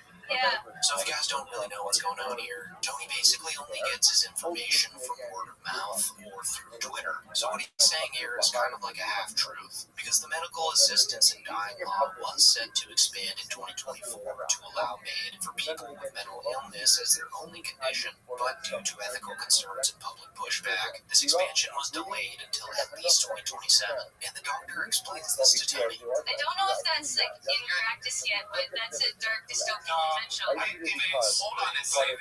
Hold on. You say that it's a dark dystopian potential. Yeah. It's not in use. Can you describe what MAID is then? Oh, but it's just not for sad people. It's like for suffering, but for like physical pain.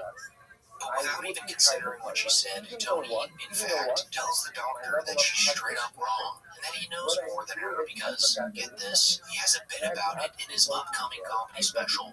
Truly pathetic. Do you think you have to have physical pain to do it there? I think so.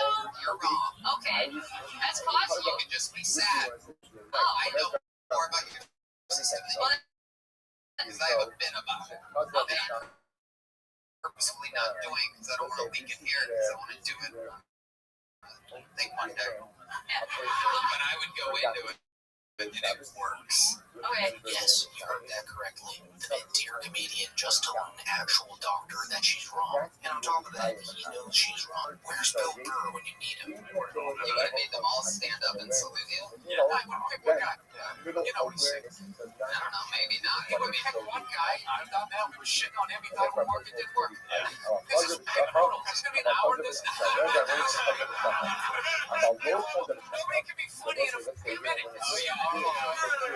Tony then goes on to paint the policy in Canada like it's some deeply evil practice that would never be allowed in the United States, without even realizing that his own country practices a version of this. The only difference is that in the U.S., you only qualify if you're terminally ill with less than 6 months to live. Here's what's crazy is not only, this is going to be interesting for you, not only do Canadians do this, over 2,000, actually over between 1,500 and 2,000 people did it in 2024. And again, this is no physical ailment. This is just being sad. I wish I was in Canada right now. I know. That was the joke that I implied 28 seconds ago. But they schedule you. So literally, it's not like you go into the hospital and you're like, I want to quote myself. And they're like, come on, we'll do it. They schedule you for a later date. They probably have to process stuff and do things. So they're literally like, okay, come back on this date and we will help you. And people have to wait. And that's Canadian.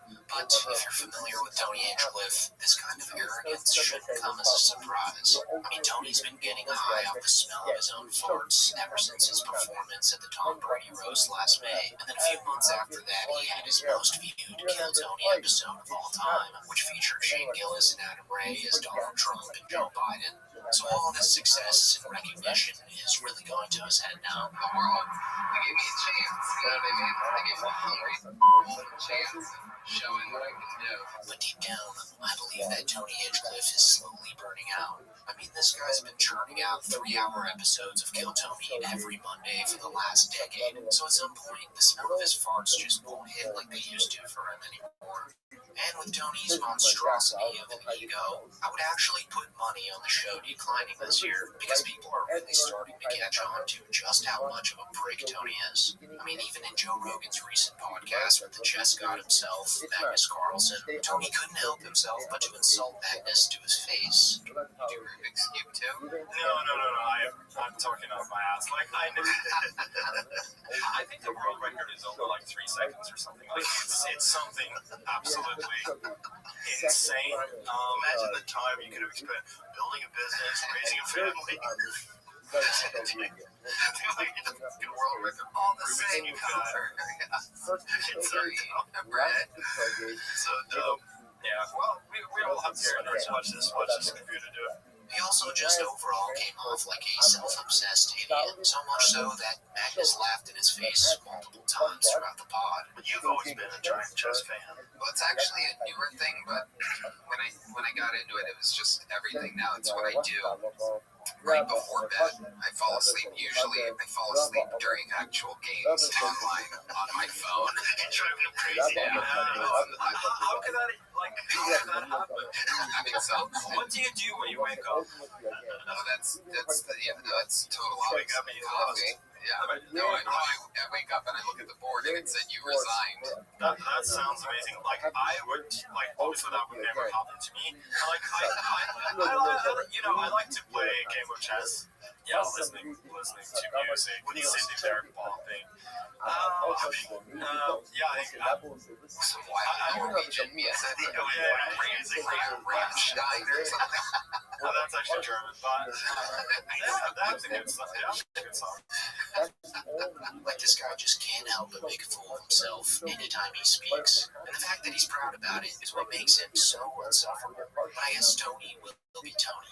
And anyways, guys, that's pretty much it for the video. Do let me know in the comments down below about what you think of this comedic assassin. And until next time, thanks for watching. Shear for carrying and shadows he fell on this. When you completed that shear, you had an awareness of what you're doing. That ultimately characterizes the act, and this is a partial act you can see. And therefore precludes you from giving a carbon. So the Gemara says, Aval Macha to the Mesa Blow, Ubermai, what are we talking about? Steve is already show you this. Some of the most satisfying moments on JRE is when Joe Rogan gets fact-checked in real time. Like, it's just priceless seeing Joe slowly realize that what he was saying for the last 15 minutes was completely wrong. And these fact-checks are usually served up by the unsung hero and producer of the show, Jamie Vernon, who endlessly Googles the topics of Joe's claims to make sure that what he's saying is correct. And don't get me wrong, a lot of what Joe Rogan says on his show, for the most part, is true. But when he is wrong, Jamie's not afraid to let him know. For instance, on episode 1926 with Shane Gillis and Matt McCusker, Joe Rogan was fact-checked in real time after falsely stating that a single volcano eruption releases more CO2 gas than anything human beings have ever done. There was more CO2 released from that one volcano erupting than everything human beings have ever done. Really? Fact check, volcanoes do not release more CO2 emissions. Reuters is on. Yeah.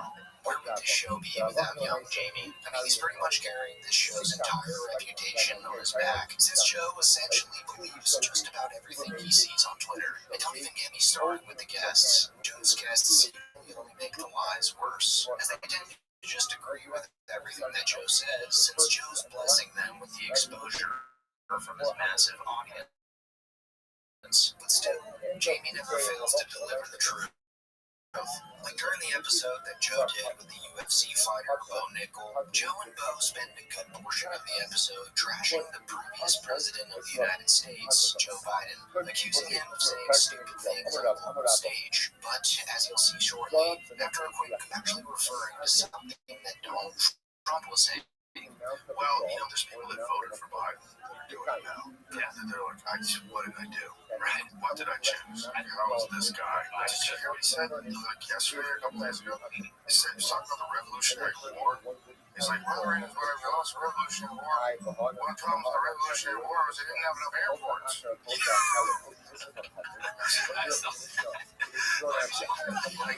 Pull him. Is this the video you're talking about? Let me see. I don't think it is. The same thing with these, that's the biggest problem we had in the Revolutionary War. We didn't have enough airports.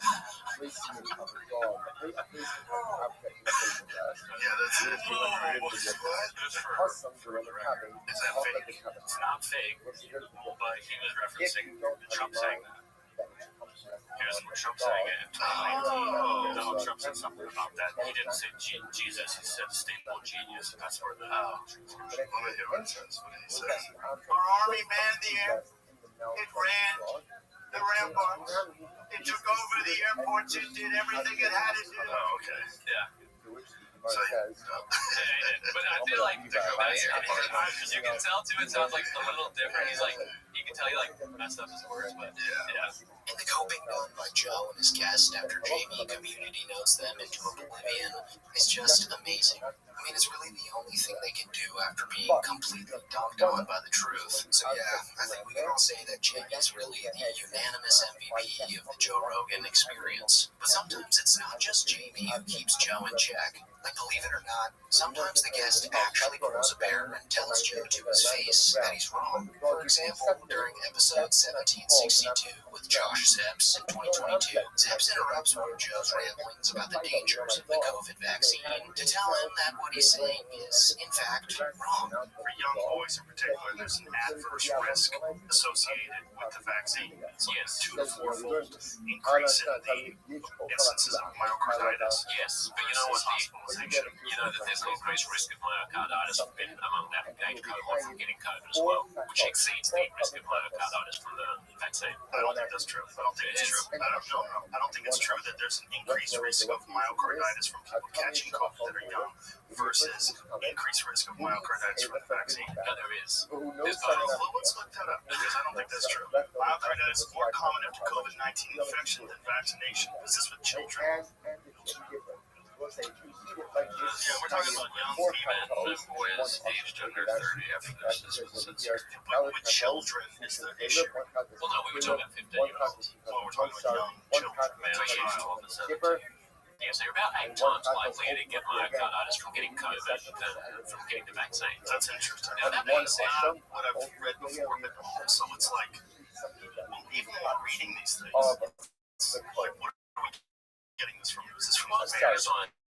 So even after Joe says that he doesn't trust that website, Zeps, in the most polite way possible, says to Joe that he should trust this info, since basically every nation verified it with their own research. But of course, Joe ignorantly remains skeptical. A great idea. I don't trust American epidemiological data very much, but the fact that it's a global pandemic and that there are lots of like wonky geniuses in Germany and like South Korea and stuff doing a lot of this research as well, I think that in general I sort of trust the consensus of most of the people who are smart for me about it. That's the data that I've heard about it. Joe Rogan during the pandemic was just another breed of gullible stupidity. Like, it got so bad to the point where it seemed like it was actually starting to piss young Jamie off. Because oftentimes, after painstakingly finding the most trustworthy article on the topic of Joe's claims, Joe would still disagree with Jamie. Like during episode 1749 with Shane Dorian, when Joe claimed that the Texas Health Department had a policy that would deny straight white males access to antibody treatment. What they done in Texas?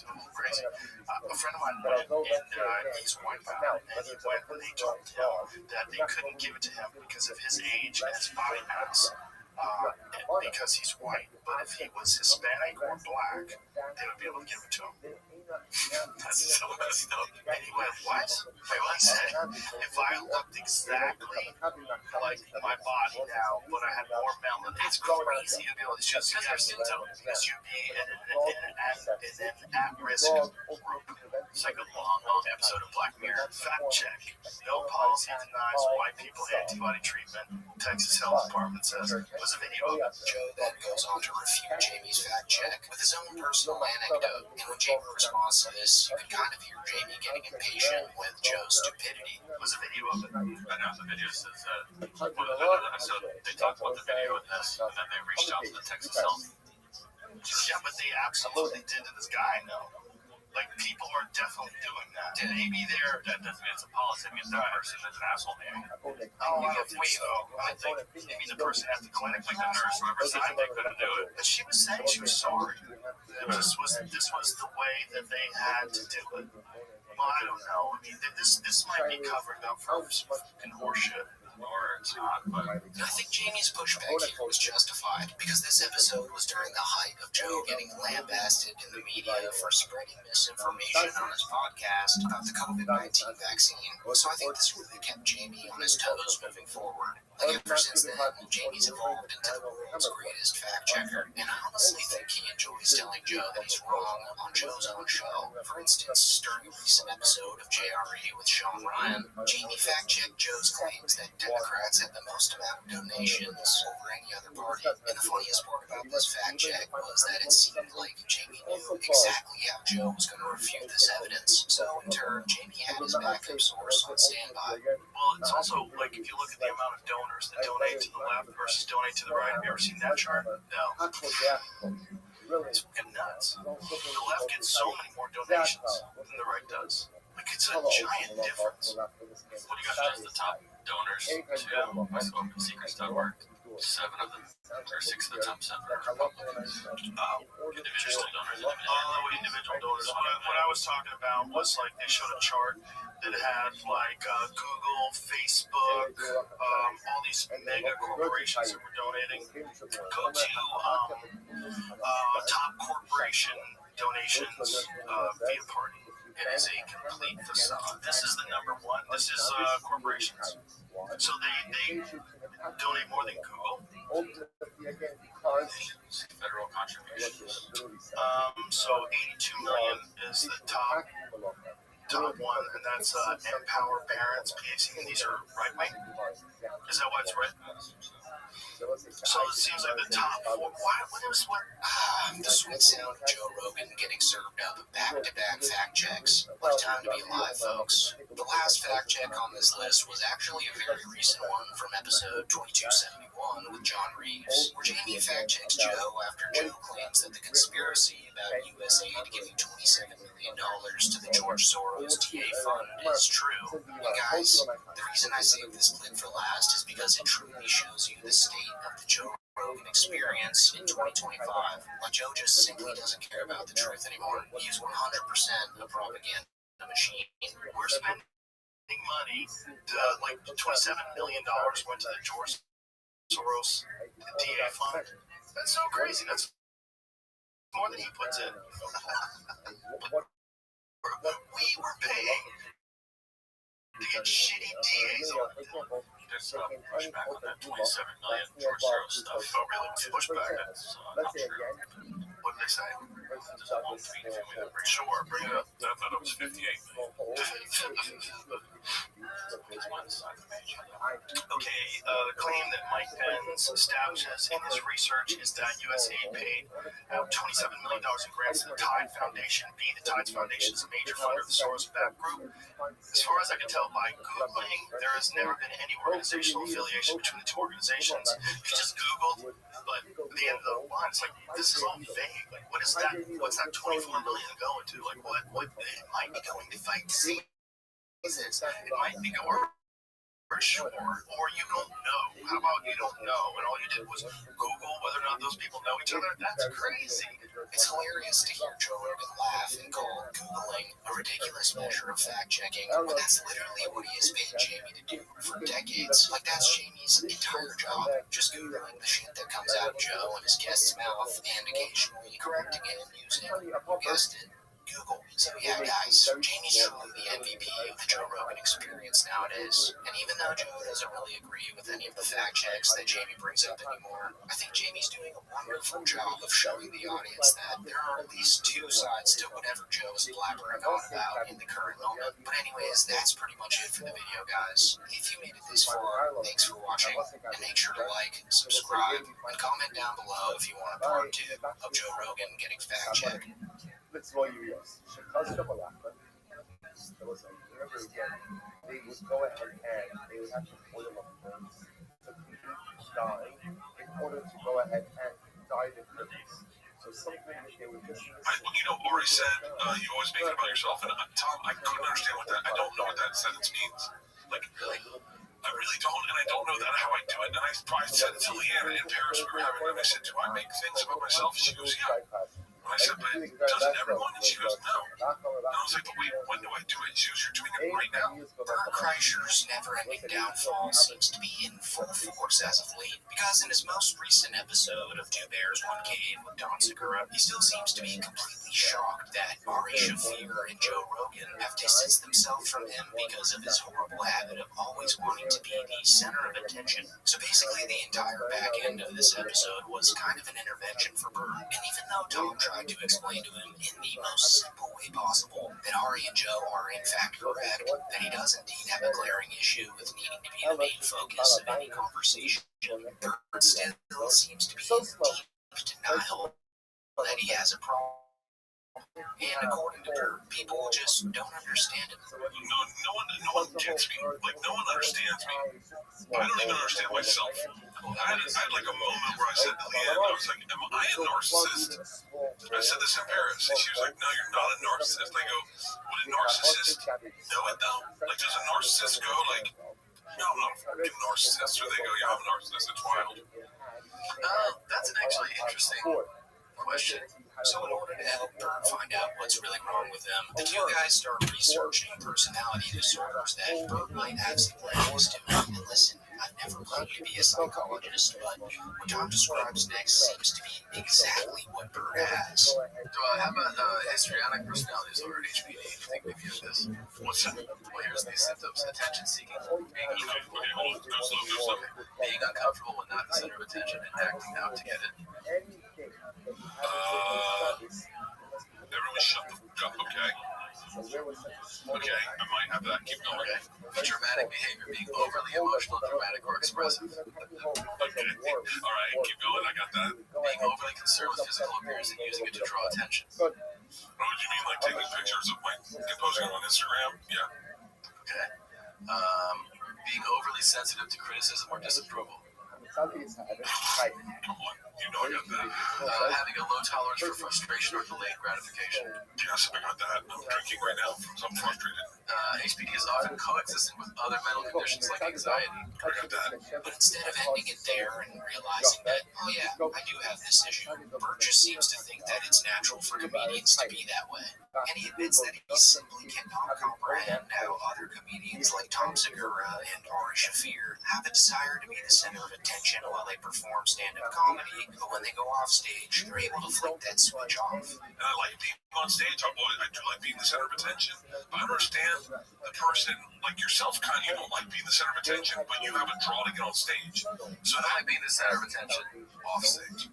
I do like being the center of attention on stage. But okay, so how can you? I would think it would go hand in hand. That if you want to be the center of attention, then why like I can't wrap my head around that because I think my whole thing is based around like being on stage and being on stage, like always being on stage, always having that. That's the difference. I have a separation for it. It's so interesting to me because I can't see the juxtaposition, you know? Yeah, I think for me it's just when performing. But without even taking a breath to think about what Tom said, Bert immediately jumps into a story about him while he was in France, where he found it upsetting that no one in France was recognizing him on the streets as they would in the United States. And what happens after is perhaps the biggest indicator that Bert will, in fact, never change from the loud, annoying egomaniac that he is today. Like it was kind of interesting. This is gonna sound whatever it's gonna sound like. This is true. Because I got recognized like maybe 4 times in France. I saw guys like in the States. I can see if I see a guy, I go, that guy's gonna recognize me. Like I can see that there's a body type, clothing type, where you go, this guy's gonna recognize me. And I would see the type of guy that should recognize me, not recognize me, and it was kind of like caught me off guard. The first day, I'd be like, oh, big guy in shorts in cold weather with a fucking hoodie on, beard. He's about to say, pull the machine. And we were drinking, and he just walked right by me, and I was like, wait, you want to walk by for a second time? Like, sure. You really do. I don't know if I've ever met anybody who likes it as much as you. I really like it. And you know, I think there's a subset of people that find that shameful. They're like, that's kind of gross. But I can't wrap my head around the fact that it's not gross. I can't wrap my head around the fact that people would see that as gross. I go, yeah, but I got on stage.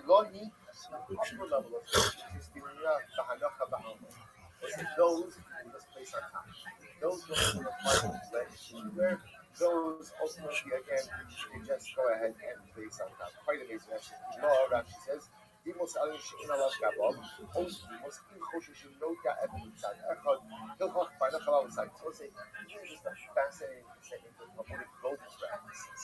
Right now, I love telling myself the foundation. Well, that's what you did. Oh man, that's just hanging around the cellar. That's just table stuff. True. That's just being at the table. It's nice. That's a nice template. That's where that kind of talk belongs, dude. You can't give it out to the civilians for free. You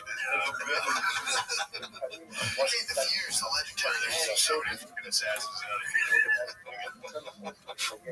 Alright, so during the recent episode of Matt Shane's Secret Podcast, Shane Gillis and Matt McCusker spent some time talking about the overall comedy war that's happening right now between Austin, Texas, and pretty much the rest of the world. And even though they both live in Austin, a new set of mothership every single week, it seems like they don't want to be associated with the Austin comedy scene whatsoever. And it's almost like they take it as an insult if you classify them as Austin comics, which is a completely valid feeling to have. Like, sure, Matt and Shane are great friends with the entire Rogan sphere, but that doesn't change the fact that their friends are complete hacks, and they know this. I mean, you just saw them making fun of how Joe Rogan considers him and his posse as assassins, or the Comedy Death Squad, and shortly you'll see them make fun of how pretentious it is to consider comedy as a sacred art form, like Joe Rogan and Andrew Schultz have on several Jerry episodes. So they're very aware of the bad reputation that Austin has garnered over the years,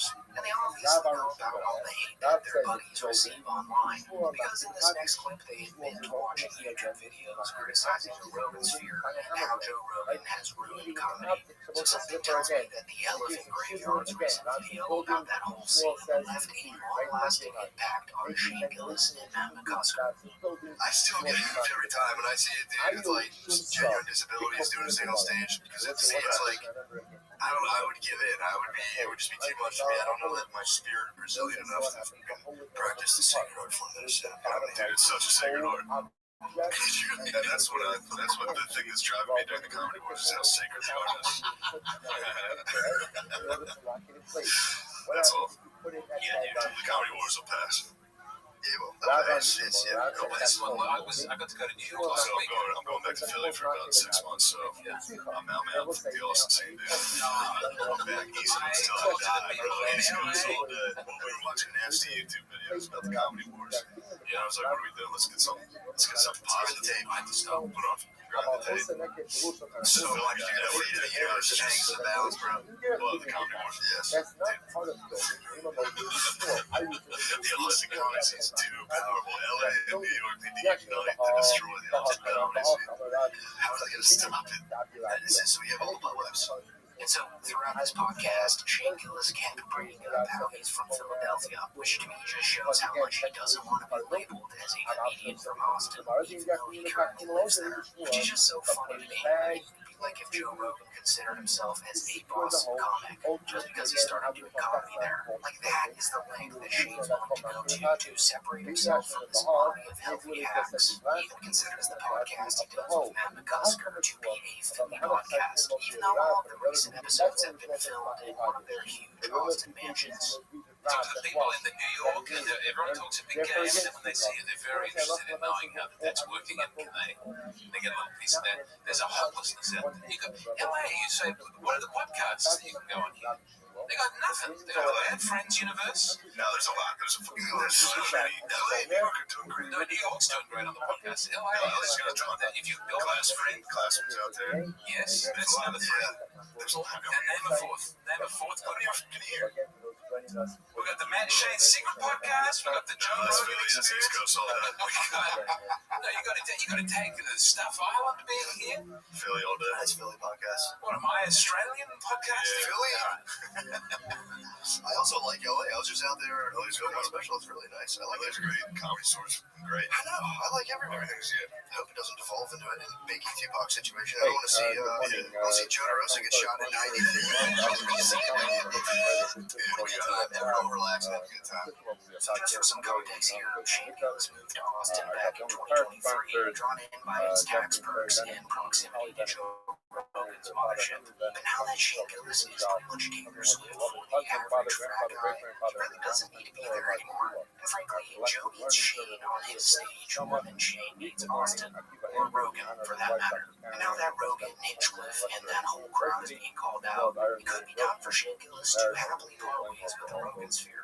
Not in a way that would make anyone mad, but in like an understanding, sort of wholesome way. Like how Theo Vaughn left the podcast he did with Brendan Schaub, the King and the Sting. Or how Joe Rogan slowly started inviting Brendan Schaub back onto JRE. Like obviously they both wanted nothing to do with it after he bullied Bobby Lee. We talked about the fact that if you had a mug with a color that was higher than 20 ounces, you had to lower it, and we said that it was wider than 10 ounces, you had to turn right, you had to lessen the width of the mug.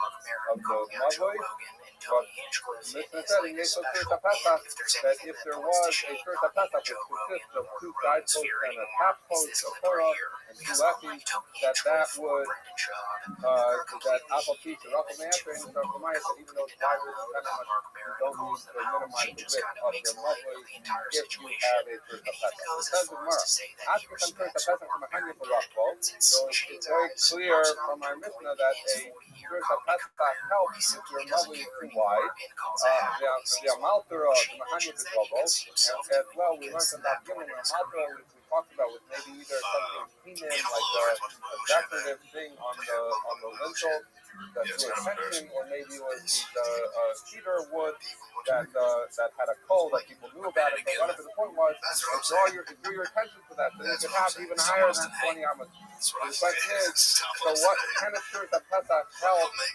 So we found that Tzurta Pesach helps us with. And Amalthura helps with height, top of your all from knowledge. So if for my, what would be what about the opposite of that?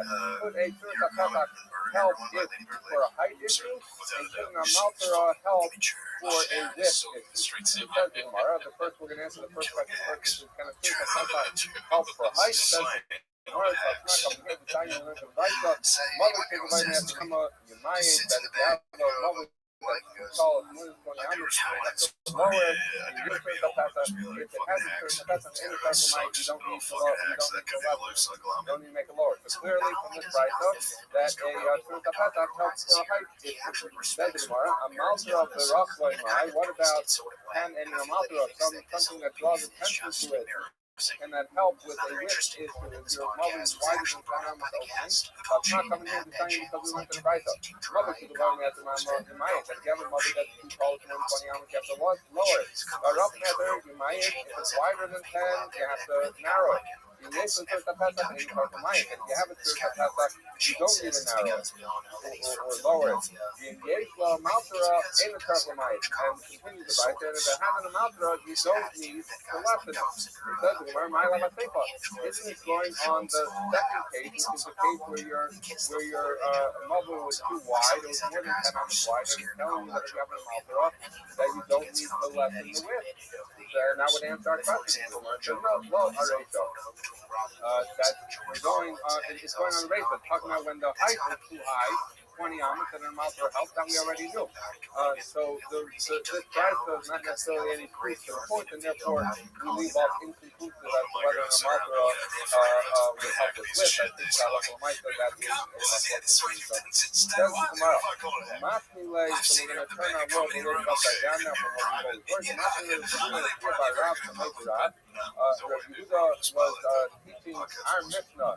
The son of Rav, in the Torah Maya. So it says that if you have a Tzurta Pesach and it's wider than 10, you don't need to be as long as it's Tzurta Pesach. It's okay if it's wider than 10. On the way, so Rav said, Rabbi Yehuda, Asnai is Torah Maya. No, what the proper gear in the Mishnah is to say that even with a Tzurta Pesach, you need to lessen it. So he's saying you never have more than 10 amas in a mother. You know the Tzurta Pesach doesn't help. Okay, come with Yosef. Yosef says, Divrei Rabbeinu, once Rav told us that a Tzurta Pesach doesn't help for a challenge of them. Nilmud, we should learn from there a different halacha, which is that if you were to have a chutzner that is filled with doorways and windows, we're talking about windows here that are open at the 10 fucking points, they're open. So it means, so here's the issue, that if the chutzner is majority filled with doors and windows, and so the halakha is that, well, we'll see what the halakha is, but that's the case where you have majority doors and windows, and obviously that creates an environment, the parts of the where you have more openings, and it's the majority of the area of doorways, those are open. And if you think about it, a window and a doorway is like this. It has the shape of the Tzurta Pesach. So we're gonna, what Yosef says, from the words of Rav, we can learn that if you have a chutzner that starts to move all over it, because it's primarily comprised of doorways and windows, and then it starts to Tzurta Pesach, you can learn that it's not helped by Tzurta Pesach. My timer. So, how do you learn one from the other? What does one have to do with the other? Why? because he So said that overall, I Church think of it's doesn't more help for a complex whip than I once challenge, thought, and that's going to tell you something about guys' Parts of thoughts Rubal in Omid, the comments. where it says, We have all However, they're either doing nice successful block handle whips or going into like deep political theory. Parts Rubal Omid, he says, you see that basically the idea is as follows. So we've talked about this many times. That if you have an area, you have that has a padlock in it, then that's acceptable. The question is when you have certain breaches that takes away from the single padlock. All the breaches that you have are one is that it's part Rubal Omid. You have openings, and there are so many openings that there are more openings than there's wall, then that looks like a breach, even if it's less than 10 amps. So that we know is part Rubal Omid. And we also know that what's another problem that would create a breach is if you have more than 10 amp opening. So then we don't consider it a padlock. Even if you have more walls than openings, but if any given opening is more than 10 amps, that's a problem. So basically what we're saying is as follows. Those are the problems of breaches that take something out of the category of being a padlock in the doorway. What Joseph is trying to say, once you tell me that it's true that padlock doesn't help with opening of greater than 10, so it's not going to help with the other kind of breach either, which is going to be a case where you have parts Rubal Omid, even if it's less than 10 amps, right? But since there's more openings than both, so I might have thought that it's true that padlock is going to help with that. He says no, once you see it doesn't help by widening the doorway, it's not going to help with the other kind of breach, which is parts Rubal Omid, where you have more things. I have a cluster that's filled primarily or majority with windows or doorways which are open, they're not closed, and therefore if it's a part Rubal Omid, I'll tell you that a truth that padlock will not help. My Yosef Master, also from Rabbi, just like we now see from Rab, greater than 10. A whip is considered a breach in the mother, not a padlock, and it's not up to the truth of padlock, and how parts Rubal Omid are the fucker, and you use the truth of padlock, and so too, parts Rubal Omid would be seen, does not allow, you cannot allow carrying a cup there if it's parts Rubal Omid, so that too is not going to be solved by truth of padlock. Basically saying, once we see for one kind of breach, truth of padlock doesn't help, it doesn't help with the other kind of breach. Gemara says not so fast. You cannot assume that just because there's a halacha by wider than 10, that's necessarily to be the halacha by part Rubal Omid. Why? Because says the Gemara, Mali Yotami Aser Ha'osef B'Mavoi Yikain Lo Ekartabo Eto Pasi B'Ros L'Reb Meir. So, okay, 1 second, let's just give a little bit of background here.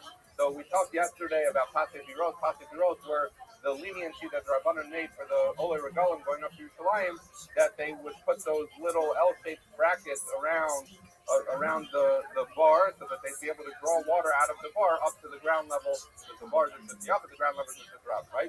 We talked about this yesterday, that we were trying to figure out what's the upper limit of wider than 10. But in any event, we talked yesterday about the view of Rabbi Yehuda, which is you could have 13 and a third animals.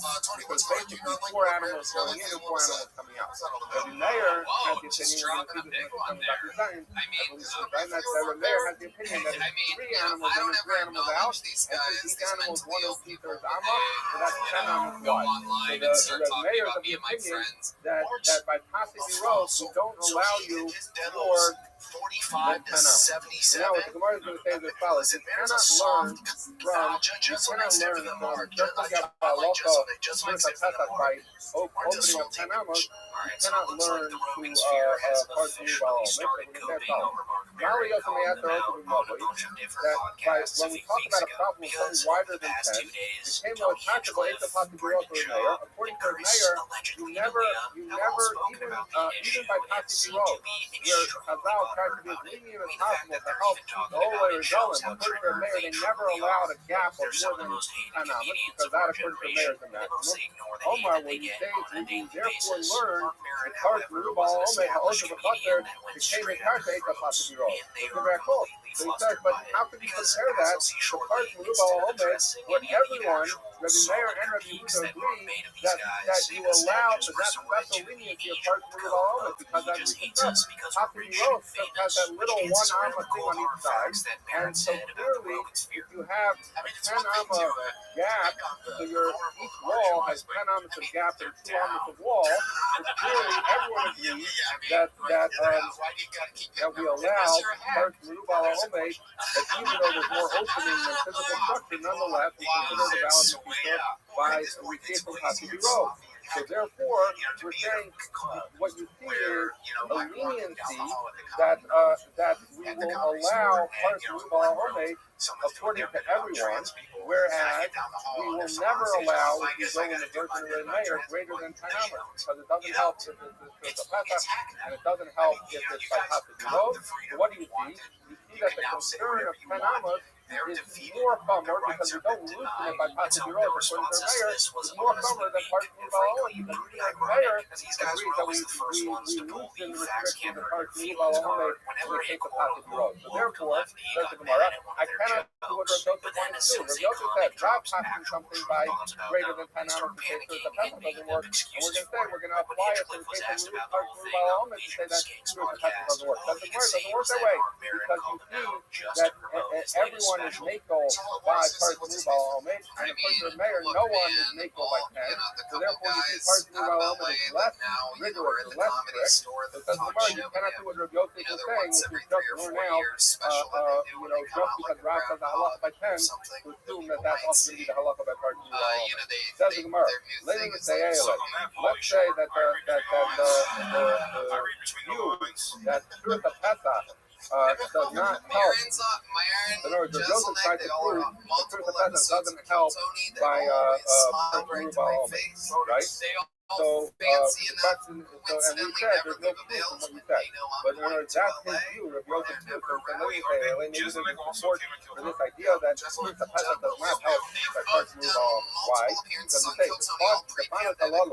these walls, to move on talking with Halonos, that the majority of them are doorways and windows, as we said before, are obviously open space, they're parot. That Spanish halos, we keep talking about halos, mutter, they're mutter, even though it's open space, and he says the price now, so long as the open part, as long as the physical part is greater than the open part. So it says the Gemara, so we look up to that though. How could that be? You can't possibly, then are very inherently contradictory. What you're saying is, if it's comprised mostly of windows and doors, which means it's more parot than omed, then it's mutter, as long as there's more omed than parot. That doesn't make any sense, right? So the Gemara, Ella, Ema, rather the word we should read in the beginning is to Ziva by him stuff with Halonos, that if there are a lot of windows and doors, as long as the omed is more than the parot. So what's it saying? Windows and doors have the qualification that they have. We're assuming now that they have a clear side. They have sides and they have a top. And yet you see that the Mishnah says you can have a lot of them, but not more, that it's not enough that it gets you to Parts Merubah Omed. So you see that even in an instance where you're employing the device of the Pesach, you still need Omed Merubah parts. You need more physical than open. So it doesn't learn that seems to be a proof to the halacha that Rav Yosef is trying to learn from Rav, which we're not learning from Rav, but the idea that Pruta Pesach does not help by Parts Merubah Omed. Where it says, Rav Kana would answer, say, no proof from there. That's something that when you have Rashi says comes from either someone like the door that's not properly constructed, or Rashi says nothing with Poland that something that's ruined, like you say, nothing that's Shmai, someone who's talking to Torah. But the idea is these are sufficient doorways. So what does that mean? My test is Shmai. Then you go to Rufumi Rav Yosef, that there's argument between Rufumi Rav Yosef what it means, what it says. Not only the left leg Shakti, not only the left leg Tikva. One says that it has no side post, and one says it has no top. One doesn't have no side post. So that's going to be the case if you want to see it on in the picture number 84, which is Nicholas Yossi. It was like a jagged edge, you had brickwork, and you pulled out certain wooden brick. So it's gonna look like this as you look at the wall. So therefore, it has no sidewalk. Alternatively, we're talking about a case where it has no picture, it has no roof, which would be about picture 85. So the idea is you have safim and halonos, you have windows and doors that are open, but they have no roof above them. But if they would have one, if there would be a Surat HaPesach, then maybe in fact you would be able to have part Nubal. So no proof from that is halal. Okay. So now, we're going back to Rav. Rav said that in our Mishnah we should learn that greater than 10 amos wide, a Surat HaPesach does not help. Says the Gemara, but Rabbi Yochanan agrees with that halacha of Rav, that a Surat HaPesach doesn't help for wider than 10. Rabbi Bar Abada, Rabbi Yitzchak, Rabbi and the son of Rabbi, you had a story with a certain person who came from this valley called especially considering that that there's some of the least funny that he stuck four poles in the four corners of the culture. Our culture is talking shit to each other. Like the way we talk shit to each other, a vine there's a lot of on people them. and a lot of other jobs that would have a giant problem with what you and I think is awesome. Like if you crapped on me, it was awesome and we're all happy. I can get you in real trouble for your accountants. And they said for purposes of playing, because we know playing you cannot plant in the vineyard, you cannot plant other things. So we said as follows, that we know that if there is a physical wall, that you can plant up to the wall. So they said even if what you have is a halachic wall, this is the nature of halakha. Halakha looks at it as a halakha is if there's a physical wall. So therefore, as long as you have these vines running around these poles to create halakha in the pizza, so then you can within the poles you can plant a vineyard, and right outside the poles you can plant a grain. It's not a problem. Well, Amar is like because as that was the basic halakha that the Chachamim said to use the fire. And it's like that for Kilo Linear fire, not for Kilo Linear Shabbos. Those two, look, but if you're allowed to use this because obviously the pole, two poles that are flying above it, there's a pesach.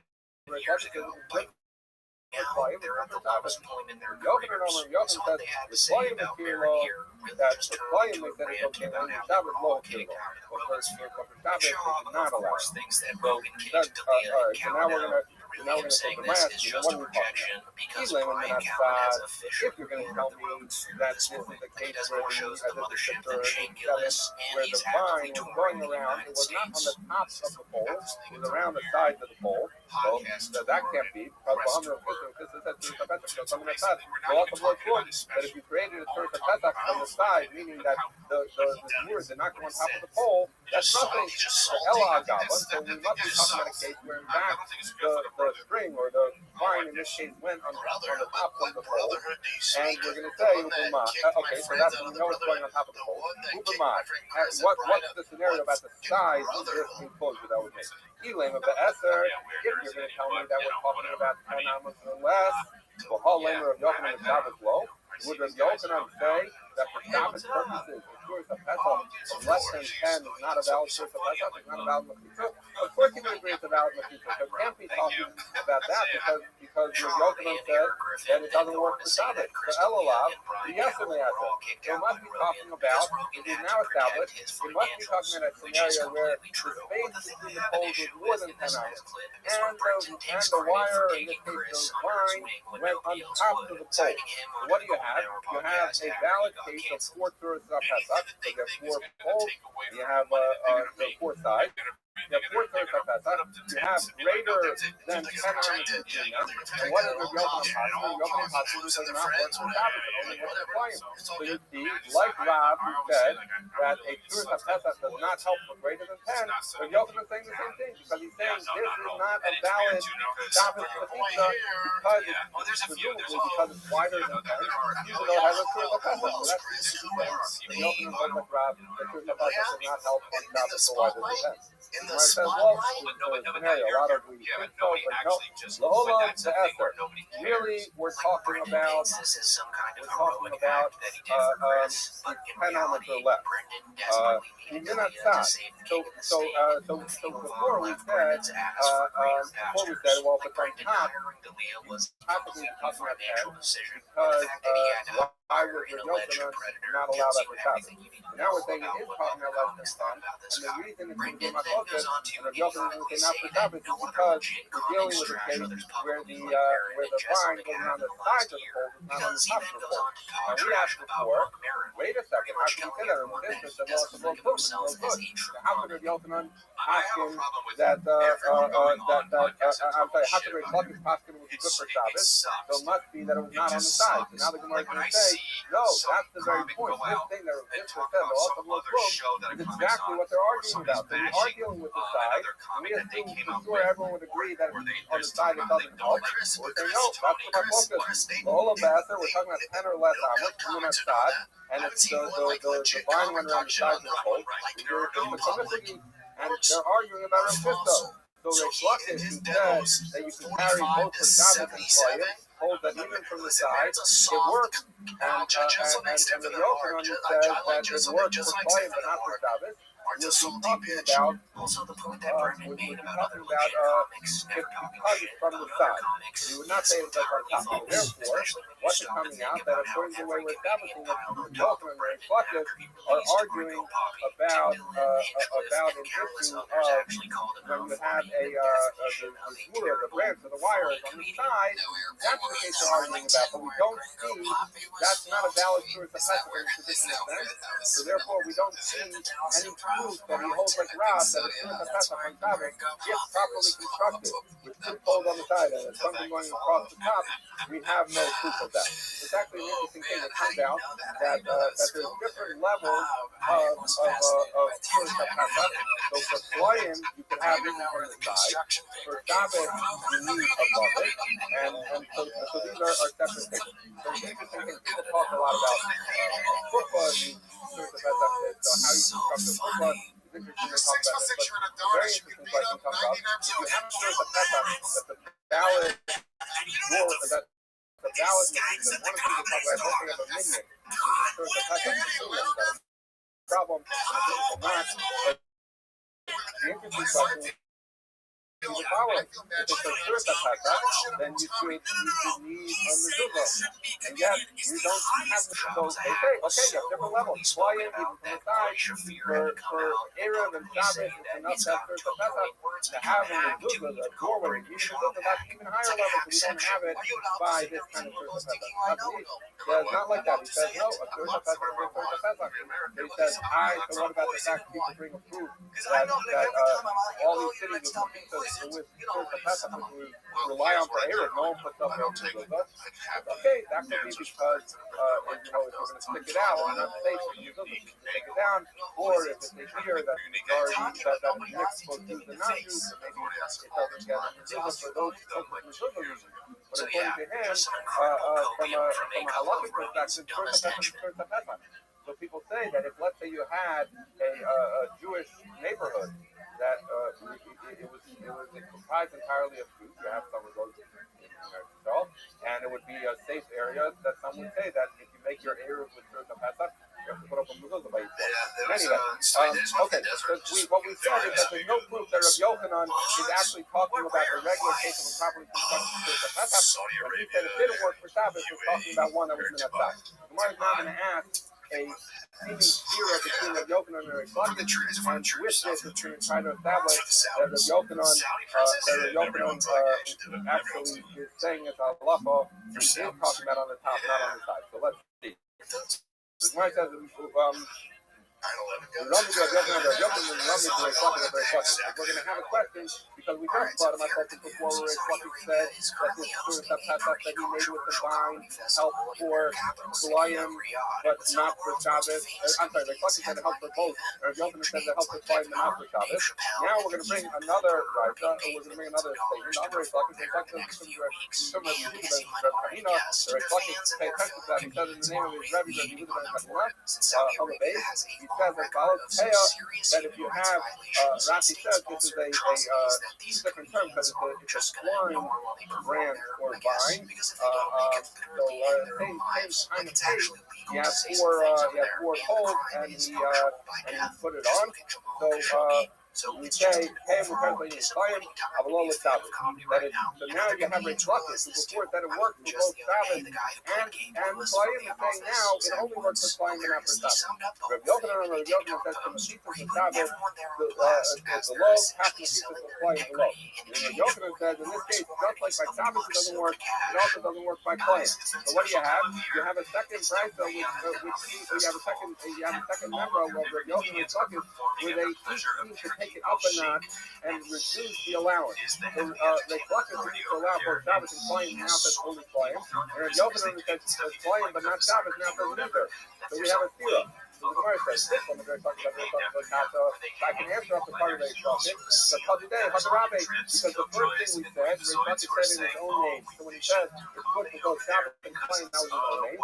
And the second statement, which he said in the name of his Rabbi, which was the Yehuda Panina, we're going to say, okay, so that's how you explain the theory and the Rabbi's opinion, because once he's taking his own opinion, and once he's taking the opinion of his Rebbe. Elder Yochanan, Kasha, but Yochanan is a Kasha, because Yochanan in both instances said it in his own name. And in the first instance, he said when you have this branch flung over the pole, that in one case he says it works for Chayim and not for Sabbath, and in one case he says it works for neither.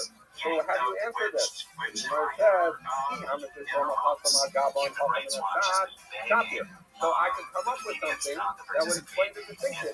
Maybe that what Rabbi Yochanan was saying was, fine, you're not sad, if it's on the side, so then it only works. It doesn't work for anything. It doesn't work for Sabbath, it doesn't work for Chayim. If it's on Chayim, but not for Sabbath, so that would explain, right? But then what we have is that's in fact, if it was dealing with the first Raisa, where it doesn't work for Chayim and not for Sabbath, we'd be dealing with where the vine was on the top of the pole, so then that would be a validly constructed source of Pesach, and that would restore the proof that Rabbi Yochanan holds like a Rab, that source of Pesach does not help for wider than 10 amas. So that's what the Gemara is saying. We should still be able to, or you tried to answer that it was not bad, and that's why they're not talking about a validly constructed source of Pesach, but we proved, or we're trying to prove, that because there's a fear in Rabbi Yochanan, and the only way we know how to answer right now is to say that the one where he permits it for Chayim and not for Sabbath, must be talking when it's on top, and where it's been a thought, he says nothing works, but that would seem to restore the proof that doesn't hold like that. The Gemara says, continues, and then the question, you're going to say that the first price that was also talking about from the side, which was the answer we gave why it wasn't a truth, there was no like Rab, Michael and Neymar, then how are you going to explain the Shira in the Yochanan Halacha? So it seems to restore the proof that he holds like Rab. My friend, my butterfriend, somebody I don't even know. I bumped into them in Tribeca. Again, I'm going to say that there's no truth that Yochanan holds like Rab as relates to the Shabbos, because they're both talking about something Minatzah. And then the question will be, okay, well, why in one case does he say it doesn't work for Sabbath or Chayim, and in another case he says it works for Chayim and not for Sabbath? What's the difference? He says, he said, when Rabbi Yochanan said that it works for Chayim and not for Sabbath, we're talking about where it was 10 amas or less. But where greater than 10 amas, so then he will say it doesn't work for Sabbath or Chayim. Again, we're back to a point that Rabbi Yochanan is not discussing a properly constructed source of Pesach at all. So he has no proof what Rabbi Yochanan holds vis-a-vis Rav Halacha, that source of Pesach on Shabbos does not help for wider than 10, but rather, what are we seeing in the discussion of Rabbi Yochanan? Because in either case it doesn't work for Shabbos, but for Chayim will depend on whether 10 amas or less, or it's more than 10 amas. 10 amas or less, then even a weak, poor form of Shir Pesach, where the wire is on the side, will still work for Chayim. But if it's greater than 10 amas, then even Chayim which allows Now, for I am very clear about the way I will do a game. If I accept will not a game, allow that, and I am it's not not going to work going to either break for the Shabbos rules or for of the Clay, and game. that's how we So resolve I certainly wasn't going to the show up in Tira your and resolve. country and Now, insult says the Gemara, just where do we the get this people that are idea paying me the money. that it can One, make a it's difference whether illegal. it's more or less than 10 as So I relates to wasn't really clients? planning to So go we're to not a saying Saudi that jail. But so on my own where do I have this idea that by client in my there's own a distinction country, between whether it's where I have the 10 hours freedom or to less or speak more and than say 10? the things I So want, Rabbi Yochanan I'm was going talking. to be funny, The and I'm going to be who I am. And if you're not buying that, I'm addressed it went in a to Rabbi Yochanan funny and way, to learn. and they fired me. Apple Pizza Bucky to help us play him. That's a beautiful thing that Yeshua went to Rabbi Yochanan Nuri, even though he was a Bucky on his own and helped fly him, but nonetheless, in the soul, he found Rabbi Yochanan Nuri, to Yosef and Ilanos, and he's sitting between the trees. So what happened? So Rabbi Yeshua found him between the trees, and he said, very convenient that we're between the trees, because I want to ask you a question, and I'll demonstrate what I'm talking about. So Rabbi Yeshua, Matzah Nur Ne'ila Ne'ila, was he erected a vine going from tree to tree, so essentially creating a tree of and he said, Rabbi, he said to Yochanan Nuri, Rabbi, he could find him on Malus Road. He set up this wire between the trees, and he said to him, Rabbi, I understand on this side, if I were to plant a vineyard here, could I make a grain field right next door on the other side of this branch that I put up? So he asked him this question. Hello, and the Yochanan Nuri came back to him to ask him, that if it's 10 or less, if it's less than, if it's more than 10, it doesn't work.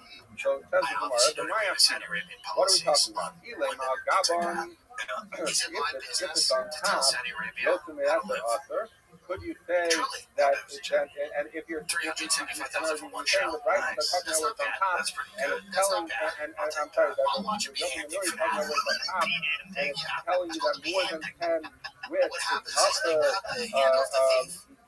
carry, I'm sorry, usher for client if you have a service. That's what Haya was in a Baita. Haya some Panama to run it. So also on Peo Nomala, if you had poles that are stuck in, there's a different shaped pole that comes to a sharp edge and stick it in the ground. But anyway, it's a pole, you tuck it in, and you made a Peo Nomala, which is fine. A few of the Yochanan answer with it, even more than 10 is with it. So the Baita tells you that by Klayim, more than 10, as long as it's Al-Gabon, works. So when Rabbi Yochanan and Nuri said more than 10 doesn't work, cannot be talking about Al-Gabon. Elalav Menatzad. So it must be that when Yeshua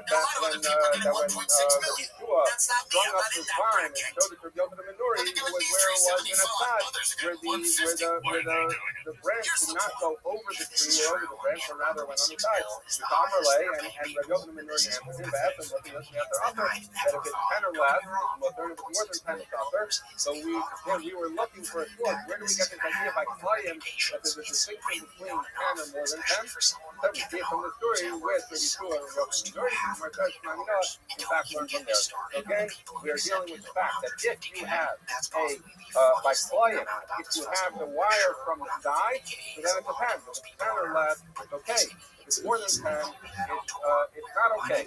By Klayim, if it's a properly constructed circle, that's what we talk about the Brisa, as long as the wire goes on top, the vine goes on top of the branch, then we're going to say even more than 10 works by Klayim, but not necessarily is that the same by Shabbos. We don't know by Shabbos, and instead, we have no proof that they were arguing by Shabbos. If it would be a properly constructed Surah Pesach, what would be the halacha? Presumably, Rabbi would say it doesn't work, just like he says in our Mishnah, but we don't know whether the Yochanan says like Rabbi. Okay, says the Gemara, Gufa Amr Shita.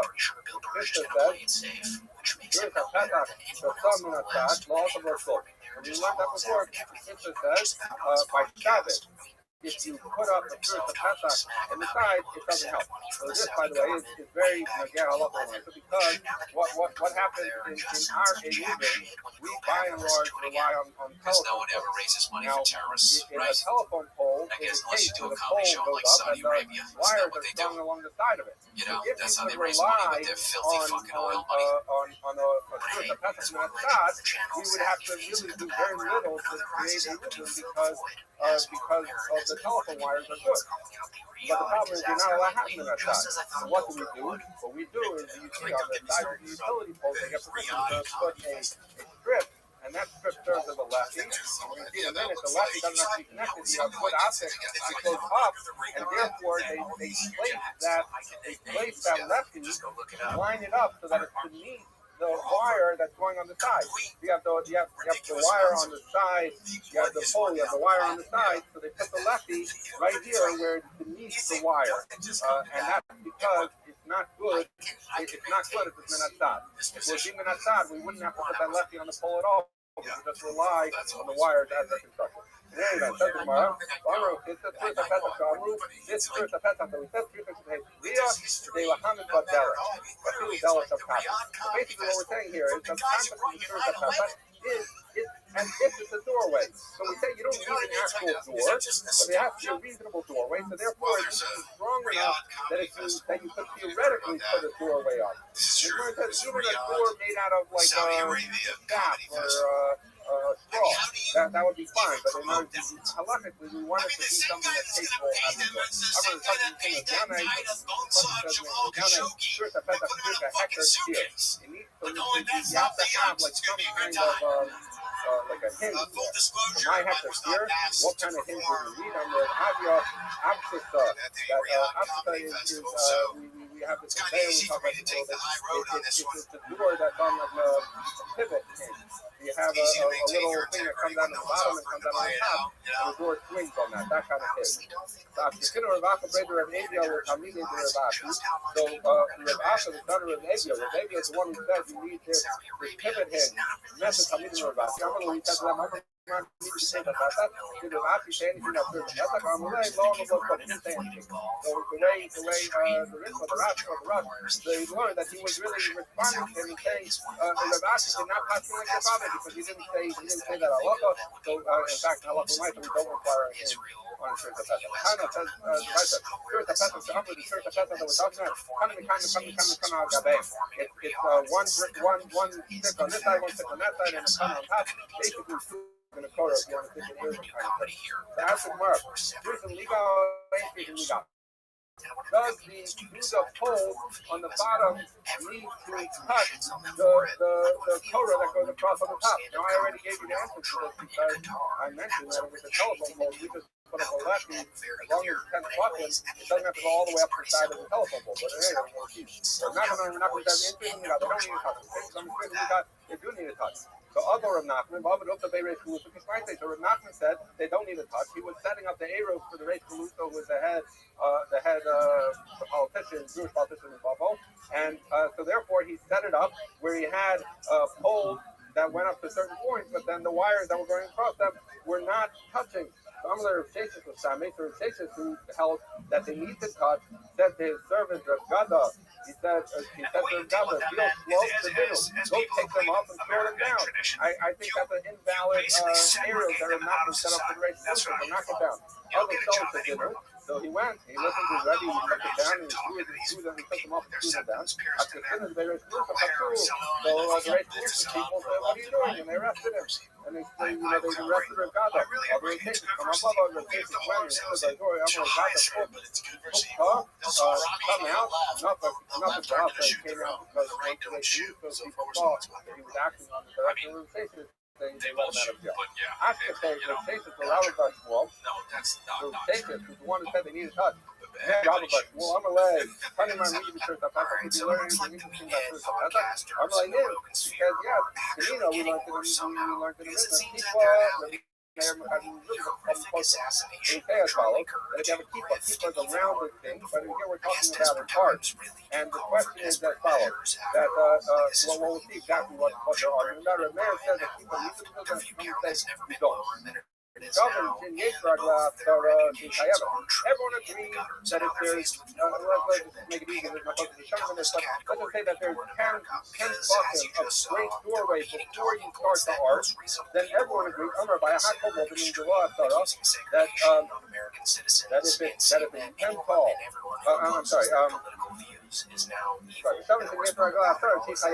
That they believe that if there's 10 fucking of side posts that go straight up, even though it then goes to an archway, that's going to be a doorway. Now the question is, where though is an arch doesn't count as a lintel, as a Torah? So where is the Torah for this? So the way so we have a Nazi would learn that the Torah is the top of the wall. So what do you have? You have an arch, and it has 10 fucking going up, and then above the arch is a flat thing. So what do you see? You see that the 10 fucking going up are not the side walls before they curve like this, are not connected to the top, and yet we're saying that it's a valid doorway and it requires that everyone agrees that it requires a mezuzah. So you see, not like they're taking. Okay, keep that in mind because that's the end. Let's say you have an opening that's 10 tall, but it does not have 3 buttons before the curve starts. Right? So then we say that's nothing because Rashi explains something that's within 3 buttons on the floor is considered like the floor.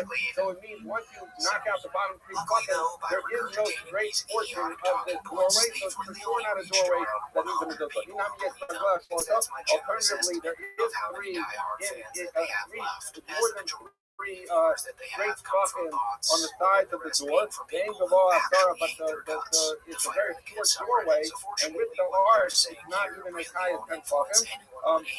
That below plum. That's nothing. So in other words, if it does not have 10 buttons of height, even, or it does not have 4 buttons wide for at least 3 buttons or more, it's for sure not a valid door. When the Rabbi and the Pum argue, the Yates for Aglass Gimel, the Lawyer Sarah, they recover our ball. So what happens when you have at least 3 buttons where it is 4 buttons wide, meaning 3 buttons coming up from the floor is at least 4 buttons wide, you do have the doorway is at least 10 buttons, but the issue is, once you get above 3 buttons on the side, the arch starts, and it's no longer a straight side of the door. So we say as follows. But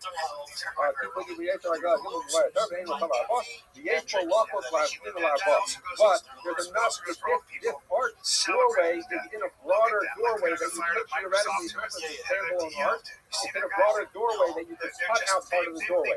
So the idea would be, the mayor says that the mayor says we imagine we could cut out a rectangular doorway properly. So we're going to say, therefore we're going to treat it as a proper doorway. We don't do that. At the end of the day, you have a mezuzah, you have a doorway that does not have 10 buttons going up straight, or 10 buttons before the first starts, so it's no good. Underlay. So Rav heard this from him, that basically approves that the sides don't need to connect to the top. It says, if the people find you, don't tell them this business about the people because it shows that I was wrong and that I shouldn't have taken that up there. Okay, says the Mishnah, that if you have a mother with 3 closed sides and you have an opening into the Rabbi, what do you need? You need a lefty and a coat. Either one. Which is how we learned our Mishnah. Rabbi 11 lefty iron. That you need 2 lefties on either side of a mother. In the name of Rabbi Yisrael, there was one Talmud in front of Rabbi Akiva who said as follows, that everyone agrees, even the Talmud agrees with the pillow, that a lefty work is consistent if the opening is less than 4 amas.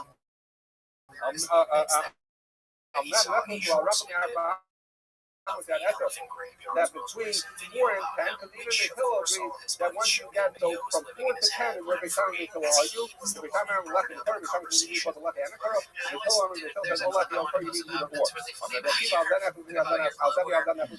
they come to argue even from 0 to 4 as well as 4 to 10, meaning in all cases of lovely, the time it came to left and curl, until that you need one or the other. Says the Gemara, Shimon, the locals are not even looking on the count, because if you remember, we learned that a lot, but I talked about putting up lefty and Torah, and on account of that you need a Suras HaPesach and a left It's like your it's Torah, already just like and water bottles. Like, no, we have Behillel, a the truck Kanani of in the name of dust. Behillel said you That's need, so funny. sorry, Kanani in the name of Behillel said you need a Delas and a left your Torah on the other end. So he said, what's our mission talking about? They said you need either a left your Torah, both left and a Torah. What happened to the need for Suras HaPesach or a Delas? I'm going to use a Huffkamer.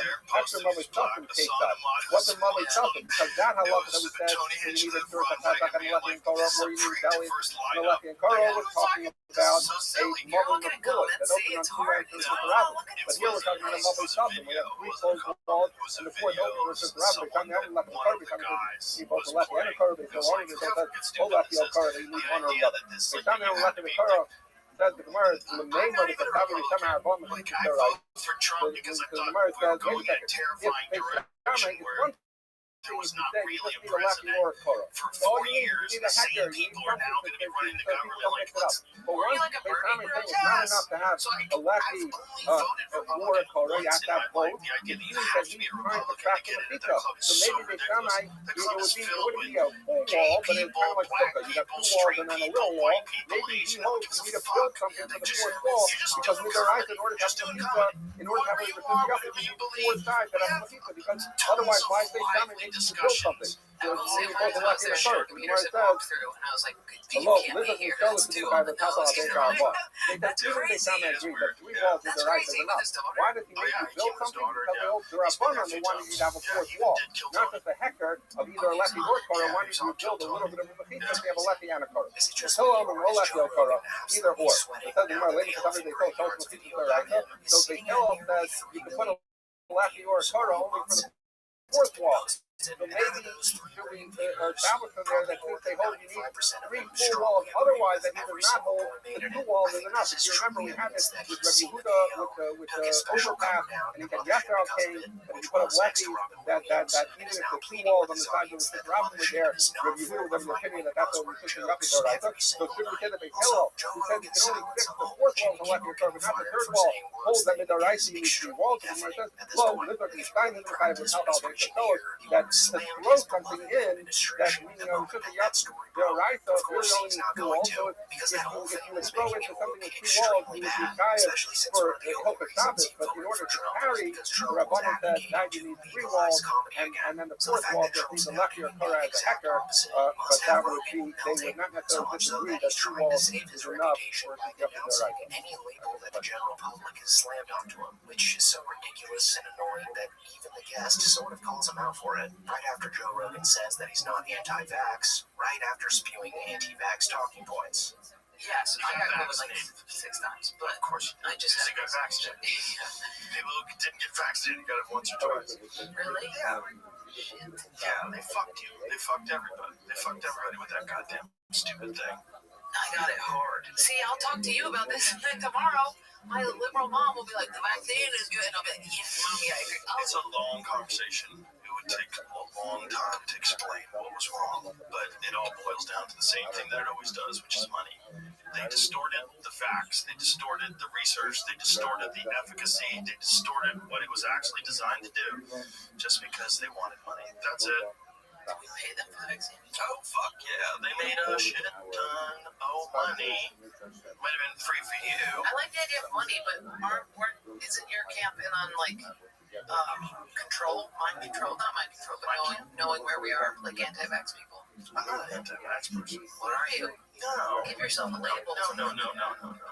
I believe that all medications should be subject to scrutiny. They should all go through rigorous double-blind, placebo-controlled trials to find out what the side effects are, what the efficacy rate is, what's the real fact behind it. Just lie about that. This is why. This is why. The problem is pharmaceutical drug companies do their own research. Not only do they do their own research, but they do their own research that they hide. So they'll do multiple studies that show no efficacy.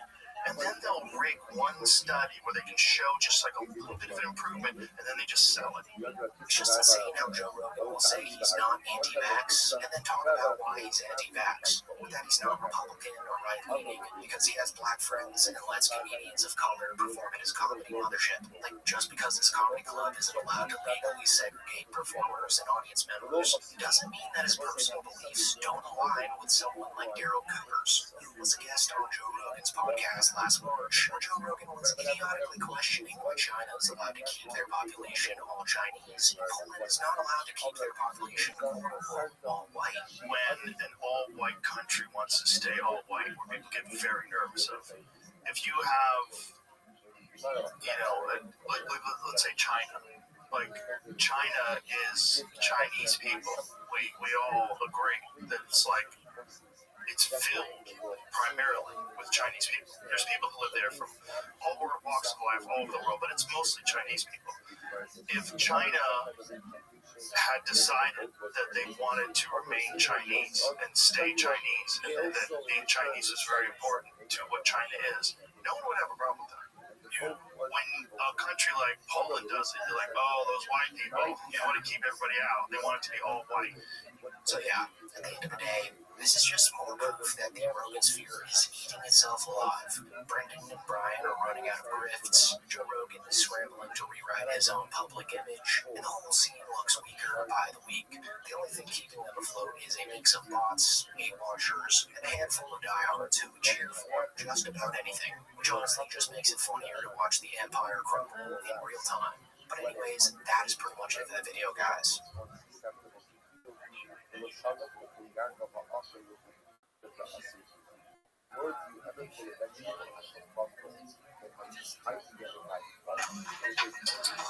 the buzzer? That's easy. But stress sweating on live TV? That stinks. Secret has 3 times the sweat protection versus ordinary antiperspirant. Not using Secret Clinical? Now that's original. Secret. Fresh air under pressure. So let me ask you a question, Mr. Joe Rogan, Mr. Scientist. You say that we shouldn't have... Don't call me Mr. Scientist. I'll start mocking you. It's so much easier. No, I know you think it's... I've heard it. This is a long conversation that we're not going to have on this podcast because I'm going to get angry because I've researched this for years. Right. Let's just... But you're not a scientist. I don't have to be a scientist to know that you do. No, Brian, shut the fuck up. I don't have to be a scientist to read research. Brian, you don't know what the fuck I'm saying. You don't. Well, I know because you don't want to talk about it. Where's the old guy from? From your mother's... Hey, that's outside. Alright, so this past weekend, Joe Rogan was called out and exposed live on his podcast by none other than Brian, allegedly Cowan, who managed to enrage Joe by doing something incredibly rare, simply pushing back on Joe's horrible takes on vaccines. Part of the reason this got under Joe's skin so badly is because it almost never happens, especially from one of his own mothership underlings. You see, Joe Rogan getting any pushback on his podcast is basically like spotting a unicorn. It's almost mythical. For starters, his guests are usually just nodding along with anything he says, because they're just happy to be breathing the same filtered air as Lord Rogan. The last thing they want is to make him look dumb in front of his millions of listeners. Another reason they don't challenge him is because Joe is possibly the most unbearable person on earth to get into an argument with. But the moment somebody brings up even the tiniest shred of evidence that contradicts whatever nonsense Rogan is spewing that week, he completely flips out, shouts over them, hurls random insults at them, and then abruptly ends the conversation just so he can crown himself the winner. He's been doing this for decades. Like, I'm sure you know of the time when an actual primatologist had to explain to him that the Bigfoot-like cryptid he believed in wasn't actually real, which of course sent Joe through the roof. Yeah, I'm a primatologist. There's no such thing as a wonder age. You're a fucking idiot. Go online and look it up. You're a what? What do you do? It's a new discovery. You're a primatologist? Well, look it up. You're not current. Pay attention. Go online and look it up. Yeah, you've learned some shit from college. When did you graduate? I have a PhD. When did you graduate? When? It's 2000. Yeah, when was the last time you got online and researched primates? He just couldn't accept being told he was wrong, and that happened like 20 years ago. That's how bad Joe Rogan's debate style is. He argues in such an obnoxious, defensive way that he can actually make Brian Cowan seem sympathetic in comparison. And trust me, that is not an easy trick to pull off. But the bottom line is, biology is really simple. XY. It's super fucking rare. Yes. What this is a social contagion. Abigail Schreier wrote a fantastic book about called Irreversible Damage that she highlights how they're happening in these clusters of a lot of girls who are autistic. Yes. And let's get to the bottom. It's like anorexia. What's causing all that? How come 1 in every 12 kids who's a boy in California has autism now? Because that's what's going on. That's what's going on in California, which has one of the strictest fucking vaccine policies. Yeah, now Florida doesn't demand. That's dangerous. I knew you'd jump on that train. Of course, it's dangerous, Brian. What are you talking about? No. We need to bail on the tetanus thing. Suzanne Humphreys explained tetanus. She's like, I know that woman. What are you talking about? So you're saying she's a medical doctor that absolutely understands tetanus? She said tetanus, all you have to do is keep the wound open and clean it. You don't. It's not bullshit. It's not bullshit. Do you know how people die of tetanus every year? Shit. So let me ask you a question, Mr. Joe Rogan, Mr. Scientist. Are you saying we should have don't call me Mr. Scientist, I'll start mocking you. It's so much easier. What I'm trying to say to you is that there are certain diseases. Pick up a history book. Smallpox, diphtheria, mumps. Have you ever looked at tetanus, paralytic disease? Have you ever polio? Please stop. No. I know you think it's. I've heard this conference. It's a long conversation that we're not going to have on this podcast because I'm going to get angry because I've researched this for years. Right. It's just like I'm not a scientist. I don't have to be a scientist to know this. You do. No, Brian, shut the fuck up. I don't have to be a scientist to read research to understand that they were spraying DDT all over the fucking country when everybody was getting polio. Do you know that? Yes. You know the first instances of polio, they happened in rural communities where they're all farmland and agriculture, and then cows were getting them, and horses were getting them, and dogs were getting them. It's not just do this with you, but it's not just about. It's not just about. Hold on. No, Brian, I don't want to do this, but it's not just about. We're in the middle of a fight, companion. It's annoying. All right, but it's like. Man, Joe Rogan might genuinely have the most fragile ego in podcasting history. And I honestly think this exchange with Callan actually hurt his feelings, especially when Brian hit him with that little Mr. Scientist jab during a debate on a topic that Joe probably has lingering PTSD from. Like, he actually got so flustered here that he threatened to unleash his comedic skills on Brian if he didn't stop embarrassing him in front of the audience, which, by the way, might be the saddest threat in human history. Like, imagine being roasted by Joe Rogan. He looks like he's like inmate 1, the unexpected COVID-19 release. They sent a bunch of people back out in the streets. But the funniest part of all this is Rogan claiming he actually did research on vaccines, which is probably the best joke he has ever told. This man couldn't read a scientific graph to save his life. He's even been called out multiple times for misinterpreting data, sometimes by the actual researchers who collected and published the data he butchered on his podcast. Like, his version of research is scrolling through the headlines on Twitter, cherry-picking whatever confirms his bias, and then regurgitating it to his listeners in a tone that makes some of them actually believe that he's smart. He's the definition of a jack of all trades, a master of none. And even saying that feels too generous. So even though Brian Callan is, the scum of the earth, at least he managed to call Joe out this time. Especially after Joe once again pushed the debunked nonsense that vaccines might somehow be linked to autism. So honestly, it was refreshing to see someone finally push back. And some people online are speculating that Callan did this on purpose, as a calculated move. Because conveniently, this was one of the rare episodes being broadcasted live, which meant that Joe Rogan couldn't have Jamie edit out anything afterwards to erase his humiliation. So people think Brian saw his shot and took it. Personally, though, I don't buy that theory. Like, Brian Callan is not that calculated, guys. I think the real reason he spoke up was because he's finally comfortable enough in his spot at the mothership. Like, he's there every single week, hanging in the green room with Rogan, doing sets, and of course, drinking the Kool-Aid. In other words, he doesn't feel like he has to kiss the ring anymore. So in that moment, he felt bold enough to call Joe out, not because it was some master plan, but because he just didn't care anymore. Compare that to Brendan Schaub, though. Man, Brendan Schaub was fighting for his life during this podcast. Like, this dude couldn't suck up harder if he tried. He straight up just lied through his teeth, claiming his kids aren't vaccinated just to align himself with Rogan and avoid being lumped in with Callan. No one's anti-vax. It's not anti-vax. Question why there's so many, though. My kids are all vaccinated. And they're vaccinated, but they went on a delayed schedule. They delayed the schedule. So did I. So did I. Yeah, good for you. I don't think you need to. No, they're healthy as fuck. Yeah. Between the two of them, they have 12 touchdowns this week. 2 home runs. This is 1,000% not true. Kids almost certainly needed vaccination records to get into whatever fancy private school he's sending them to. But of course, Sean will literally say anything if it means getting Rogan's approval. This is why he'll never challenge Joe. He's stuck in the first category of guests I mentioned earlier, the ones who are just grateful enough to be in the room. Like he's just nodding along and adjusting his story to fit Joe's narrative. I think there are 3 things that have pushed us beyond our biology, and the reason we don't have a lot of children die: nutrition, sanitation, and vaccines. And I think anybody who says otherwise is, I think it's crazy. You can't say all vaccines. I didn't say all vaccines. He's not saying all vaccines. But he's not saying all vaccines. It sounds like he is. Brian, you don't know what the fuck I'm saying. You don't.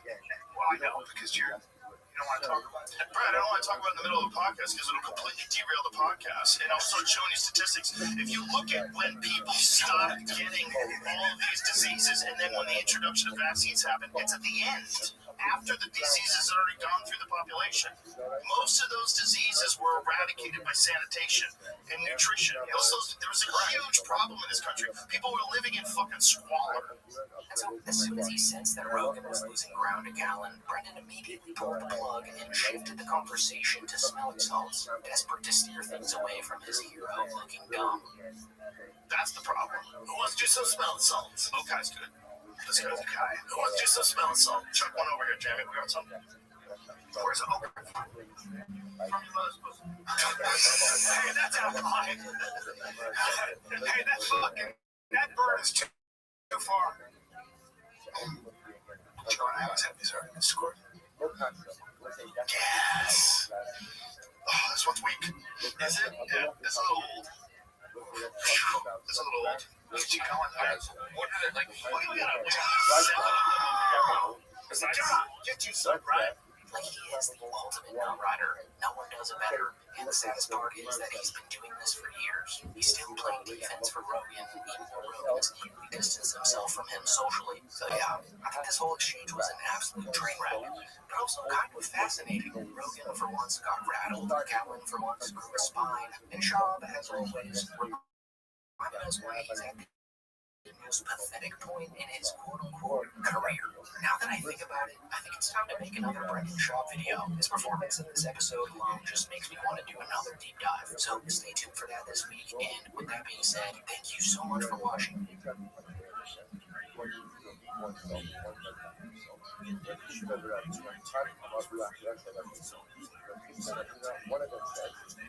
Some people just don't get it. That Squarespace isn't just for websites. You can get a domain from Squarespace too. It's kind of like how your parents don't get how you make a living off your art. But you do. And with a domain like existentialglitter.com and a website from Squarespace, you can build a brand for yourself, grow your client list, and continue to confuse your parents all in one place. Get yours before it's gone with offer code MAKEITREAL for 10% off your domain or website. Terms and conditions apply. That's funny that we move as a group. Yeah. Hell, they're all Republicans. The things I hear people applying to this comedy scene, I'm just like, what the great so dumb. It's ridiculous. It's ridiculous. I read another article the other day about us being anti-woke comedy scene. Like, why not just do great stuff? Go do great stuff. Don't worry about what we're doing. And we're not anti-woke. There's no anti-woke. There's like a ton of left-wing comics at the mothership. It's like, that's not what we're talking about. We're not dwelling on that. We're making fun of things. Alright, so it looks like Joe Rogan is acting like Joe Rogan again, because he seems to be in denial about the fact that he and his army of so-called healthy fellas are, in reality, just anti-woke comics. That's their entire identity now. So for Rogan to sit there and pretend like he isn't anti-woke might be the funniest thing he's ever said. It's almost like he forgot that there are literally thousands of hours of him ranting about this exact thing online. Like his whole migration to Austin was built around the idea that there was this massive crowd of people desperate for comics to stand up to the woke mob, which of course he knew he could turn into a gold mine. And luckily for us, he documented that entire thought process on his podcast. Like all the way back in early 2020, right before the big Austin move, Rogan was already trying to frame this narrative to his audience that there's this untapped market of people out there who just want to see edgy comedians push back against the dark woke mob. That is what became his business model. And he figured out that if he could round up enough like-minded comics and set up shop in Texas, that he could corner that anti-woke market and profit off of it for years. Like, just listen to the way he talked about it with Mark Norman all the way back in January of 2020. It's like the word retarded. You can use that word and everyone laughs, or you can use that word and you're a monster. That's what I don't get. Why would you want to be on that bad snitch, the tattletale side of all this? Because they want to be woke. Because there's a lot of fear in being against wokeness. That's what it is. Coming after you. If you don't want to be shit on, you have to comply 100%. And then if you don't, they come after you. It's scary. And it's a bummer. Who wants to live like that? Well, nobody does. But here's the thing. When you don't comply, so many people are like, thank you. Of course. There's so many. I think more people are happy. It's just the voices that are upset at you for not being woke are the louder ones. They're more into it because they're not. And I think that clip is important because it shows the exact mindset Rogan had going into all of this. Like, this was a calculated business move. He knew there was money and leading into the right-wing grift, and he was aware that there was a huge demographic of people wanting to throw cash at anyone who promised to fight cancel culture and keep comedy dangerous. So when Rogan plays dumb now, acting like he isn't part of the whole anti-woke crusade, it's laughable. I mean, the Austin scene was pretty much engineered out of this realization that the anti-woke angle was a business model. So now fast forward to today, and we can see that Rogan's little plan worked out perfectly. Him and Tony Hinchcliffe have basically mastered the art of pandering to the anti-woke side of America. And honestly, it was the easiest layup imaginable. All they have to do is spit out a handful of anti-woke buzzwords, and the crowd goes absolutely wild. No setup, punchline, or actual joke is needed. They just say whatever the buzzword of the week is, mix in a couple slurs about the LGBTQ community and people of color, and boom, standing ovation. The audience eats it up every single time. And now it's gotten so bad and hacked to the point where even some of their peers are exhausted by it. Like when Shane Gillis openly joked about this non-stop slur parade on the podcast he does with Matt McCusker. Comedy movies are back. True. In a big way. Pendulum swung. Pendulum's fully swung. Maybe too far. The mothership, you go, yeah. Pendulums, maybe they swung a little too far. Not everyone has to say it. True. Every single set. So even the comics who made their name tiptoeing the line of offensive comedy are rolling their eyes at how lazy and hack it's all gotten. But now, as soon as Maron officially called them out for it, suddenly this whole crew goes into denial mode. And now all of a sudden Maron's just jealous and mad he's not a part of the Rogan sphere. Like in this next clip, Joe literally frames the Rogan sphere as a walled garden that outsiders are just bitter about being left out of. That's also, you gotta realize, like someone framing it in a way that's gonna get people to read it. Yeah. And then there's people that genuinely do think that way. And it's what a lot of that is, I think, is the walled garden issue. And the fact that there's like a walled garden, right? When there's a walled garden, there's a bunch of people that do it really well together and hanging out together and have fun. And you're not in that group. You start getting mad at that, and you find the reason that's bad. You want something like that in your life as well. If I see like a whole group of friends like palling around and laughing, I always smile because I know what that's like. I like it. But if you never have that in your life, and you see a group of people palling around, having a good time together, and hugging each other, and just laughing, and just having a good old time, you feel like left out. You feel disrespected almost. Do you ever get angry? Do you remember, like, I don't know if you've ever experienced this, but I'm assuming you have. It's kind of like when you're coming up the ladder initially in show business, and you see famous people on TV and whatever, and you got an opinion about everybody that's having too much fun, that's annoying.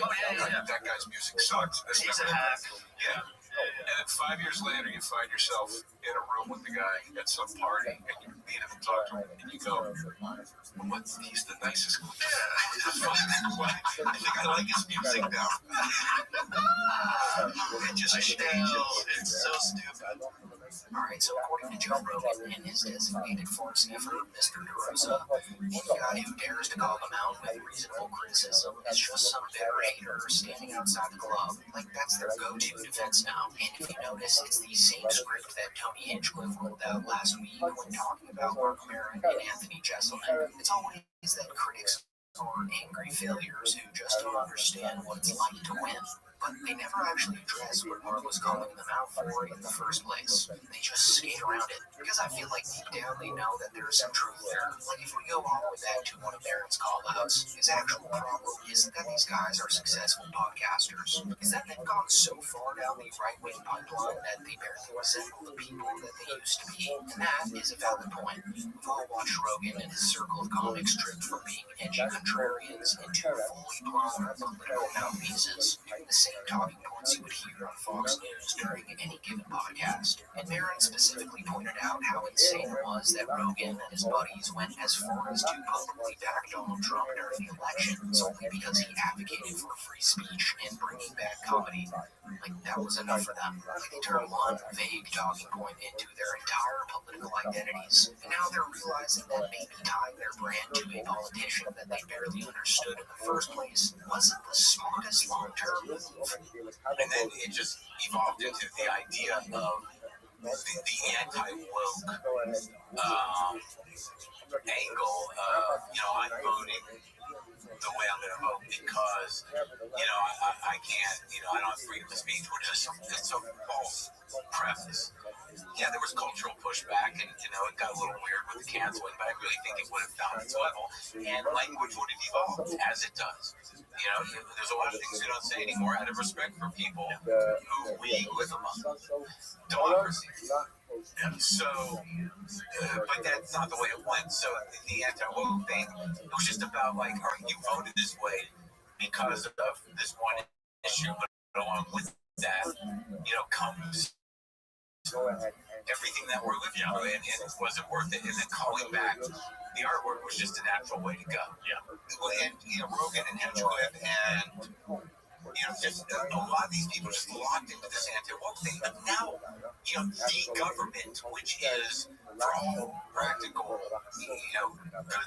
intents and purposes, is an authoritarian government, and we have a fairly dominant fascistic culture. So they're using the same language, which is anti-woke, to dismantle all progressive institutions. So yeah, Maron definitely hit a nerve. That's why instead of addressing what he actually said, Rogan, DeRosa, and Tony default to the same entire narrative. Critics are just jealous losers who want in, because if they admitted that there's a shred of validity to the criticism, they also have to admit that their whole "we're just about freedom" shtick was built on shaky ground. This feels like family to me. This is a beautiful thing. Everybody's so supportive. There's no backbiting. There's no shit talking. It's all fucking love. So when I hear people say negative shit about the Austin scene, I'm like, I found it to be a beautiful experience. Like a truly heartwarming experience. It's people that aren't in the scene. That's all it is. It's like people that looking at it from the outside. And it's not just us that are like this. Like, my thought on all this shit is that my favorite people to hang out with are comedians. We do it here too, and some people don't want to hang with comics, they're lone wolves, that's fine too. So for Rogan to refuse that he and his pals were against the woke mob might just be, again, the funniest thing he's ever done. I mean, just take a look at the way he spoke about the quote-unquote woke mind virus to another guy who's trying to creep his way into the Rogan sphere, Tyler Fisher.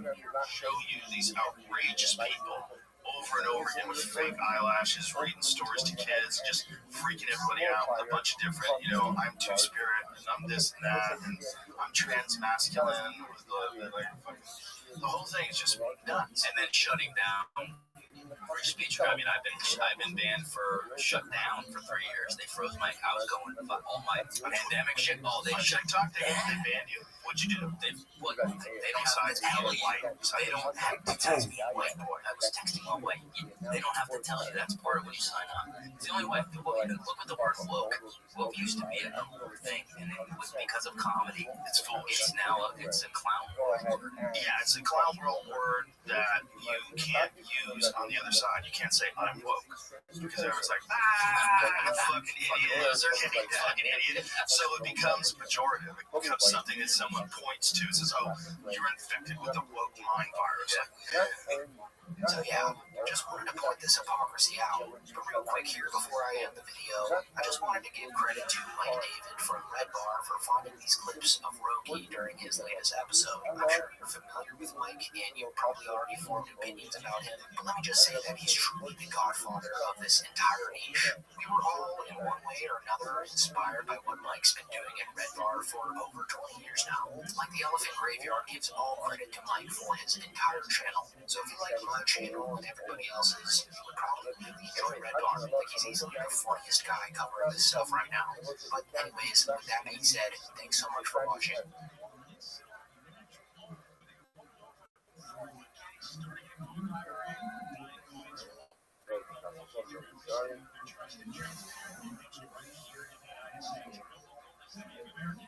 Can you save money and still get reliable phone service? With T-Mobile, the answer is yes. In an era of overpriced everything, T-Mobile comes with an excellent phone service that actually has the best prices. Super customizable phone plan options that start at just $5 a month and go up to only $25. And the best part, you're free to tailor your plan to fit your needs and budget. T-Mobile phone plans just the way you like. Visit T-Mobile.com to discover more. I used to be, I'm such a Bill Burr fan. They actually bought a ticket for me and my wife and two of our friends to go see Bill Burr at the Hard Rock Casino down here in Hollywood, Florida. And I have to say, it's one of the worst shows I ever saw in my life because he got up there and Bill Burr has become woked. He's become woked, I assume, because his wife is very much on the left. Over time, I think he became embarrassed that many people on the right thought he was very funny, so he decided that he was going to start woking it up. Like that idiot Ben Shapiro. No, he's woke now. He's like, I don't, at one point, the guy liked me.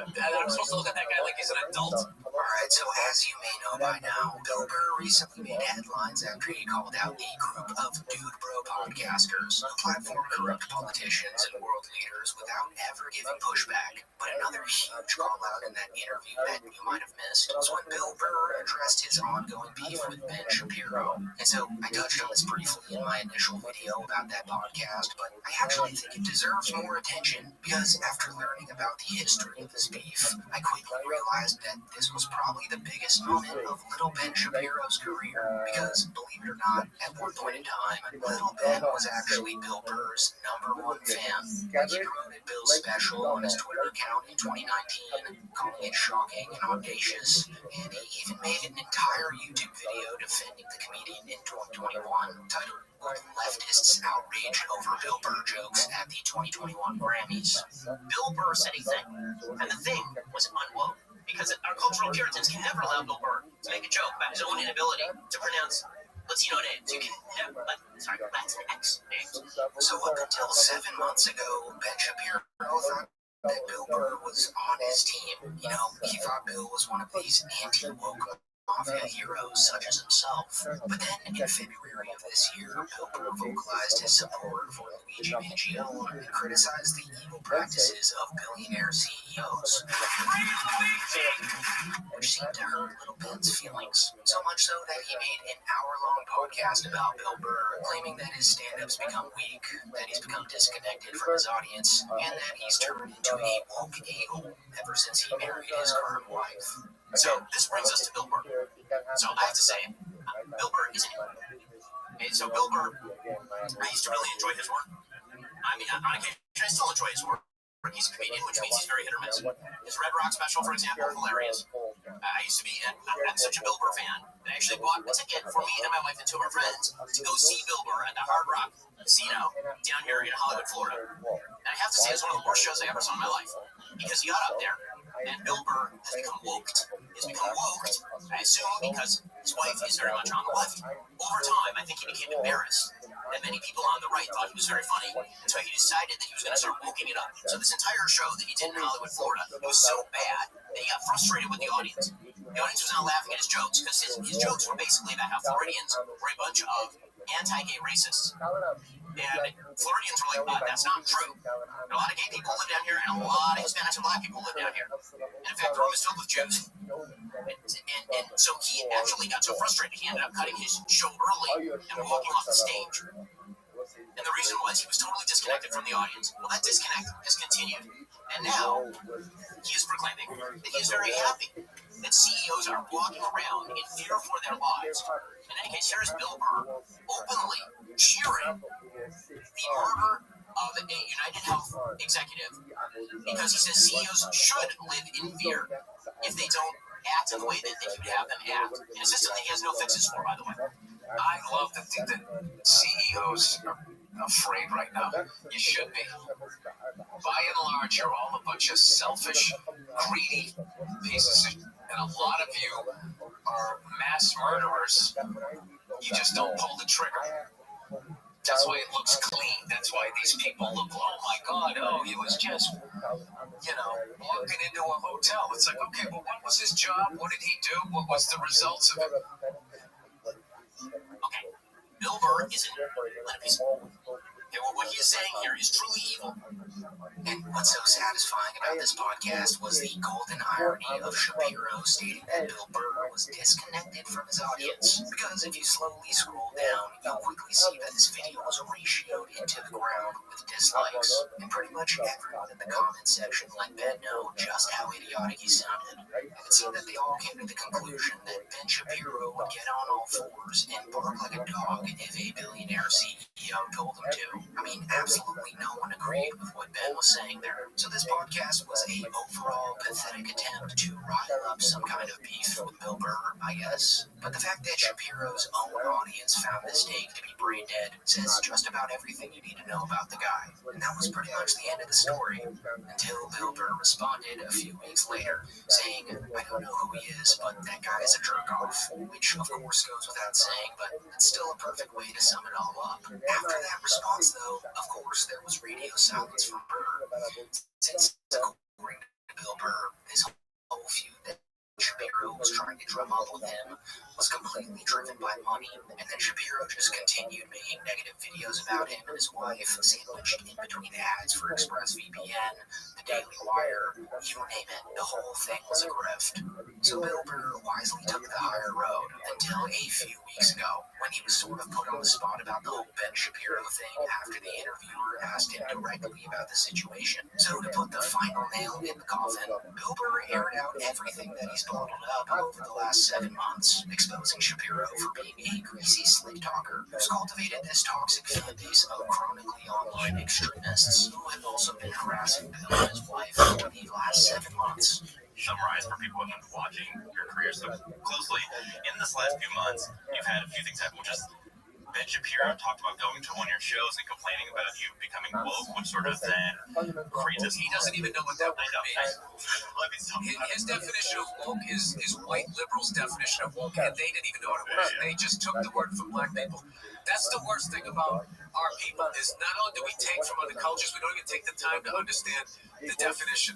He went there to be annoyed, so he can then have something to talk about, and that he can make money off of dividing his own country. Those people, it's treasonous what they do.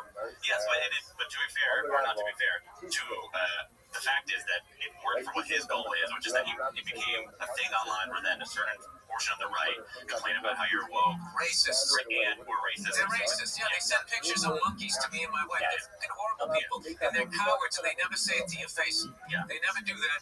And no, they're like, look, dude, there's an ugliness that's out there right now where, there's certain podcasts out there that if you're a racist, if you're an anti-Semite, if you're a psycho-nationalist and you want a softball interview, there's podcasts out there where you can, and they will laugh at your bad jokes and just give you this pass. And it's like, there's a really ugly thing that's going on out there, and It's the kind of things we've already seen this, and we've seen what it does to a nation, and it's not the way to go. And real quick here, I just love that Bill spoke about how these guys hijacked the word woke and gave it an entirely new and negative meaning. Because what Bill Burr said was true. Like, people throw it around as an insult nowadays, but it wasn't ever supposed to take on that meaning. Bill saying that also shows you how Shapiro obviously just panders to his crowd and their buzzword of the day. As Shapiro is just in it for money, which Bill wants zero part of. Later in this interview, Bill Burr details how silly it was of Ben to have him as his favorite comedian just because one of his general line of view, just to then completely flip-flop on him as soon as he made fun of something against that view. It was very childlike, which Bill summarizes in a perfect way. What I'm finding is that people keep trying to categorize what it is that you're doing. Like that idiot Ben Shapiro. No, he's woke now. No, he's like, I don't. That fucking guy, someone who came to me and goes, hey man, he was trying to bring me into his fold. At one point, the guy liked me. And then when I didn't, then all of a sudden, I'm a fucking asshole. I mean, I'm supposed to look at that guy like he's an adult. And you see, Bill Burr wasn't just assuming here that Shapiro was a fan of his at one point in time. Because as I mentioned at the start of this video, Shapiro actually defended Bill Burr for making jokes about Latinos at the 2021 Grammy Awards. All right. Hey, how many feminists are like going nuts? So why is this white male doing all this Latino stuff? Okay, and people, it's true. Why is that white male doing all this Latino stuff and then commenting where the Puritanism comes out? Because our cultural Puritans can never allow Bill Burr to make a joke about his own inability to pronounce Latino names. You can never. He's which Brian stuff, right? He must be Burr. Bill Burr is a bad man because he is cis and he's white. Where the H comes before the W. White. Right? He is a very, very bad man. But you know what is great for our culture? What is great for our culture is Harry Styles wore a boa. But as soon as Bill Burr said stuff that Shapiro didn't really like, all of a sudden Bill's now apparently a lazy hack who tarnished his career after marrying his wife. And then, of course, after that call out, Ben Shapiro responded literally the morning after that podcast aired. I mean, you just know he was jumping with joy as soon as he learned about it. So that would suggest that a lot of the everyone agrees that about desire and what's the matter? Yes? The matter is what happens if you have about desire sitting on top of a suspended stone. And then I walk underneath. What is great for our culture is Harry. Do I become coming from about desire like that? You it since I walk underneath suspended Styles wore a boa. But as soon as Bill Burr said stuff that Shapiro didn't really like, all of a sudden Bill's now apparently a lazy hack who tarnished his career after marrying his wife. And then, of course, after that call out, Ben Shapiro responded literally the morning after that podcast aired. I mean, you just know he was jumping with joy as soon as he learned about it. And what went down in the studio that day was quite possibly the most desperate, lazy, cringe-inducing attempt at a clapback that I've ever witnessed in my life. Like, you could tell that he really wanted to savagely roast Bill Burr, maybe thinking the two of them would have it back and forth like he always dreamed about. But after watching this, you're going to see that A, he was very clearly reading a script off his teleprompter, seemingly for the first time, and B, the entire script was generated by AI.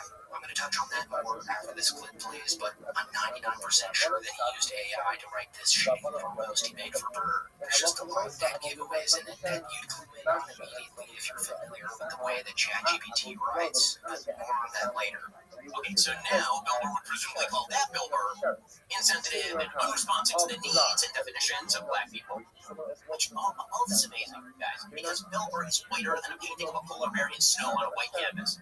So he's actually the most annoying form of a woke person. A white wimp, the kind he likes to criticize. A white person who apologizes for being white by pretending he can speak on behalf of black people about the systemic privileges of being white. Oh yeah, while pulling down millions of dollars to be an angry fellow human. So, Bald Rumpelstiltskin over here who gets mad when you call him by his real name is still pissed off. I didn't enjoy his comedy show last year, and he thinks that I and my friends, my wife LG, to attend his show just so that I could criticize him. Now, here's the thing. On a random weekday night, if I'm going to a comedy show, I'm going because I want to laugh.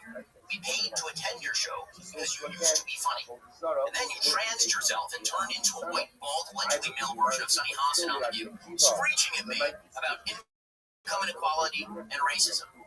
There is some irony to the fact that as you lost your nuts, you morphed into a shriveled nutsack of a human. And now you've decided that you're a victim, and that everyone you know is a victim, and that America is cruel and nasty and such, and you're deliberately misunderstood just because you don't put on a great show anymore. Which makes me sad, as I enjoyed watching Bill Burr. But now watching you, it's like watching Robin DiAngelo, but even whiter and even faker and less funny, with a scritchy Boston accent to boot. You turn into Billy, the piss-drunk woke leprechaun. Good luck with that, man, dude. Listen, I hope you turn it around. I really do. Because the world needs better comedians. And I like a lot of comedians who disagree with me. BCK, Dave Chappelle. But, you know, we don't need 57-year-old men trying to earn street cred with the fellow kids by turning into a human embodiment of those in this house lawn signs. That makes me sad. It does. And yeah, you're a big old jackass. You cannot tell me that entire thing wasn't written with ChatGPT. And even if it wasn't, it's seriously some embarrassing stuff to be putting out to hundreds of thousands of people. I mean, come on, little Benjamin. This was truly the biggest moment of your career. Like, Bill Burr never calls out anyone by name anymore. He didn't even mention Joe Rogan's name in that interview. Like, the last time this happened was when he called out Elon Musk, and that was huge. So just a little more effort would have at least been respectable. But yeah, guys, sadly enough, this call out by Burr was the highlight of Ben Shapiro's miserable career, because that pretty much wraps up the Shapiro versus Burr saga for the rest of eternity, as Bill Burr is likely done with this mosquito that is Ben Shapiro. So with that being said, that's it for the video. Thank you so much for watching.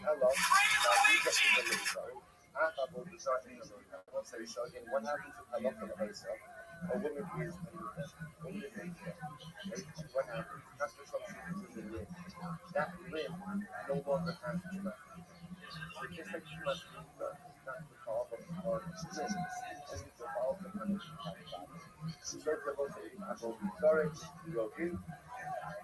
right up to that third sort of made up different pieces. Disassemble a piece of the avocados. That piece does not have too much mass. Trying to find just the right balance, because there's nothing really challenging because you don't have any real problems, and you're not on the earth, you're not standing on the earth anymore. You're in a bubble where you sort of like, maybe I'll try this, maybe I'll just do protein now, and I'll do, you know what I mean? And you'll never find the balance, because life does. That's not a normal life. That's not organic living. That's not living like a human being. Joe Rogan's podcast seems to have only gotten worse this year, as every time a new episode drops, it becomes increasingly clear that Joe has drifted into wacko territory. No longer is Joe Rogan the relatable stoner that talks about the four-dimensional beings he encountered on DMT. Nowadays, Joe's morphed into this almost grumpy variation of a boomer that no longer talks with his guests, but at them. Usually about the same 4 or 5 political points, stuck in a loop.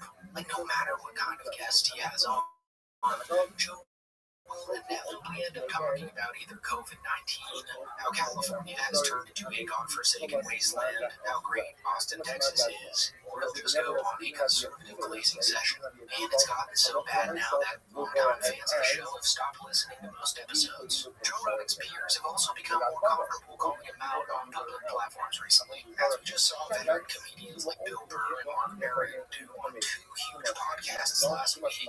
You know, there's certain podcasts out there that if you're a racist, if you're an anti-Semite, and you want a softball interview, there's podcasts out there where you can get, they will laugh at your bad jokes. The thing with Joe is I don't know that we have a lot to talk about because of my idea of what he's done to comedy. Sure, and I don't think it's great. But to be fair, Mark Maron has been Joe Rogan's biggest hater since the early 90s. And ever since 2021, we haven't seen Bill Burr on Joe Rogan's podcast. So these guys calling Joe out doesn't really come as a surprise to most people. A better indicator of how far gone Joe truly has become is when his closest friends call him out on his own show, almost as if they're trying to show Joe Rogan the light, like when Joey Diaz snapped at Joe Rogan for talking about things that truly shouldn't matter to either of them. Have you seen any of that stuff with Japan? See if you can find anything on the Japanese population crisis. they're having so few children that, like, in 3 generations, they can be in real trouble. Yeah. What the fuck is wrong with your joke? Well, I think about it with us. Because I think about it with, like, civilizations collapse. I think about it what we've been talking about the whole thing. We don't have to worry about it. I know. We don't have to worry about it. This is the first podcast I'm scared. What's wrong with you? You're right. Enough of this shit. You're right. Politics enough. COVID is over. This clip happened around 3 months ago, and if Joe had listened to Joey Diaz's advice, even in the slightest back then, I wouldn't be making this video. So, as you may have guessed, Joe did not listen. And in the past 3 weeks or so, I feel as if he's become the most out-of-touch version of himself to date, and he's now bending reality based on his own personal relationships. Like on episode 2352 with James Talarico, when Joe disagreed with his guest about Nick Fuentes being a Holocaust denier, insisting that denying the Holocaust and debating the numbers of the Holocaust are two very different things. Research on this to learn about it, but there have been a lot of stories about these 2 billionaires and their control over state government. And I say this because a big part of the Daily Wire is Ben Shapiro. Ben Shapiro's very Jewish. Well, and these 2 billionaires hosted a meeting with Nick Fuentes, who is a Holocaust denier, and he's got a lot of pushback. Nick Fuentes. Is it denier, or does he debate the numbers? Well, to be fair, I don't listen to a lot of Nick Fuentes, which is on me, but Alfonso Duo serves, yeah.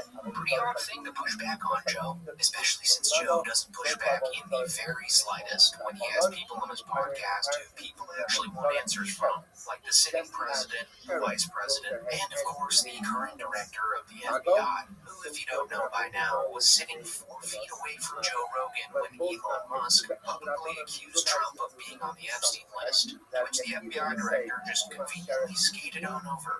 Since we were talking about fake news, this is going to come up because it's been going on since we've been recording here. Elon and Trump seem to be in a bit of a spat, Joe. Check the tweet that Elon just put out a little bit ago.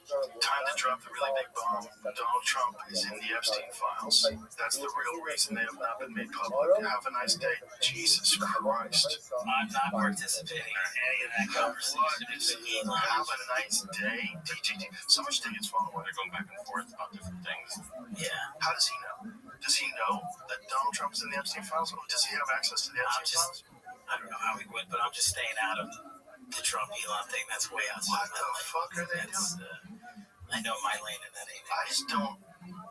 I mean, Wow, not a peep from Joseph. But you know, when Nick Fuentes is being accused of being a Holocaust denier, then Joe's gotta step in. And then to make his listeners even more annoyed with that situation, Joe actually talked about this encounter with Kash Patel only a few weeks ago on his podcast with Danny Jones, where he scoffed at the idea of actually pushing back at the FBI guy about Epstein. you know, you have the director of the FBI on the show saying there's no tape. There was.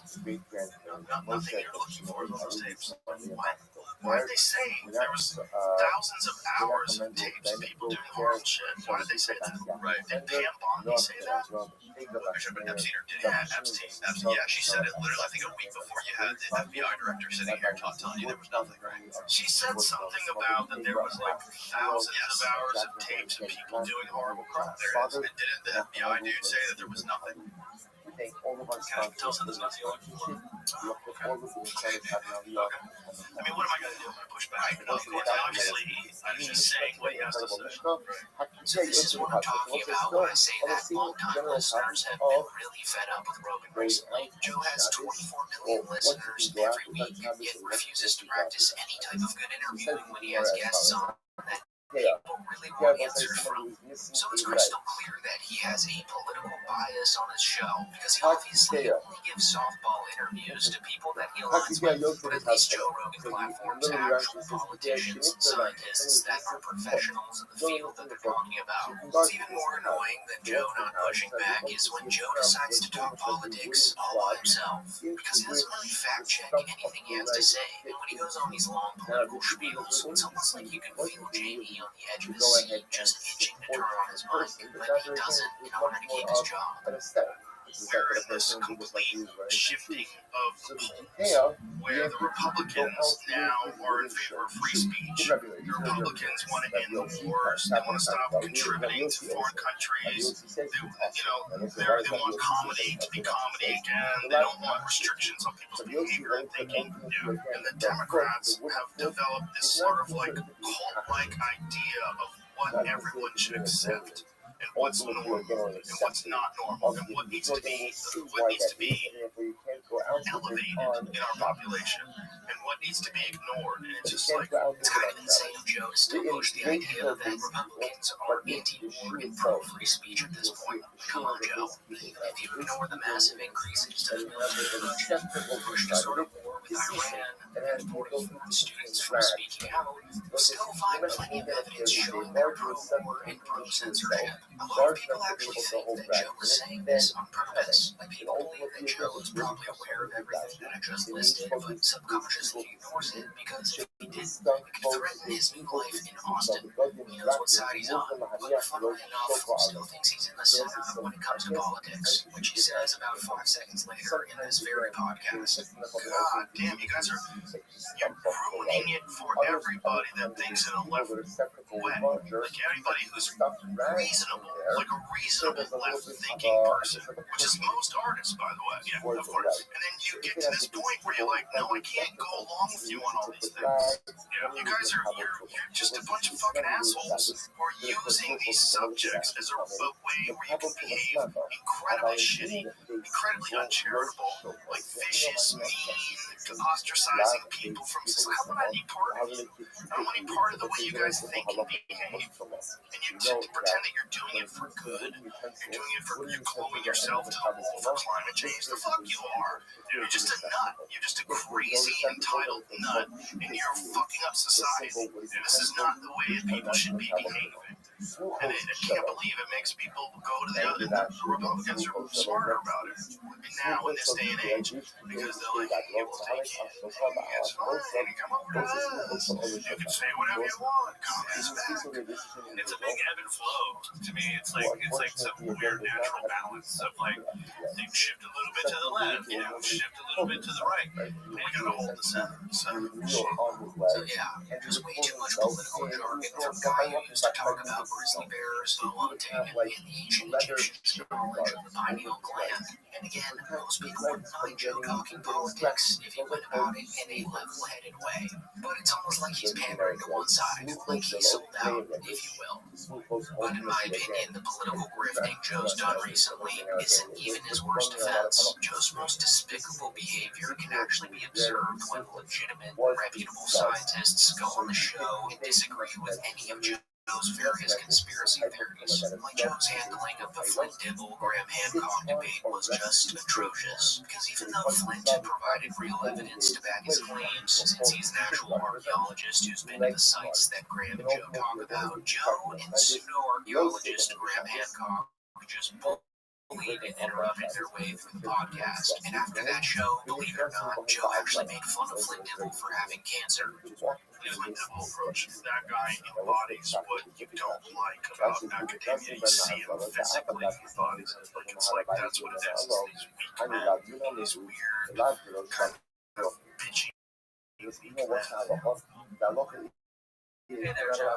I just found out yesterday that you ridiculed my appearance in front of millions of people on your podcast. Here I am, I have been the last, 6 hours in the hospital to consider this while I get treated for my stage 4 cancer with an infusion. You know that I've been fighting cancer for the last 4 years. You've mentioned it to millions of people on your podcast. What a little man Joe Rogan truly is. And if you haven't watched the whole expose video Flint Dibble put out about Rogan, I'll put the link in the description down below, and I highly recommend you guys give that a view, because he tore Rogan to shreds. It really puts Joe in a light that you may have never seen before. Joe Rogan, you're a coward who calls a cancer fighter. And mind you, all this stuff about Joe happened in the last 4 or 5 months or so, which is why I think that Joe Rogan is actually at rock bottom right now, because it's not like any of this is new, but it's become much worse recently. I'm sure if you're watching this that you may have been a fan of the podcast at one point in time, because the show used to actually be genuinely good. It felt It's as if Joe felt as if he was lucky to be in the presence of some of his guests, and he would let the guests lead the convo instead of the other way around. Joe also used to have the best guests on, as when he lived in Los Angeles, there was a plethora of cool people in town that could stop by the studio and talk with Joe while they were doing other promotional stuff for their careers. That simply cannot be found in Austin.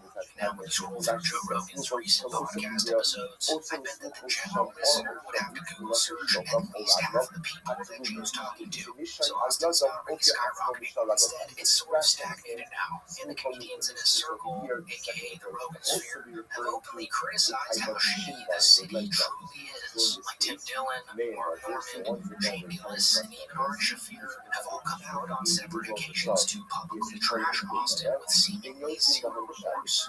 What is the most overrated city in the world? Sitting in one of them. Right now, Austin, Texas. Trash. Class is trash, everybody. It's not cool. Everyone's like, why should we go to Austin? The conversation's huge here. I'm like, sure. The city itself is not cool. I'm not saying it's a lack. I'm saying it's actively ugly. Well, let me just say what to Austin. I gotta tell you that Austin. I don't know how these people, these Gillises, or these Tyler Fish, or these Segoras, who must be Greek. How do they live there? I mean, it's that city is a boiling pot of evil goo just circling a dish. Texas is scary than ever. Texas? That's right. Wait, wow, I'm sure not they don't know Austin is a gayer version of it. There is equally as many shirtless guys in Austin as this guy. I have not even one shirtless guy here. I hated everyone I met. People were doing, I hated. I didn't understand whatever. There was like, this is the next city, and I didn't get it. I didn't understand the lake is the colors, sewage, and the wars, and the people. Austin is like if Brown was an Antifa, Barry, and a city, nothing works, and the food is atrocious. Some of the worst food in America, you have to be like a neutron college pig, and if you enjoy it. I should talk about 3 years now. What is the mean? I said, it's bad. You're the young person is that ever come out. Yeah, I get it. It just seems to me that Joe Rogan and his once universally loved podcast have, in fact, face planted into rock bottom recently. But I guess we'll just have to see where things go for the rest of this year. There are rumors that the mothership will be expanding to New York City, which would be pretty interesting to see unfold. But with that being said, that is it for the video, guys. Thanks so much for watching. I mean, what am I going to do? Push back? No, because obviously. But not, I don't know. I don't know what the difference between the Mishnah was. First of all, what's that about? I'm really going to say, well, you don't know. I don't know. I don't know what the correct reading is. Sound familiar? It matters firmly. Understand there are many problems that can keep you up at night, like snoring, aches and pains, or sleeping high. Our sleep experts at the Arrival know how to match you with a mattress that can help. And now at Mattress Firm, you can upgrade to a queen mattress at adjustable base for just $499.99. For the great sleep you deserve, visit Mattress Firm. We make sleep easy. Restrictions apply. See store or website for details. I don't know. I mean, the thing with Joe is I don't know that we have a lot to talk about because of my idea of what he's done to comedy. Sure, and I don't think it's great. I think that it's tribalized, and I think that he has created a sort of army of people that think they know comedy, but they only know a specific thing. And what they think is good is not necessarily good at maybe what they're like. So it seems that Mark Maron has reignited his decades-long beef with Joe Rogan and his group of competing assassins, as he just called them out on 2 separate podcasts in the span of a week. And Mark Maron is not just going after these guys because he doesn't like them. As he puts it, he has reasonable criticism for them. It's reasonable criticism. Like in his most recent special, Panicked, Mark actually spends a good portion of time calling out the anti-woke comedy scene that Rogan's forged in Austin, criticizing them for normalizing slurs, punching down and marginalized groups, and overall platforming dangerous ideas. Pterodactyl arms? You're supposed to put that nigga on the grill. He ain't supposed to live. And if you haven't seen it already, name, I highly recommend you go watch that entire special. But to give you an idea of what he talks about in that special, here's him poking fun at the idea of Theo Von having Adolf Hitler on his podcast and what exactly that would sound like. Hitler revived today probably appear on Theo Von's podcast. And Theo would be like, see how they a lot of men tried Hitler? That shit will make you crazy, dog. I did some of them ones I was up for 3 days and then I ate a live bird. No shit, Hitler, a live bird, bro. Hey, Hitler, you probably didn't even hate the Jews. That was just the myth making you crazy, dog. So now he's on a podcast press tour for that new special, and he's sent shots left and right at the entire Rogan sphere. Like in his recent Bad Friends episode, he goes at Rogan in a pretty hilarious and major way, roasting him for leading an army of enlightened meatheads, and predicting that they'll run out of material pretty quickly, since the majority of jokes that they tell are pretty surface level jabs at marginalized groups that they've completely beaten into the ground. Like if you know anything about this Rogan era of comedy, you know that they do this quite frequently. Like to this day, they're probably still making COVID-19 jokes, and Mark Maron considers this shtick to be hack. Yeah, who do you do else? Rogan. Okay. Who's that? Joe Rogan, Joey. Joseph Rogan? Yeah, he's out of Texas. Oh, Texas. Got it. I got it. Got it. Elon Musk knows that he's running half the planet out of Texas. Yeah. He's got a tight hold on the enlightenment. Maron's disdain. It's not just saying, it's reasonable criticism. Reasonable criticism. When was the last time you spoke? I don't know. That's a good question. I guess I would have been at the store. I never talked to Austin. I don't go into the club. I don't really think I'm on his radar. So, something tells me you are. oh yeah, something tells me too. I don't, it's weird. You get lumped into a certain thing, and maybe it's my associate that, his army of, healthy fellas. Is that their title? Army of Healthy Fellas is so good. You just gotta, keep the machine. Machine's gotta be good. Yeah, Go ahead. What do you think on the self-funded? Well, I don't know, I think that it's so effectively tribe-wise at this point. It really comes down to material. At one point, it's like whatever they represent in terms of policy. It's not a stretch. It's like they want trans people are afraid that they have their own ability to get health care anymore. And they're afraid of being alive and have no freedom. So that's done.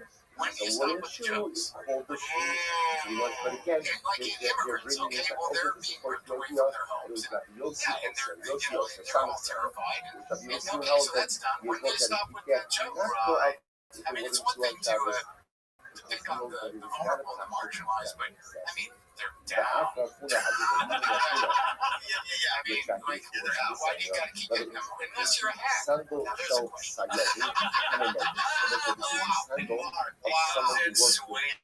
Another issue that Mark has with Joe Rogan was one that Mark's had a problem with since the early 90s, which is that comedy is supposed to be for the quote-unquote sensitive weirdos, not necessarily for the high school locker.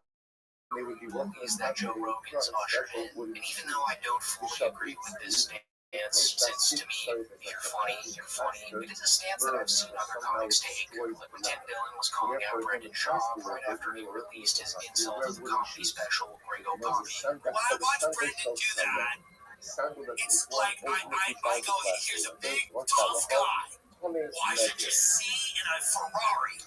And he should be able to rip people's faces off with his catcher mitt hands. And I see him running around the stage going, I go, you're gay now. You've become gay. Why are you gay? He was a fucking knight. He was a He's a knight. now he's a jester. Now he's gay. He's a gay man. He's a funny gay man. What when you watch this naturally, he's like, So our main issue with this is that the weirdo old comics have sort of been pushed to the side in recent times. And when Mark brings this point up to Bobby Lee, he actually gets him to join in on trashing Austin Comics, which was just great to see. That's a problem. yeah. So, And the bigger problem about what you're saying is, I think we all still do exist, but the nature of the comic business is fragmented and some of it's tribalized.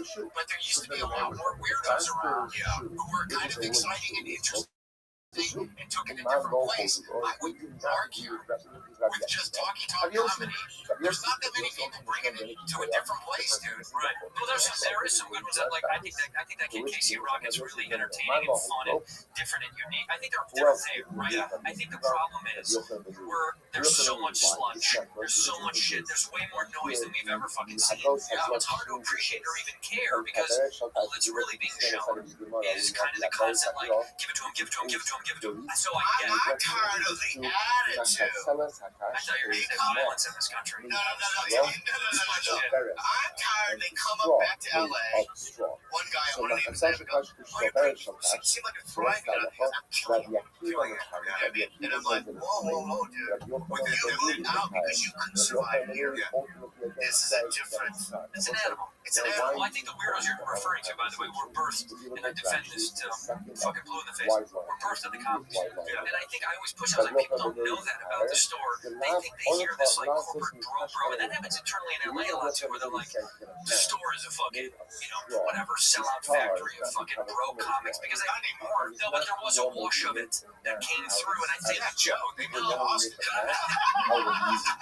Real quick here, just based on the voice inflection that Bobby was doing there, I'm almost certain that he was talking about Tony Hinchcliffe. I mean, it's 100% something Tony would say, too. Well, you're pretty, you seem like you're thriving out here. I'm killing it. So yeah, just an all-around hilarious episode of Bad Friends that I highly suggest you go watch the entire episode of. One thing that this podcast was missing, though, was the larger, more political reasons that Mark Maron called out right-wing podcasters in his special form. But luckily for us, he actually explained it in detail in the Vulture podcast he did nearly 10 days ago, calling out Joe Rogan and Tony Hinchcliffe by name, which even if you don't agree with anything Maron says, you have to respect the fact that he calls them out by name here. As most comics are too afraid to seriously go after Joe Rogan in this sort of fashion. But anyways, in this podcast, Mark Maron explains that he's going after these guys because they essentially sided with Trump solely because he was more pro-speech than the other option. But now that he's in office and has acted on these policies, it's almost as if they're acting shocked that he's doing anything like that. I mean, just the other day, Andrew Schultz posted this screenshot to his story reacting to the Trump administration not mandating IVF care. I mean, this sort of thing is happening every day in the Rogan-verse at this point, and Mark put on that in this Vulture podcast. Rogan and Hinchcliffe and, just a lot of these people just locked into this anti-woke thing, but now, the government, which is, for all practical, good intents and purposes, is an authoritarian government, and we have a fairly dominant fascistic culture. So they're using the same language, which is anti-woke, to dismantle all progressive institutions. And, whether you like it or not, or whether that's not what you signed up for, you tied yourself to that horse. Right? And, and that's, it's not even a matter of unforgivable. It just is what it is. So you can back them all you want, but this is the reality. Is that democracy was squashed because of the policy now of using anti-woke to dismantle the liberal democratic state. It's something you didn't shut up about. Maybe it wasn't to say, I just wanted to say they were. So that's who I'm talking about. I think a lot of them were just wanted to land on the side where they could earn a living. It's a challenge. For years, Joe Rogan has acted like the small guy that the media likes to pile on top of, as if he was the victim. because he wasn't allowed to make jokes about marginalized groups. But now that they've sort of won that small victory with Trump, they can't play the victim card anymore. Also, in this next clip, Mark plainly states again that whenever a Rogan guy makes a joke punching down at trans or gay people or anything of that nature, that it's simply just hack and is only offensive because of how unfunny it is. And that thing, it's at a point now where it's like you don't have the victim position anymore. You have the dominant position. So why keep kicking? Because it's hackneyed. That, you walk through a comedy club or you go to some certain cities where it's like there's a prerequisite to do a trans joke. There's a prerequisite to do an hardcore joke. There's a prerequisite to push the edge in a very non-risky way. Yeah. To not push a boundary, but act like you are, but just and act like your voice is somehow dangerous. There's nothing less dangerous. It's boring. Yeah, to say what people want you to say is not doing anything. Those particular people. So pretty much for years, everyone thought that Mark Maron hated Joe Rogan and was just jealous of him. Because up until now, most of his critiques for Rogan were pretty surface level. Like he resented Rogan's athletic background, his overwhelming success, had an ongoing podcast rivalry with him. Rogan was almost like the more popular version of Maron. And Maron actually confronted Joe on these very issues all the way back in 2011, which at the time felt as if Mark were simply just jealous of Joe. When I first saw you, I had this problem with guys who were, athletically oriented, or had some sort of athletic nature about them before they came into comedy.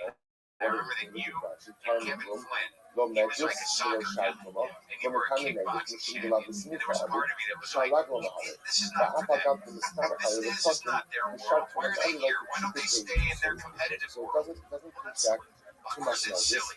But you were sort of a cocky fuck then, weren't you? I don't want to know. First of all, how would you feel around someone like that? And also, you're around someone like that. Martial arts champion. Yeah. In this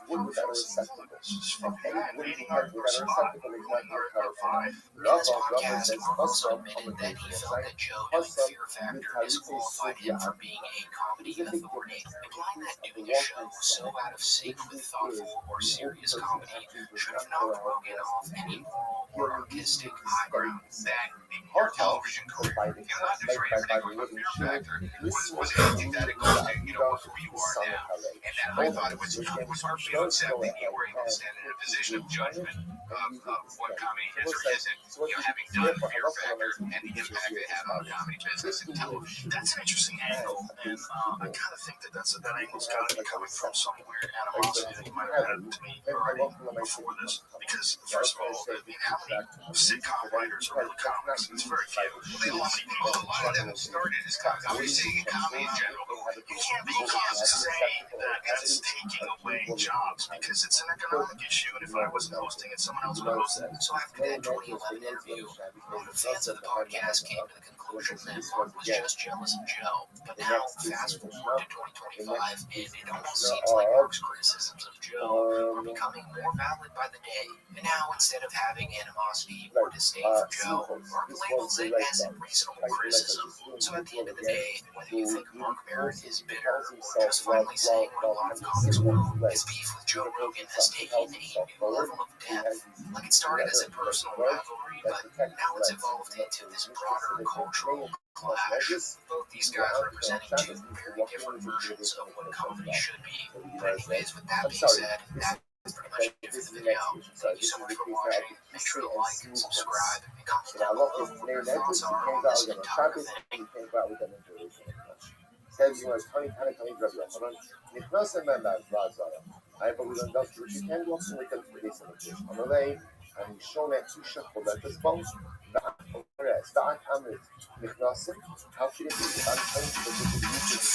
makes meal parties easier. Little's Kitchen slow cooker lighters. Look, dude, there's an ugliness that's out there right now where, there's certain podcasts out there that if you're a racist, if you're an anti-Semite, if you're a psycho-nationalist and you want a softball interview, there's podcasts out there where you can, and they will laugh at your bad jokes and just give you this pass. And it's like, there's a really ugly thing that's going on out there, and it's the kind of things we've already seen this, and we've seen what it does to a nation, and it's not the way to go. Like many people on Earth right now, Bill Burr seems to have reached his last nerve with this group of grifting podcast bros in the Rowan sphere and adjacent circles, as he just spent a good portion of this interview he did yesterday with Variety, calling out the absurdity of what this whole thing has turned into. Because if you didn't know already, these podcasters Bill's referring to here have truly been playing with fire lately with the people that they platform, and it seems that they have zero clue about the actual impact these massive podcasts will have on the public for years to come. They're really just in it to make money. It is grifting at the highest level, and it seems to just be getting worse. Like, why on God's green earth are the Nelk boys interviewing the Prime Minister of Israel? It kind of sucks. Yeah. I disagree completely. Like American over McDonald's, and you know what's gotten bad when Bill Burr has to finally step in and be the voice of reason, since he typically avoids these heated topics until he just can't take it anymore. So he really does it all back here, like he pretty much calls Joe Rogan and his whole crew a bunch of pseudo-intellectuals who think they're genius because they read stuff online, when in reality they're just dumb guys who don't realize that they're causing irreversible damage just by having these types of people on. We talk about the billionaires and politicians stuff. What do you feel in podcasts? What do you feel about politicians and billionaires who appeared on podcasts of your peers to try to leverage comedy for their own goals? Oh, it was before that. I remember the first time I saw President go on The Tonight Show. I thought it was cheapening The Office. It's like they never did that. Now that everybody has a camera and blah, blah, blah, it's just so all over the place. I just think the landscape of it has changed. All I can say is, personally, I would never do it.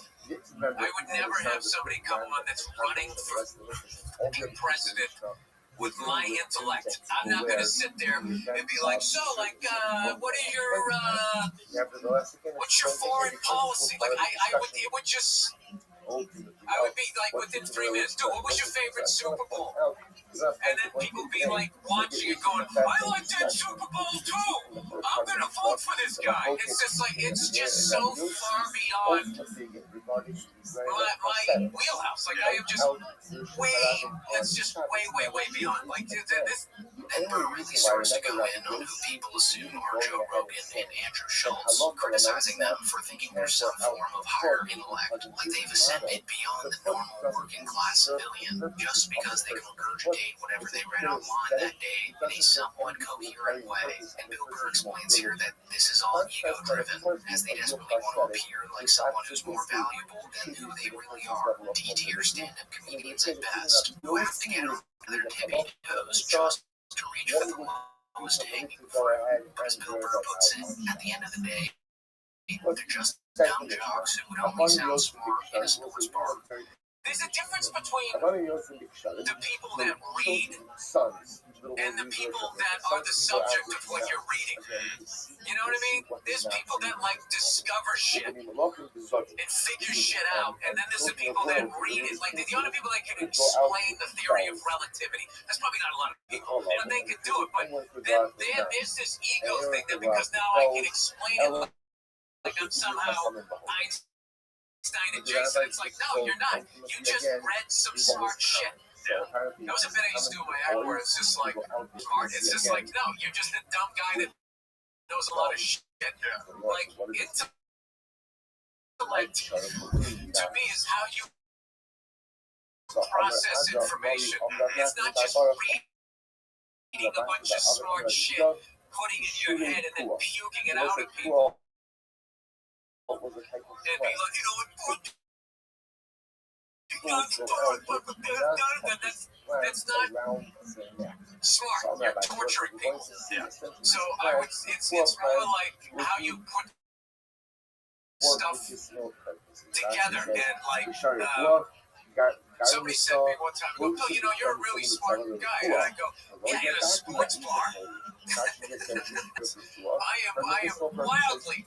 I'm scoring very high to have to interview somebody that is going to run for president, and then as a summer school a lot. So, And Bill saying this is truly satisfying, as Joe Rogan and his offspring have been impersonating philosophers for way too long now. So even though he doesn't mention them by name, it's pretty clear who he's talking about here. And just so we're clear here, Bill Burr will probably never go back onto JRE, as he A, would like to keep a healthy blood pressure, and B, doesn't want to waste time trying to save Joe, since he's already past the point of no return, like he is truly compromised at this point. And Bill knows this. So the next point Bill makes here is, in my opinion, the most important point that he makes in this interview, as he goes on to define the role of the stand-up comedian when talking about politics, which seems to have been lost in recent memory. So as you'll see shortly, Bill says that the comedian's job is to simply trash both sides of the political spectrum,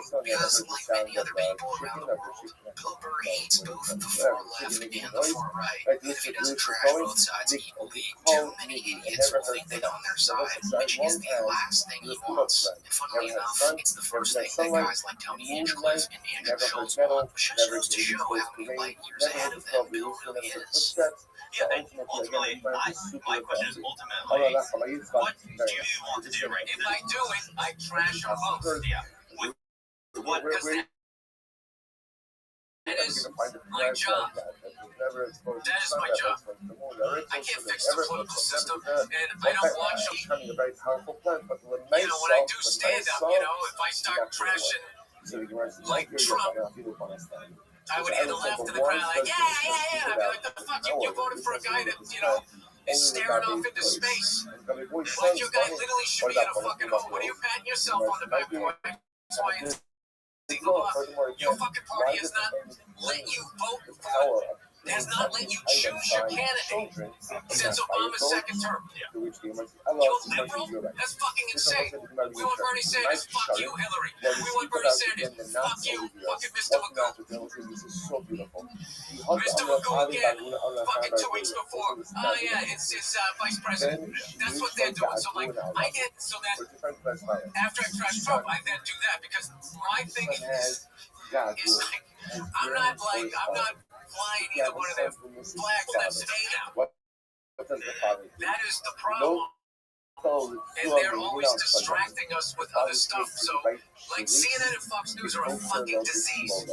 So Bill Burr's really trying to make it clear here that he is not affiliated with either side of the political spectrum. He might lean left on some issues and right on others, but at the end of the day, he is a pure stand-up comedian, and he wants to shit on both sides equally. And by saying this, he really exposes the major error that podcasters in the Rogan sphere made by taking one side before the election last year, as they quickly went from being from podcasters and entertainers to political puppets, which is Bill Burr's worst nightmare. And it almost came true earlier this year when he started going after Elon Musk and other CEOs on his podcast, which made the left think that he was on their side.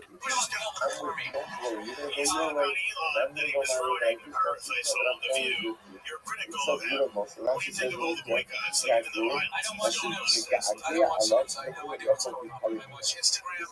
I watch people fight out on motorcycles. I watch lions and hyenas fight each other. This is the things that I do. And I don't think you should be asking a comedian. Comedians are on top of your event. No. That's weak. That you guys pass in the buck. You guys need to have rules again, which you don't. You guys always go, should we be thinking this? You guys present stuff like that. You guys just take balls. You need to get your balls back. So in this next clip, Burr goes in on the left as well, demonstrating how a true stand-up comedian should approach politics. So, and then at the same time, you know, you're talking about billionaires, you're talking about stuff like this, and people on the left are really embracing you, and they're sharing your... No, that's not true. Certain parts are not true. That's not true. Certain portions of the not true. And certain portions of the right. There's common sense on both sides. But we keep doing this shit. Where it's like, oh, the right's all fucking racist. And the left is some of the most fucking...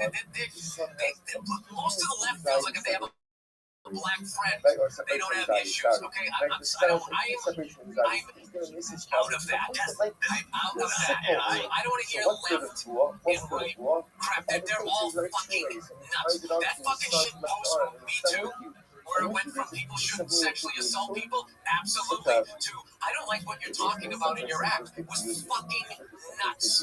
It was McCarthyism on the left, and now you've gone to the other side on the right. And the left was so fucked up, the right, the psycho right thinks that they're in the middle, and they're not. They're out of their fucking minds. And I travel to, and I'm telling you, people who lean right and lean left are chill. And they're just sitting in the middle like, when is everybody gonna fucking calm the fuck down? When is this gonna go back to, like, live and let live? And there's way more of that. And I have people from construction workers to fucking, hairy leg chicks with nose rings going, hey, I like what you're saying out there about these billionaires, because that is the fucking problem. Yes. And the other problem is that people make it like it's political. Like if you vote for this color tie, these billionaires are somehow going to grow a heart, and it's just not the case. Bill then goes scorched earth on Ben Shapiro, who idiotically associated Bill with his politics until Bill said something that didn't align with Shapiro, to which he then criticized Burr for and called him blind with wokeness, which is just another example of why Bill tries his very best to stay far away from both sides of politics, since it just puts you in an ideological chokehold if you dare say something that they don't agree with. Is that people keep trying to categorize what it is that you're doing. Like that idiot Ben Shapiro. No, he's woke now. He's like, I don't. That fucking guy, someone came to me and goes, hey man, he was trying to bring me into his fold. At one point, the guy liked me. And then when I didn't, then all of a sudden, I'm a fucking asshole. I mean, I'm supposed to look at that guy like he's an adult. He doesn't even know what that word means. His definition of woke is white liberals' definition of woke, and they didn't even know what it was. They just took the word from black people. That's the worst thing about our people, is not only do we take from other cultures, we don't even take the time to understand the definition. He went there to be annoyed, so he can then have something to talk about, and then he can make money off of dividing his own country. Those people, it's treasonous what they do. Yes, but to be fair, or not to be fair, the fact is that it worked for what his goal is, which is that it became a thing online for then a certain portion of the right complaining about how you're woke, Racists. or racist. They're racist. Yeah, they send pictures of monkeys to me and my wife. They're fucking horrible people, and they're cowards, and they never say it to your face. Then, for good measure, Bill takes a shot at Neil deGrasse Tyson, who more and more seems to be one of those Lex Friedman type guys who look and sound like scientists, but really haven't done anything else to prove it. My God's still out. The jury's still out with me with Neil deGrasse Tyson. It's like, is he a good scientist? Because every time I see him, he's talking to somebody like me, and I'm like, is that how the times work? I have no idea. It's like, he didn't figure that out. He learned it. I want to see him sitting down next to another scientist and have the guy be like, wow, Neil, I never looked at it that way. Like, I want to see somebody on your level. He doesn't spend a lot of time talking about me. He doesn't do science a lot. He definitely sits around a lot talking about it. It's kind of like a Dr. Phil kind of thing. He always looked like a crooked cop to me. He just looks like he would plant a pistol. Do one of those, take like a pistol.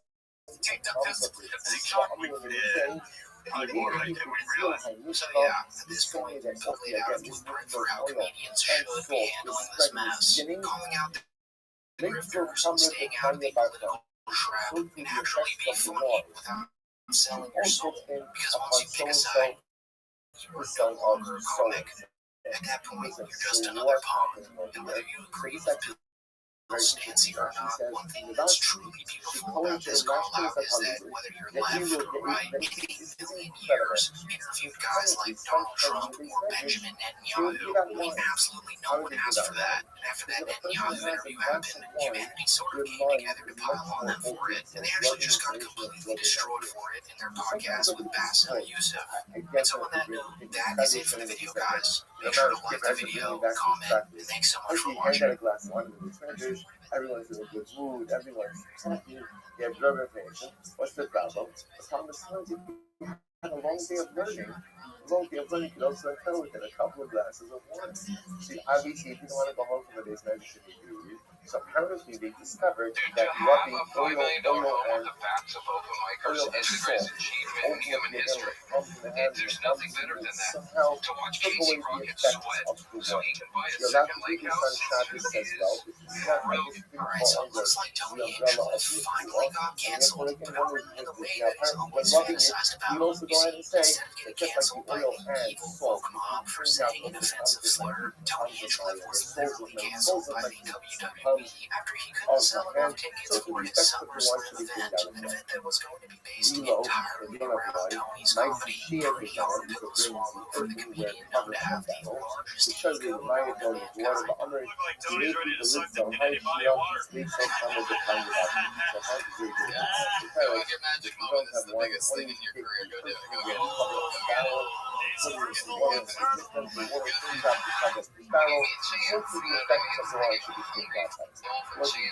This cancellation comes just 3 months after Hinchcliffe bombed horrendously at the roast of WrestleMania, which was so awful and in bad taste that the WWE removed all existing audio and video of it from the internet. I mean, you know you're bad at stand-up comedy when the WWE and its fan base all come together and agree that you're a hack. Like, these are the same guys that find Crusher to be one of the funniest men alive. So I think it's safe to say that this is now the biggest blunder in Tony's massive ego in recent memory. I mean, the last time he got a reality check this bad was when Donald Trump publicly said he's never heard of Tony Hinchcliffe, and in fact wanted absolutely nothing to do with him, especially after Tony's atom bomb at Trump's largest rally of the year. I have no idea who he is. Somebody said he was going to the joke about Puerto Rico or something. I have no idea who he is. Never saw him. So for this video today, I wanted to explore the following question with you guys. Is Tony Hinchcliffe in 2025 an actual stand-up comedian? Or is he just a witty podcast host who knows when to throw in a good one-liner from time to time? Like, we all know that his show, Kill Tony, is massively successful. I'm pretty sure in some metric that it's passed Joe Rogan's podcast recently. But we strip away the live band and the world-famous comedian guests. Can Tony Hinchcliffe really be funny all on his own? Well, to put this to the test, we have to look at the times when Tony puts on a show all by himself, which is pretty rare, but most recently happened around a month ago. We appeared on the YouTube channel Country Club Adjacent, where Tony tried to show the hosts of the show what roasts from a world-famous comedian really sound like. Well, I was trying to get a mind for the manager and a pitcher for the weekend. By inning, I mean inning and outing of the children's book. Because here he is, once again, Tony wrote for 6 months, the mayor of the dictator of dictators.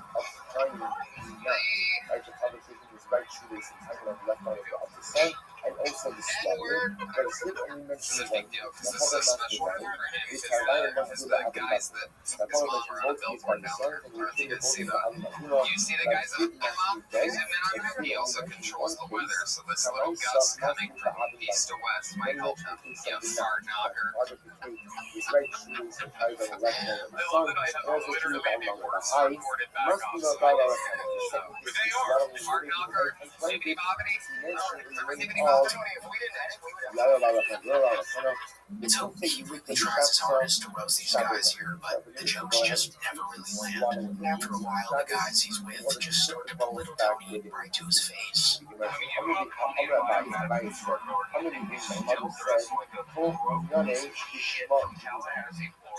when you pick your outfit, are you just like, I don't want people to know that's the real role. Sexy kid better sit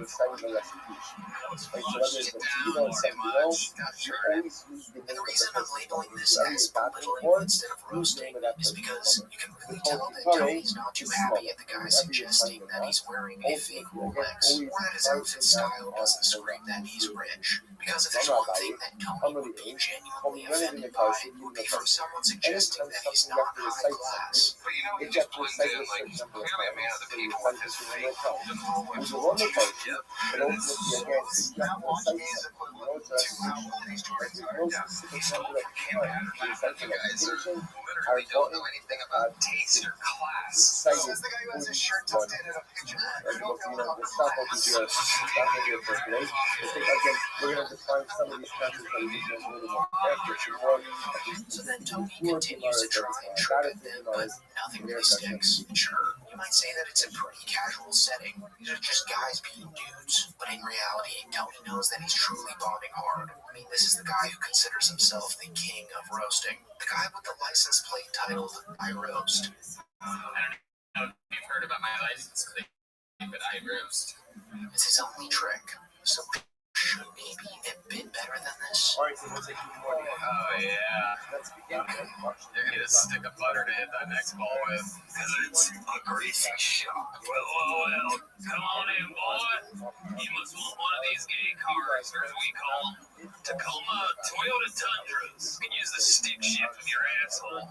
And to operate the turn signals, you gotta use your whip mouth. Come on down, you dirty little Jew boy. Welcome to the Joe Rogan Experience. I mean, you know it's bad when Tony's laughs are the only ones heard after he tries ripping his way out of the grave he dug for himself. So overall, in this one example, he really didn't put on the comedic masterclass like I think the hosts were expecting. But to be fair, Tony's never claimed to be the best off-the-cuff roaster in real time. His best roasting is actually done when he pre-writes jokes for legitimate roasts. Because if you didn't know this by now, before turning Kill Tony into the huge spectacle that it is today, Tony actually worked for Comedy Central as a ghostwriter, writing jokes for the celebrities in the roast of Justin Bieber and the roast of Rockwell. So this format of roasting is what Tony's truly known for. And honestly, when I first watched his set on the roast of Tom Brady, I thought it was hilarious. But in hindsight now, I think we all may have been fooled, since it was in contrast to the normal non-comedians who went before Tony that night. Like, of course, Tony would be the funniest guy in the room in comparison to them, right? What would happen, though, if he did a roast with only comedians as guests on the panel? Would Tony still be king? Well, let's check out the most recent time this happened, the roast of Louis J. Gomez, which featured comedians like Shane Gillis, Rob Kelly, Joe List, and Big J. Okerson. You know, people who are just a tad bit funnier than a drunk Rob Gronkowski spitting on the mic. So let's just compare Tony's set with the other comedians that night to see if Tony's a true master, as he says. Ari looks like Nosferatu. Ari now famously does yoga. If I wanted to see something all stretched out that disappoints black men, I would just look at Kim Congdon's pussy. Ari does yoga. His career is also downward-facing dog. He got canceled for making fun of Kobe Bryant. If only your career could rebound as good as he did. Ari got in trouble with ladies saying he was fine. Kobe was dead. They told him to go to hell. That's going to be weird when he runs into Kobe's daughter there.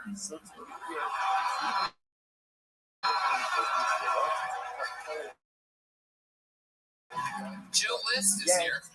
I have a Joe List. It's a list of awesome shit I get to do because I'm friends with Joe Rogan. Better do fucking dinner. Should have convinced him to do a podcast, you fucking pussy idiots. Kim Congdon. Not again for Kim, ever. Unless you're talking about her setup here tonight, then she's not like one of the guys at all. Kim was built to live here in Texas. She already gets an abortion every 6 weeks. She can take shots to the head and chest, and her pussy. I know that he's been doing this for a long time, but I think where Tony goes wrong is that he seemingly tries too hard to get canceled, which is exactly what got him in bad graces with the WWE and in the Trump rally. It's almost like his roasts revolved solely around extremely sensitive topics that are just shocking, just to appeal to the crowd that's against the quote-unquote woke agenda policies, like the censorship that YouTube uses on its platform. How are we gonna get rid of all these immigrants? And I believe Tony's lost himself in this one-sided battle he has with the woke agenda, and in the process, he's sacrificed being funny for being crude and off-putting. And don't get me wrong here, I think we can all agree that when done right, jokes about sensitive topics are some of the funniest material out there right now. Like Shane Gillis's opening monologue at the ESPYs this year, he tackled a range of highly sensitive, polarizing topics and absolutely killed it. But if Tony Hinchcliffe were to be in Shane Gillis's shoes that night, it would be very, very bad. I think that's something we can all agree on. Speaking of Shane Gillis, in this very roast battle, he actually tore right into Tony, roasting him into oblivion without feeling the need to bring up things that the woke mob could cancel him for. Since Shane does comedy to be funny, at the end of the day, Tony looks like Matthew McConaughey's skeleton. I don't have a joke for this, but something about Tony and young Sheldon.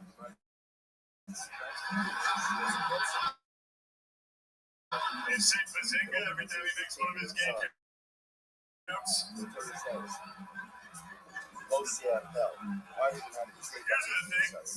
Tony for real thought he was going to be the Joker. You ever see the movie The Joker? It was a dream of his. He does the laugh sometimes in front of his friends. And they told me this when he wasn't around, and they all make fun of him behind his back. Isn't it funny? As soon as he left the room, they're all like, dude, he keeps going. What a dumb fuck, he believes he can be the Joker. Tony also, I believe, had a Corvette with a license plate that said, I roast. I can't believe people are calling this guy gay, dude. That's cool. That's so cool. I roast.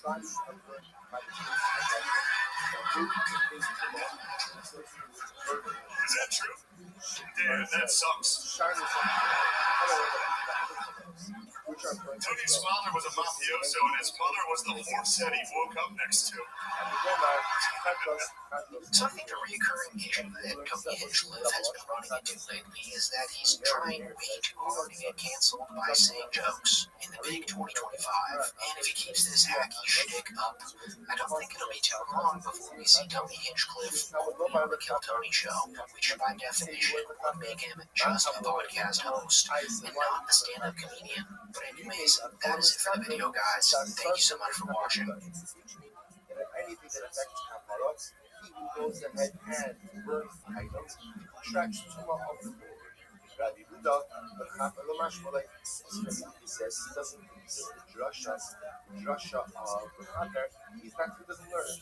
My time, Rabbi Shulman violated the Kirishah. Why doesn't he learn out? The drasha of the Kapar must be only that he's using it for the Kirishah. That's a I wanted to talk about cunnilingus. Do you like it? Cunnilingus. Yeah. Is the whole podcast just this? What do you mean? Is it just like straight nonsense? But I would love to see you make a gorilla dance. Right here. So, yeah. Never bring in the gorilla twigs, please. Oh, no. We're going to bring in gorilla twigs. Here we go. So it seems that Harlan Williams has, as he just made Sam Hyde break out of character and completely destroy Harlan's podcast setup. All because, yes, I know that might be hard for some of you to grasp, especially if you frequently go to the mothership. But whatever, as he's been doing this for over 40 years now. And we first saw him do this on JRE when he exposed Joe Rogan for the novice comedian that he truly is. I have a tape form, bro. Like it's about almost 4 feet. Have you ever had one? You really do. Yeah. And then he went on to dismantle David Lucas in front of a live audience twice, which was so brutal that a lot of people considered it to be a career ender for Mr. Lucas. This is the only guy I know. Everyone else in the country has Lyme disease. It says got key lime pie disease. Yo, this motherfucker could get fucked his own. But for whatever reason, this one with Sam Hyde felt a little more personal, as I actually believe that Harlan doesn't like Sam Hyde at all. A lot of people thought that this was staged, but when you scroll down to the comments, turns out Harlan was liking a lot of the ones critical of Sam, and he actually confirmed in one of the replies that this was completely unplanned. Furthermore, the friends that Sam brought along also looked extremely uncomfortable when the whole crash out was taking place, which just further points to this being a genuine reaction from Sam Hyde.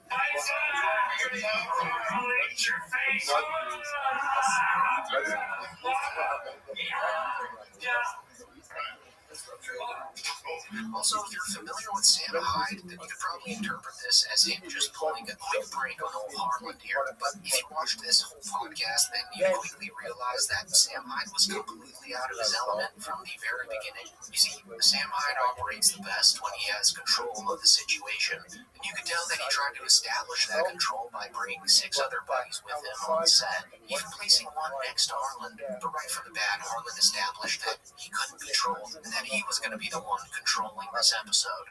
Sam Hyde is here, everybody. Sam Hyde in the house with his posse. Damian, Charles, Michael, Carol, and Lasagna Lips, yes. Sam, welcome to the Hall of Highway podcast, my friend. No, that's Cajun. Are you Jewish? Since when? I had to convert a few days ago. Oh, where? What temple? Well, it was actually the Scientology Center. Oh,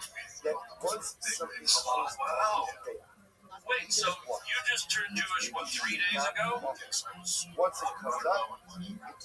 were you before you became, as you call it, Jewish? It's a fish in a pond in Japan?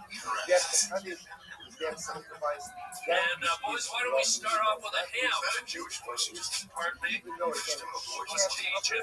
Cajun, it's sort of a Cajun Jewish. It was a Cajun Jew. Yeah. And yes, I was making fun of you. Sam also attempted to riff with Harlan a lot during this podcast, but after getting outclassed by the veteran, he sort of broke out of character and questioned the premise of the entire show. What's your heritage? So everything. You know you're legally allowed to open an IHOP with all those qualifications.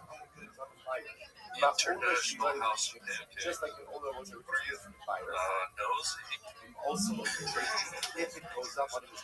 Maybe I am, yeah. At my bar mitzvah when I was 13, Rabbi Pappenhauer.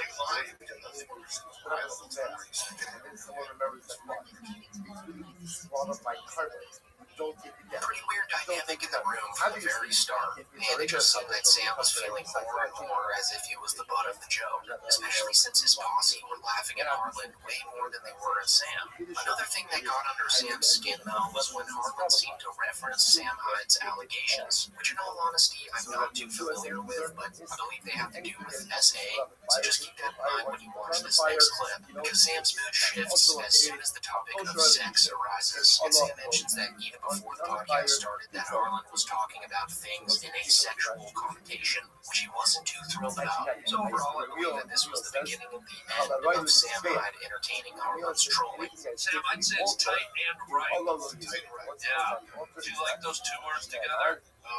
No. I don't like when you're outside of your talking. You're saying things with like a sexual connotation, and your eyes have this kind of like, I would say beautiful, but then it became sinister. Sinister sex. Sinister sex.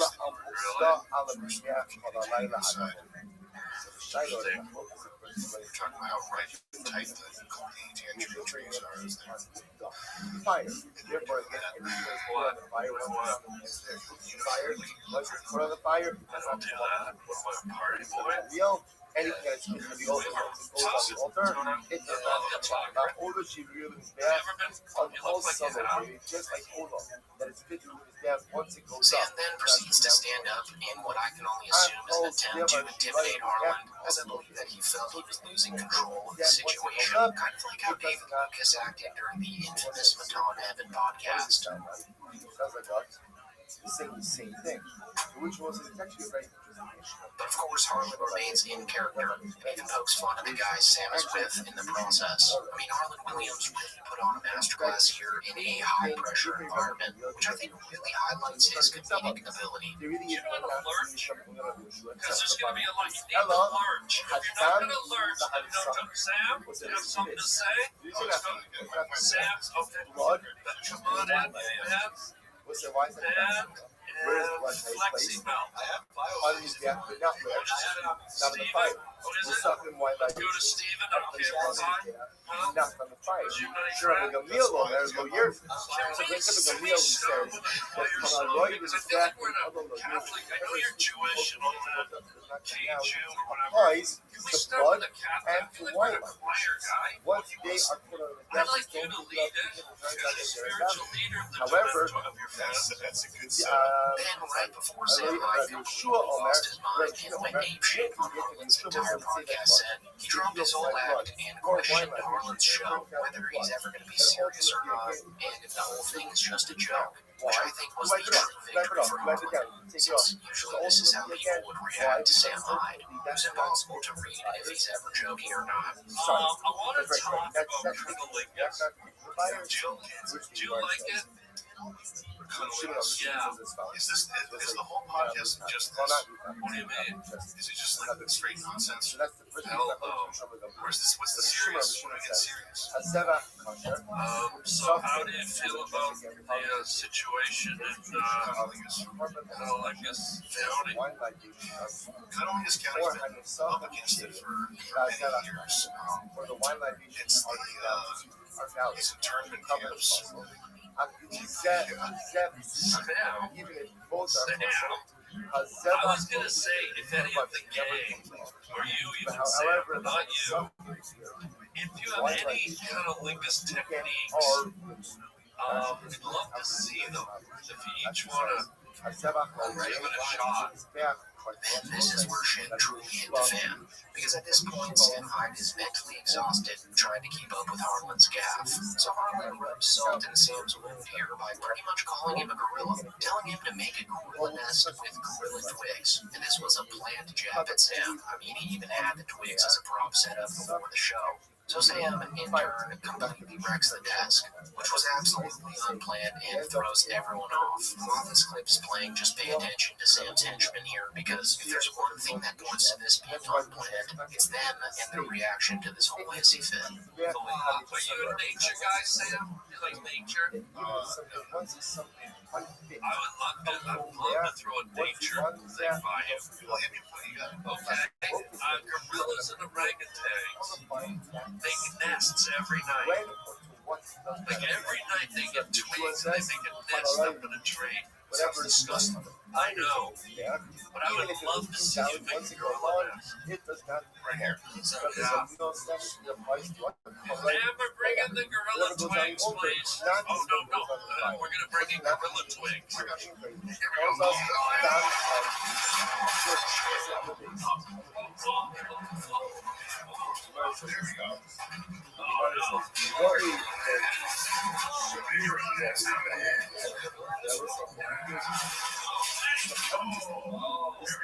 We lost power.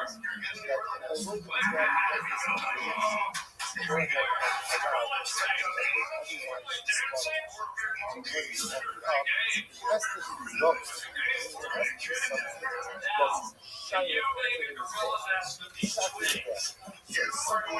what we are saying is this item, Show me how it's done. this item, is some other disqualified. But in its essence, it belongs to another bear. It sounds like that's what. And if you were to put it in his bear, something that's what. I think the funniest part of this whole crash out is that Harlan seemed to enjoy it more than anyone else in the room. And if anything, it just made him turn up his trolling even more so. Because as Sam tries to manhandle him and make a fool out of him, Harlan doesn't break out of character even for a second. Instead, hilariously, he offers to feed Sam Hyde like a zookeeper feeding the apes at a zoo, which Sam again gets pretty pissed at and refuses to entertain, and actually threatens to slap the cookie out of Harlan's hand if he attempts to feed him.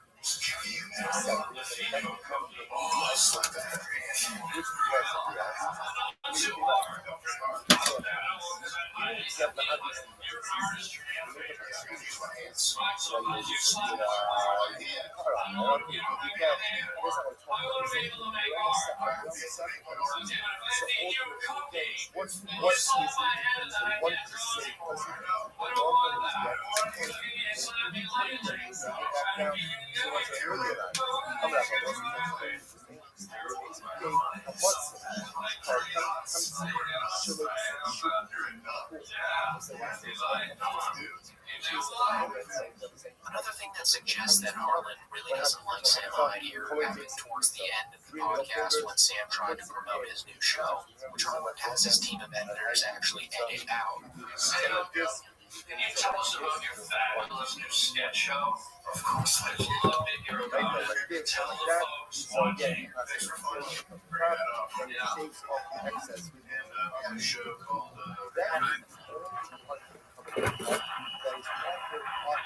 10 years ago. So yeah, this entire thing was just a beautiful disaster, and it is now Harlan Williams' most viral podcast. And one last question before I end this video is this a bad thing for Sam Hyde or a good thing? Like, will he be doing more podcasts after people saw how he reacted to Harlan's trolling? I personally think it's just good PR for him and Harlan Williams, but do let me know in the comments what you think of it all. And as always, thanks so much for watching. So before he bypassed the sharks, and he put So right on his back, what be the halacha? Take it down.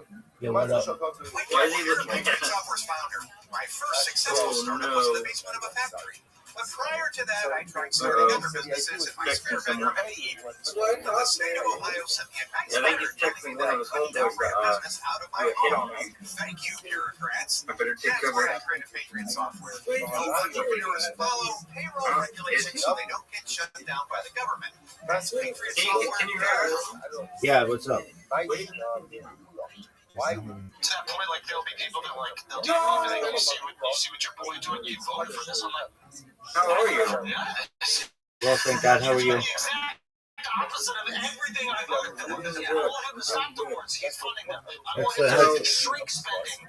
How'd you find out about me? So I noticed you haven't changed that shirt in like 3 months. Oh, I've got like a full bunch of them.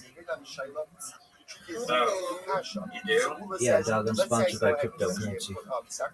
I don't mean to sound mean at all, but like, Dog, I don't have time for you right now.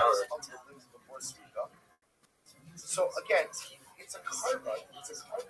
Because Lemaisa, once you designate the animal while it's alive, so it's like a check as it's karma.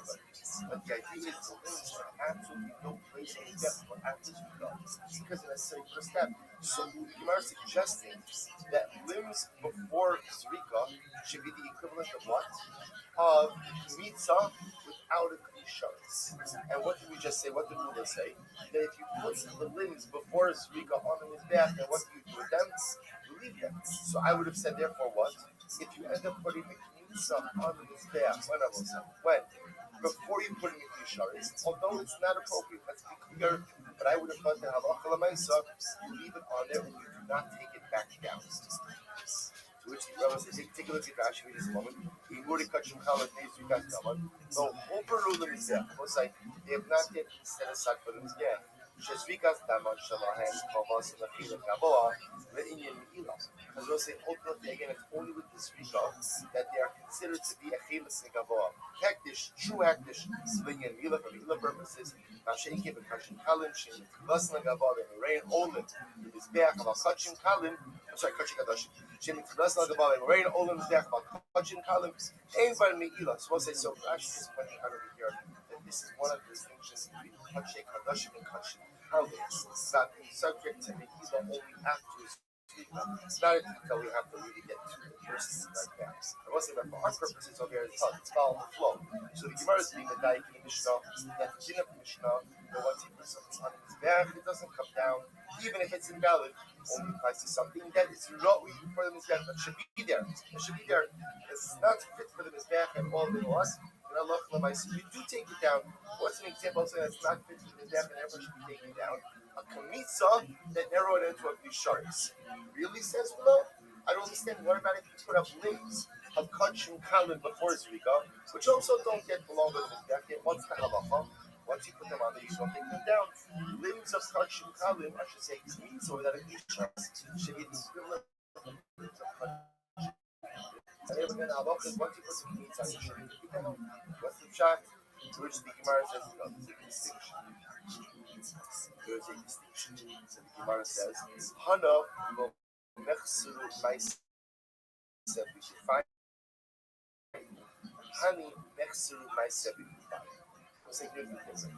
The limbs themselves are not missing anything within themselves. In other words, it looks like only abolda for the limbs is what? To be placed on the mizbeach. That's the abolda. There's nothing else that has to be done with them. In order to bring them that it has to be done is a process outside of you. When it comes to the fruits, there is something inherently deficient and missing within the meats itself. What's missing in the meats itself? The actual placement in the t-shirt was a fascinating distinction. So ultimately, again, the limbs of the Ola were made on this because just looking at the limbs themselves, there's nothing else that has to be done with them. There's a process outside of them that still has to be done. And again, it should not have been put on this death. Once they are put here, we don't take them down. The kamitza, however, itself is inherently deficient because the kamitza essentially is not really a bona fide pizza until it's put into a few shards. Therefore, if you place it on the mizbeach, you have placed essentially not empty there. Therefore, it has to be taken down, put it into a few shards, and then you apply. Good. But Yoshua Omer Kalarai, the Yishit. Remember again, the Mishnah said, the Yeshua Shita is anything that is hit to the fire. Ultimately, again, if you put it on a mizbeach, you do not take it back down. So we'll say, remember again, that Yeshua and Rabbi both quoted the same pasuk, they just focused on the pasuk. Rabbi Yeshua's model, he's focusing on Iya Ola al Mukdah, right? The Ola on the fire. It's Josh. Just like Ola is fit for the fire. If it went up, it doesn't come down. So to anything that is fit for the fire, even goes up, it does not come down. Rabbi Gamliel says, Ia Ola, says, Ia Ola Amukda ala Mizbeach. Just like Ola goes on the Mizbeach, so to anything that goes on the Mizbeach. So now what we're essentially going to do is to try to understand how each party interprets the drasha or the plays of the other. And Shmuel says as follows: so Yeshua Omer Kalarai, Yeshua says, Amukda, everything that is finished in fire, all again once it goes up, fire seems to remain. Rabbi Gamliel, Nami Haksis Ola Amukda.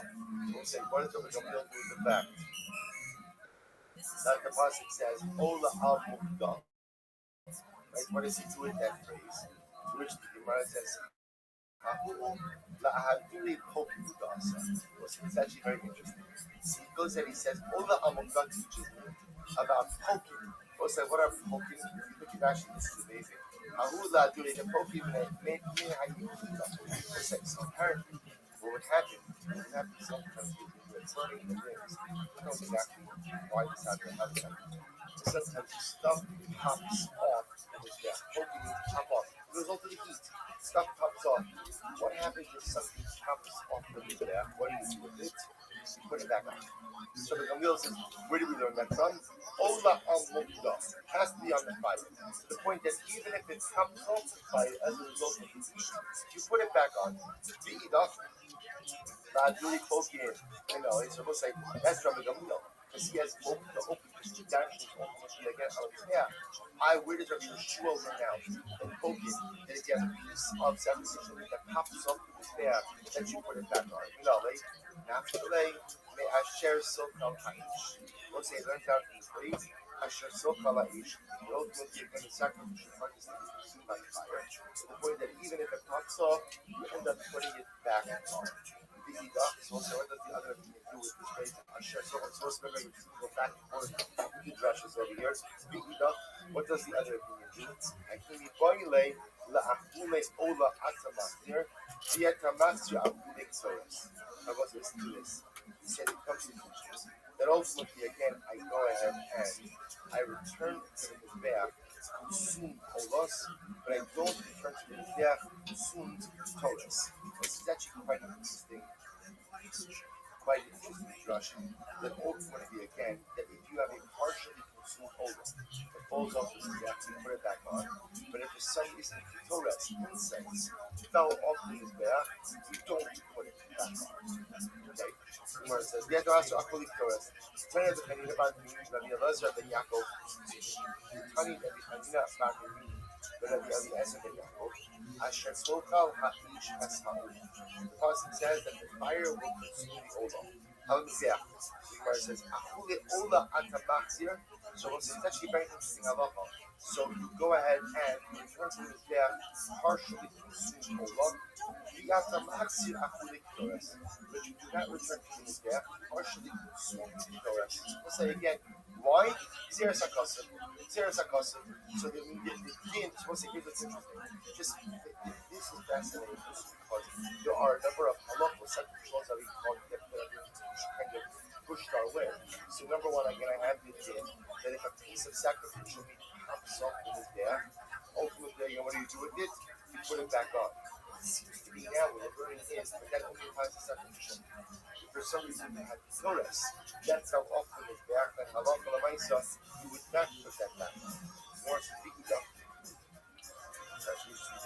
אשר תאכל האיש על העולה והמזבח, אכולי עולה את המחזיר, ויאת המחזיר אכולי כתוב. ואידך, לממילא שממינה, ואכולי עולה מהדיס. Ultimately, there was another opinion will say, which is actually, that it's happiest that you put back partially consumed sacrificial. I don't need the custom. I don't need the custom. It's like, there's practice. There's one thing is that the sacrificial meat has to be there, but of course, even if it falls off, ultimately, again, I don't need the custom. And therefore, again, Rashi says, Lama Melish, Mamina Hilcha, Lo Boy Krak. So therefore, I told you about a custom. So it's like, what we've just done over here in this particular piece is we just showed what the Rabbi and Yeshua both darshan from the word that the other one uses for their primary function. So remember again, I have Rabbi Yeshua saying, whatever is fit for the fire, once it goes on the fire, it doesn't come down. Where does he get that from? The word mokdah. Now we just saw what Rabbi Yeshua, what Rabbi Gamliel ultimately again does with the word mokdah. Fine. Rabbi Gamliel says, whatever is fit for the mizbeach, once it goes on the mizbeach, it does not come down. He says the Gemara, Rabbi Yeshua Namiak Sim Mizbeach. So remember again. So Rabbi Gamliel's drasha is based on Ki Ha'olah Hamukdah Al HaMizbeach. On the mizbeach, if it's fit to the mizbeach, it doesn't come down. What does Rabbi Yeshua do with the word mizbeach? Which the Gemara says, Homi Baile, my time come rachmana, Kalarai Lamukdah, Nik Kaddish, Kaddish Mizbeach. So the Gemara says, so remember, just to keep the drushes straight. So the Gamliel's one is darshaning Al Mizbeach. Al Mizbeach teaches me that if the item is fit to the mizbeach, it doesn't come down. Rabbi Yeshua darshans based on Mokdah. Now we're trying to figure out, according to Rabbi Yeshua, what does he do with the phrase mizbeach? Which the Gemara says, only by the way, he needs it for the following. The Gemara says, my kamarachmana kol haroi lemokdah mikadesh mizbeach. So what is the Torah telling us when it says that anything that is fit for the fire is mizbeach is mikadesh? V'idach, this is Mitzrayim. Homi Baile, so my kamarachmana kalarai lemukdah mikadesh mizbeach. So we'll say the Rabbi Yeshua darshan, Rabbi Yeshua, what the pasuk is telling you is that whatever is fit for the fire, that's what the mizbeach is mikadesh. In other words, it was like Rabbi Yeshua disagrees with Rabbi Gamliel's fundamental understanding of the pasuk. Rabbi Gamliel understands ala mizbeach to be a qualifying term. So interestingly enough, Rabbi Yeshua says it's not a qualifying term, but rather it's a modifying term. Qualifying term is al-mokdah. Whatever is fit for the fire, al-mizbeach. That's ultimately, again, what the mizbeach will accept. If it belongs on the fire, the mizbeach will accept it and it doesn't go down. But the al-mizbeach itself is not the qualifier, it's the modifier.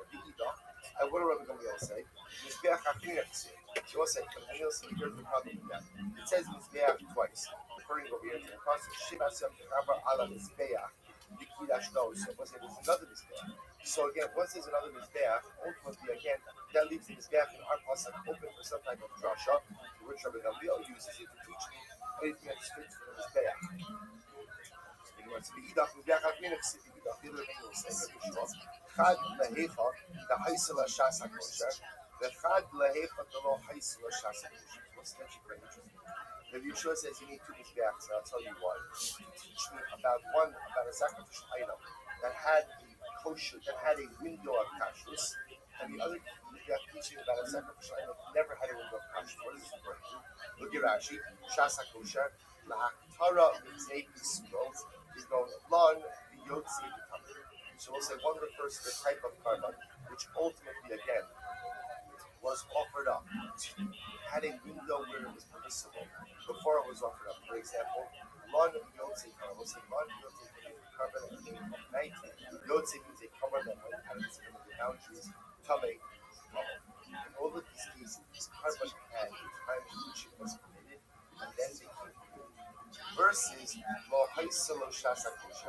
sacrifice that is never kosher. For example, mishchat chutz lizmano b'chutz l'kobo, carbon that was offered up outside of a specific time or its specific place. So what's I so the truth seems to be saying that ultimately again, two mizbeachs are teaching me that in both of these types of cases, if the carbon was meant to accompany the carbon technically and it was placed on the mizbeach, wouldn't take it back down. The Idach gave them Sunamino, Rabinu Rachmana, Loshna Haisa Loshasa Kosher, Loshna Haisa Loshna, Lo Haisa Loshasa Kosher.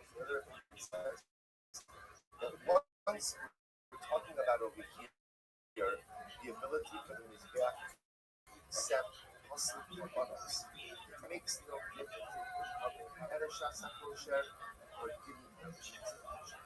Once ultimately again it's going on there, it does not come back. So we'll say, now we just did the at this point in time that we've seen both what Rabbi Yeshua and Rabbi Gamliel both do with the drashos of the other.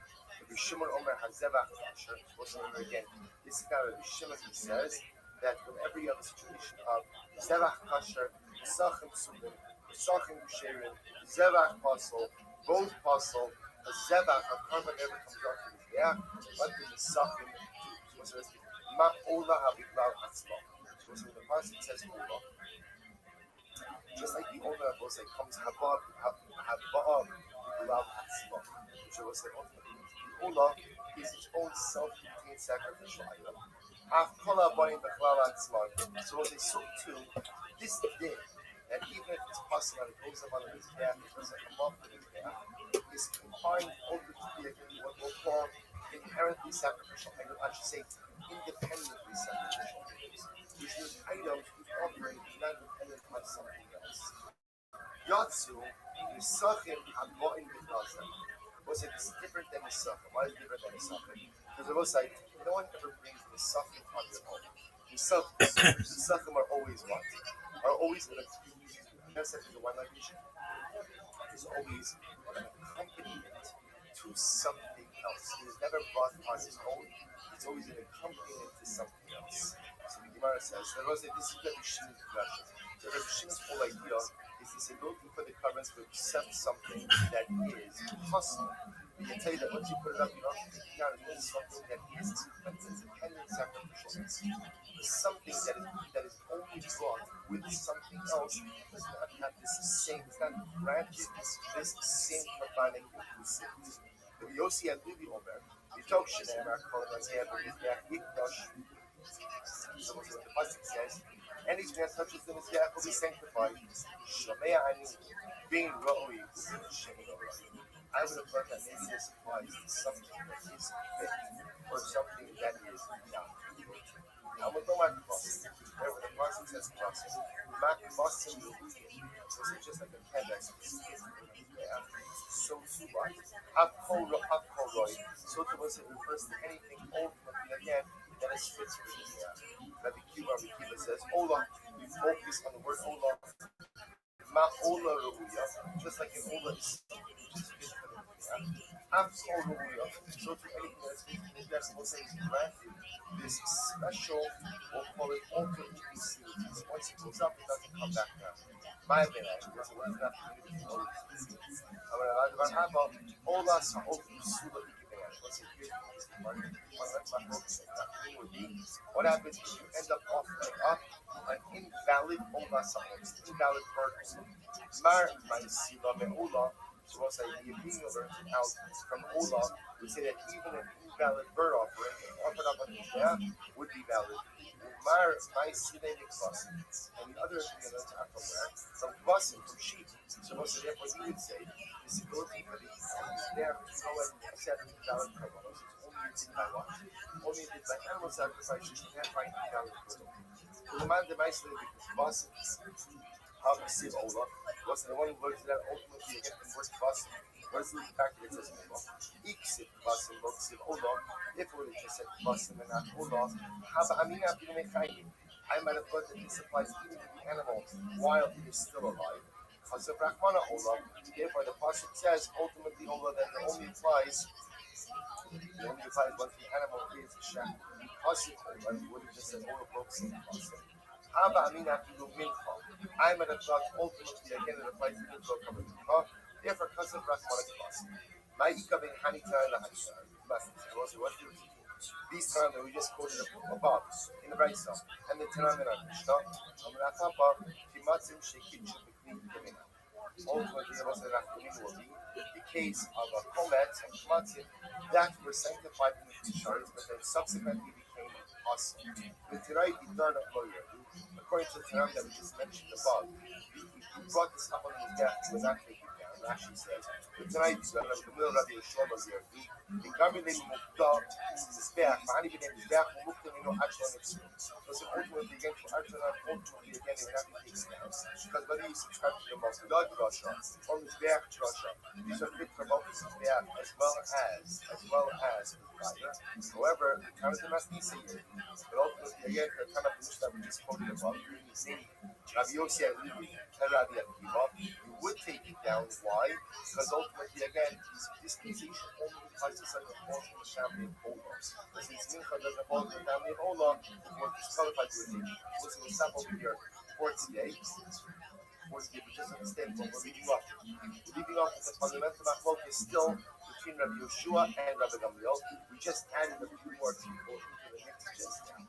But the fundamental issue which we will Hashem resolve tomorrow is this, and here's what we know, here's what everybody agrees, is that there are certain times where even if the korban isn't valid, if it's brought on the Mizbeach, then what? You need not to take it down. The korban said to the Mizbeach, effect, accepting even of an invalid korban. The machlokas is what is the scope of that alter inclusivity or alter acceptance. Is it any item that comes on the Mizbeach or only items that are placed on the fire? Again, we started one masculinity with blood and wine libations. And again, we're now beginning to see other potential applications as well. And Amir Hashem will resolve this machlokas.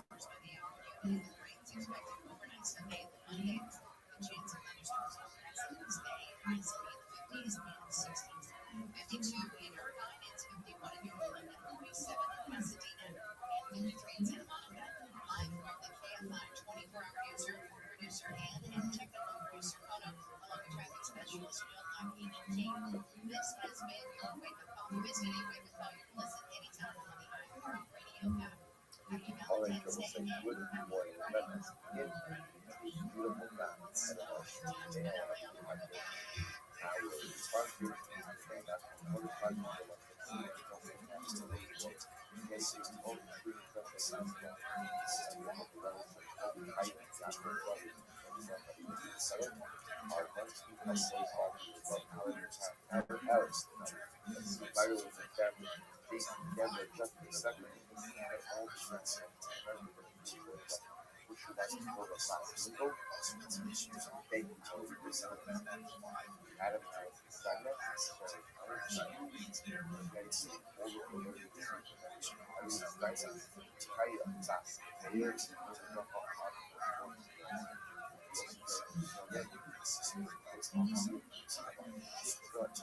And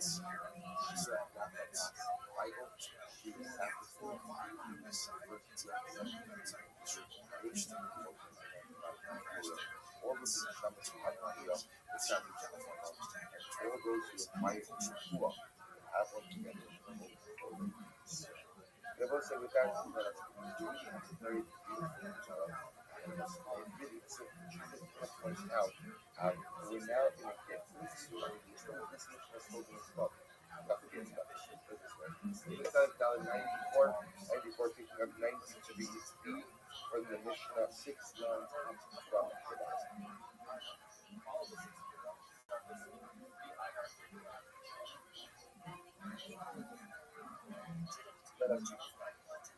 I won't see open focus with shit because it's still this one is the ugly song.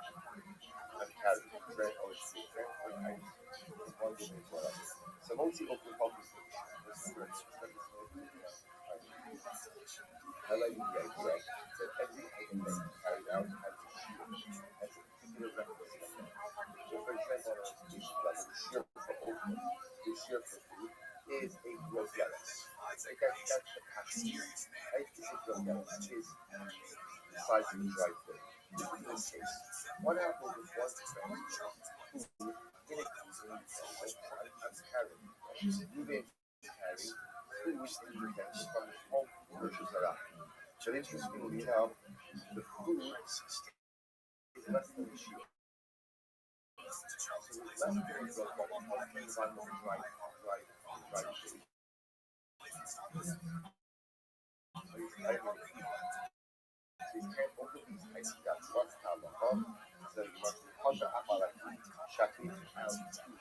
that is coupled with the shield. So I'm looking at so again, I would have been able to say that even though you are carrying less than the shear of the food, you would still be high. Like, think about this. I'm carrying, let's say, I'm carrying half a flight thing. So therefore, again, a lot more nice than carrying that shear. But it's in a if you want to say that only the mice and carrying never less than because why? Because Shakti states looks like in these cases it's bundled to the food. The food is the primary item, the food is the secondary item, therefore the food is bundled to the food. And therefore in general, most like food is being carried for example at the number of shear, that can be a high of food, but also not high of it. It's pretty incredible. Similarly, as a high of the job, if you're carrying the living person in bed, so let's say the voice is really called the title of the job, if you find a living person in a bed, same idea, Hatra at Alabiza, you are Hatra handing in the bed, having such a feel of it. But the bed, secondary to the living person, most of the past step, to give that is one thing that high of the job, the high of the high of the job, looks like you are never high carrying the living who makes an axiom the most axiom. Which is this is the concept of high no status. We assume that a living person goes ahead and essentially carries the living you know the expression of get weight. Just like that expression tells me the idea that a living person not even carries something on the outside. Therefore, ultimately, again, makes a quote unquote lighter person carries. So in general, a lot of living person is therefore, again, it's a very dead. So let's say, why would you consider? Because ultimately, again, I can kind of get high doses, the bad is harmful to the person. Yes, by the way, it's a lot of very important. Anyone who's children, whether it's knows this a lot of because you ever find yourself out and your child celebrates yourself now, and there's nothing wrong with that. So once you come along, you pick up and carry your child. I will go so the nice again, there's a kind of but ultimately again, living with your child, quote unquote, carry some soul, carry some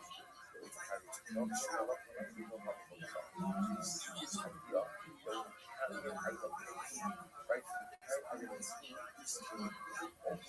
responsible for the item. Therefore, you are putter for the primary item. You also putter for the key that is supporting the item. Similarly, we think Judaïs muhammad, the Judaïs muhammad, Ka'adashan Asher Kai. So we'll say similar again, the Mishnah says. I'm sorry, I skipped the line. The Gemara says, "As hameis b'mita kai, carry your dead person, a person passed away, lying in a bed, you carry that bed out to the Shabbos. Since you are hired to carry the mace, you are also hired to carry the bed. When the guys from that mace, you're supposed to carry out the guys from a port, or the guys from another day, or the guys from another day, who got Dutch and Kai also again what Kai will say again. It doesn't seem to be such a novelty that I remember again also the family of your desires in others is a significant sheer. Why does it exactly have that case of similarly desires in other and Adasha and Adasha in Sheriff. All of these represent significant Rabbi Shimon says, and it's interesting enough, Rabbi Shimon says this is we are about to now enter into something that is Rabbi Shimon. Rabbi Shimon over, and he will remain showing. That was like this is Rabbi Shimon. Rabbi Shimon and general holds, so you're going to be publicly carrying on quartz. For example, Reuben passes away in the house, Shimon carries quartz out from the house, or rather, like Reuben dies with Rabbi, Shimon carries the diamonds. The kind of cameras that you hide road dogs, like you do the active transfer, like you should do for example, what's the shot is incredible. And Shimon calls that the Shimon, so in the long run, Shimon is we're saying that the Shimon holds that this is the malacha, not for the constructive purpose. Not for the constructive purpose. The whole malacha she'ina people in front, and any malacha or even a malacha not for the constructive purpose. Ella was self of the halal, having malacha she'ina people in front. The virtual of Allah, malacha is such a thought of Allah, malacha is not just like the Shimon has a dramatic definition. Please answer this in one sentence.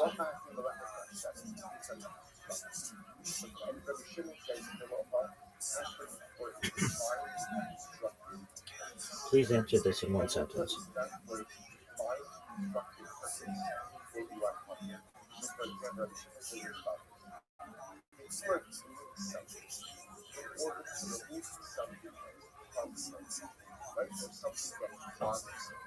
But the students who can see that as an active constructive halacha or halacha or intensive purpose. We call that a halacha let's say again, going back to this halacha. Reuben dies in the house, he dies in Shimon's house. And Shimon does not want Reuben to die in his house. So what is Shimon?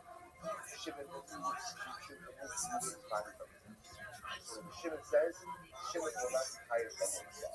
I like transferred item from one building to another. That's not holding the law from the people. That is not called the constructive law. That is called the removal of something that bothers. The removal of something that bothers us from the body, not considered to be destructive law. So we'll define it more than that. Most people this year, if you carry out one practice, you carry out the amount. And you have to give shear, the requisite amount. So typically, it is carrying out the food. So it's high for the transfer of food to cut one utensils because it's responsible for the food. But ultimately, you're going to say utensil as well. And you let the other carrying out food utensil. And I need also the utensil so that for some other purpose. Then what? Once it's being on the table, when you carry out, for example, food in the utensil, once for the transfer of food, once for the transfer of food. If you need to for some solution or purpose, other than just like be able to transport the food out. Probably know what is it. Also, they say favor to have enough. But higher time, they see that also that two disease, one last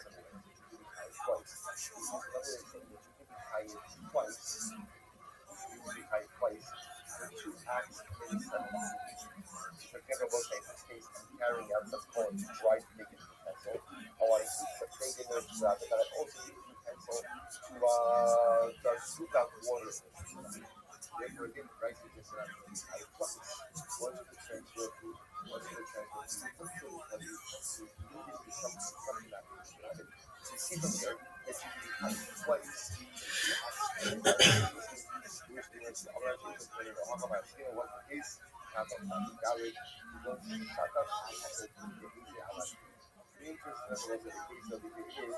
That I accidentally transferred out the food. In other words, I would do that transfer the food, but I intentionally transferred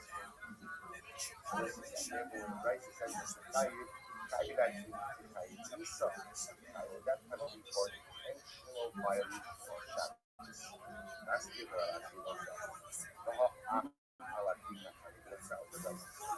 rice says that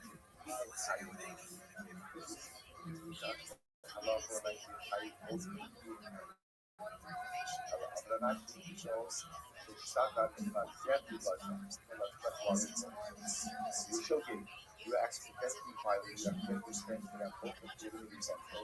But what happens? If those are low, if other found out about your food transfer. So first you found out about the fact that you transferred, and then you found out about the fact that you transferred the food. So the food done to the biophilia this has to do with the macrobial, between the biophilia and the what's the macrobial to the biophilia? The protein of the biophilia is the culture. Although the food adaptations that actually are adaptations to what we are, so the immediate culture, that is a regarding again, when you have different awareness, different kinds of that generate separate liability and reduce it together, therefore it generates one liability. That's a macro. Okay. So again, just for our purposes, we're beginning to see it as follows. That Allah pretty much so that's the same thing. Always on the identity of the item. So the item being transferred ultimately again a liability. And ultimately the person itself will not separate. That's now, the identity of the utensil ultimately again is solidified and amplified by the identity of the transport.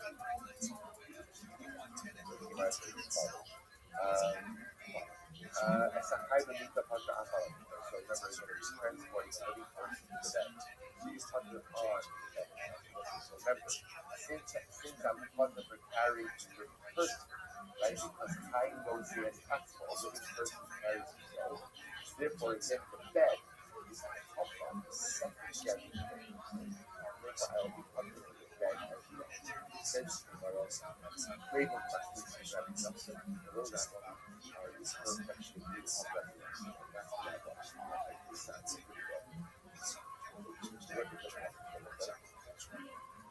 motivated the type of which is what was it having down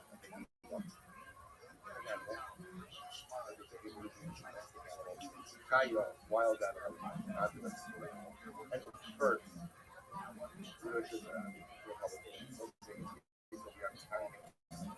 from private domain to the public domain. They kind of whether they are alive or they are dead. Ultimately, again, such a person is such a person is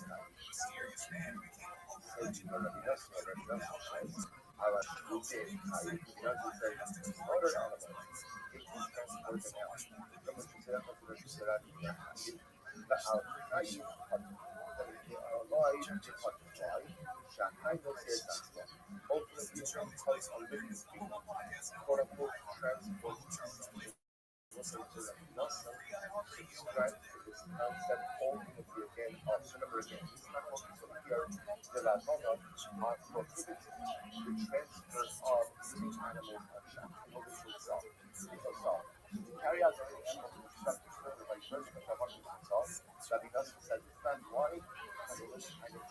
transfers itself.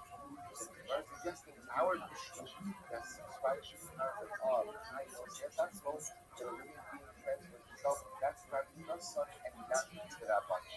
So the Gemara is our Mishnah, even if it's to be to that body. Why? Had coming to be that one of the however the Hina Kaya over. There's a Rabbi so only which is animals. Why do you have to trials? In the Sharbi King Shai. As well say correctly, it actually in the Sharbi King Shai. It actually says Sharbi Rabbi Machal, who must give him as for the Hashim of the Advent. If I know, like, go ahead and carry them. They have a way of making themselves like a trying to propel themselves downward. So when I brought up home that my animals do not apply the concept of gynosis, my animals do not. But halacha l'maisa, by people, that I brought up would absolutely agree that gynosis. Adam gynosis, that's what I brought up on the but the rabbis agree with the concept of aspect that a living person carries his own weight. And therefore, I also say the statement of the Mishnah that if you carry out the living person on the bed, and Allah command so you utter, because the bed is utter, the bed is harmful to the individual, and gynosis and smoking, that one of them would agree. And the Sarah Matthew but what about that which we learned in the Mishnah? That the Sarah commits by a force. Now listen to that. How does he do it actually? Matthew says, not taking just a little bit of a tangent for a moment. Matthew actually says, in the local of the dog, the nation Alechas has just been higher other person also. Ain higher Alechagas. The Rekiva only. In fact, I know see as answer. The Hada Asrubin from the Castle. You have to show shade and close memory again. Context is a sort of you're not permitted to sell a piece of high class large animal. I won't say what it is, but for our purposes this morning, you're not allowed to sell a large animal to a Gentile. Why not? There is a concern that if we allow you to sell large animals to a minority, what may happen? You may come to rent large animals to a minority. What's the concern about renting large animals to a minority? Not really make and going ahead using those animals to work on Shabbos. Since it's only a rental, it's a Jewish animal that's working on Shabbos, and the Jewish obligated to ensure that his animals do not work on Shabbos. Okay, so then the Seder, however, says that this Seder, this rabbinic decree, does not apply to horses.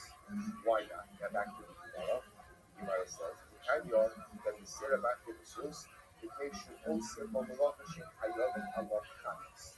Because they will say, what are horses which are never used for? Horses are only used for riding. And again, riding of horse on a technical level is permitted on Shabbos. Why? Because they will say, ultimately, again, a living person supports his own. Therefore, that's not considered to be working your animal on Shabbos. It's actually very interesting. Those like the reason you can't ride a horse on Shabbos is because all we're concerned. See, you would have thought the reason that you can't ride a horse on Shabbos is because the Shisa Skehina. So now that's working animal on Shabbos. So riding a horse is working on Shabbos. Riding a horse is actually not working on. So you can't ride a horse on Shabbos because so Gemara says you may break off a branch to come to hit the horse because you need something to goad the horse in order to get it to move. That's the concern. But then the city is interestingly enough, even though we say we shouldn't sell large animals for nothing, lest we come to rent them for nothing, and we will come to work them on Shabbos. And it's your animal that's working on Shabbos, then the Sarah says it doesn't apply to horses. Why? Because coming is horses, it's for riding. And riding actually is not considered to be working on Shabbos. Why? Because I know say something. So then the Sarah also subscribes to this idea that a living person supports his own weight. What Rabbi Yochanan said, that the Sira would have nothing on the double effort. And yet Rabbi Yochanan said that the same Rabbi Nassim both said the same thing. I.e., they both subscribe to the idea of a kind of sense. Said, what's that? The Amridu of Rabbi Nassim and the Nehir Chayim Oath. should do the sharp question. Was that we just sort of what that the Rabbanon also agree with the concept of Chaimon says that's and if the only time they disagree is where my animals, because apparently again animals normally again position their weight downward. So it's only in these animals that the Rabbanon disagree on Rabbi Nosson. They say that you can say my animals cannot say that's well, then what? My theory of that is say Rabbi Nosson. Why do you only say that the Rabbi Nosson use each other? Not Abba. The Rabbanon both. We'll say exactly should be that one. The Rabbanon, in other words, let's make this an all-inclusive list. The Rabbanon, Rabbi Nosson, and then the Sira all agree to the same concept, at least by people, then Chaimon says that's well. The only point of tension is that the Rabbanon don't like that concept by animals. Because the Rabbanon, the weekend is Machotis and animal behavior. The Rabbanon, when you lift up an animal and try to carry it, it generally tries to position, make itself heavier, so that it cannot be carried. When it comes to people, the Rabbanon and Chaimon says that's well as well. If that's the case, then why do you seem to make this like an exclusive club of Rabbi Nosson and Rabbi Sira? The Rabbanon agree with this as well. To which the Gemara says very why. The Gemara says, my year after year, so after what about the Yochanan? When did the Yochanan talking about his case? The Sus coming to touch Ophos. Because one thing that the Sira ultimately again say, it's not worry anything about what was easy. You can go ahead and someone was to enough week. That was the type of horse that was reserved for birds. Was it, what does that mean? What does that mean? He's increasing it. It's like everything that he said he's going to do, except sending immigrants back. Everything. Now he's even flip-flopped on that, which I kind of like. But he's like, oh, well, we kind of need the people working in restaurants, and we need our farmers. It's like everything that he said that he was going to do that he can't. He said to us, which was important. All right, so after about 5 short months of Trump being president, the podcast bros and the Rogan sphere are already backpedaling on voting for him and publicly supporting him on their podcasts to hundreds of millions of voters in America. Like, as you just saw, Andrew Schultz is completely baffled by what Trump has done in office since being elected, claiming he voted for none of what Trump has been doing. Let's not forget that this is the same guy who was all giddy and excited at the thought of his podcast swaying the election after their Trump interview. It's not close anymore. Is that the energy out there? Prisoner of the moment. You came on, you're like, yeah, go either way, it's very close. Before you came on, I was like, you're gonna cheat. I mean, no, we're the best. Yeah. And then after the interview, obviously we saw the reaction, and you got 20 or 25 text messages. And you were like, this guy's winning. Listen to 20 or 25 text messages. You know what it was? It was the looks on the street. So yeah, very idiotic stuff coming from the Flagrant podcast as always. But honestly, you can't blame Andrew Schultz for behaving this way. Because after all, he's just following the Joe Rogan blueprint as he's done since the very beginning. Joe, he's the guy who inspired Andrew to start a podcast. And he's the guy who probably set up the Donald Trump interview. So if you're going to point fingers at this stuff, point them at the guy who they're standing in the very short, 5'5" shadow of at best, Joseph 250 Rogan. Joe Rogan is also shocked at Donald Trump doing exactly what he said he was going to do, as he was just criticizing Donald Trump and his immigration policies in a recent podcast he did, calling these policies insane. It's insane. We were told there would be no war. There's 2 things that are insane. One is the targeting of migrant workers, not cartel members, not gang members, not drug dealers, just construction workers showing up at construction sites, raiding them, gardeners. Yeah, like really? And so the buffoonery has gotten so bad that even Hulk Smash himself, Mark Ruffalo, had to call Joe out for this in a tweet he made the other day, saying it's a little late now to pretend like Project 2025 didn't exist all along. You're either not that smart or not that dumb. It's hard to tell at this point, which I must say is pretty on the money. I mean, there were Trump supporters waving enormous mass deportation signs at every one of Trump's rallies leading up to this election. So for Joe Rogan to act this way, especially after having Trump on the podcast, is absolutely mindless. And mind you, that was likely Rogan's largest podcast of all time. So now for him and his army of unfunny goons to take no accountability is very, very dumb, and honestly pretty characteristic of the Rogan sphere. Did you vote for Trump? I did. Do you regret it? A lot of people made a big deal, but I did say that I regretted it the other day. You know what? It's almost like podcasters who have zero knowledge of anything outside of locker room humor shouldn't get involved in politics, let alone invite them onto their huge platforms and have them push whatever narrative they want while giving absolutely zero pushback to anything that they have to say.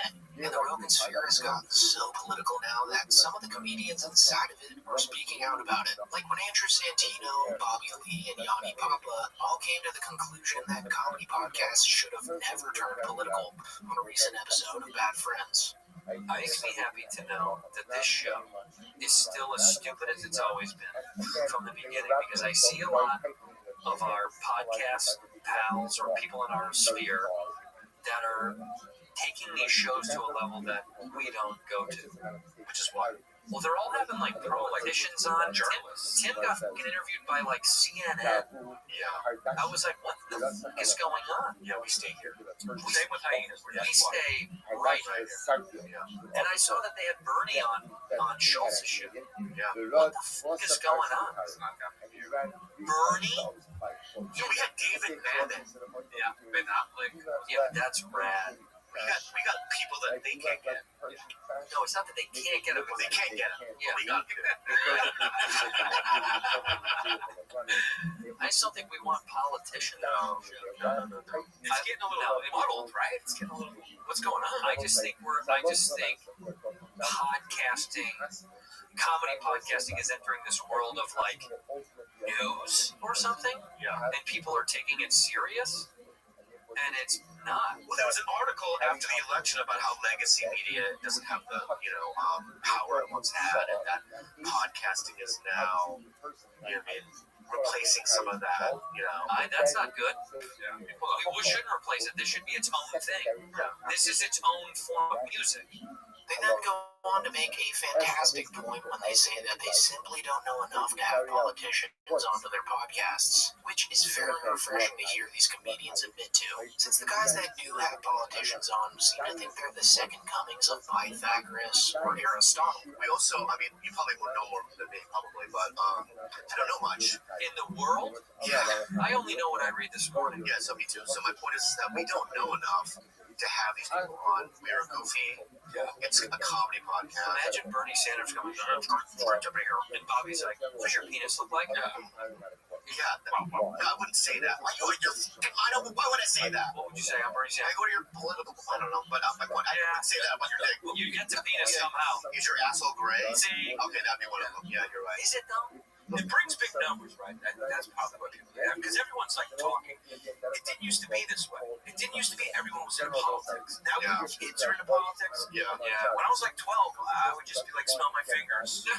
Very refreshing to hear a comedian in the orbit of Joe Rogan confess that they're just comedians and not knowledgeable enough to have the types of guys on their podcasts like Andrew Schultz, Joe Rogan, or even worse, Theo Vaughn. And speaking of Theo Vaughn, he now might just be the biggest political puppet in the Rogan sphere, larger than, dare I say it, Papa Doe. And man, do I have a lot of stuff to say about this guy, but I'll just round it all up by saying that he is much worse than you think he is, and he's just hiding behind his stage act, which is him just improving as this curious hillbilly from Louisiana who says random things. In reality, guys, Theodore von Kurnatovsky comes from a line of deeply influential and successful Polish politicians, and some of His relatives are pretty shady individuals. Like, I'm pretty sure one of his close relatives was assassinated in Louisiana a few years ago, which everyone just assumes was staged as him unaliving himself, since he actually owed millions of dollars to people who lent him money. The former owner of Tipitina's Music Club has died at the age of 68. Roland von Kurtowski reportedly shot himself during a hunting accident. Eyewitness investigator David Hammer recently reported on allegations he took millions of dollars from investors. Von Kurtowski was primarily a real estate developer building widely praised projects like the Orpheum Theater. But in the last 2 years, Von Kurtowski's financial life was unraveling. He split with partner Eric George, bounced checks to performers, and was sued by investors who gave him millions of dollars for treasury bonds, only to learn the money was tied up in his real estate projects. And this year, the FBI began questioning the investors about where the money went. And so I have a lot to say about Theo Von, because I think that he tries his very hardest to stay away from any criticism. Like, the reason you never see P Cringe, Too Lazy to Try, Comedy Enforcement, or anyone in this category make a video about him is because he has the strictest copyright butts out of all of the comedians we cover. I mean, they literally ban anyone from seeing even a clip from his show in another video, which is pretty much illegal since all these videos fall under fair use. So, as innocent as he paints himself, he's actually terrified of any sort of negative review. I mean, just look at the way he scurries away from Andrew Tate and the Nelk Boys after the Nelk Boys ambushed Theo with the idea of having Tate on Theo's podcast.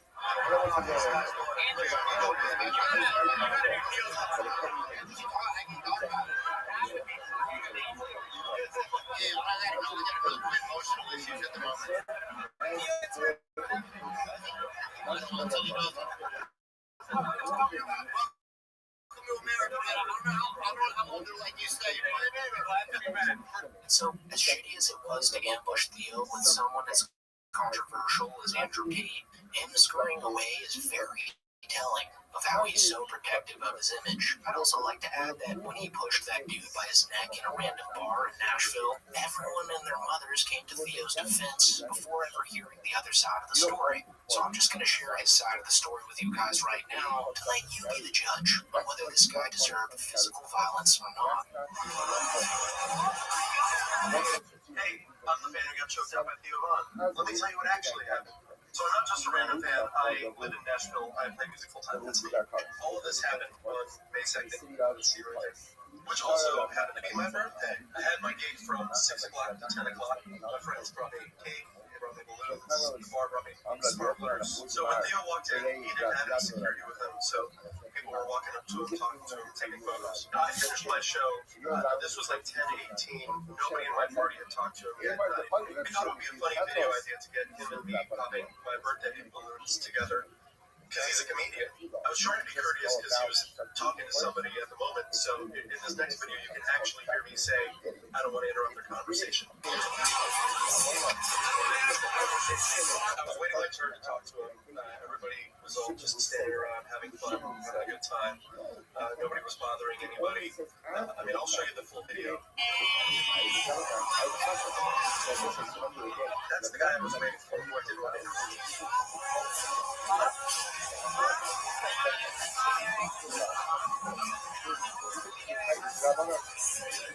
This is where the video that you've seen starts. I went up and I said, will you pop some balloons with me? He turned away and looked like I said something offensive. I leaned in and said, hey man, I'm a fan, just messing with you. He turned back around and then aggressively cut in my face right there.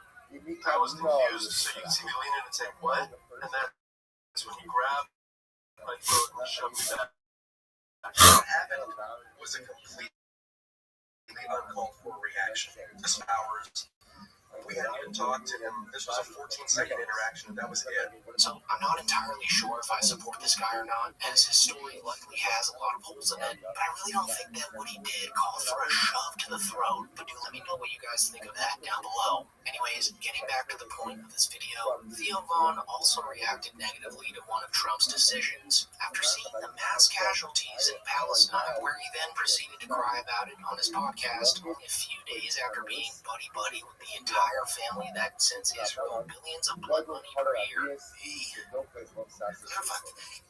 feels to me like it's a genocide that's happening while we're alive here in front of our lives. And I don't. Sometimes I feel like I should say something. I'm not a geologist or a geographer or anything like that, so I don't know a lot of some of it I do know though. Like I know the basics of the issues over there, and I just can't believe that we're watching that and that more isn't said about it. And it's crazy because our country's also complicit in it. It's in it, and it has been for a long time, and it's just kind of interesting because you just realize, oh well, I'm a member of this country, but I'm just what we want sometimes doesn't matter. And you just have to be a member of a place that your government is making other choices. So I don't know if I said that correctly or yeah. So just praying for those people and just the grief that is all going to cause.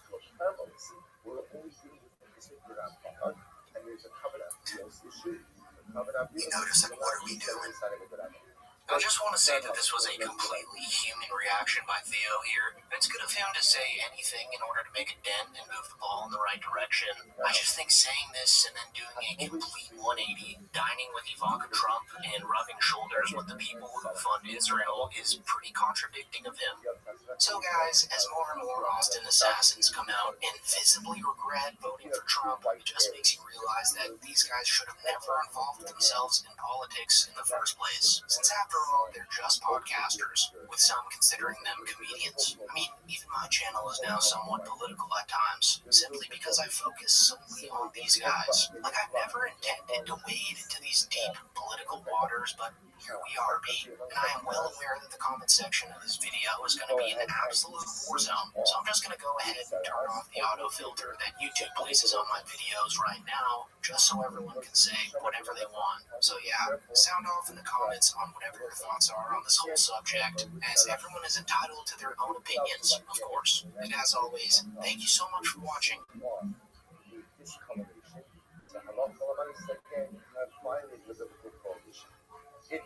So we learned Achos, Mishnayim, Chayim, was the disciplines. Let's say 2 white hairs, and let's say 2 white hairs is the minimum. Going to make a person Chayim.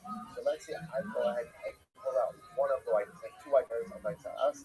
I pull out 1 hair. What's the local Chayim? You Chayim. This is obviously in that case. What you've done is you essentially Sarah as a destination. Now at this point, you only get that the Sarah coming, but there's only 1 white hair. And there's only 1 white hair because it's tempered with Sarah. So Sarah's tempering is biblically prohibited. So if you have 2 white hairs and you pull that 1, you'll be Chayim. Achos Shalosh. If you have 3 white hairs, what's the number again? You pull that 1. So remember, at this point, if you have 3 white hairs, you pull out 1. At a technical level, you have not done anything to Sarah. Sarah will still be covered. But watch this. So you must have not going to was the type in that case. If Shesha some are partner, Shesha says that you're partner. So let's analyze. Gemara says, they're not going to Hariba Hariba, so you're just not going to have that easy as they come on. So not because even though right now you only hold out a third hair, it's still too black. But the nice and 1 more hair comes out, the Nega will no longer be coming. If Shesha some are partner, Shesha says you're partner. Why? Hashta be a hot Isilutuma. Because right now you remove the third hair, and you're actually giving inconsequential. Right now, look at what you do right now. Right now, the act that you perform has absolutely no consequence for you. I'm going to show you. Shesha says, where do I know this? So if Shesha says, so where do I know that even though you look at right now, right now, at the end of the day, you pulled out that third hair, because nothing else is because therefore you will be punctured. And you must wear those. From Anishno Kistan, Sechet Kizayis Minames. If you carry out the Kizayis of Shabbos and Shabbos, you're Chayim. So the person says, they look Chayim. Looking in front of you. Called Chatzi Zayis. Was it fur from your ear? Shabbos being carried out. Have a look at or have Zayis from the belly. If you water, I got Kanya Chatzi Zayis. But we don't know square. But if you carry out the half of Zayis, you'll be Chayim. My love, Chatzi Zayis Chayim. The other Alright, so it looks like we've got a major development in the current lawsuit that Brendan Schaub has entered the picture and dropped an atom bomb of information that further implicates Brendan Schaub in this alleged CBD fraud scheme. But before we get into that, I'd just like to add that, according to Brady Bell, the one who filed the lawsuit, Brendan was actually just officially served with the lawsuit at his local Lefty's Pizza, which is just hilarious to think about, since he was probably mid-bite with his tongue all the way out when he was served with the lawsuit.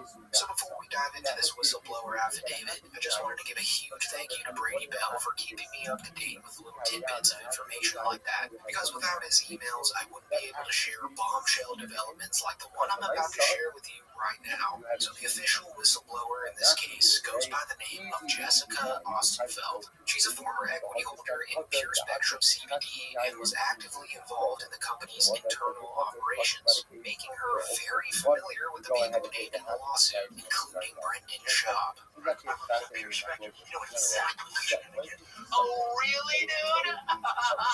She also won a $2.6 million lawsuit against Pure Spectrum back in 2020, where the judge ruled in her favor after she produced internal documents, emails, and financial records proving company misconduct. So long story short, she is a very credible source, and has also been collecting evidence against the defendants named in the lawsuit for over 5 years. And so now she signed her name on the dotted line in this whistleblower affidavit, certifying that she has emails, text messages, and Zoom recordings that outlined a plan to reduce Brady Bell's equity to 0% in a broader conspiracy orchestrated by none other than Brendan Schaub and his band of CBD goons.